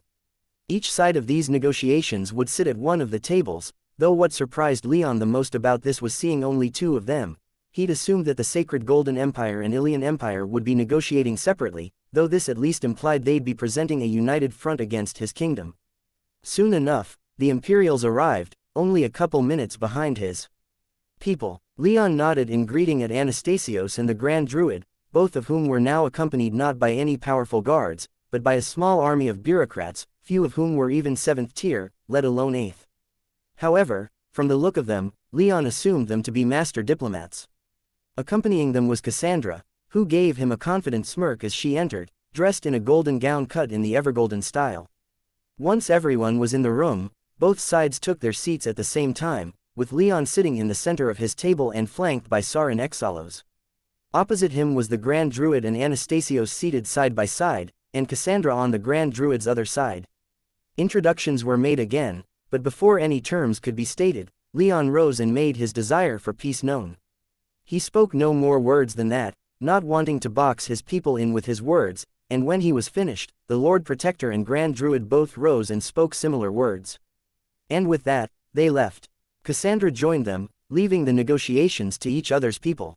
Easy enough, Leon had thought as he rode the lift back down to the ground floor, where horseless carriages awaited them to take them as a group back to his villa.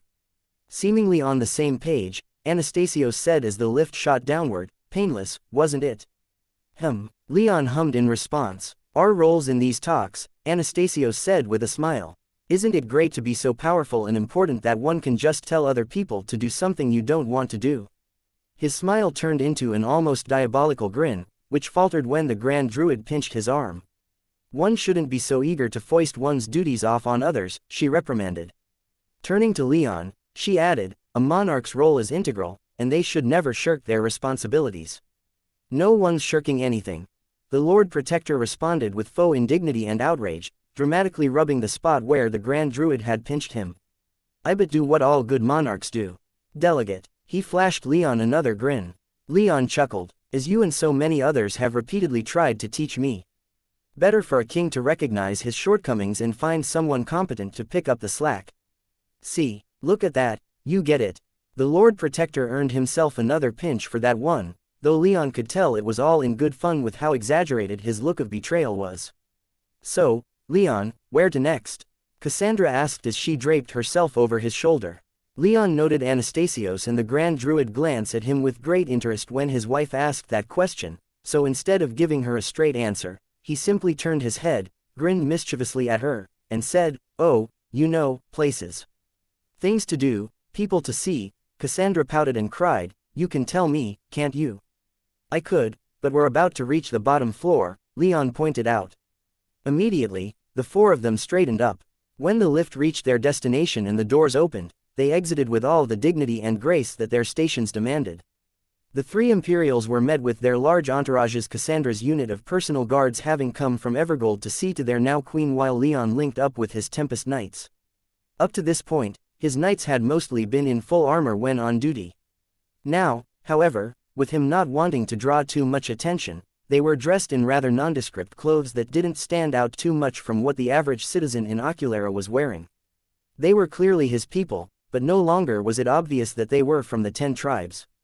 Thankfully, they were extremely professional, remaining calm and stoic even in one of the biggest and most important cities in imperial territory, surrounded by people who might have been baying for their blood if they only knew who they were. At the street, he bid the other 3 farewell and made his way to the hexagon. Since it was right there, he figured it would be better to visit it now than later. Unfortunately, there hadn't been much progress with most of magical research and development's projects, but he received updates from them all the same.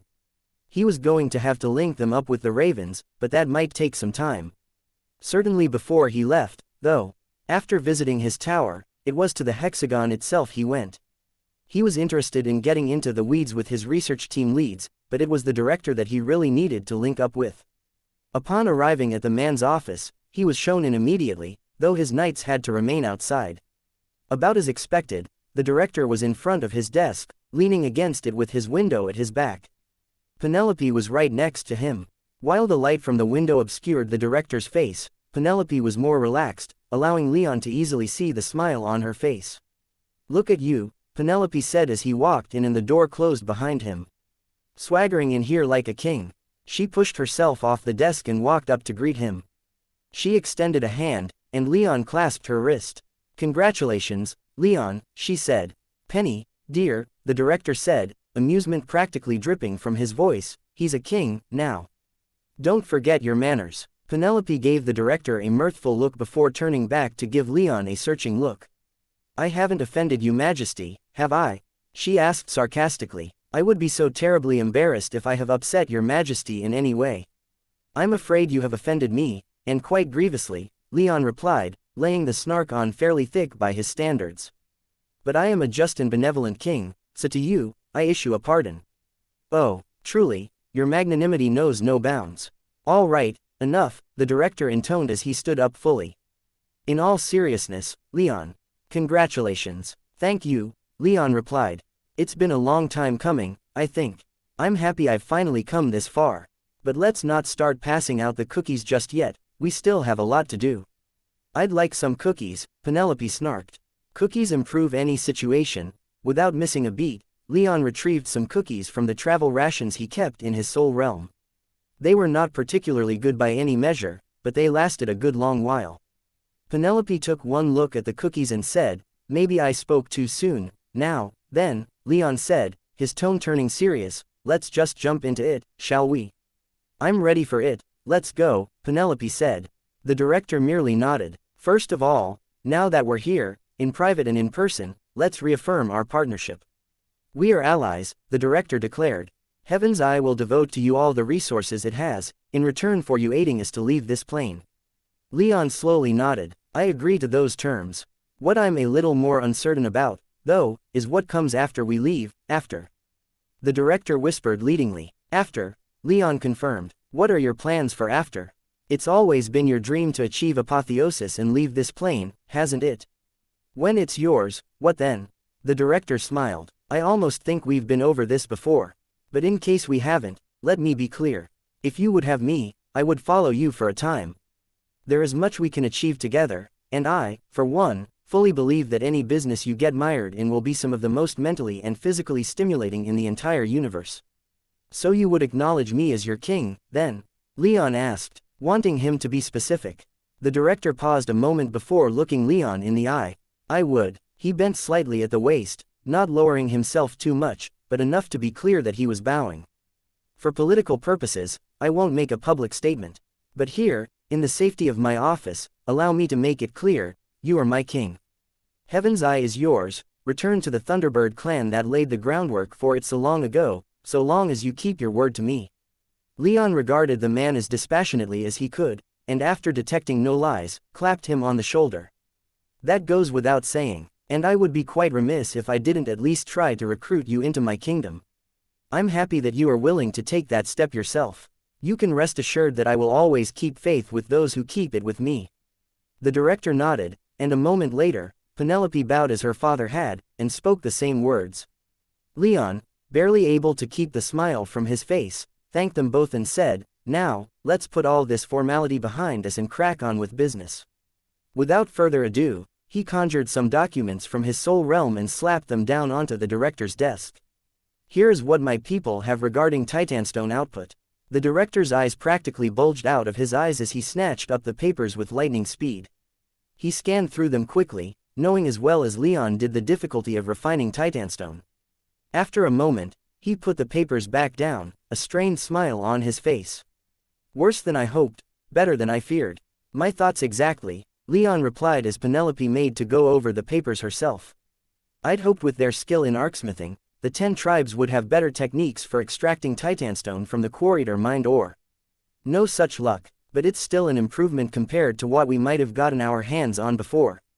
The director agreed. 7 tons, though, would take decades to accumulate, Leon finished. "We can't just halt all arc construction without negotiating a lasting peace with all empires, and current stockpiles aren't even close to what we need." With a sigh, the director said, "It was too much to hope for. But it's better than nothing. Still, I have consulted with Nestor a couple of times since you brought him here. Repairs for Storm Herald are proceeding with what is currently possible to repair. The other arcs may take more time. The Ravens of Hale Hall will be brought on to help," Leon said. "Bringing the arcs down to Katagita might be for the best. Having to hide them here means that even if we had the raw resources and technical know-how to fix them, our pace would still be slow. Down in Reagan, we have advanced arcyards with highly experienced arcsmiths who could have these repairs done as quickly as possible. Moving those arcs won't be easy," the director said. "Just getting that arcyard built and the arcs moved in was a serious hassle," Leon grimaced in sympathy. He assumed the director would have had to use his soul realm to move the arcs, and while just about anything could be stored in one's soul realm, the strain of putting something in and taking it out again increased dramatically with that thing's size. Leon was a 9th tier mage, but he still strained with his modular villa. He could barely imagine how much it might hurt to squeeze an arc the size of Storm Herald into and out of his soul realm, let alone the damage he'd risk in trying to do so. "We're not operating with limited time," Leon said. "We can take this slow and easy. But I still think getting those arcs down to Reagan is the best play." The director sighed again. "I agree. The lack of progress made on those arcs so far has, to a large extent, been because I've been trying to keep them hidden. Being able to be open about them, even if it's among Sky to the 10 tribes, would, just by itself, be an enormous boon." Leon glared reproachfully at his almost use of the less than polite way that the empires referred to the 10 tribes but gave no further admonishments. "I'll arrange introductions with some ravens later," Leon said. "Ticos will have some new calm lotuses for me, and I'll be passing more out once I return to the island." "Wonderful," the director responded. Leon smiled. He and the director would have more to discuss later, but he ended their meeting there. He had others he needed to get an update from, and he wanted to take care of that before his people finished the first day of negotiations. And he'd start with Nestor. "Nestor," Leon called out as he walked into the workshop, his good mood shining like the sun. Nestor was busy feeding his massive cat some raw meat and barely turned as Leon entered. "Oh," the dead man said in an equally dead tone. "You're back." "Indeed, I am, and I return a king." Nestor finished handing off the meal to his pet and finally turned to face Leon completely, his body having undergone some obvious modifications with slightly thicker and sleeker limbs that, to Leon's untrained eye, actually seemed to be more flexible and dexterous despite their slight increase in size. "Good." Without another word, Nestor sauntered over to his golem workbench, which looked equally expanded as his body. Leon frowned slightly seeing his lack of reaction or seeming care, so he poked around the workshop a bit, seeing what changes had been made in his absence. The golden tube containing the iron needle had a few additions in the form of silver instruments intricately inscribed with complex enchantments that, as far as he could tell, were some kind of sensory enchantments. The 2 labor golems that he'd handed over to Nestor were no longer intact, with their chassis and outer hulls disassembled and stacked up in a corner. The rest of their internal parts were missing. The area where Nestor had been studying the wisps they had managed to get their hands on had expanded, too, and had done so at the expense of his blacksmithing equipment, with many of his tools moved and stacked next to the golems. "Nestor, what the fuck is this?" Leon demanded, amusement nowhere to be found in his voice as he took in the changes in his workshop. Without even turning around, Nestor responded, needed room. Your stuff was in the way. So it was moved. And what, pray tell, have you done that would justify such a change in my workshop? Is it yours? Nestor asked as he glanced over his mechanical shoulder at Leon. You've been gone so long, I figured you wouldn't have much need of it anymore. As a king, won't you have your own workshop if you wanted it? Leon sighed, his minor irritation at seeing his stuff moved quickly dying. Yes, but I'm allowed to be a little angry at little things every now and then, aren't I? If you are a king, then aren't you allowed to do anything you want? That's a dangerous road to walk down. Leon walked over to Nestor's office area and took a gander at the reams of paper that the dead man had stacked upon tables close by his golem workbench. It seemed Nestor had been making use of Leon's tools for drafting enchantments because drawn upon the papers as far as Leon could tell, anyway there were incredibly complex enchantment designs scrawled with exceptionally fine detail.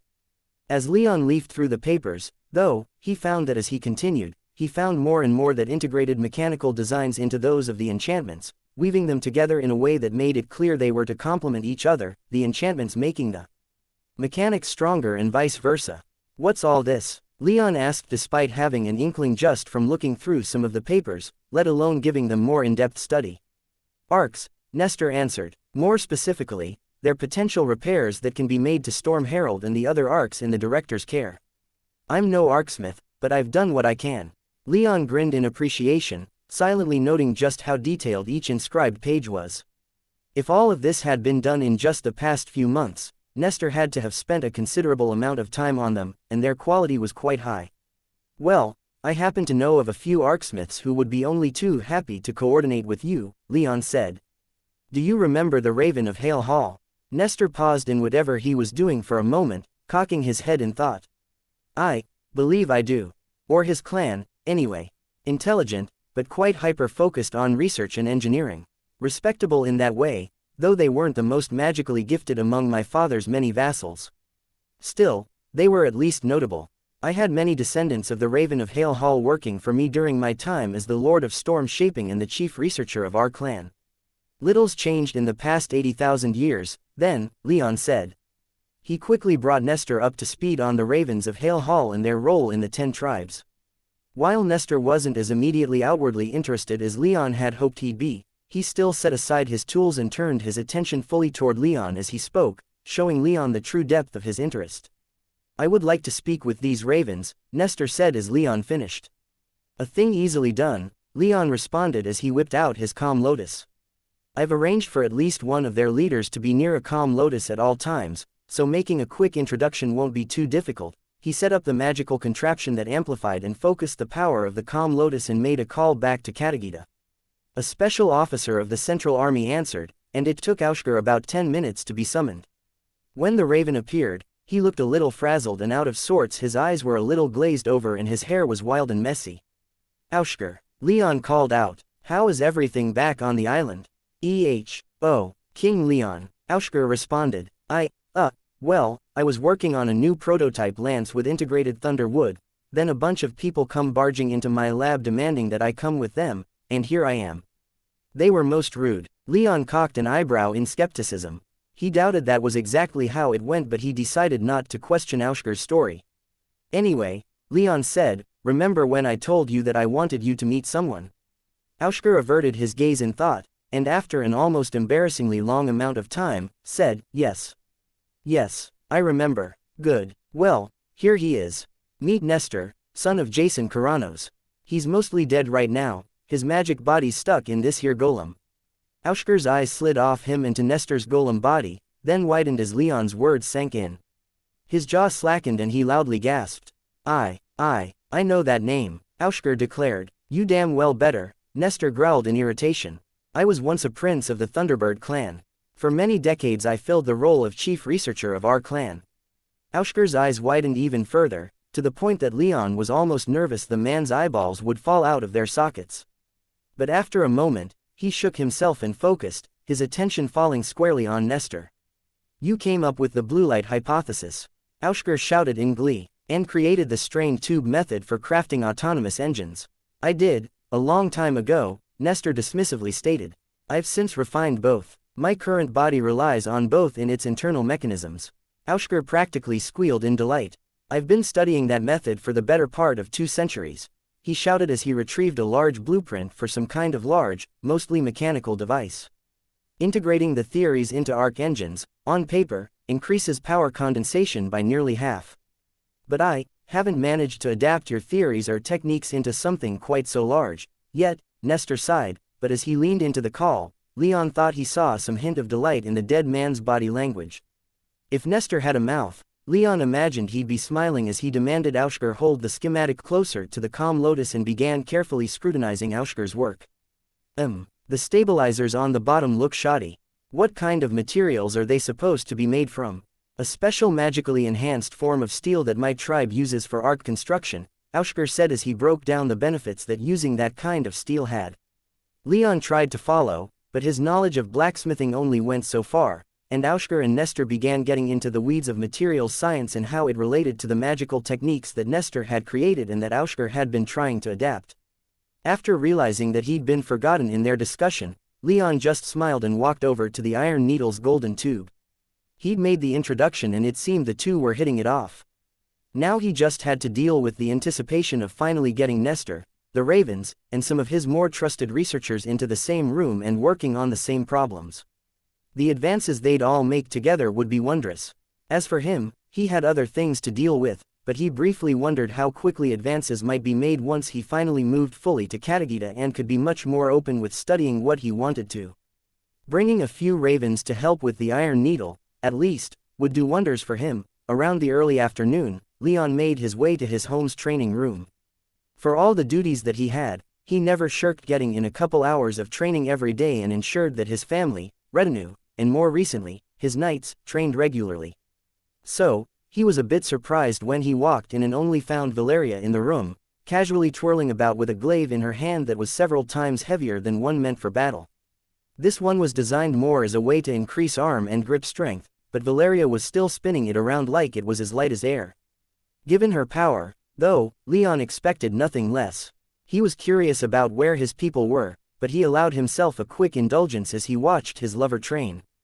The way her clothes clung to her body, the way her brow had wrinkled slightly with focus and determination, and the way her sapphire eyes glimmered in the light when she spun around and laid her eyes upon him. "Leon," she whispered, her breathing slightly elevated from her physical exertions. "Val," he replied, savoring the way her name felt upon his lips. But a moment later, his expression hardened, and he asked, "Where's everyone else?" "They should be here, too. I asked them for some privacy," she replied. "Elise has been running the villa's staff rag planning for our move to Katagita, May is sleeping in a pool, and Cassie's doing something Empire-related somewhere. The retinue should be training on their own, and the knights are probably in one of the back courtyards." Leon quickly projected his magic senses and located all of his wayward followers, noting to his delight that none were taking the opportunity to slack off. The only one who could have been was Anna, as she was with her sister in Helen's alchemy lab, but Leon decided to give her the benefit of the doubt. "So," Leon said with provocative interest as he took a few more steps into the training chamber and began eyeing up the weapon racks along the wall, "what did you have in mind when asking for privacy?" "I thought we might try some dancing," Valeria replied with a wink and a smile. "I find that plan quite suggestive," Leon said. "With what are we going to be dancing?"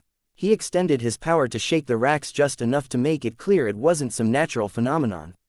"With music," Valeria quickly replied as her smile grew and Leon's froze on his face.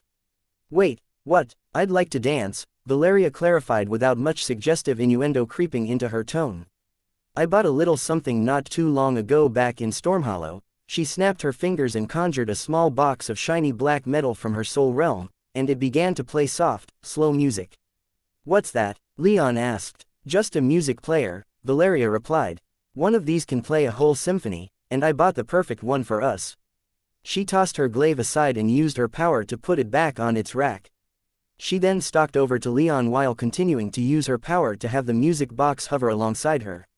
She stopped right in front of him, put her hands on her hips, and dared him with nothing more than a look to try and either leave or suggest something else. With a sigh and a smile, Leon took his lady by the waist and began to sway in time with the music. He wasn't that fond of dancing, but Emily hadn't allowed him to marry Elise without at least some competence in the art.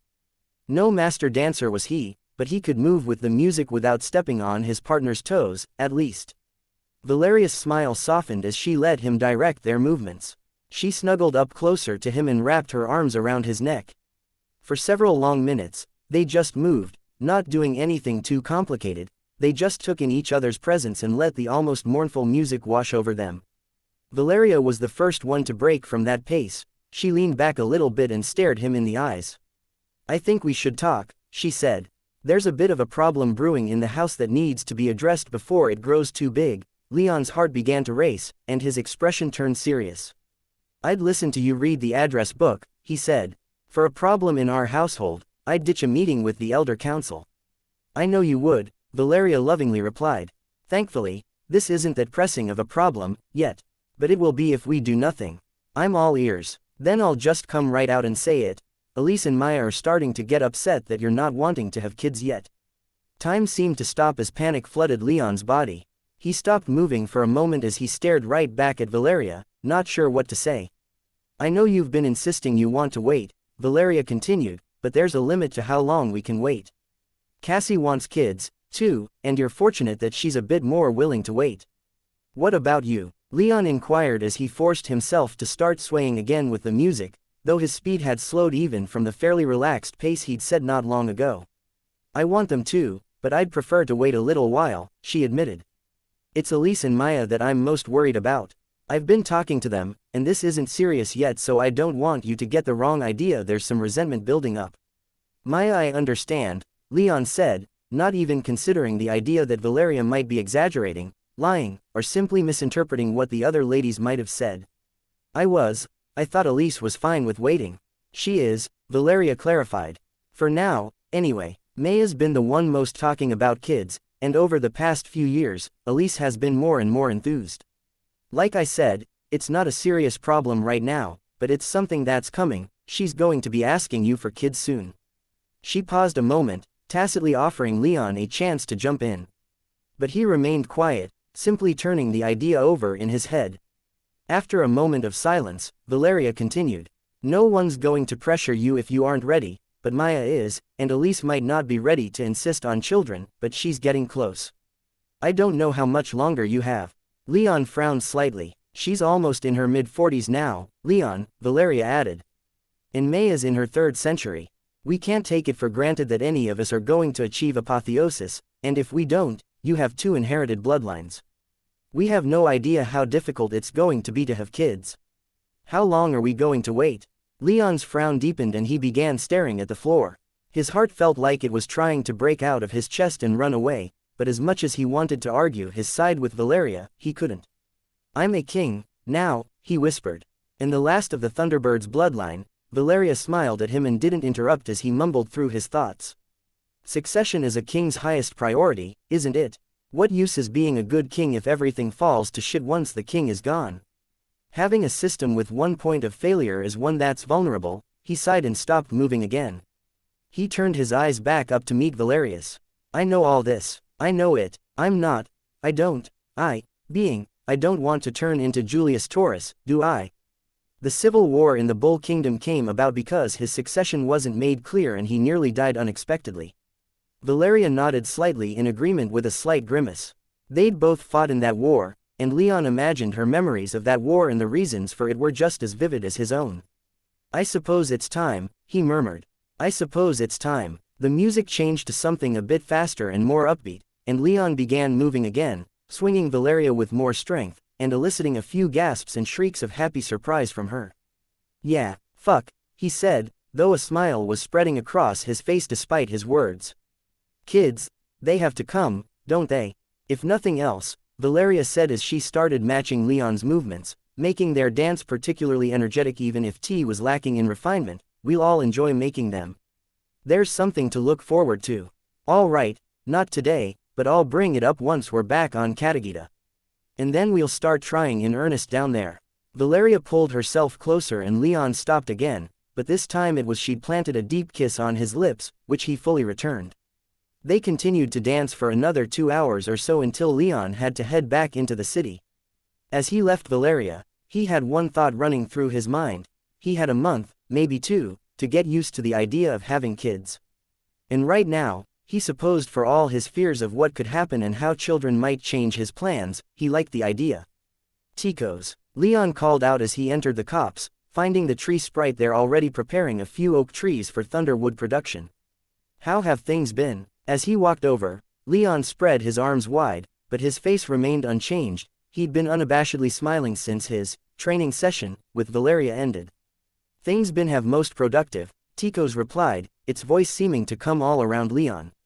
That's, Leon hesitantly began as he stopped in place and looked around him.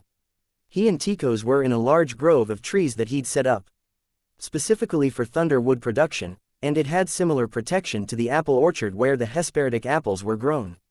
It wasn't an overly large plot of land, but it was more than enough for Ticos to grow a few hundred oak trees without being disturbed. Working on communication better, Ticos said, its voice continuing to resonate from the trees all around Leon. Implanting into trees amber, hoping to communications powers increase. I see, Leon responded. That's, well, unprepared, it caught me a little off guard, but I can see how that might be useful. Can it be used with your calm lotuses? Was mine of question, too, Ticos answered. It set aside what it was doing to approach Leon, leaving a large oak tree half covered in vines, 5 glowing lotuses visible along its large central trunk instead of the one that they usually used. None much to say, limited range and other usefuls lacking. But, opportunity new presented. What kind of opportunity? Leon asked, intrigued. When amber implanting, had new thoughts. Growing potential from trees into gems as I grow amber. Leon cocked an eyebrow in delight. For the most part, it was gemstones that were used in enchanting. Diamonds could amplify the power of magic flowing through them while other gems could store huge amounts of power relative to their size and quality. Other, more, natural, gems like pearls and amber were of more limited use, but could, in a pinch, work if no other gems were available.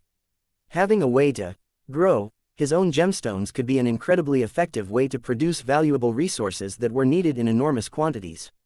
Whatever you need to look into this, I'll make it available, Leon said.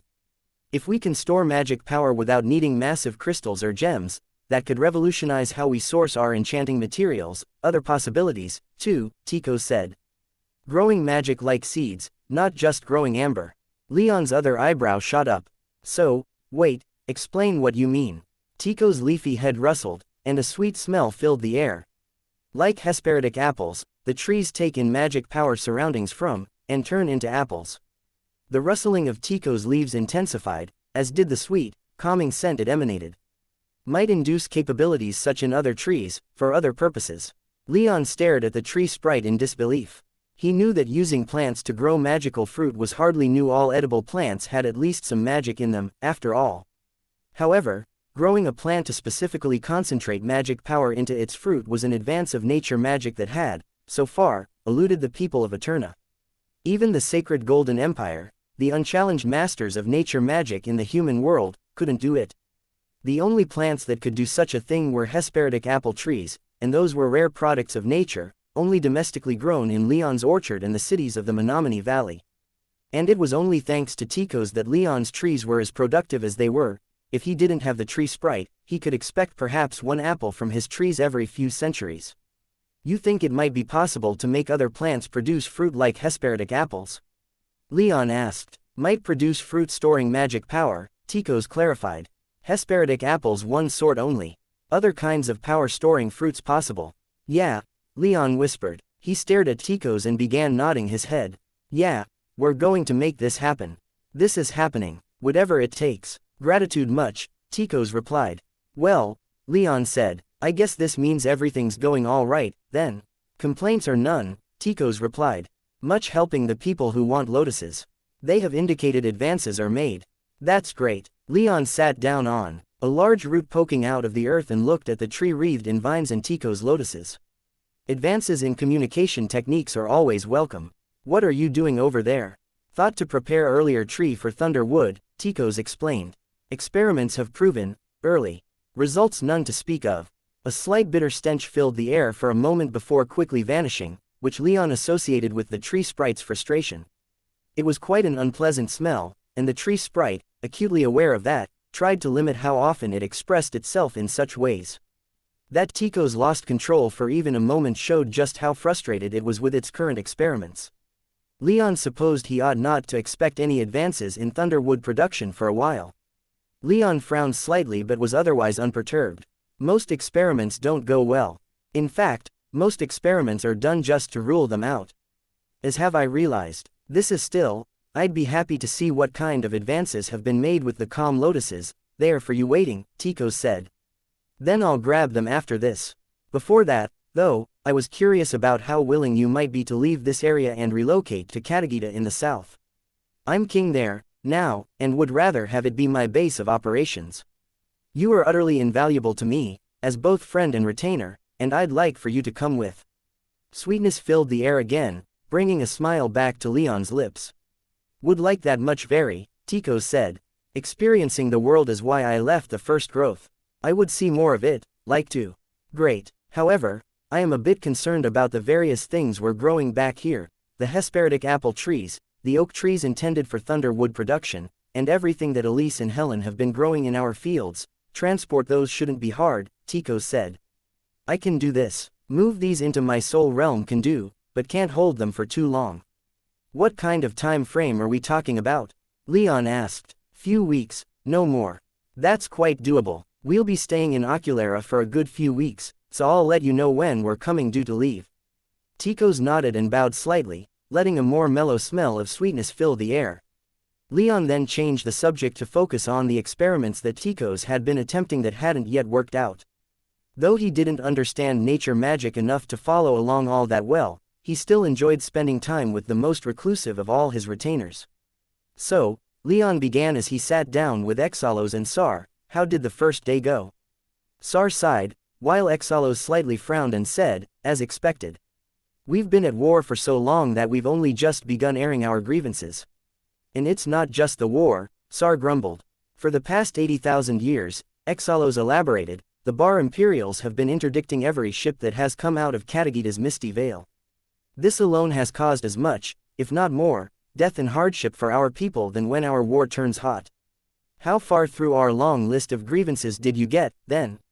Leon asked. We managed to bring up about the past 2,000 years, Exalos said. The massacres at Sacrum Bellum in the Shield, when one of our outnumbered garrisons attempted to surrender about 1,300 years ago and were rewarded by being buried alive, was a particular sticking point. And they mostly complained about the sword and the Jaguar's sacking of Argos, Sar spat. Was it just complaining, or were there any demands or conditions associated with these things that might impact the peace negotiations? Leon wasn't too interested in bringing the two groups together just for them to bitch about old atrocities for 10 weeks and get nothing done. He knew that everyone had blood on their hands, but the only way forward was for both sides to mutually agree to cease hostilities. However, he also knew that everyone had lost someone or something in the forever war that the 10 tribes and the Imperials had been waging, and it had all started when his clan invaded the plain 80,000 years ago. There was a lot of bad blood, and without Anastasios and the Grand Druid being on his side, he doubted peace would even be possible at this point. Everyone had lost someone or something in this war. Hells, as far as he knew, even Anastasios had lost much in the last flare-up of hostilities. Thankfully, he valued peace and apotheosis more than gaining long-delayed revenge.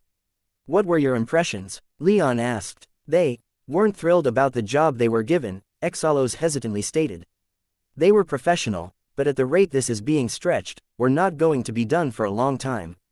A temporary truce that gets renewed when needed for the duration of our talks would help, Sar said. Not the tacit understanding that we have now, either. We need something in writing and publicly endorsed by their leaders. Something so public would go against the spirit of these negotiations, Leon countered. This is not being done with the knowledge or consent of the Sentinels or Sunlit Empire. Either of them getting wind of this, Sar sighed again. Then expect this to take a long time. There are many grievances that we're going to be working through. That's fine, Leon replied. Peace will be more easily achieved if we acknowledge our past and try to move on. Getting snagged on old wounds can cause them to be reopened, Sar warned. Leon leaned back in his chair, mulling the problem over. I can tolerate a few days of this, but no more. Do your best to shift conversation away from old wounds. Feel free to imply, though don't directly state, that I'm considering putting the sword on the table for negotiations if things proceed at a quicker pace. If this gets dragged out for more than a few days, I'll talk to the Lord Protector and the Grand Druid and see if we can't get this moving in a more productive direction. During these few days, Exalos began, leaning forward while a sly grin began to pull at his lips. There are a few old wounds we could tease. For the past few millennia, our war has only flowed when they attacked us. Seizing the sword and sacking Argos and the cities of the Shield was the first time we've restarted hostilities in nearly 5,000 years. We can try and use this angle to prove our peaceful intentions. And bring the sword into play then, Sar thoughtfully added. Good, I like it, Leon said. Then, as a sign he was moving on, he leaned forward again and conjured a few black boxes small enough to fit in anyone's hand. The front surface of each box was covered in an array of runes, and while it wasn't visible, contained within the boxes were singular lotus petals. These were the new calm lotus amplifiers, requiring fewer raw materials, yet were more powerful than the previous versions. At this point, the only thing standing between calm lotuses being more useful than calm stones was the bottleneck of production of the lotuses themselves, as Tychos was still the only one who could produce them. Fortunately, it wasn't that hard for it to produce them in a reasonable quantity, but they'd still need to find some way to grow the lotuses without Tychos if they wanted to grow them in quantities that Leon's kingdom as a whole could use. These are for both of you. I'll show you how to use them, and with them, you can stay in constant contact with Katagita. Sar and Exalos both eagerly leaned forward as Leon used one of the boxes to show them how to use theirs. The handheld boxes, despite being smaller and using less magic power, could only project a smaller light screen than the previous version, but Leon honestly liked this better. Made them subtler, and he'd already directed the team focusing on Calm Lotus development to try and figure out some way for communication without the screen at all to be possible, such as by amplifying the darkness magic that he could use to silently speak with his retainers. The team wasn't entirely confident such a thing was possible, but they'd already done such good work so far that he'd expressed nothing but confidence in their abilities. Still, they made sure to do their utmost to temper his expectations. His meeting with the elders ended soon after teaching them how to use their lotus boxes. His researchers were still trying to come up with a better name for them. Leon was confident that, especially with the ability to easily interface with the elders back in Stormhollow, that they'd be able to make some progress in the next few weeks, if not days. An initial peace offering that they could start arguing down if nothing else. As for him, he had other people to talk to, so, Leon hesitantly began, how are you liking this project so far? I know you don't especially enjoy working on blood magic, it's actually been quite mentally stimulating, the former vampire Valentina stated. I've always enjoyed working with strange magic, and inherited bloodlines have scratched at that itch, I'm somewhat surprised to say. How would you like to work with more bloodlines? Leon asked, his eyes narrowing and a sly smile spreading across his face. Valentina gave him a skeptical look. Do you happen to have access to additional bloodlines we might be able to include in our tests? A couple more, Leon replied. It might require a change in scenery to gain access to them, though. Valentina gave him a searching look. What kind of change in scenery are you talking about? We can discuss the specifics later, but for now, I'd like you to consider the possibility of leaving Oculara and the Ilian Empire entirely to continue the research you've been doing on this subject. This might take an open mind, and I don't want to lay any undue burden on you if you aren't even willing to. I'll go where the research takes me, Valentina quickly interjected. Leon stared at her, his mouth still open with the words he was about to say dying in his throat. For a moment he mimicked a fish before blinking and saying, well, that settles that, doesn't it? How far, exactly, would you be willing to take this research? Valentina fixed him in a steely-eyed glare. I gave myself to a vampire for knowledge. I'll go as far as I have to without making that kind of mistake again. Leon quietly grinned at her before turning his eyes back to what she'd been showing him. A large room filled with a dozen enchanters and blood magic experts working with the few samples Leon had given them and surrounded by testing equipment and enchanting tools. Arcane notes filled massive blackboards all along the walls of the room, leaving only the door and the glass separating him from the room uncovered. This was what several 100 million silver could buy to fill a secret research lab, and from the results delivered to him thus far, he considered every silver to be quite well spent. I've gotten access to Sky Devil materials, Leon finally said. I have access to their island. Don't ask me how. If you wanted, I could move you and any of your team that wants to accompany you to Sky Devil territory where you could greatly expand your research into inherited bloodlines. What do you think? Yes, Valentina declared without hesitation. Absolutely, yes. Leon sighed in muted relief and leaned against the glass wall thankfully. It was one way so the researchers wouldn't be able to look up and see them. He gave her the same spiel he gave Tico's about their departure, and she agreed to wait and get those on her team that she trusted ready to leave. Other than that, have you any updates to share with me? Leon asked, intending that to be the end of their meeting, figuring that if Valentina had anything to share, she would have excitedly done so before agreeing to follow Leon into the private observation room. There is something, Valentina said with much obvious trepidation. It concerns the bloodline samples you gave us to experiment upon. Leon's countenance turned quite serious. What about them? Valentina looked past him and into the research room, not answering him immediately. When she spoke, she did so with deadly seriousness. We've known, for quite some time, actually, that there is a second bloodline in there. It's been resisting us. Leon's attitude turned severe. Resisting you? How? Valentina scowled. Maybe resisting isn't the right word, it implies some level of consciousness that I'm not convinced is at play. However, it's led some of my team to theorize that, in those rarest of cases where someone is born with two bloodlines, one of them is dominant, and the other becomes somehow recessive. I'm not quite convinced of that. The data doesn't quite back that up since both bloodlines are clearly present in the blood and don't appear to be resisting each other. Instead, it's almost as if, when magic is passed through the sample, that magic will stimulate one bloodline more than the other. Do you know why? Leon already had a guess. The great black dragon's suppression. He thought he'd broken that when he gained conscious control over the black fire he'd inherited, but he wondered if his least favorite ancestor was still interfering with his power and blood. We're still working on a few theories, Valentina stated. There are some possible avenues we might be able to pursue to bring these two bloodlines into equilibrium. Isn't the right word, but it's also the least wrong word I can use. Keep me informed of your progress, Leon growled. He was going to make this a top priority. Of course, Valentina replied. She gave him a strange look, and he was immediately convinced she knew that it was his blood in those samples. Not that he was about to answer any unasked questions, though. She didn't need to know precisely where that blood came from to deliver results, after all. However, once she was on Katagita, he supposed he could be more open if she so desired. Just another reason to get as many indispensable people to Katagita as I can, he thought. And Valentina was hardly the last person he needed to visit. When Leon walked into Sid's workshop, he found the place a hive of activity.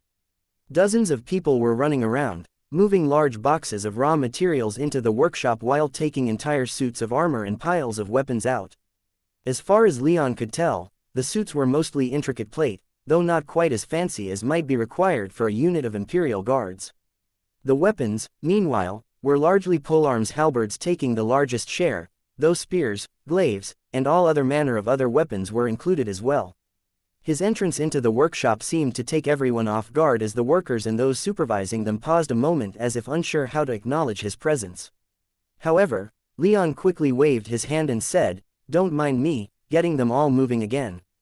The brief pause in activity caused Sid to poke her head out from around a huge furnace and shout, "What the fuck's going on out oh?" Chief Leon. She'd clearly been working hard recently. Her face was covered in ash and grime from working her forges and fatigue was evident on her features. However, as soon as she saw Leon, her face immediately brightened up, and nearly all of her visible fatigue vanished.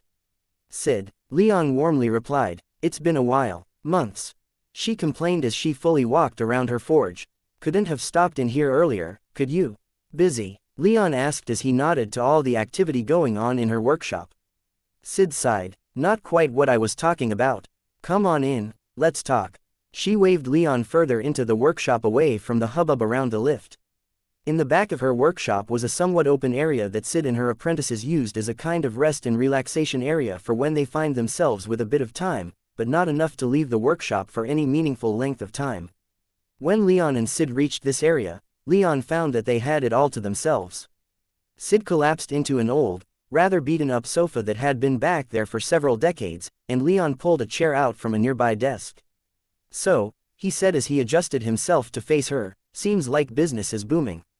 "Business is always booming for Heaven's Eye," Sid wearily replied. "But in times of war, the work of a blacksmith is never done." "All that?" Leon asked as he jerked his head toward the front of the workshop. Scowling deeply, Sid explained, replacements for the rank and file of the Sunlit Empire. They're expanding the size of their army and placed an emergency order with Heaven's Eye for serviceable gear. Given the time frame, nearly every blacksmith in Oculera has been working round the clock to get the order finished in time. Damn, how big was this order? Enough arms and armor for 100,000 fresh recruits. That's quite the expansion, Leon murmured. That was at least as large, if not larger, a force than the 10 tribes' central army.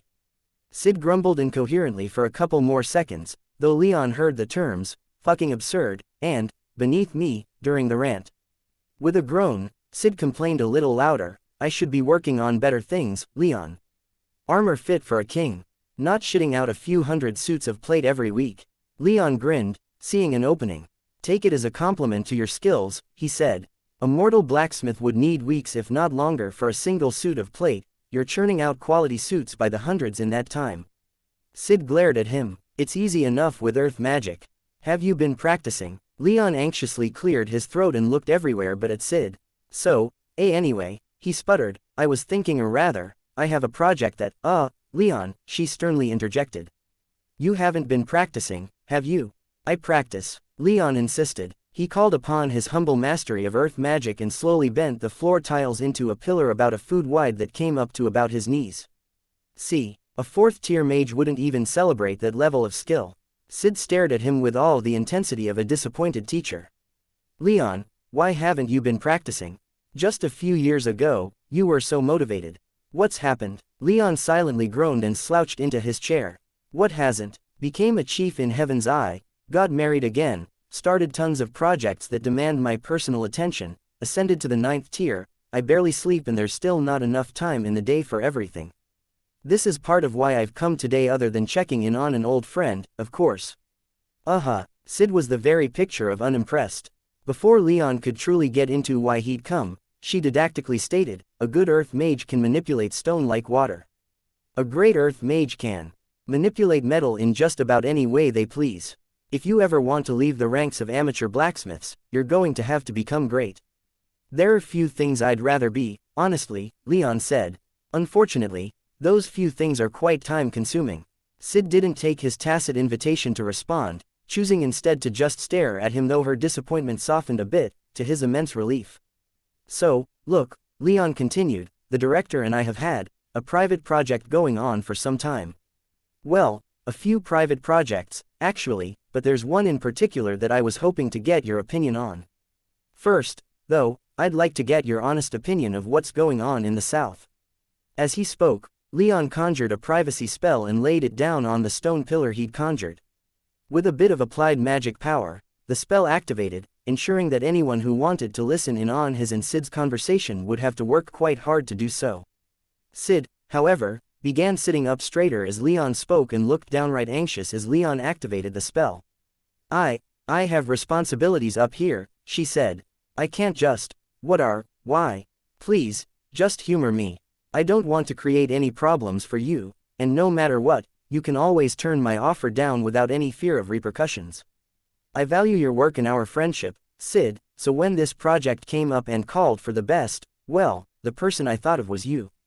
It must be quite the job if you're being so complimentary. Leon looked aggrieved for a moment before smiling. I suppose I need to work on buttering people up, don't I? Do so, I quite enjoy a good buttering. She flashed him a teasing smile and Leon made the choice not to pursue that line of conversation any further. I have no strong feelings about what's going on in the South. I'd rather not waste all my time on designing weapons and armor for a bunch of grunts, but it's necessary right now, isn't it?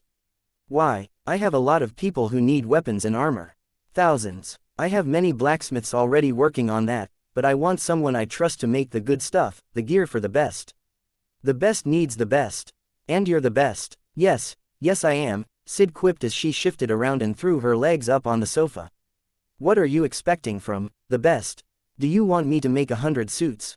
1,000, 10,000, and the weapon, too? I can't do that quickly to the standard I demand of myself. 1,000 to start, and you'll have the time you need. They already have good gear that you'll be upgrading. I will also have some of the best metallurgists and materials researchers on the plane working with you. Even titanstone could be on the table. Sid's eyes about bulged out of their sockets, she suddenly shot up and stared at Leon in disbelief. Titanstone. Leon nodded. And more, besides, I have a personal project that I need help with, too. Your sword. Leon nodded again. Sid sighed as she leaned back again, though she remained upright. What are the terms? She asked. You can stay here or move to a new location, Leon said. He paused a moment before glancing back at the workers still moving Sid's armor and weapons out of her workshop. He checked his privacy ward, ensured it was still working, and then leaned in. I can trust you, Sid, can't I? What we're going to be doing is a massive secret. For now, anyway. Sid leaned forward again and whispered back, yes, Leon, you can trust me. Heaven's Eye is helping to mediate a truce between the Sky Devils and the Ilian and Sacred Golden Empires. They're meeting in Oculara right now. If some kind of peace is established, I'd want you to move to Katagita ideally, but you could stay here in Oculara if you wanted. Sid stared at him like he was crazy, her expression frozen on her face. After Leon finished speaking, a long silence followed as she processed what he said. Are you fucking joking? She finally asked. No, he answered. That's where I've been these past few months, Katagita. This piece has been my personal project for a while.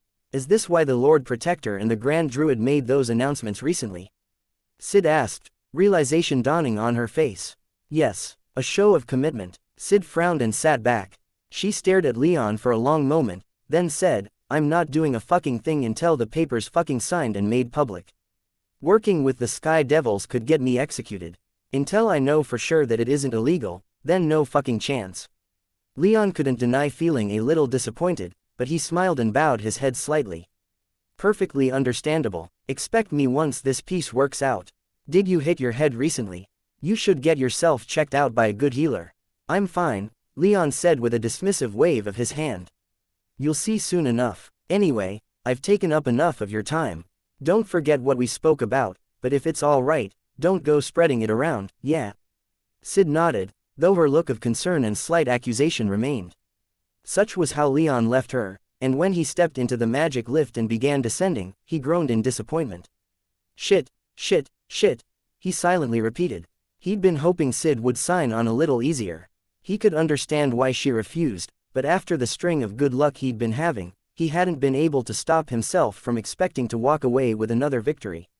It seemed gear for the Tempest Knights and help with his adamant sword would have to either wait or proceed without his most trusted smith. When he arrived on the ground floor and was greeted by his entourage, things didn't improve. Gaius was there, a worried look on his face as he stood by Leon's wheelless carriage. Leon, he called out as Leon exited the building. We have a problem. Leon stormed into the sitting room, his heart racing, his eyes wide, and his aura roiling.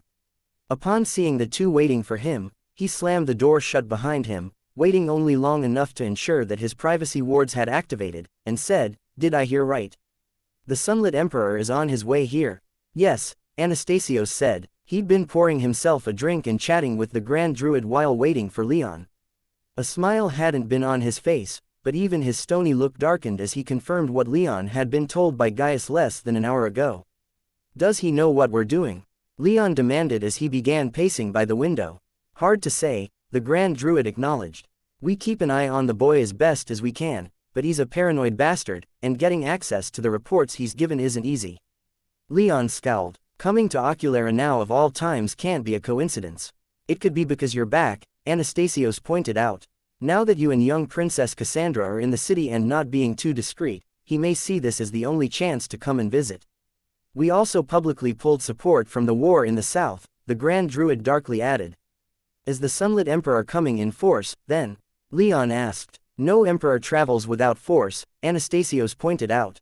Already, I've received reports of at least a dozen arcs, 6 of them large enough to classify as war arcs, nearing the border. The Emperor will be here in just a couple days, assuming they don't stop for any reason. Then it seems we'll need to prepare, Leon said. Under no circumstances can he learn about the peace negotiations. No, absolutely not, the Grand Druid agreed. If he does, it could mean war with us, not just with the 10 tribes. And with the Keeper, Anastasios reminded them. I don't want to fight the Keeper. I respect him quite a bit. We rarely see eye to eye, but I still don't want to fight him. Then we'd better not give them reason to fight us, Leon said. The Grand Druid hummed in thought. I've given some thought to this, Leon. How long until the next batch of Hesperidic apples are ready? Leon gave her a rather disbelieving look. A few months. Why? You share them with your family and retainers, do you not? A frown spread across Leon's face as he realized what the Grand Druid was driving at. Yes, and I intend to continue doing so. Leon, the Grand Druid said almost condescendingly, I understand that you're new to this, but, to be honest, you need to be stronger. She got up to her feet and walked over to him, taking his hands in hers despite his clear lack of desire. A 9th tier mage cannot parley with a 10th equally. We can sit here and discuss all we want, but in the end, it's strength that matters the most. You have the 10 tribes behind you. You have me and Anastasios behind you, and our empires. You have my Cassie, your retainers, and Heaven's Eye. Your allies are formidable and your followers strong. Now you need to get stronger. When the next batch of Hesperidic apples ripens, you need to eat them. You need to reach the 10th tier as soon as you can. Anastasios grinned playfully and added, until you do, you can never truly stand amongst us as an equal, can you? Leon spared him a glare but didn't argue. He could see their argument and even agreed with it in principle. However, to take away the allotment of Hesperidic apples from his retainers for this, he wasn't sure he was willing to go that far. At least, it was a difficult decision. As far as he was concerned, those apples were already their property. To take them away even before they'd been given out just felt dishonest. And he knew that it was probably the right thing to do, as bad as it felt. He could even imagine most of his people agreeing with the decision, however begrudgingly. We don't know how many it might take, Leon groused. I'm still relatively new into 9th tier, all the more reason to get stronger, faster, the Grand Druid said. How much will you worry about our degenerate colleague once you're of equal power with him? Quite a bit. A 10th tier mage can cause a lot of damage even if I can match him pound for pound. Something you can't do right now, Anastasios said. But Iron Striker can, Leon thought, though the thought of relying upon the former Thunderer deepened his scowl considerably. The thought of delegating a fight that important made him feel almost physically sick. Just think about it, Leon, the Lord Protector said. We don't even know why that boy's coming here, could be nothing at all. Could be he's angrier at us than you. Let's not assume anything until he's actually here. But we should still prepare as best we can, the Grand Druid said. Let's start now, we don't have much time. The sunlit Emperor couldn't keep the smile off his face as his arc sped toward Oculara. He stared out the window into the distance, his 10th tier gaze easily picking the city out at the altitude they were flying. His small armada of arcs was being escorted by a matching flight of Ilian arcs, but not a single one of them merited so much as a glance when the object of his desire was in sight. It had been a long time since he'd visited Oculara. His mother had once taken him on a journey through the Great Central Sea and then up the Scamander River. He clearly remembered sailing up that river, awed at the sight of the forest of golden towers surrounding him. The sight was no longer as awe-inspiring. If anything, it angered him to no end. Such power, such might, all of it his by right, and all of it turned against him. But that would change, perhaps not in days, weeks, or even years, but that would change soon enough.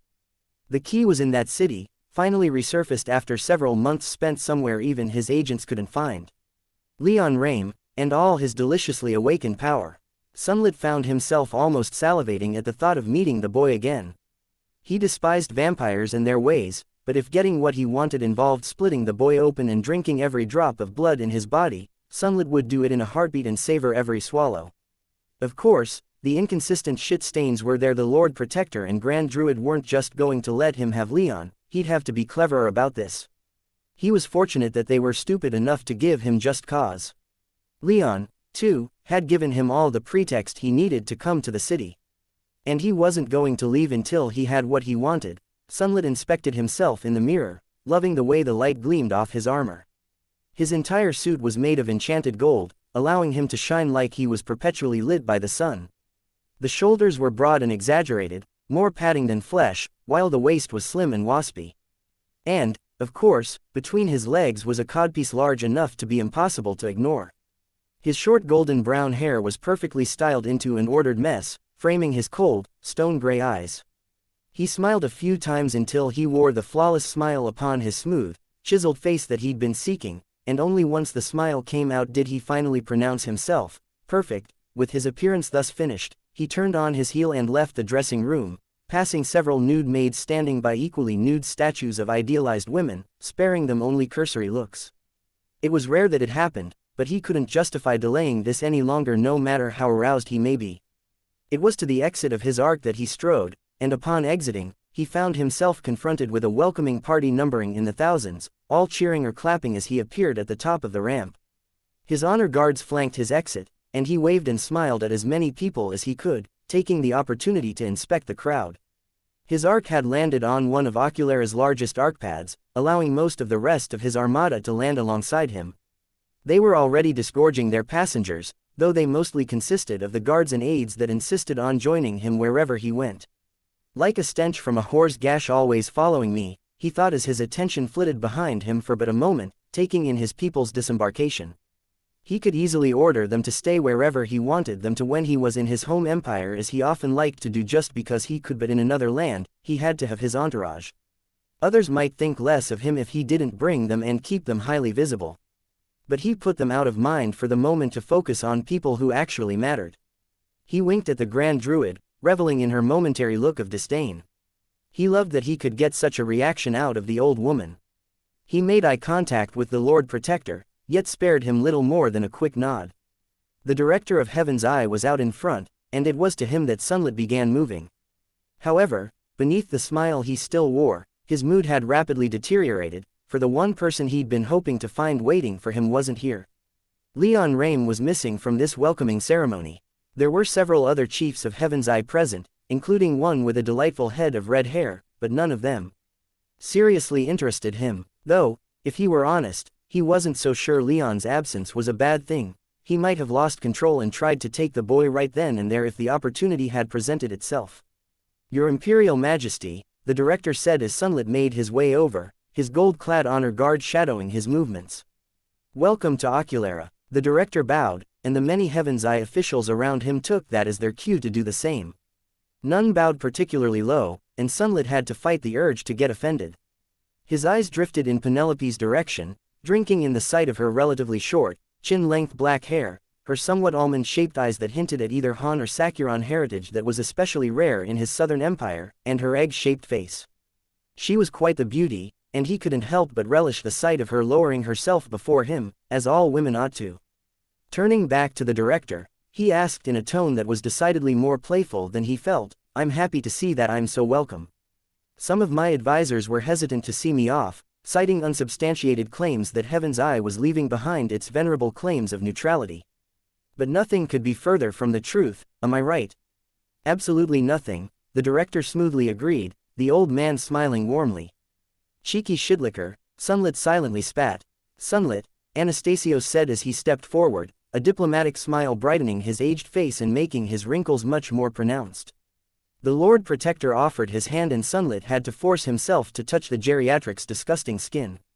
"Your visit was unannounced until quite last minute. You've had my people scrambling around trying to get ready for a proper state visit."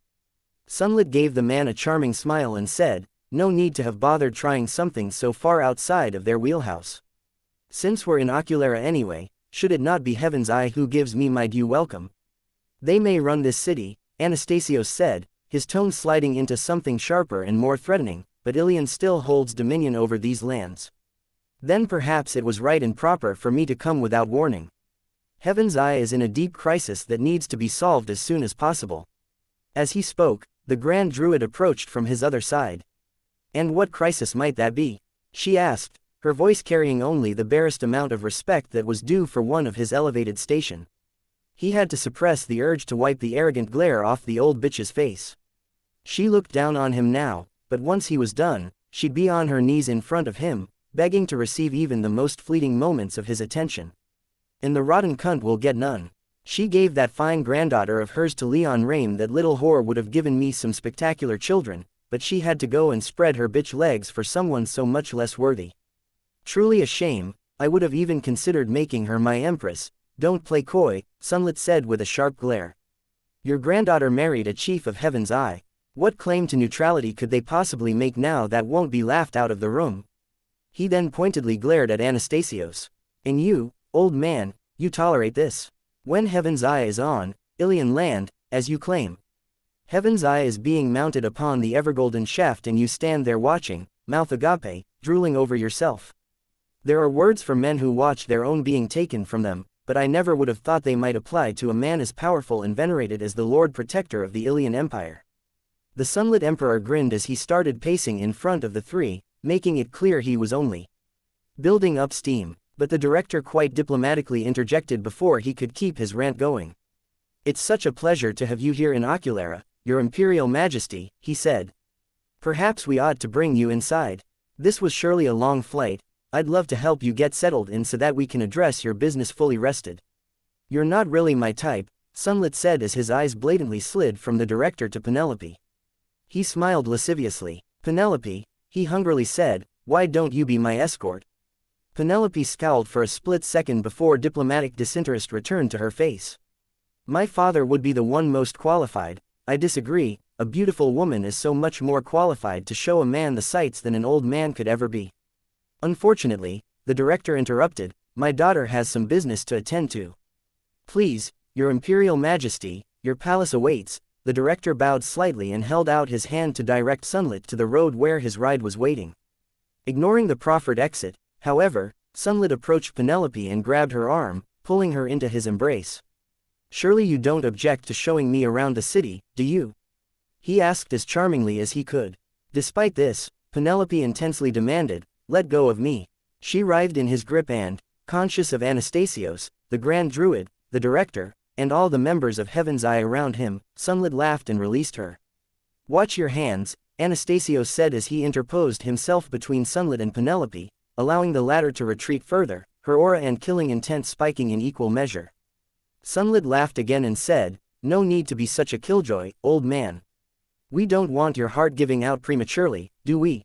He turned to a visibly furious director who'd advanced upon him with death in his yellow eyes and said, "Fine, fine. If she truly has business so pressing that she can't even escort me to my palace, then I won't insist on the woman setting aside her duties. Fucking bitch should be honored to receive even a moment of my attention." He raged internally, though he did his best to keep an easygoing smile on his lips. "This way," the director said, holding out his hand again. His tone this time was harsher and more demanding, and Sunlit knew that if he didn't go along with the director, then there would be violence. While such a prospect against the director was hardly something that concerned him, he wasn't quite ready to antagonize the Lord Protector or Grand Druid. Not without Keeper on his side, anyway, but with how they'd been acting lately, Sunlit doubted getting his crack-brained ally in the east to go that far would be too hard. After that, though, Keeper would have to go. The man would surely object to his plans, and Sunlit simply couldn't have that. The thought of having the entire plane finally in his wise and adept control nearly had Sunlit grinning like an idiot, but he only let out a shallower, more dignified smile. He followed the director to the road where several dozen wheelless carriages were waiting, passing the cold and unwelcoming Heaven's Eye welcoming party without much care. Nearly every nation in the political sphere of the empires had some kind of presence in Oculara. Since it was the headquarters of Heaven's Eye, it would have been foolish not to at least have a consulate. Sunlit, however, as did most of his imperial colleagues, had a palace along the banks of the Scamander. It was hardly the largest or most well-appointed of his properties, and most of the time was left fairly short on staff, but it was still large and opulent enough for Sunlit's entire entourage. As Sunlit entered and his stewards began taking control of the palace, Sunlit continued inside, the director following close behind at Sunlit's invitation. Upon reaching the private sections of the palace in the back, Sunlit led them into a fairly small sitting room. The room wasn't decorated as Sunlit would have preferred, though he'd only ever visited the palace once in his life. Instead of his usual focus on nude women in just about every art form, this room in the palace as a whole lacked essentially all personal touches to its decoration. Opulent, yes; warm and welcoming, no. Sunlit relaxed for a moment as the director remained standing, pointedly ignoring the other chair in the room. "Speak your piece," the old man growled, irritating Sunlit to no end. But the emperor didn't let that show. Instead, he lightly asked, "How's Leon Rame doing? I admit that I was hoping to see him today. He aided my people in repelling the Sky Devils from Argos and I wanted to thank him again for that." The director flatly replied, "He's busy." "Of course he is, but so busy he can't welcome an emperor to the city." The director coldly stared back at Sunlit and didn't verbally respond. My My, so rude you are, director. What have I done to elicit such treatment? Touch my daughter again, the director spat, and you'll learn that 10th tier or not, I can still take your head. Hey, that's a good one. Sunlit was on his feet in a moment and his golden lightning filled the room. The director was armed and armored in a flash of light, but Sunlit charged, slamming his hand into the director's abdomen. Upon making contact, his hand exploded with lightning, sending the director flying back through the magically reinforced wall behind him and into the hallway. Sunlit didn't pursue and instead let his aura die down. He had ordered some privacy for this meeting, so when he heard some hurried footsteps from further in the palace investigating the noise, he called upon some darkness magic and ordered them off. He wasn't scared of the director and didn't want anyone interfering in his business. There's no need for such threatening language, Sunlit called out as the director picked himself up outside. Come on in and let's talk as men, squabbling is for the women. And we have much to discuss. Then speak. The director shouted, not sounding much the worse for wear despite taking Sunlit's strike. Sunlit suppressed an impressed snort. He didn't think the old man had that kind of fortitude. I don't feel like shouting, so sit down, Sunlit repeated. The director didn't comply, but he at least climbed back into the room through the hole he'd made as he went through the wall. Heaven's Eye and I have some aligned interests, Sunlit said despite this flagrant show of disrespect. Heaven's Eye has many interests, the director neutrally stated. And those interests are mine, Sunlit said as he retrieved a small card from his soul realm and flipped it through his fingers. As it caught the light, he heard the director let out a small gasp. Indeed, Sunlit stated with glee, I know what this is, and you certainly do, too. Heaven's Eye owes me allegiance. With a quickly schooled expression, the director said, Heaven's Eye doesn't issue platinum cards, nor do we acknowledge that particular legend. Having a differently colored card means nothing. I'm sure you still know the significance that my having one of these cards holds, though, Sunlit leadingly asked. How old they are. How such a thing could have fallen into my hands. The director stared at the card for a long moment, Sunlit obligingly holding it steady for him.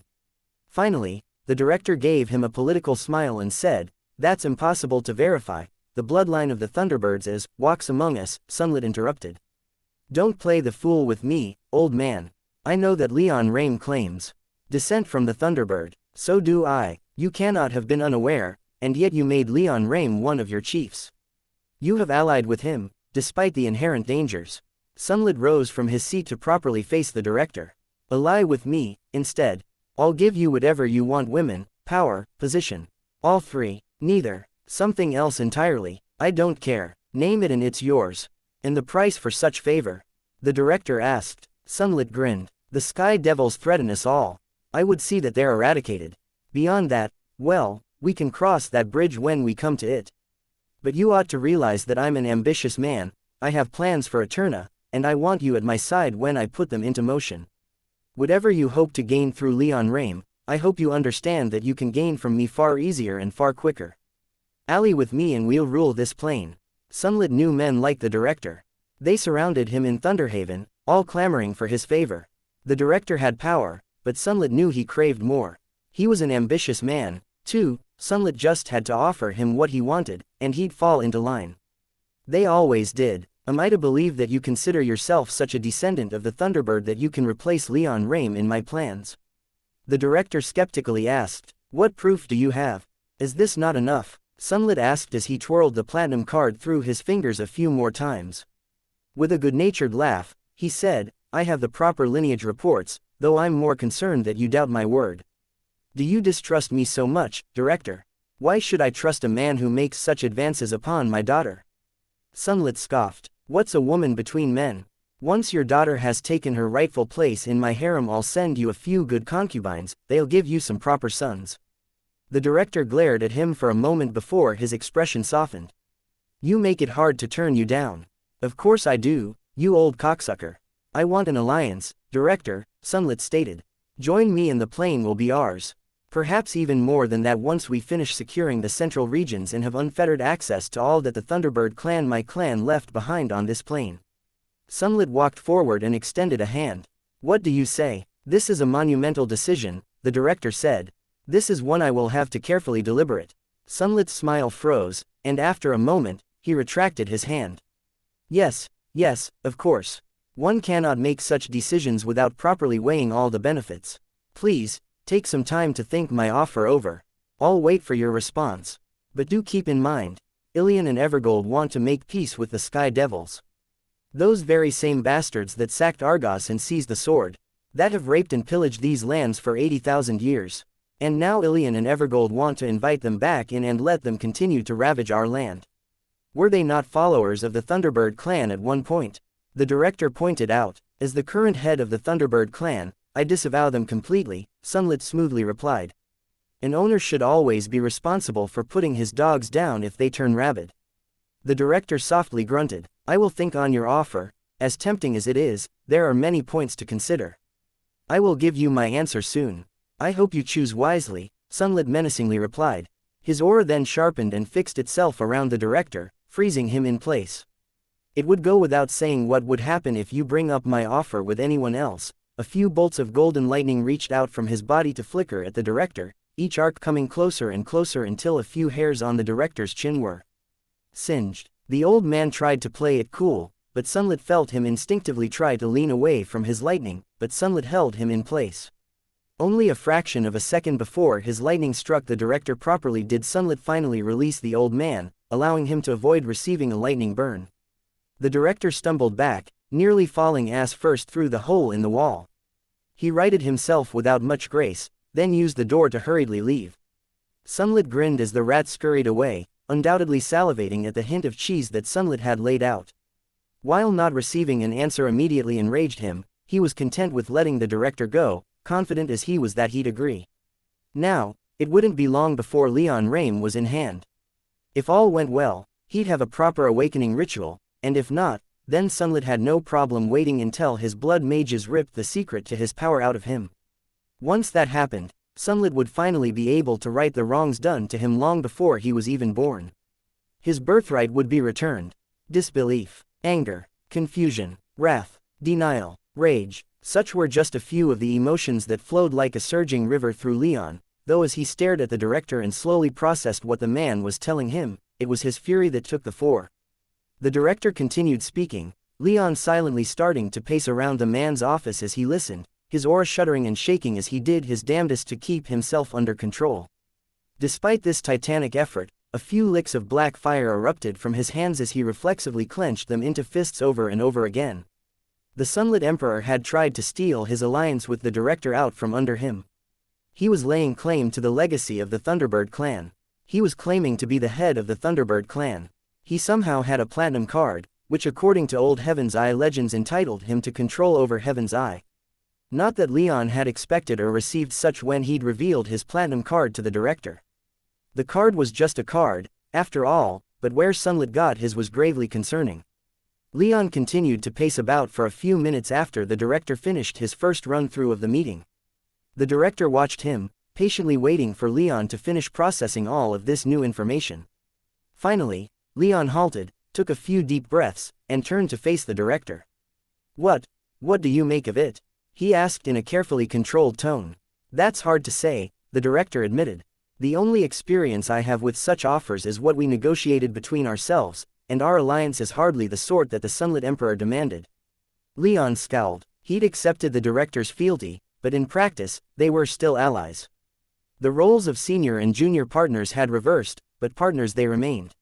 Fucking arrogance, Leon whispered as wrath and indignity flashed through him.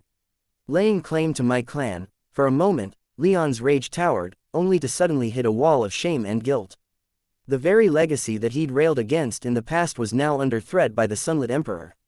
If Sunlit had staked his claim when Leon was still in his early 20s, Leon wasn't sure how he would have responded. He wanted to say now that he was nearing 40 that he would have fought for what was his, but that wasn't something he often did in those days. And now his claims of kingship rested entirely on that legacy. I'll have to apologize to my ancestor again when I get home, Leon thought with some trepidation before refocusing on the director. What did you make of the offer in its entirety, then? Leon asked. It's, quite frankly, ridiculous, the director disparaged. I can't believe that the Sunlit Emperor would offer me something like this. It's disconnected from reality. I get the feeling that he thinks we're similar, that we see the world in the same way. We do not. I will not support a man like that, no matter the power he claims he possesses. Leon nodded in gratitude, though a deep frown carved itself into his face. Did you inspect his card? No, he didn't give it to me to inspect. So he just expects you to take his word for its authenticity. A similar frown to Leon's appeared on the director's aged face. I may not have gotten a good look at it, but, from what little I could see, it had some authentic markings and magic within it. So either he had a very good forgery, or he has a genuine platinum card. Heaven's Eye Banks issued cards to its account holders. Cards of more normal enchanted wood were given to average people, while rich merchants and nobles were given silver cards, entitling them to more preferential treatment. Royalty and heads of state, meanwhile, were given gold cards. House Rame had a gold card carryover from when they were the Thunder Kings of the Great Plateau to when they were Archdukes under the Bull King.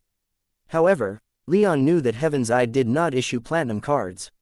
This system they had was inherited from when the guild was several different institutions created by his clan. When they conquered Eterna, the cards were his clan used, but platinum was reserved for use by clan members only. Not their vassals, not their servants, not their retainers, clan members only. My ancestors survived 80,000 years living in the north, Leon mused aloud. Most of my clan was destroyed by the Grave Warden, but if my ancestors survived, how many others did, too? The director finished. Indeed, I've given some thought to this in the past, when I was trying to get into those old arcs. I tried to track down anyone who could possibly have your clan's blood running through their veins. The results, well, I resorted to demonic blood magic for a reason. Still, I did uncover some circumstantial evidence that may support Sunlit's claim. Leon glared at the director, though his ire was reserved for the emperor in question. There have been a few groups that have claimed descent from your clan throughout the years, the director explained. Most of them were exterminated not too much longer after making that claim. Judging how many of those claims were true or not is impossible, but I do know that the last group to surface in such a way was on the periphery of the Sunlit Empire, living in the mountains along its southern border.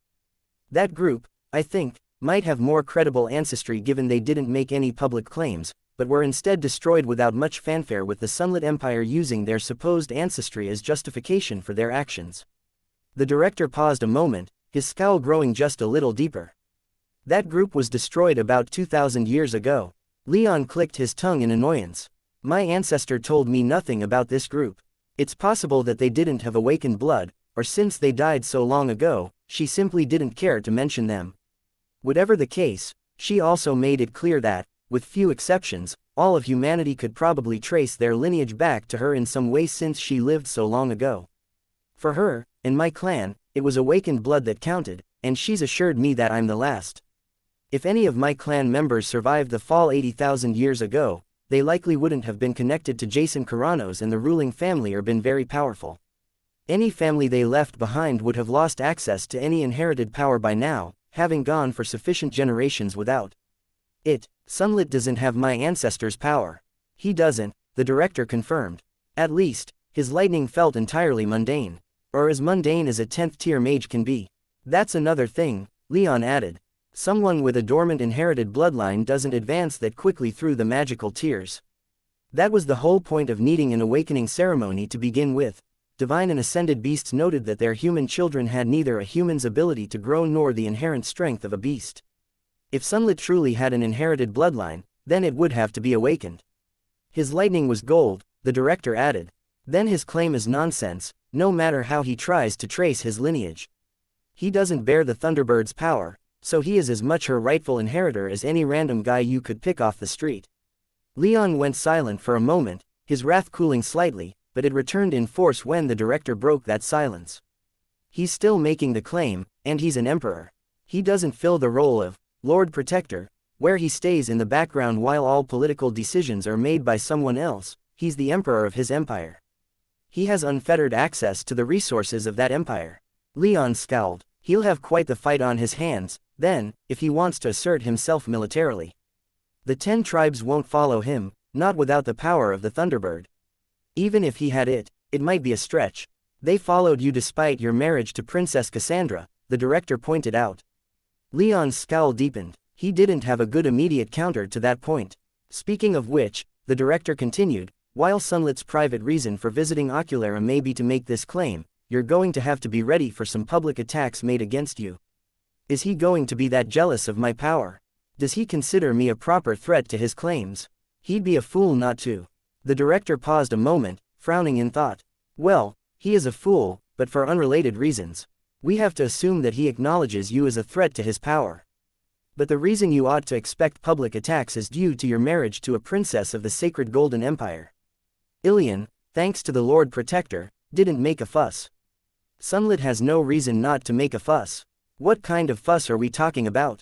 That remains to be seen. Leon sighed, not needing even more reason to scowl, though the director seemed keen on giving him more and more. Then we'll deal with it when it comes. This private plea for an alliance is more concerning, wouldn't you say? I would, the director replied. What answer do you plan on giving him? As I said, I have no intention of allying with him. However, he is one of the most powerful people on the plane, and flatly turning him down is a risky move. Would he be able to harm you if you did unequivocally turn him down? It's hard to predict Sunlit's behavior when he's not surrounded by women. He spends most of his days slacking his various lusts, but in those moments when he's not, my sources tell me that he's erratic. More so of late. The war? Leon asked. Has he been taking the lack of progress poorly? I can't say one way or another. I'm not in his head and he talks to too few people for me to easily spy on him. Leon cocked an eyebrow and chuckled softly at the director's blatant implication that he spied on everyone of note that he could. He doubted even he was exempt from such surveillance. All I know, the director continued, is that even for him, his mental state seems to be deteriorating since the sack of Argos. The rates of executions he's personally ordered had increased, and his circle of advisors has shrunk as a result. Even a hint of accusation that one intends to try and steal one of his concubines is enough to be sent to meet the headsman. Thoughts of usurpation have long since been excised from his government. There's simply no one left who has the power or the guts to get rid of him, even if they might stand to benefit from his removal. You're painting such a glowing picture, director. So, what? He's going to act against us and there isn't much we can do about it.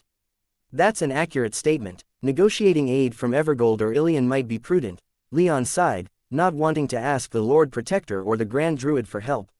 He didn't doubt they'd do what they could to render it, especially the Grand Druid, and especially if, as the director suspected, Sunlit was going to go after his marriage to Cassandra, but he simply didn't want to give any impression that he had to rely on them for help.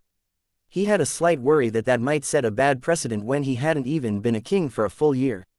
I can't wait to get back to Katagita, Leon silently groused, surprising even himself with just how much he meant it. The homeland of the 10 tribes had, thanks in large part to how welcoming the tribes had by and large been, quickly replaced Oculera in his heart when he thought of home. It still couldn't hold a candle to the forest of black and white, but he doubted anything ever would. But after a moment, he also thought about Anastasios and the Grand Druid's latest piece of advice. The former Thunderer was 10th tier, and now Leon could very well be up against another 10th tier so soon after becoming king. If he wanted to be a true equal to the Grand Druid and Lord Protector, if he wanted to be truly independent of them and their empires, he had to reach the 10th tier as soon as he could. After a long silence, Leon said, I'll go and speak with them. Sunlit is claiming the Thunderbird's legacy, that ought to give them a spook. He may see me as a threat, and he, now that I think of it, since there could be reason to think that he's distantly related to my clan, do you know if the Sunlit Empire has been experimenting with bloodline awakenings? Not off the top of my head, but I could ask around. Leon nodded in gratitude. If he thinks he possesses Thunderbird blood, but it isn't awakened, one thing he might want from me is an awakening ceremony that might work. Do you even have one? The director asked. Leon gave him a cheeky smile. He, of course, has the ceremony that had been passed down through House Rame for millennia, and he also had the Thunderbird herself if he ever needed to reference another kind of ceremony. Hells, he even had Nestor if push came to shove. But he wasn't going to admit any of that out loud. The director likely already knew most of that anyway, but Leon wasn't in a hurry to confirm that information. The director snorted in laughter. Walk softly, Leon Rame. I think this is going to get more complicated before it gets easier. Things were going too smoothly anyway, Leon bemoaned. I'm not used to everything going this well. Besides, it's good for enemies to step out into the open. Now we can plan and act instead of wait and react. A fine way to look at this. Leon took a moment to stare out the director's office window before moving on. How are you on getting the arcs ready to move? Still making preparations. Do you need me to go into detail with how I'm getting my soul realm ready, or will you take my word for it? I'll take your word for it. That you're doing this personally is already a balm for the nerves. I appreciate your trust and confidence. You rarely show such things. Leon shrugged. Let's just make sure that we're ready to move on a moment's notice. I'm going to get Ticos to get to work, extracting my Hesperidic apple trees and getting everything else I can't live without ready to move, just in case. The director nodded. I can't do the same for Heaven's Eye, but I'll batten down the hatches here and in the south. If the Sunlit Emperor moves against us, we'll be ready. Then until we meet again. Leon held out his hand and the director clasped his wrist. With that, each trusting the other to do what needed to be done, their meeting ended. So there's no way? Leon asked. That human is an imbecile, the Thunderbird declared, her displeasure with the current situation plain for Leon to not only see but feel. Her voice alone shook his mind palace with its intensity. In a lighter and decidedly more human tone, she said, "You are the last of my descendants, Leon. I have never lied about that. Your line has been the last of my blood for thousands of years." Thought so, Leon murmured. It still presents a bit of a problem, doesn't it? Of course it does, the Thunderbird declared. Her yellow eyes blazed with fury, the indignation she felt making Leon's look tame in comparison. To lay claim to what is mine, and now yours, is an affront to all that is right with the universe. Leon, I expect you to present this man's head to me once you're through. I will accept nothing less in recompense for his arrogance.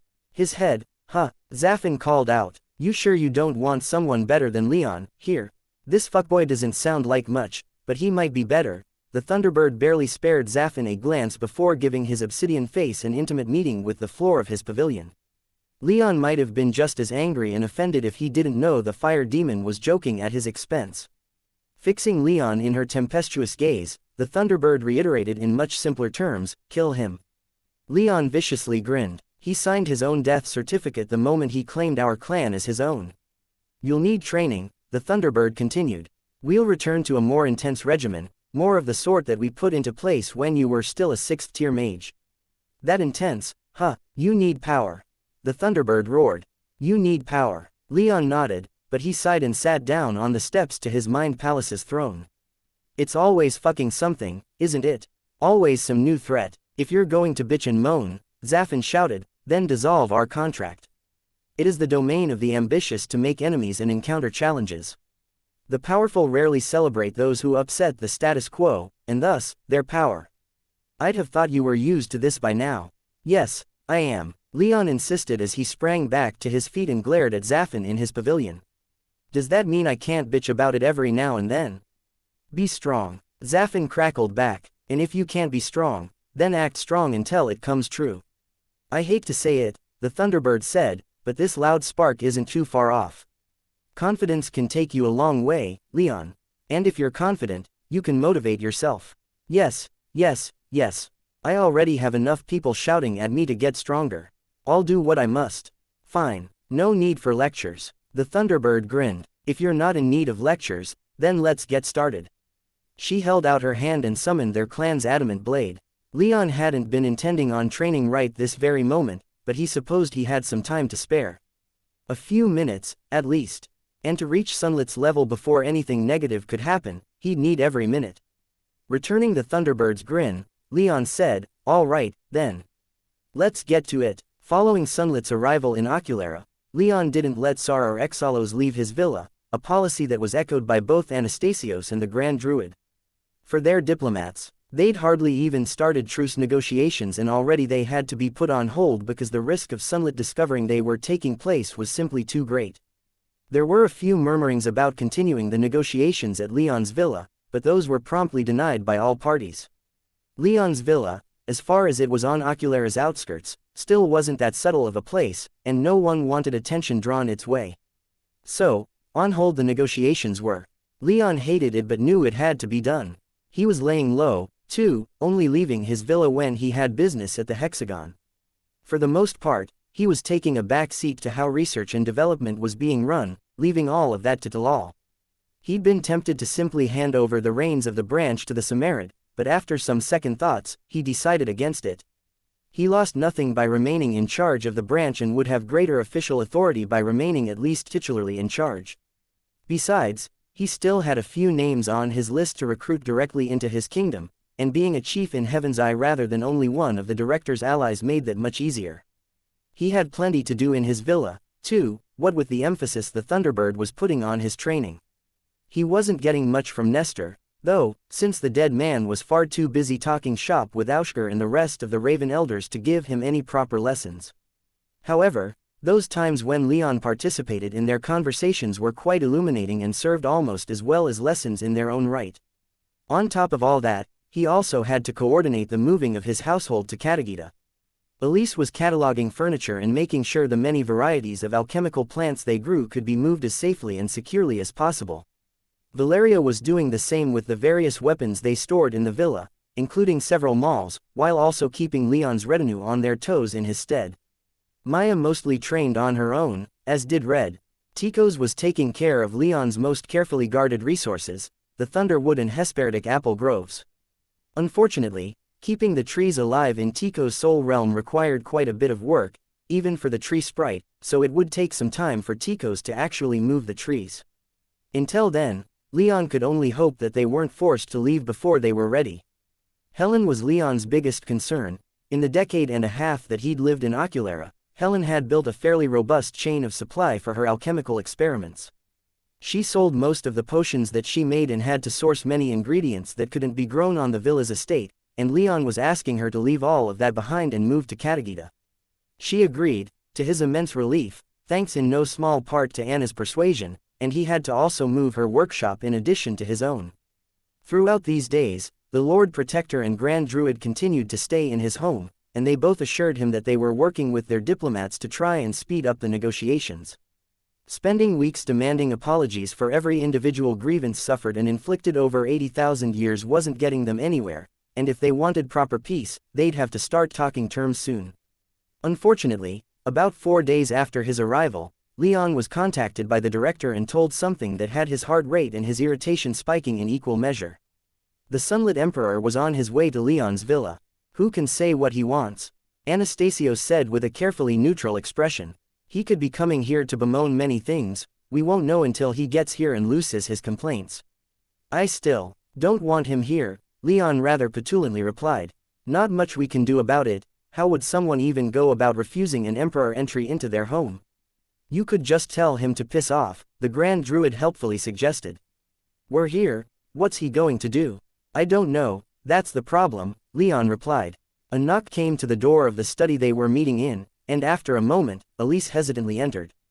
She was wearing not only a stunning red dress that emphasized her in Leon's opinion spectacular body, while not showing too much skin, as well as a rather nervous smile. His entourage is close, she said. He'll be here in a matter of minutes. Then we'd better head out to meet him, Anastasio said with about as much enthusiasm as discussing an imminent dentist appointment. As a group, the four of them made their way out to the villa's forecourt. As befitting the arrival of an emperor, Leon's entire household had come as a welcoming ceremony. His retainers were all present, though his contingent from Katagita was laying low in their wing of the villa.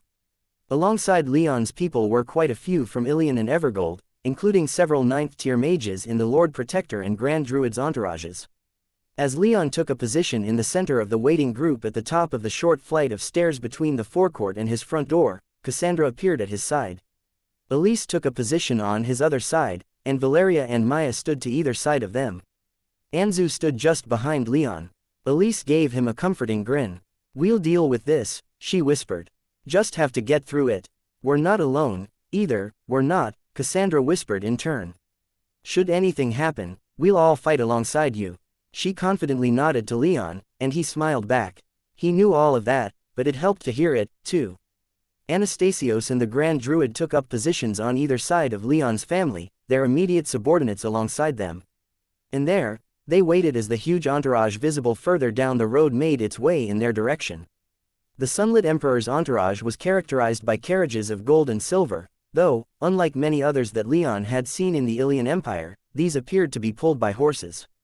Only appeared, though, as Leon could sense the same enchantments within these ostentatious carriages as in other horseless carriages. The gorgeous red and white horses seemed as much an expression of wealth as the carriages themselves, given their size and the 6th-tier equivalent power they radiated. The largest carriage appeared made of polished silver and trimmed with turquoise, and, pulled, by a quartet of huge white horses. As it moved, it caught the light of the midday sun, and Leon saw dozens of large blue gemstones sparkling in lightning patterns along the sides and top of the carriage. The symbolism was clear, in his opinion, and it enraged him. But he took a few deep breaths and steadied himself, not wanting to appear too tilted before the Emperor had even arrived. The sunlit Emperor's convoy arrived in Leon's forecourt, or at least, some of it did, as it was simply too large for even Leon's villa to hold all of them on top of everyone already present. Still, dozens of men were disgorged from their carriages, including 4 9th-tier mages and 28th-tier mages. These mages formed up in front of the Emperor's carriage, and only then did Sunlit show himself. He emerged from the enormous carriage like a conquering hero, bursting out with his arms spread wide and a spectacular grin on his face. He wore a suit of bright blue with silver lightning bolts running up and down his body. Leon was rather disgusted to see the resemblance to what he'd worn to the celebration. He'd attended following the sack of Argos, though he at least took comfort in never having worn such a codpiece. "What a joy it is to be here," the Emperor exclaimed in delight as he stepped out into the sun. As he took a few more steps, his eyes scanned the crowd, eventually landing on Leon, and for a moment, Leon felt like he stood alone and naked under the scrutinizing gaze of a hostile god. But as the sunlit Emperor's eyes slid from Leon to the rest of the party, that feeling vanished, only for more anger and indignation to replace it as Sunlit's eyes lingered on Leon's ladies, but he kept his cool. It seemed others needed a bit more support, however, for Elise's hand quickly sought Leon's as the sunlit Emperor approached. Leon could feel his wife shaking as Sunlit stared them down, his pleasant smile seeming more and more threatening the closer he came to the stairs. As the Emperor took the last few steps, an 8th-tier mage from the Emperor's party ran forward and shouted, "His most noble and imperial majesty, the master of Thunderhaven, beloved of the sun, most favored son of the heavens, and emperor of the Sunlit Empire." Sunlit stopped at the foot of the stairs, his eyes now firmly locked on Leon. There was something in his gaze, something confrontational, as if the man were daring Leon to turn him away. Leon unclenched his jaw even as the Emperor's aura pressed against the mass of auras that surrounded Leon, and said, "Welcome to my home, Sunlit Emperor. Consider yourself more than welcome." Those standing in front of Leon parted, allowing the Sunlit Emperor to climb the stairs, which he did immediately, closely followed by his 9th-tier mages. "Much gratitude," Sunlit said as he came to a stop in front of Leon. Leon had been standing close enough to the edge of the stairs that would have taken a step or two back for anyone else as they ascended, but for Sunlit, he stood his ground, leading to them standing close enough for Leon to feel uncomfortable. "We have much business, I should say," Sunlit said, his eyes boring holes into Leon. However, a moment later, he added, "Don't we, Lord Protector?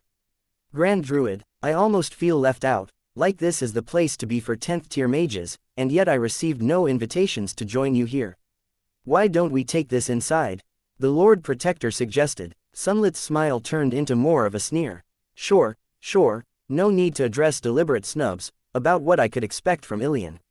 Even though he was expecting something caustic, Leon was a little taken aback at just how public Sunlit was being. He would have expected any other monarch who might have had a problem with a 10th-tier mage to remain at least cordial in public, but Sunlit apparently didn't subscribe to such political strategy.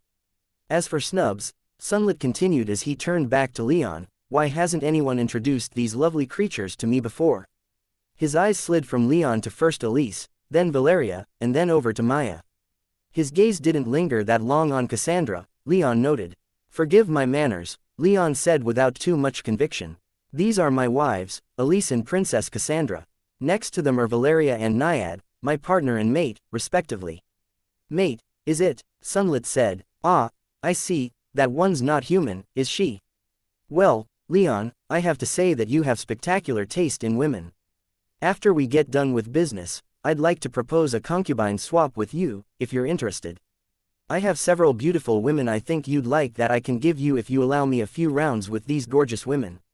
Leon glared at Sunlit, disbelief, far too weak of a word to properly describe what he felt.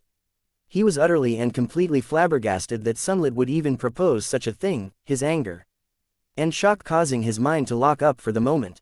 Had it been just about anyone other than a 10th-tier mage who made such a proposal, Leon might have made them a head shorter right then and there. Cassandra, however, spoke in his place, even as Elisa's hand froze in Leon's, and she took a step back from the Sunlit Emperor. Never, Cassandra declared, absolutely not. Valeria and Maya were similarly shocked, but whereas Valeria looked more disgusted and less angry, Leon could feel the hatred and rage that Maya felt surge through their connection like water from a burst dam. Ah, Princess, Sunlit said as he turned his full attention to Cassandra, I'm so disappointed that you turned down my marriage offers. It's not too late, I should say, besides, it's not like this marriage of yours is all that valid, anyway.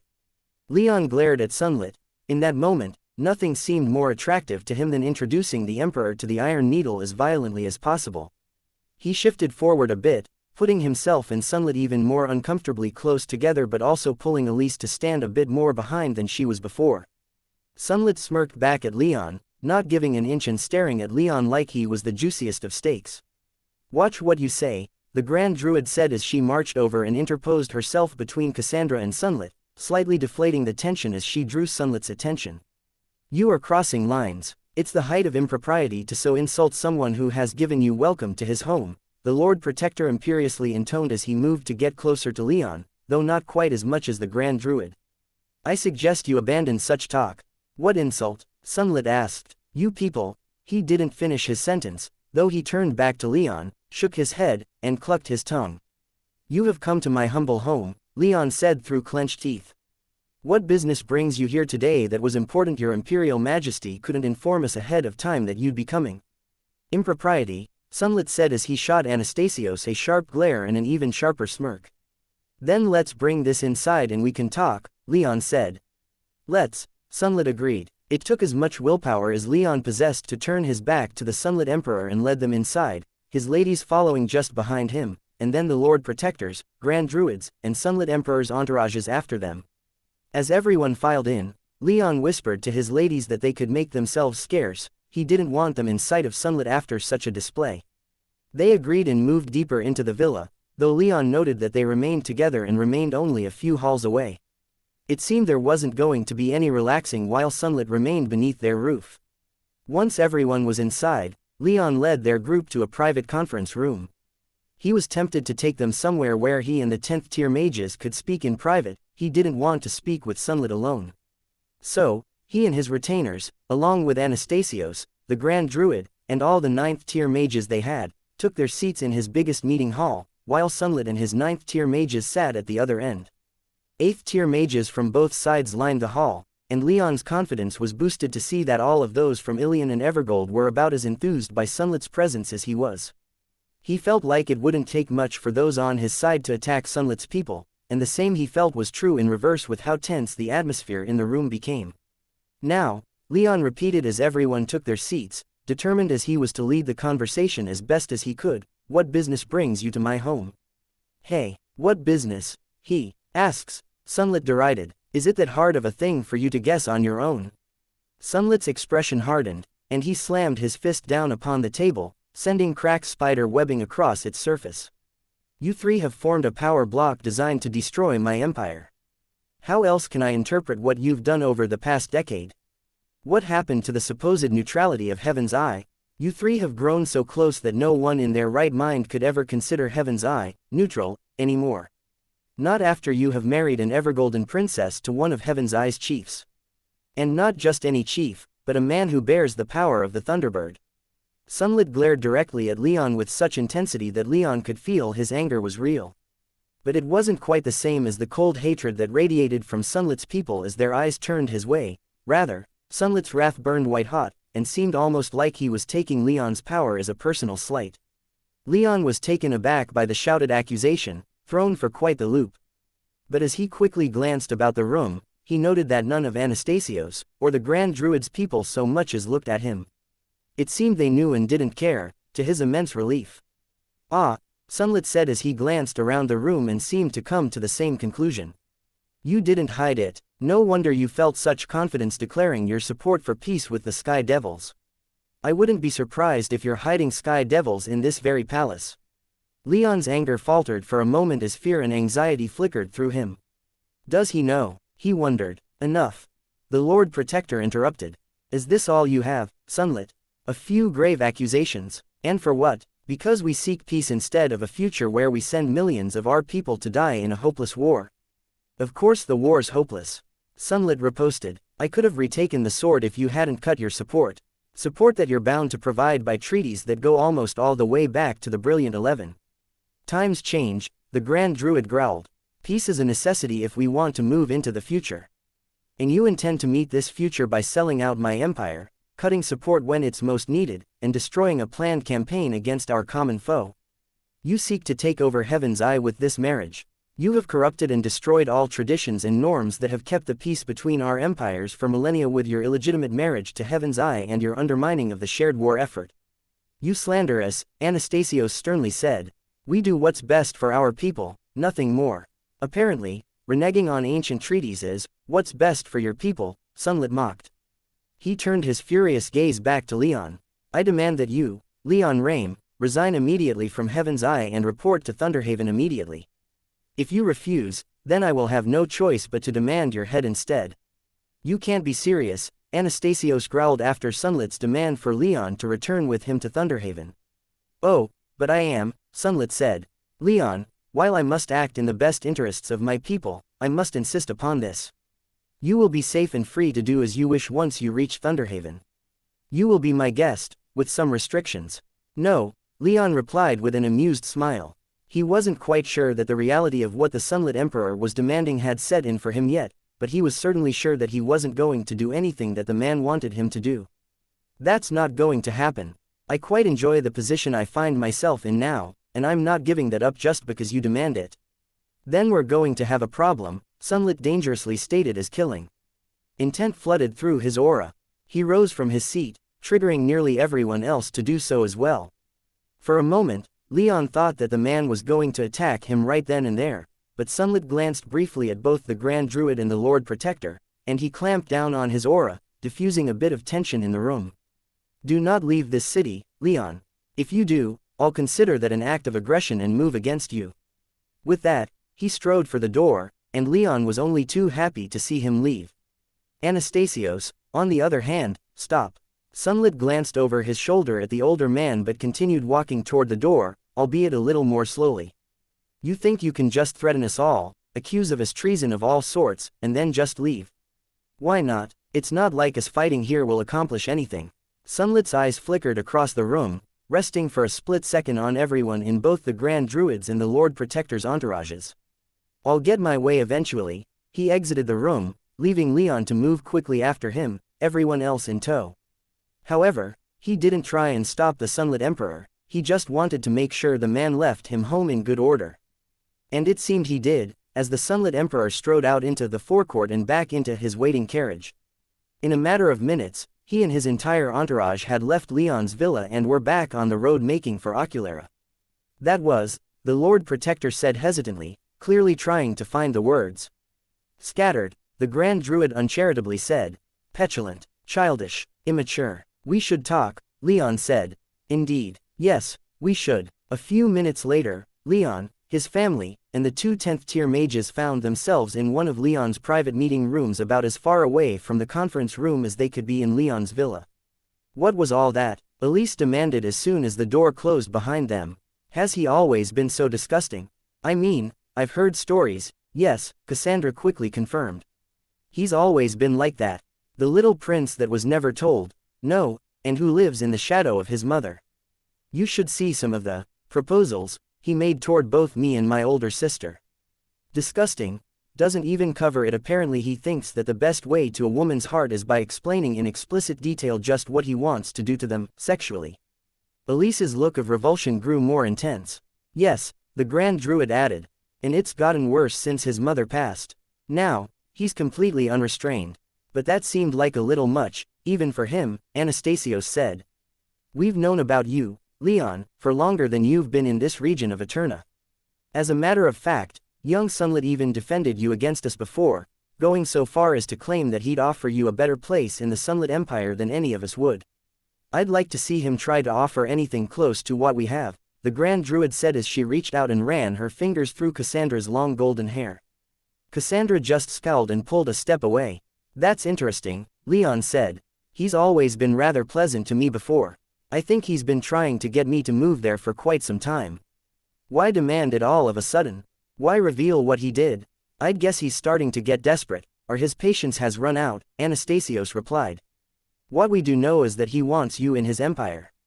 Leon thought about the offer the man made the director upon his arrival and stifled a shiver.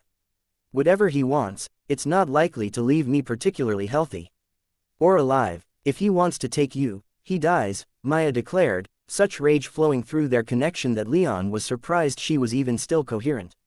Yeah, Leon murmured. It seems that Sunlit wants us to be enemies, doesn't he? What are you going to do? The Grand Druid asked. I'm not sure. I have the sudden urge to go hunting in the Illumarian wetlands, or inspect some Heaven's Eye research labs in the Sacred Golden Empire, or be anywhere that isn't Oculara just to see what he does in response. Deliberately antagonizing an emperor will not go well, Anastasios gravely stated. As much as I hate him, and as much as I hate to admit it, this is not a problem that we should solve with violence. It's possible that this was just a stunt to make his position clear, and that he'll start trying to negotiate to get what he wants with this as a starting point.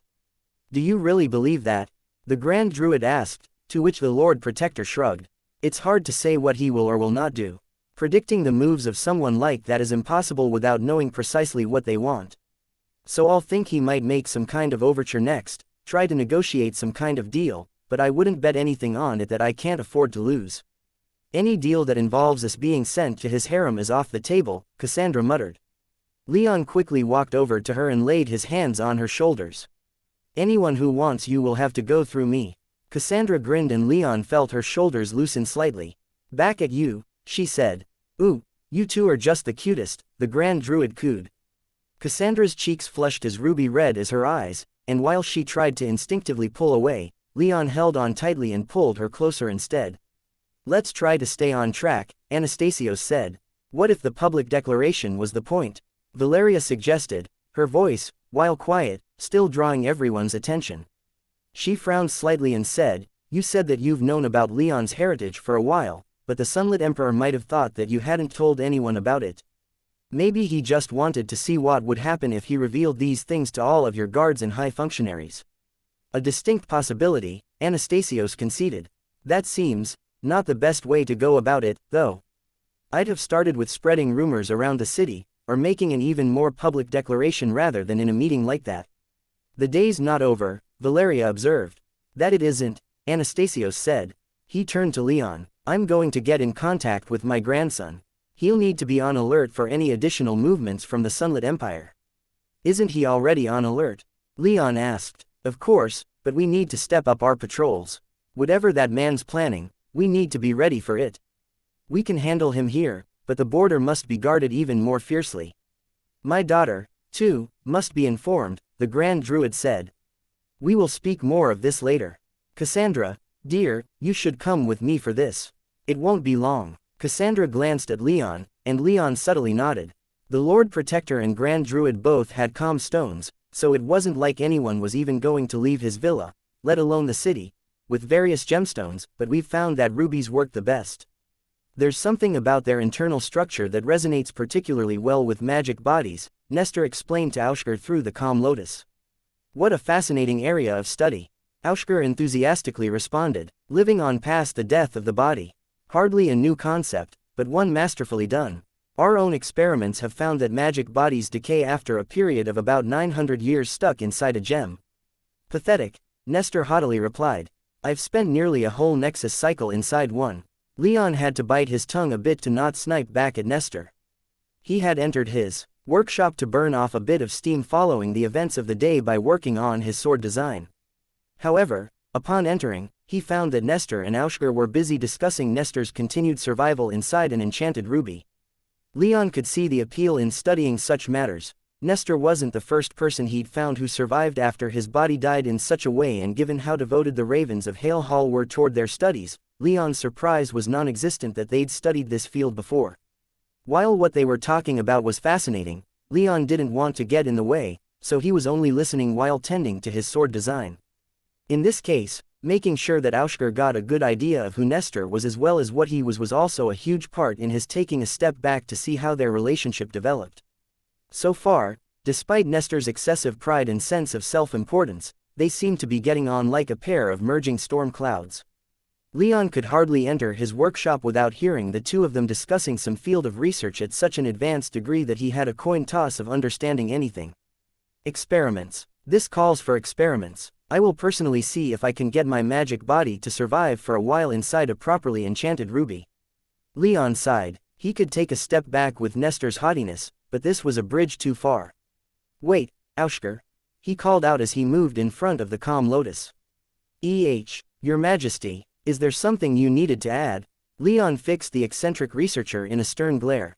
You have many other projects to tend to, don't you? Yes. I am currently actively participating in more than 24 and monitoring 100 more. It would be a terrible loss for all the 10 tribes if we lost your brilliant mind, Leon said, hoping to use flattery to soften the blow he was about to land. And, besides, doesn't good research protocol call for extensive testing done before moving on to human trials? Well, if you insist, Aushker frowned like a chastised puppy. Leon, why are you coming down so hard on him? Nestor asked with a faint trace of sarcasm laced into his voice. All good researchers follow their passions. If good Aushker here is inspired, then should he not be given leave to pursue that inspiration? And leave 120-ish projects without a lead? No. And let him risk his life? No. Let him disregard all proper safety protocols? No. Wow, Nestor replied. Why don't you just come out and tell us to stop having fun? Make do with what you can in the bounds of safety, Leon said with some exasperation. I wonder if I truly died recently, Nestor said. You, of all people, saying those words, this must be a post-true death vision. If we can't experiment upon ourselves, Aushker began, can we at least share what we have on the subject? Assuming our king allows it, Leon, O great and glorious monarch, ruler of the storm, and slayer of many barbarians, are we allowed to share our notes? I'm tempted to deny you for that tone alone. But, fine. Since you asked nicely, I'll make this concession. Oh, how wonderful. Truly, your magnanimity knows no bounds. Yeah. Leon sauntered back to his desk while Nestor began pulling diagrams in a small box that could fit in Leon's hand out of a drawer in his golem workbench. Now, Nestor began as he opened one of the enchantment diagrams with Leon subtly projecting his magic senses to see as well. Despite his poor angle, as you can see, the key in creating a proper habitat for a magic body relies upon this, here. Nestor indicated the center of the gem, where a complex pattern of overlapping circles had been inscribed. Do you know why the magic bodies in your experiments would decay when placed inside gems? A magic body, as a construct of magic power, requires magic power in order to sustain itself, Aushker quickly replied. Yes, but as you and I are undoubtedly aware, Leon scowled as Nestor said those words, interpreting them as an indirect dig at him. While Nestor might be a bit insubordinate, Leon didn't expect him to actually compromise the clan and their return to power by denigrating Leon to his subordinates. A magic body is one of the most fragile parts of the human body. Or, indeed, any body. A magic body requires magic power to survive, but it is so easily destroyed by foreign magic power that while it is quite capable of leaving the physical body whenever a mage wants, few ever make use of this power. An errant hint of fire magic carried by the wind could kill a mage who astrally projects themselves in such a manner. Terrible, terrible risk. So that's the problem that must be solved. If a magic body is supplied with enough magic power, then the magic body can survive indefinitely.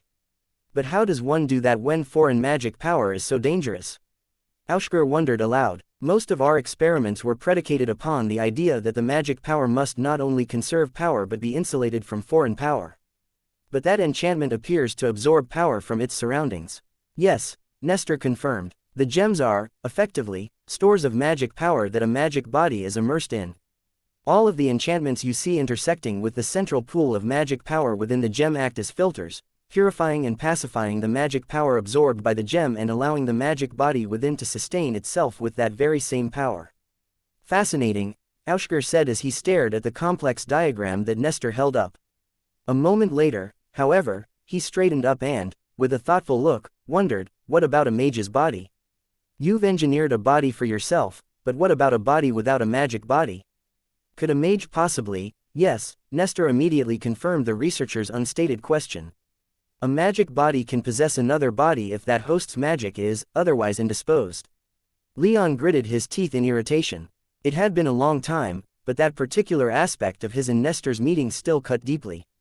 Interesting, Aushker murmured. Interesting, this opens up many possibilities for the viability of long-term survival even if apotheosis cannot be achieved. There are several projects being led by my kinsman in light magic that might aid in this line of research. It might help to see a demonstration, Nestor said as he opened the box he'd retrieved, revealing another sparkling ruby within. I made myself a spare, just in case, the dead man explained as Leon more overtly glanced over in shock and interest. Before Leon could say anything, though, Gaius quickly entered the workshop, a look of grave concern on his face. Leon, he said, Sunlit's back. Leon immediately scowled and projected his magic senses and saw that the Sunlit Emperor was, indeed, back in the forecourt, though this time he was hovering about 20 feet above the forecourt, a lazy grin on his face as several of Leon's house servants stood awkwardly nearby. Notably, neither any of Leon's family nor any of Sunlit's attendants or guards were there, either.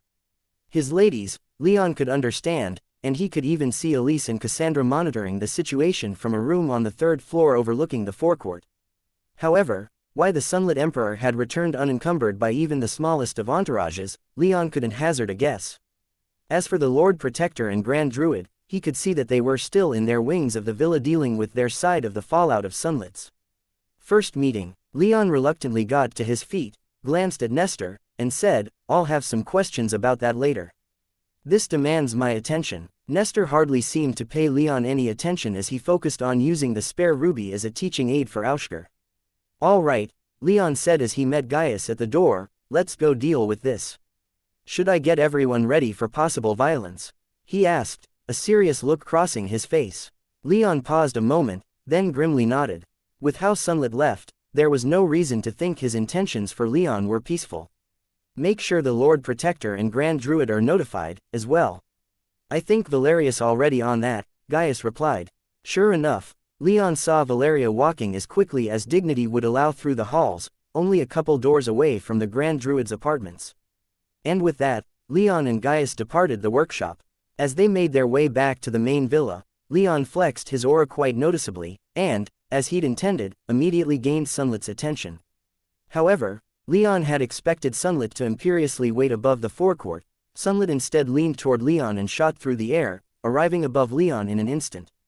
For a moment, Leon reeled in shock and panic, the look of greed he could see on Sunlit's face sending fight or flight adrenaline coursing through his body. However, a moment later, Sunlit's expression shifted back to the lazy smile and benevolent detachment he'd had above the forecourt. Barely a second later, the Grand Druid's aura practically exploded from Leon's villa, and he saw the old woman literally throwing herself through an open window and flying up into the air, arriving next to Leon as quickly as Sunlit had. Why have you returned? She demanded without much courtesy in her voice. Sunlit's grin thinned as he took her in, his eyes raking up and down her body. Mind your own business, hag, he said. I'm here to speak with Leon as a man. I have no interest in indulging the ever-changing whims of a woman. The Grand Druid's aura rose, as did Sunlit's in response, each glaring at the other with undisguised hostility as more and more killing intent poured into their auras, and Leon began activating his villa's defensive enchantments. It seemed that it was about to be attacked by yet another 10th-tier mage. You two had better not be about to fight in my fucking house, Leon growled as the Grand Druid and Sunlit Emperor continued to stare at each other, the tension between the two getting thicker and thicker. Sunlit chuckled. Oh, you have nothing to fear from me, young Leon. I was not cursed with a woman's fickleness. You just don't know when to shut your mouth, do you? The Grand Druid spat, though Leon noted both her and the Sunlit Emperor's auras had ceased intensifying. There is nothing that could possibly convince me to leave my grandson-in-law with a man who demands he be arrested and dragged south in chains. No one said anything about dragging, Sunlit Emperor cheekily replied. His attempt at humor was lost on the Grand Druid, who glared back at him with nothing less than undisguised contempt. Sunlit seemed to soak it up, though, standing proudly in the heat of the Grand Druid's anger. Sensing another opportunity to cut in and possibly avoid any physical or magical confrontation, Leon quickly asked, why have you come back? Was your business left unfinished? You could say that, Sunlit said. Though, I'd prefer not to talk with the hag present. And I'd prefer if you went home, but we're all going to be making sacrifices today, the Grand Druid replied. Sunlit chuckled again while Leon asserted himself a little more, stepping partially between them. What business do you have, then? Leon asked. You don't have any guards or attendants with you, so how important is whatever this is? When he finished, he glanced at Gaius and jerked his head toward the villa. Gaius seemed to get the idea and made for the villa, though he looked more than a little reluctant to leave Leon on his own with a pair of 10th-tier mages. Leon doubted the Grand Druid's intention to harm him, though, and he could see that her entourage was already rushing toward them while Valeria was nearing the Lord Protector's chambers. What took place earlier was a performance, Sunlit said. It was a play designed to placate some of the more hawkish of my advisors. Tell me, was it convincing? Sunlit gave Leon a friendly, almost brotherly smile, acting as if they were in on a private joke. Leon, however, shrugged noncommittally while the Grand Druid said, take your theatrics elsewhere. I'll take them where they're needed, Sunlit growled. If you're not going to be a productive member of this conversation, then remove yourself. A conversation between men is hardly a place for you, anyway. You just can't help yourself, can you? The Grand Druid growled as her aura began to rise again. If you're not here for a performance, Leon interjected, what is your business? I just wanted to extend to you a more formal invitation, Sunlit said. While I'm less concerned about you, those in my empire are much harder to convince. Unfortunately, as powerful as I am, there are political realities that even I can't ignore. If you don't come with me, then heaven's eye could see certain sanctions levied against them, and who knows what else might happen. But if you were to grace my empire with your presence for however long it took my people to grow comfortable with you, then I would make sure that your stay was as comfortable as it possibly could be. Further inside the villa, Leon saw that Gaius was running about rallying Leon's retainers, while Valeria had been led into the Lord Protector's chambers with one of Anastasio's 9th-tier guards. It sounds like you want my grandson-in-law to be your pet, the Grand Druid observed. He won't be your grandson-in-law for much longer, Sunlit declared. He glanced back at Leon with a sorrowful look. It pains me to separate a man from one of his women, but I really must insist. This marriage of yours to the Princess Cassandra is causing far too much strife. This could lead to war between empires, something that hasn't happened in tens of thousands of years. Do the sensible things and come back to my empire with me. That isn't happening, the Grand Druid declared. You accuse me of much, hag, yet here you are, stomping all over young Leon's autonomy. I care not for your, much like the Grand Druid's entrance, an aura exploded out from the Lord Protector's chambers, and he soon came flying out through a balcony, finding them in one instant and appearing next to the Grand Druid in the next. What is this? He demanded, any trace of levity that might be found in his demeanor under normal conditions gone. Look at this, Leon, Sunlit said sarcastically. You should take comfort in knowing that you're so popular. Leon smiled quite bitterly. Gaius had largely rallied the retinue and they were moving toward the closest wing of the villa they could. In addition, Leon could see that his tribal vassals had apparently been notified, and Sar, Exalos, and the rest of their delegation were on high alert in their wing of the villa. He had quite a bit of force on his side, but he doubted Sunlit was going to let this go. What he'd revealed to the director was too momentous to just let him go about his business. Leon guessed that he knew his more formal threats earlier weren't going to do much, and so had taken it upon himself to come here again and try a friendly approach. Not that that was going to work. I'm not going anywhere, Leon declared with finality. This is my home. Heaven's eye is where I belong. Cassandra is my wife. None of this is changing just to make some paper pushers down south more comfortable. Well said, my boy. The Lord Protector boomed as he moved to stand at Leon's shoulder, his significant height and build providing Leon quite a bit of support. My Cassie would castrate you if you tried to leave, anyway, the Grand Druid quipped as she moved to stand at Leon's other shoulder. Sunlit's grin thinned. Think this over, Leon. This will be my last diplomatic plea, come with me to my empire. If you do not, there will be consequences. My mind is made up, Leon replied. I will not be visiting your empire. I thank you for your invitation, though. Sunlit's grin turned almost predatory, and Leon could see no small amount of rage burning in his eyes. Very well, then, he said as he took leave of the ground. He slowly flew upwards, inches at a time, showing no more magic than what that required, but the Lord Protector and Grand Druid both subtly braced while Leon primed his villa's defenses. However, Sunlit did nothing more than slowly accelerate upward. When he reached about 30 feet, he glared down at Leon and said, remember this refusal. Everything that comes next will be on your head. His aura spiked and for a moment, Leon thought he was going to attack them. Sunlit's eyes flitted from Leon to the Lord Protector, then to the Grand Druid, and then back to Leon, his glare becoming more hateful with every passing moment. And with that, he turned and sped off back into the city proper. Leon stood there for several seconds as the incredible tension built up in his body slowly left him. Our forces need to move more quickly, the Lord Protector declared. Agreed, the Grand Druid said. We're going to increase our levels of coordination. If nothing else, the Sunlit army is quite competent. The two 10th tier mages began to turn toward the villa when Leon said, "Wait." Both paused and looked at him, mild surprise crossing their expressions. "Come with me," Leon growled as he stalked toward the villa. "It'll only take a moment." Both 10th tier mages glanced at each other with some confusion, then followed him. Leon entered the villa, silently ordered his retainers to start packing everything they needed as soon as they could, repeated the instructions to his family, and then hurried toward the tribal delegation, the Lord Protector and the Grand Druid on his heels. Upon entering, Leon was confronted by Sar and Exalos, all the tribesmen in their main room bowing to him as he entered. "What's going on, Your Majesty?" Exalos politely but insistently inquired as he bowed at the waist. Sar said nothing, but his eyes lingered on the Grand Druid and Lord Protector as they entered behind Leon. Leon waited for the door to close behind them before saying, "We all agree that we're here to negotiate an initial peace agreement, don't we?" Sar and Exalos shared some hesitant looks with Anastasios and the Grand Druid before all four tacitly agreed with Leon. "Good, then let's agree on this right now with all of us here. Fuck the negotiations right now, we can bitch and moan about the past when this becomes more official. Right now, what matters is that we commit to not killing each other. So let's do that, commit to not killing each other." "Leon, the Lord Protector began, but Leon cut him off. "This doesn't need to be more complicated than it needs to be."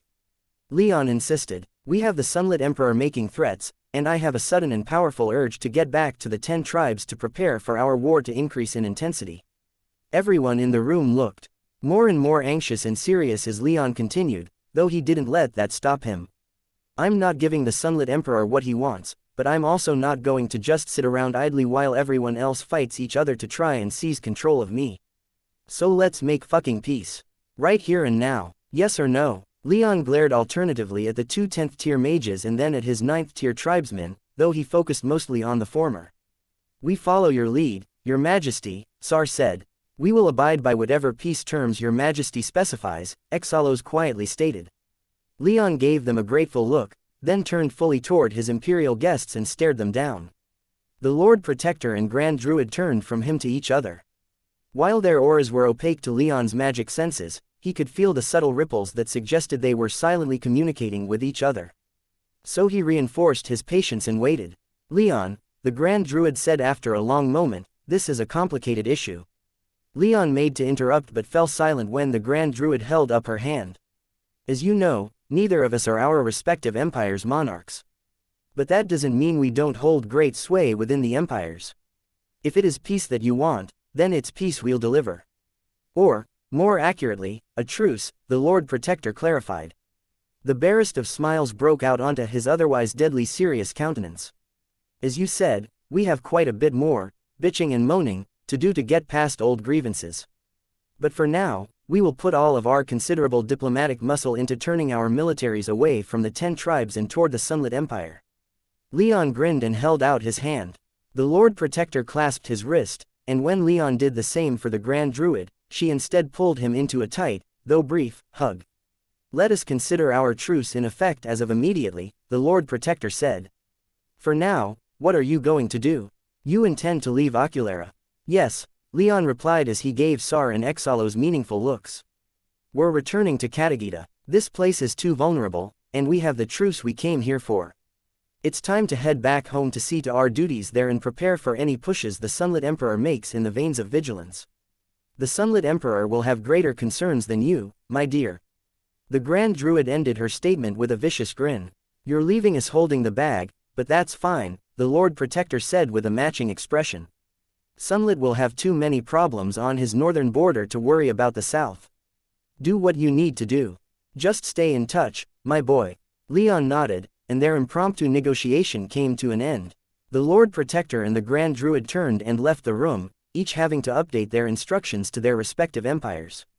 Leon and his people, however, had a ton of work of their own to do, and not much time to do it in.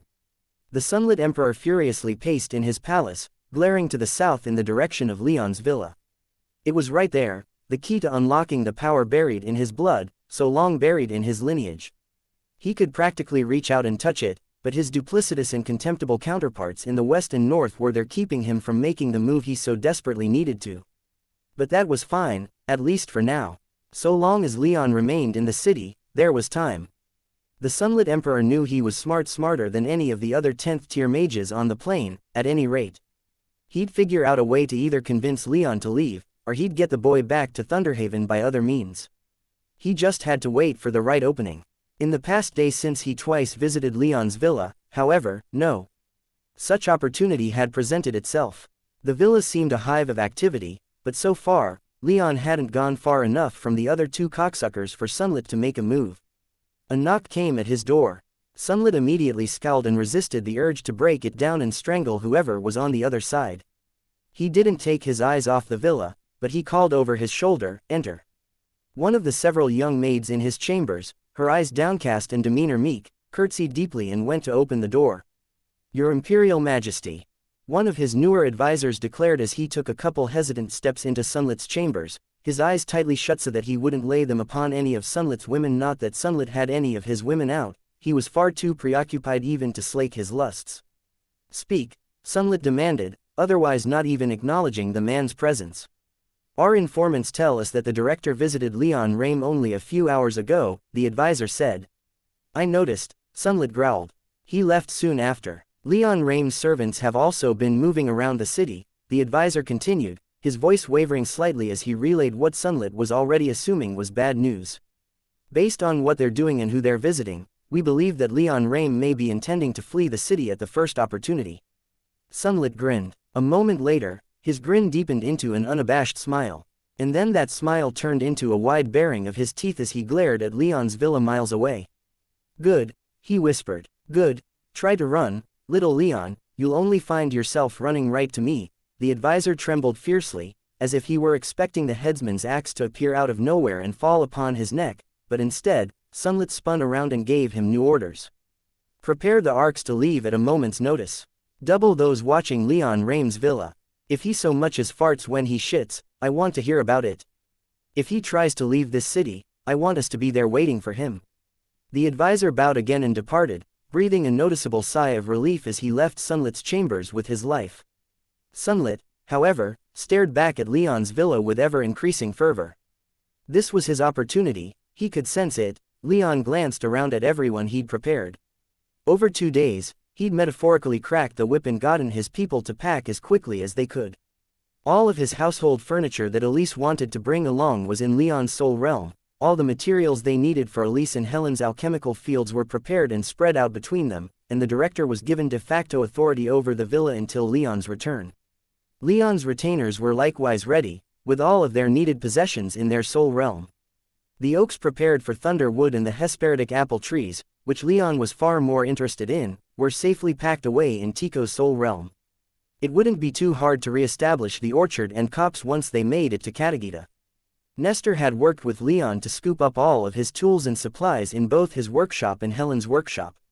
The dead man hadn't been too keen on being hurried, but Leon made sure he moved quickly, and they'd gotten it done. Now, Nestor stood with them, ready to board their ark with his large cat at his side. Of Leon's retainers, there were a couple additions. Cassandra had gotten permission from the Grand Druid to bring back a dozen of her personal guards with her. Alcander, meanwhile, had Sophie, his wife, with him, ready to follow Leon back to the Sky Devil's hell. Along with Leon's family and retainers stood Valentina and half a dozen of Leon's best and most trusted researchers from Heaven's Eye. These were only those he considered of vital importance. There were other researchers he would have loved to recruit, but he couldn't do so under such time constraints. And with them stood Leon's tribal delegation. They hadn't had to scramble to pack as everyone else had, but Leon had still worked hard to get them ready to go in time. They had the peace agreement with them, the simple document drawn up when Exalos and Sar discreetly met with the Lord Protector and Grand Druid again and put their truce into writing. And so, flanked by his Tempest Knights, Leon led the way back into the tribal ark. It was much sooner than expected, but it was time to head back to Katagita. And, more than likely, prepare for a more active war with the Sunlit Empire. Leon's ark sped southward, putting ever more distance behind him and Oculara. They moved slowly since with the extra people on board, the ark was a little overloaded, but everyone made do as best as they could. Alongside them flew half a dozen Ilian arks escorting them out of the Empire. They'd peel off once Leon's ark reached the border and began flying over the Chiron steppes, but for now, Leon was content to know that they were about as secure as they could be.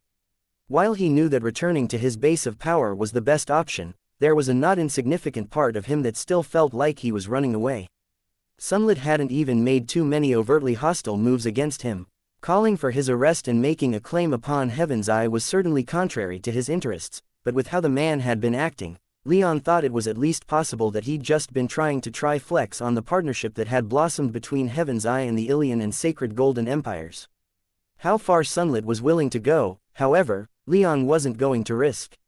He had endured his home being attacked by a 10th tier mage once, and he wasn't keen on a repeat performance, even with the support of the Lord Protector and the Grand Druid. He had no idea what Sunlit's true capabilities were, and even if his allies could defeat Sunlit, Leon knew that there would be many casualties as a consequence. And that was only to deal with the Emperor himself, let alone his empire.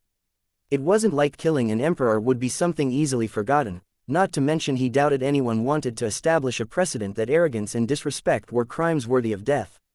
No, better to leave, Leon repeated to himself. This is a problem better dealt with from a position of strength.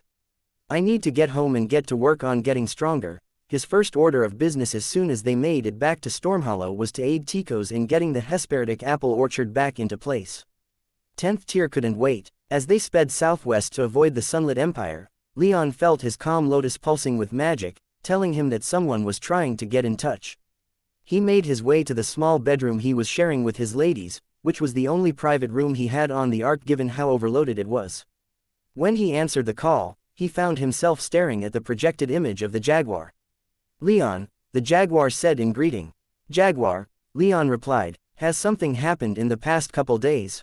He'd made sure to contact Katagita informing them of the signed truce in his early return, so he hadn't been expecting any additional updates for at least another day, and especially not from the jaguar. He'd put the man in charge of all military forces to the west of Katagita, giving him control of most of Katagita's armies and fleets. As far he knew, the jaguar had been spending his time on the sword where he could better coordinate the armies there. Some worrying reports from the region across the straits, the jaguar said. Referring to the Pegasi states, which Leon would have to fly over to return to Katagita. What kind of reports? Hostile forces are thinning out from their staging points. Not terrible by itself, but a new staging point has appeared further inland. This morning, 4 war arcs and 4 more transport arcs departed this staging point, heading northwest. Leon immediately frowned deeply as his heart skipped a beat. Sunlit arcs? He asked. We can't say for certain, the jaguar admitted, but who else has been here in the south? Leon nodded, knowing he was right. The Sunlit Empire had been doing the heavy lifting for the Imperials since the war went hot again with the sack of Argos and the seizing of the sword. What forces do we have in reserve that might be able to pursue? Leon hurriedly asked as he projected his magic senses and called for his highest-ranking subordinates on the ark to assemble just outside his bedroom. 5 war arcs and a flying war beast battalion, the jaguar replied. Send them immediately, Leon ordered. Such a force will not be able to move quietly. Send them anyway. Those arcs are moving to intercept us, and we can't fight that kind of firepower. Send reinforcements. The 4 war arcs his large number of 9th tier mages might have been able to fight, but he had no idea who might be on those transport arcs. It was unlikely that they didn't have at least a couple of mages powerful enough to interdict anything that could threaten the lightly armored arcs. Leon continued, after entering the steps, we'll be flying alone. Our best defense was not being seen. Our stealth enchantments won't be enough to hide from 8 arcs that will be on the lookout for us. Get moving. By your word, your majesty, the jaguar said with excessive formality, showing just how seriously he was taking Leon's order. Keep me up to date, Leon ordered.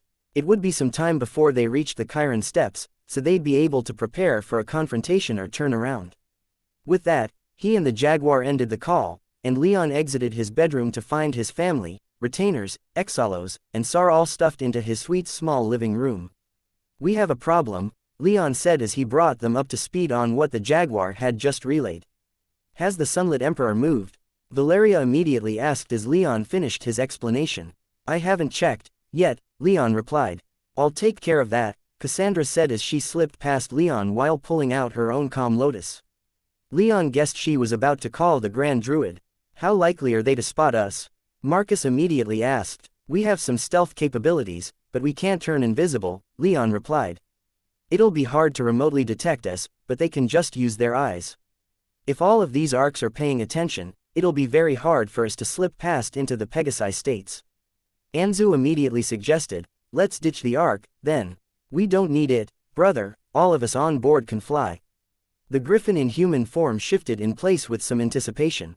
Leon knew he didn't like being confined for so long within the even more cramped arc, but he wasn't sure that was the best idea. "We are moving slowly with all the added weight," Marcus said. "There's some value to ditching it. This is one of the most advanced arcs produced by the 10 tribes, Exalos responded rather dispassionately, as if he were defending the arc out of obligation. "Abandoning it to be recovered by potential enemies is unconscionable. It makes us a target," Gaius argued. "This is not an imperial arc, nor is Heaven's Eyes. If we're seen, it'll be obvious that we're with the 10 tribes. It's also our most powerful weapons platform," Sar reminded everyone. "This arc has powerful weapons that we can use against our adversaries." Leon knew that the arc had 6 of the 10 tribes' most powerful flame lances installed. Not as powerful as they could have been with integrated Thunder Wood, but still at least on par with what the Sunlit Empire had to have, if not better. If they were going to be seen anyway, he could see the argument in not ditching their most powerful weapons platform. "Do we need it, though?" Marcus asked the room. "How many people are on board that are weaker than 6th tier? We can all fly, we can all fight. We can hide the arc somewhere recoverable and come back for it later. The best way to survive any planned ambush is not to be ambushed at all, so let's ditch the arc and move as a smaller group. It might be slower and more tiring, but it'll increase our chances of not being seen." Leon nodded, seeing the logic in that argument as well. His people, at least, could turn invisible if needed, though the same capability wasn't shared by everyone on board. Slipping past prepared defenses wasn't guaranteed. Besides, as he glanced at a very nervous-looking Elise standing next to him, he was well aware that there were people in the arc who weren't well trained in combat or stealth. Elise met his gaze and gave him a shaky and not particularly confident smile. If she was trying to look confident, it only made her look more nervous, and he quickly took her hand and gave it a reassuring squeeze. "Is there any value in turning back?" Anshu asked. "There are other ways to get to where we're going. We could go through the Indra Raj, for instance, and bypass the Pegasi states entirely." "That would be going well out of our way," Marcus responded. He nodded to Red as he said, "We'd probably have to steer quite clear of the Wyvern's Ares to avoid any violence there, too. Then head south over the endless ocean and only turn eastward once we're a good deal away from shore. That would add weeks to our travel time. And risking an ambush is preferable." Anshu pushed back. "I've already ordered the Jaguar deployed," Leon interjected. "I could always have him stand down. It's only been a matter of minutes, anyway, but that's not the point. We have potential reinforcements. Do we have a good time frame on when they'll get here?" Marcus asked. "What will happen if they get intercepted in the Pegasi states? Do we continue to wait?" "Still waiting on how long it'll be," Leon replied. "I only just gave the order." Marcus frowned but nodded. Leon sighed. "Look, I'm not entirely thrilled at leaving Ocularis so quickly, though I still think it was the best decision. If Sunlit is moving assets to try and cut us off, then I'm willing to try and fight, if it comes to that." "Thoughts?" "We only know what has been seen by the Jaguar," Marcus immediately replied. "We don't know if Sunlit himself will be taking part. We don't know if any assets within the Sunlit Empire are being deployed. We'll be passing close to the border even on our current route, so those assets could be significant. Making a stand somewhere without guaranteed reinforcements would be a bad idea. I would highly recommend against making any kind of stand." Leon grimaced at his thought being immediately countered. "Running is for the weak," Red declared. "Let us stand and fight. Show them the folly of standing against us. We have the numbers and the power to do so. Let us do so." "I like your confidence," Leon softly replied. However, he felt Elise's hand start trembling, and he knew that he couldn't put anyone, let alone her, in that kind of danger on a whim. Battles aren't won on confidence alone, though I'm inclined to argue against facing this force head-on, Exalos said. We are not favored to win. Leon glanced around the room and saw that most people appeared to agree. Those who agreed with Red were in the clear minority. Fine, fine, Leon said. We won't go looking for them. I'll also get in touch with the Lord Protector and see if we can extend our escort. We still have a little more than a day until we reach the border before we commit to any course of action. So, let's get more information and see what we can do. Everyone acknowledged him, and Leon headed back into his bedroom to get more information. He was already regretting not trying to deal with Sunlit in another manner. Leon watched as the Ilian arcs peeled off, their job escorting his people at an end.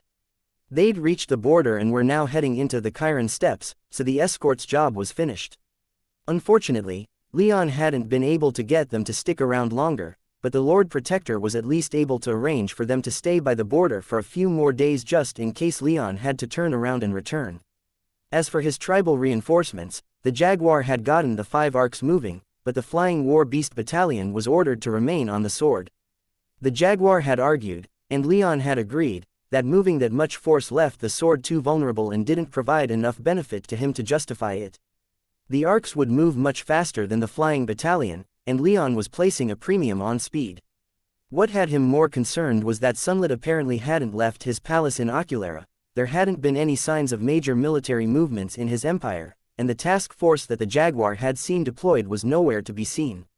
Leon guessed they'd have been at least approaching the range of his magic senses by now, and yet he couldn't see hide nor hair of any of them.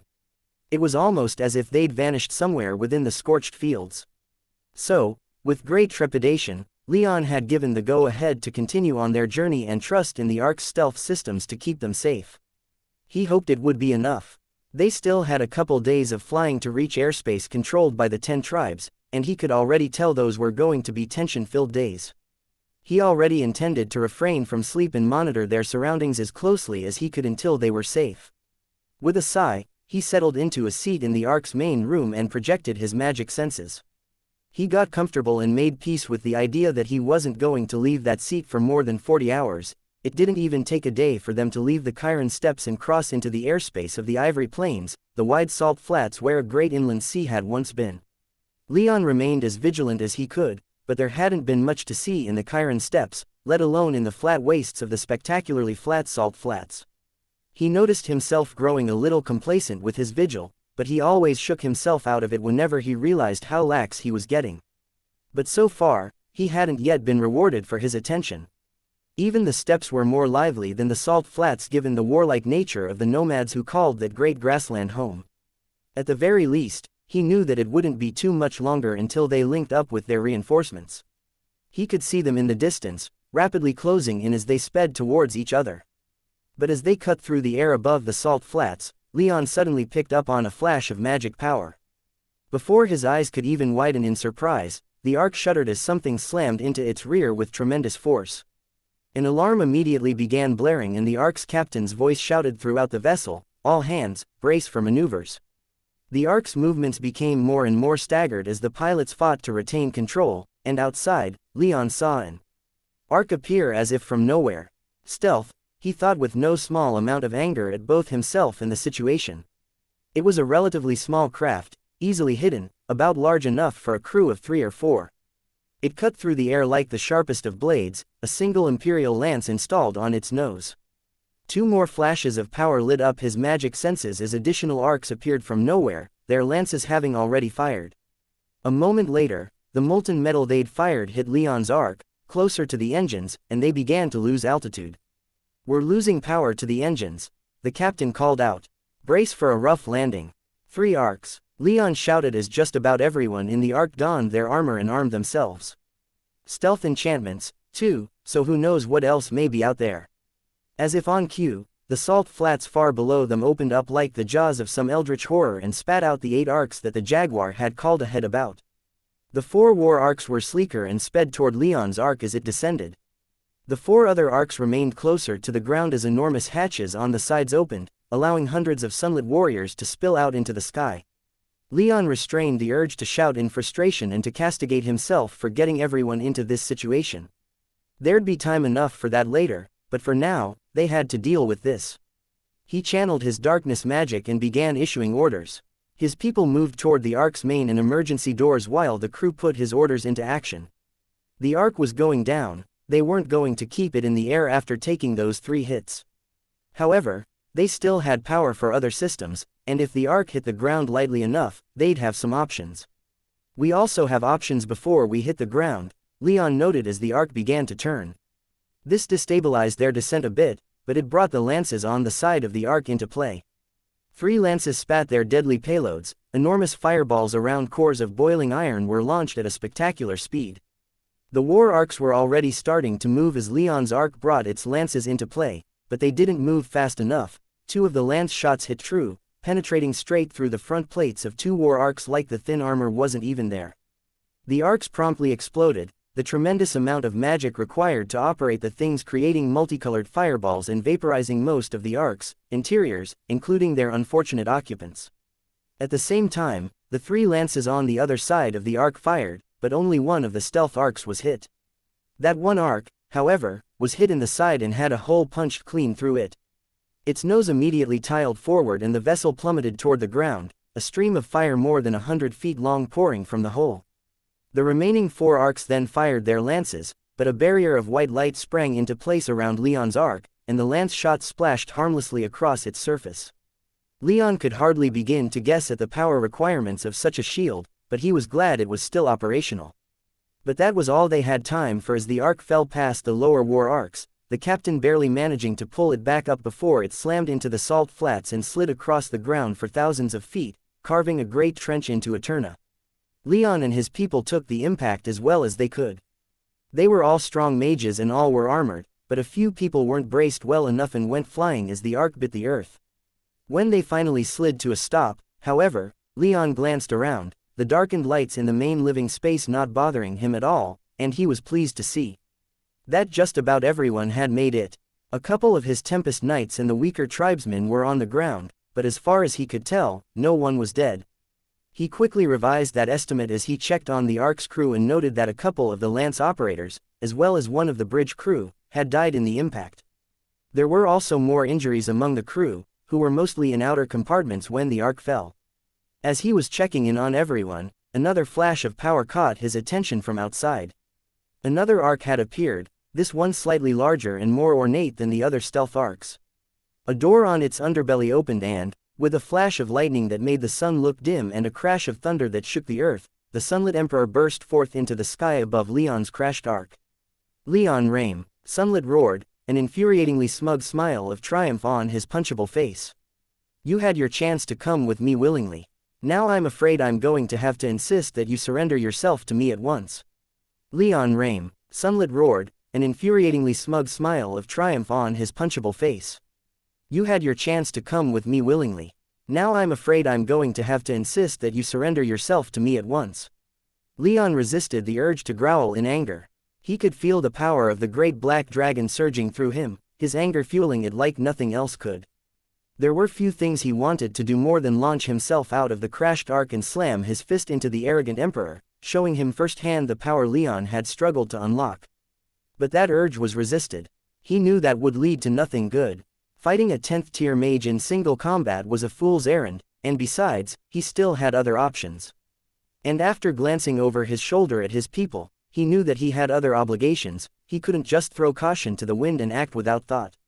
Most of his people knew how to fight, sure, but there were also those on the Ark who couldn't, such as the adjutants brought by his tribal allies, and more importantly to Leon, Elise. No, I can't just charge out there, Leon bitterly thought.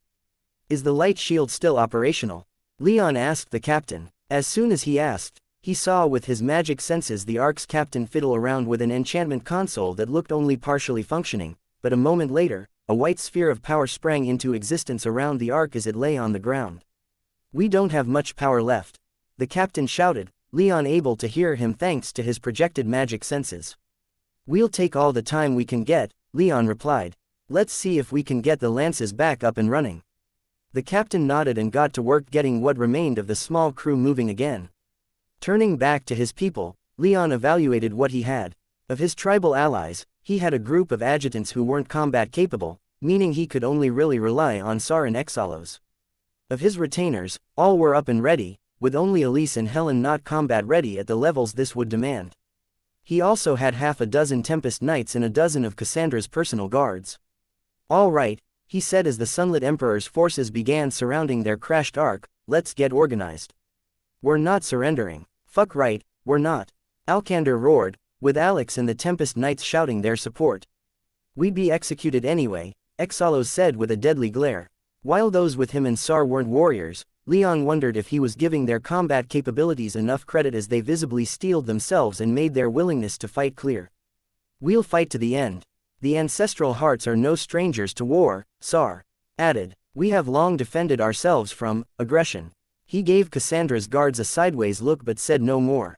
Leon smiled bitterly, then likewise looked at Cassandra's guards, led by Yevgenia, the woman who'd led Cassandra's guard detail for as long as Leon had known the princess. "Keep your charge in the Ark, until such a time as the captain declares it to be unsafe." "Whoa, fuck that," Cassandra shouted. "If there's fighting to be done, then I'll be there doing it." Her declaration was met with a chorus of approval from most of the Ark's passengers, but Leon sighed and moved over to her. "Cassie," he whispered, "I don't want to risk my family. Stay here. I'm sure it's not going to be all that peaceful in here, either." As he spoke, Leon gave her a stern look, and silently added, "I need someone to stay with Elise and the others who aren't going to be fighting. I want that to be you." Cassandra scowled quite deeply, her face contorting with displeasure and duty both. Finally, after what seemed like an eternity, Yevgenia laid a hand on Cassandra's shoulders, and the princess said with a strained voice, "Fine." Leon gave her a quick kiss on the cheek, then whispered to Elise, "Stay with Cassie. Don't worry, I'll take care of this." Elise still shook with fear, but she put on a determined look and nodded. She took a place next to Cassandra, whose expression softened as she took Elise's hand from Leon. Leon, his fears for his wives as assuaged as they could be, then looked to his retainers, including Valeria, Maya, and Anzu, and saw grim, violent determination. "Don't even think of asking us to stay behind," Maya growled into his mind. "What she said," Valeria added. "I'll think what I want." Leon responded with faux outrage, eliciting a couple chuckles from those who weren't incredibly tense. "I just won't say it, then." He smiled at them as he moved on, spurring Cassandra into giving a squawk of outrage, though nothing more. "I'm going to head out there to fight once the shield falls," Leon declared to the Ark as a whole. "Anyone who doesn't wish to join me, feel free to stay inside." He received a tsunami of cries of support from just about everyone, but it was the remaining people that he paid the most attention to, Nestor and his researchers from Heaven's Eye. These were the people he considered too so valuable that he refused to leave without them, and while he didn't want them fighting if they didn't want to, he was also keenly aware of Sunlit's arcs surrounding his crashed ark and spilling their contents of Sunlit soldiers into the air. "I can fight," Nestor said with the disinterest of a man who saw this conflict as beneath him. His cat, on the other hand, was agitated enough that those next to Nestor looked a little nervous that the thing was going to bite their hands. "As can I," Valentina said. Their words of support weren't widely echoed among the researchers, so Leon simply said, "Stay in the Ark. Don't risk yourselves." "I can fight," Nestor repeated even as the other researchers nodded in relieved acknowledgement. "How?" Leon asked. "Runes," Nestor said. Leon stared at the dead man for a long moment, then simply said, "Fine." With that, he glanced into the Ark's bridge where only the captain remained, keeping an eye on the various control consoles as the rest of the Ark's relatively small crew raced around trying to put out fires and keep the Ark's systems online for just a few more minutes. "How much longer do we have?" Leon asked the captain. "Hard to say with the damage we've taken. 30 minutes is the most optimistic," the captain shouted back. "And the lances?" The captain hesitated a moment, then said, "We have 2 remaining lances, but we can't fire with the shield up." Leon momentarily turned his attention outward, evaluating the situation again. Sunlit remained hovering over the crashed ark, the remaining combat arks had surrounded them, and the transport arks were a bit further away, though most of their contents had already been disgorged and were moving to surround his ark from the ground and sky. "If we can, aim at the 2 remaining wars. The stealth arks if that's not viable. Then the transport arks. In that order." "Understood," the captain called out. With that, Leon turned back to his people. I'm going out there to buy us some time. All of you, be ready to charge when the shield falls. After getting everyone's acknowledgement, Leon opened one of the Ark's emergency exits and slid outside, immediately drawing the attention of nearly all the sunlit warriors surrounding him. They numbered in the thousands, but Leon reserved his attention for only the strongest. He was dismayed to see that Sunlit hadn't come alone. 4 9th-tier mages had accompanied him, leaving his side with a firm advantage in magic power as well as just about everything else. But Leon glanced southward, noting that the Jaguar's arcs were speeding even faster, burning power at unsustainable rates to close distance as quickly as possible. They were still far enough away that no one seemed to have noticed them yet, thankfully, but it would still take at least an hour for them to reach Leon's arc. Assuming they didn't encounter any similar obstacles, Leon took to the skies, flying close to the translucent barrier of white light projected only about 20 feet off the surface of the arc, and waited. Sure enough, a moment later, Sunlit himself drifted downward, confidence oozing out of him as thickly as his 10th-tier aura. Leon, Sunlit condescendingly said as he drew close enough for comfortable speech, why'd you have to go and run away? You've forced my hand. Leaving the city is hardly justification for something like this, Leon testily replied. I disagree, Sunlit smoothly replied. I called to have you arrested, only to see you fleeing in a Sky Devil arc, of all things. And to see it escorted by Ilian arcs. Well, I was shocked, I tell you. Shocked. Leon cocked an eyebrow. You don't sound that shocked.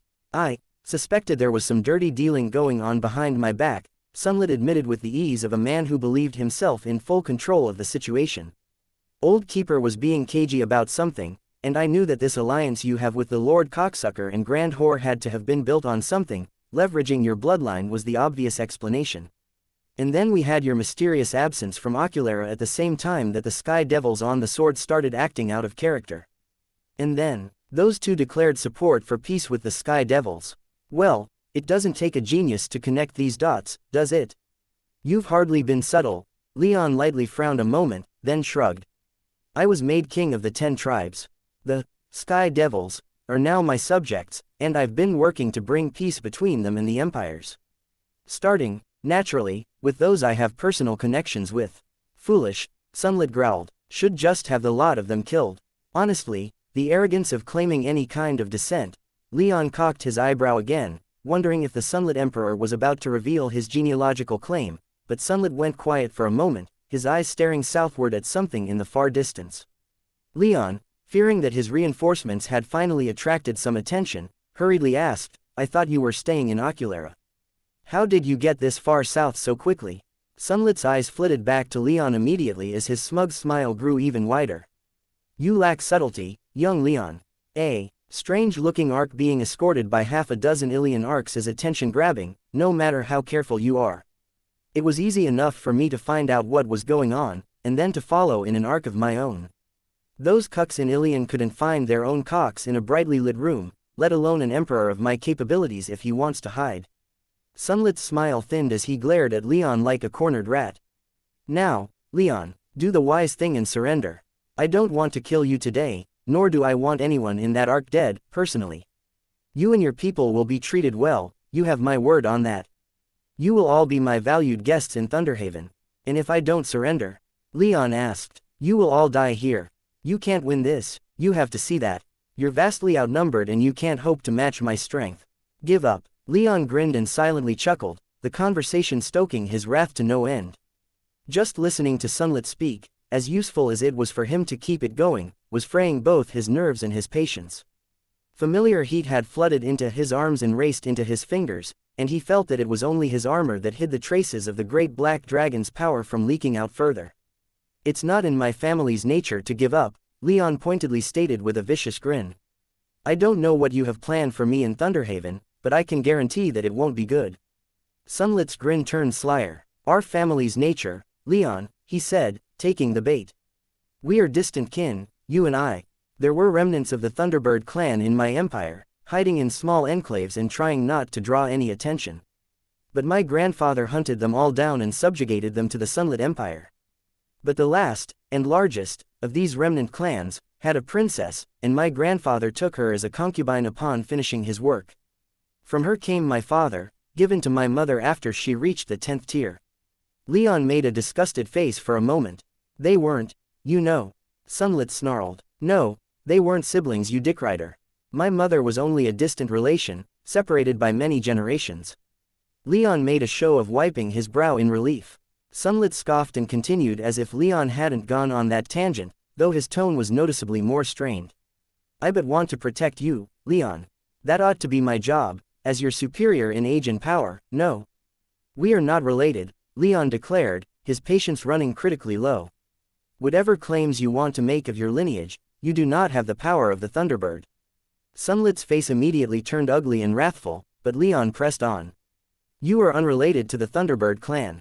Any promise you make predicated on us being so related is untrustworthy, and so I shall not trust it.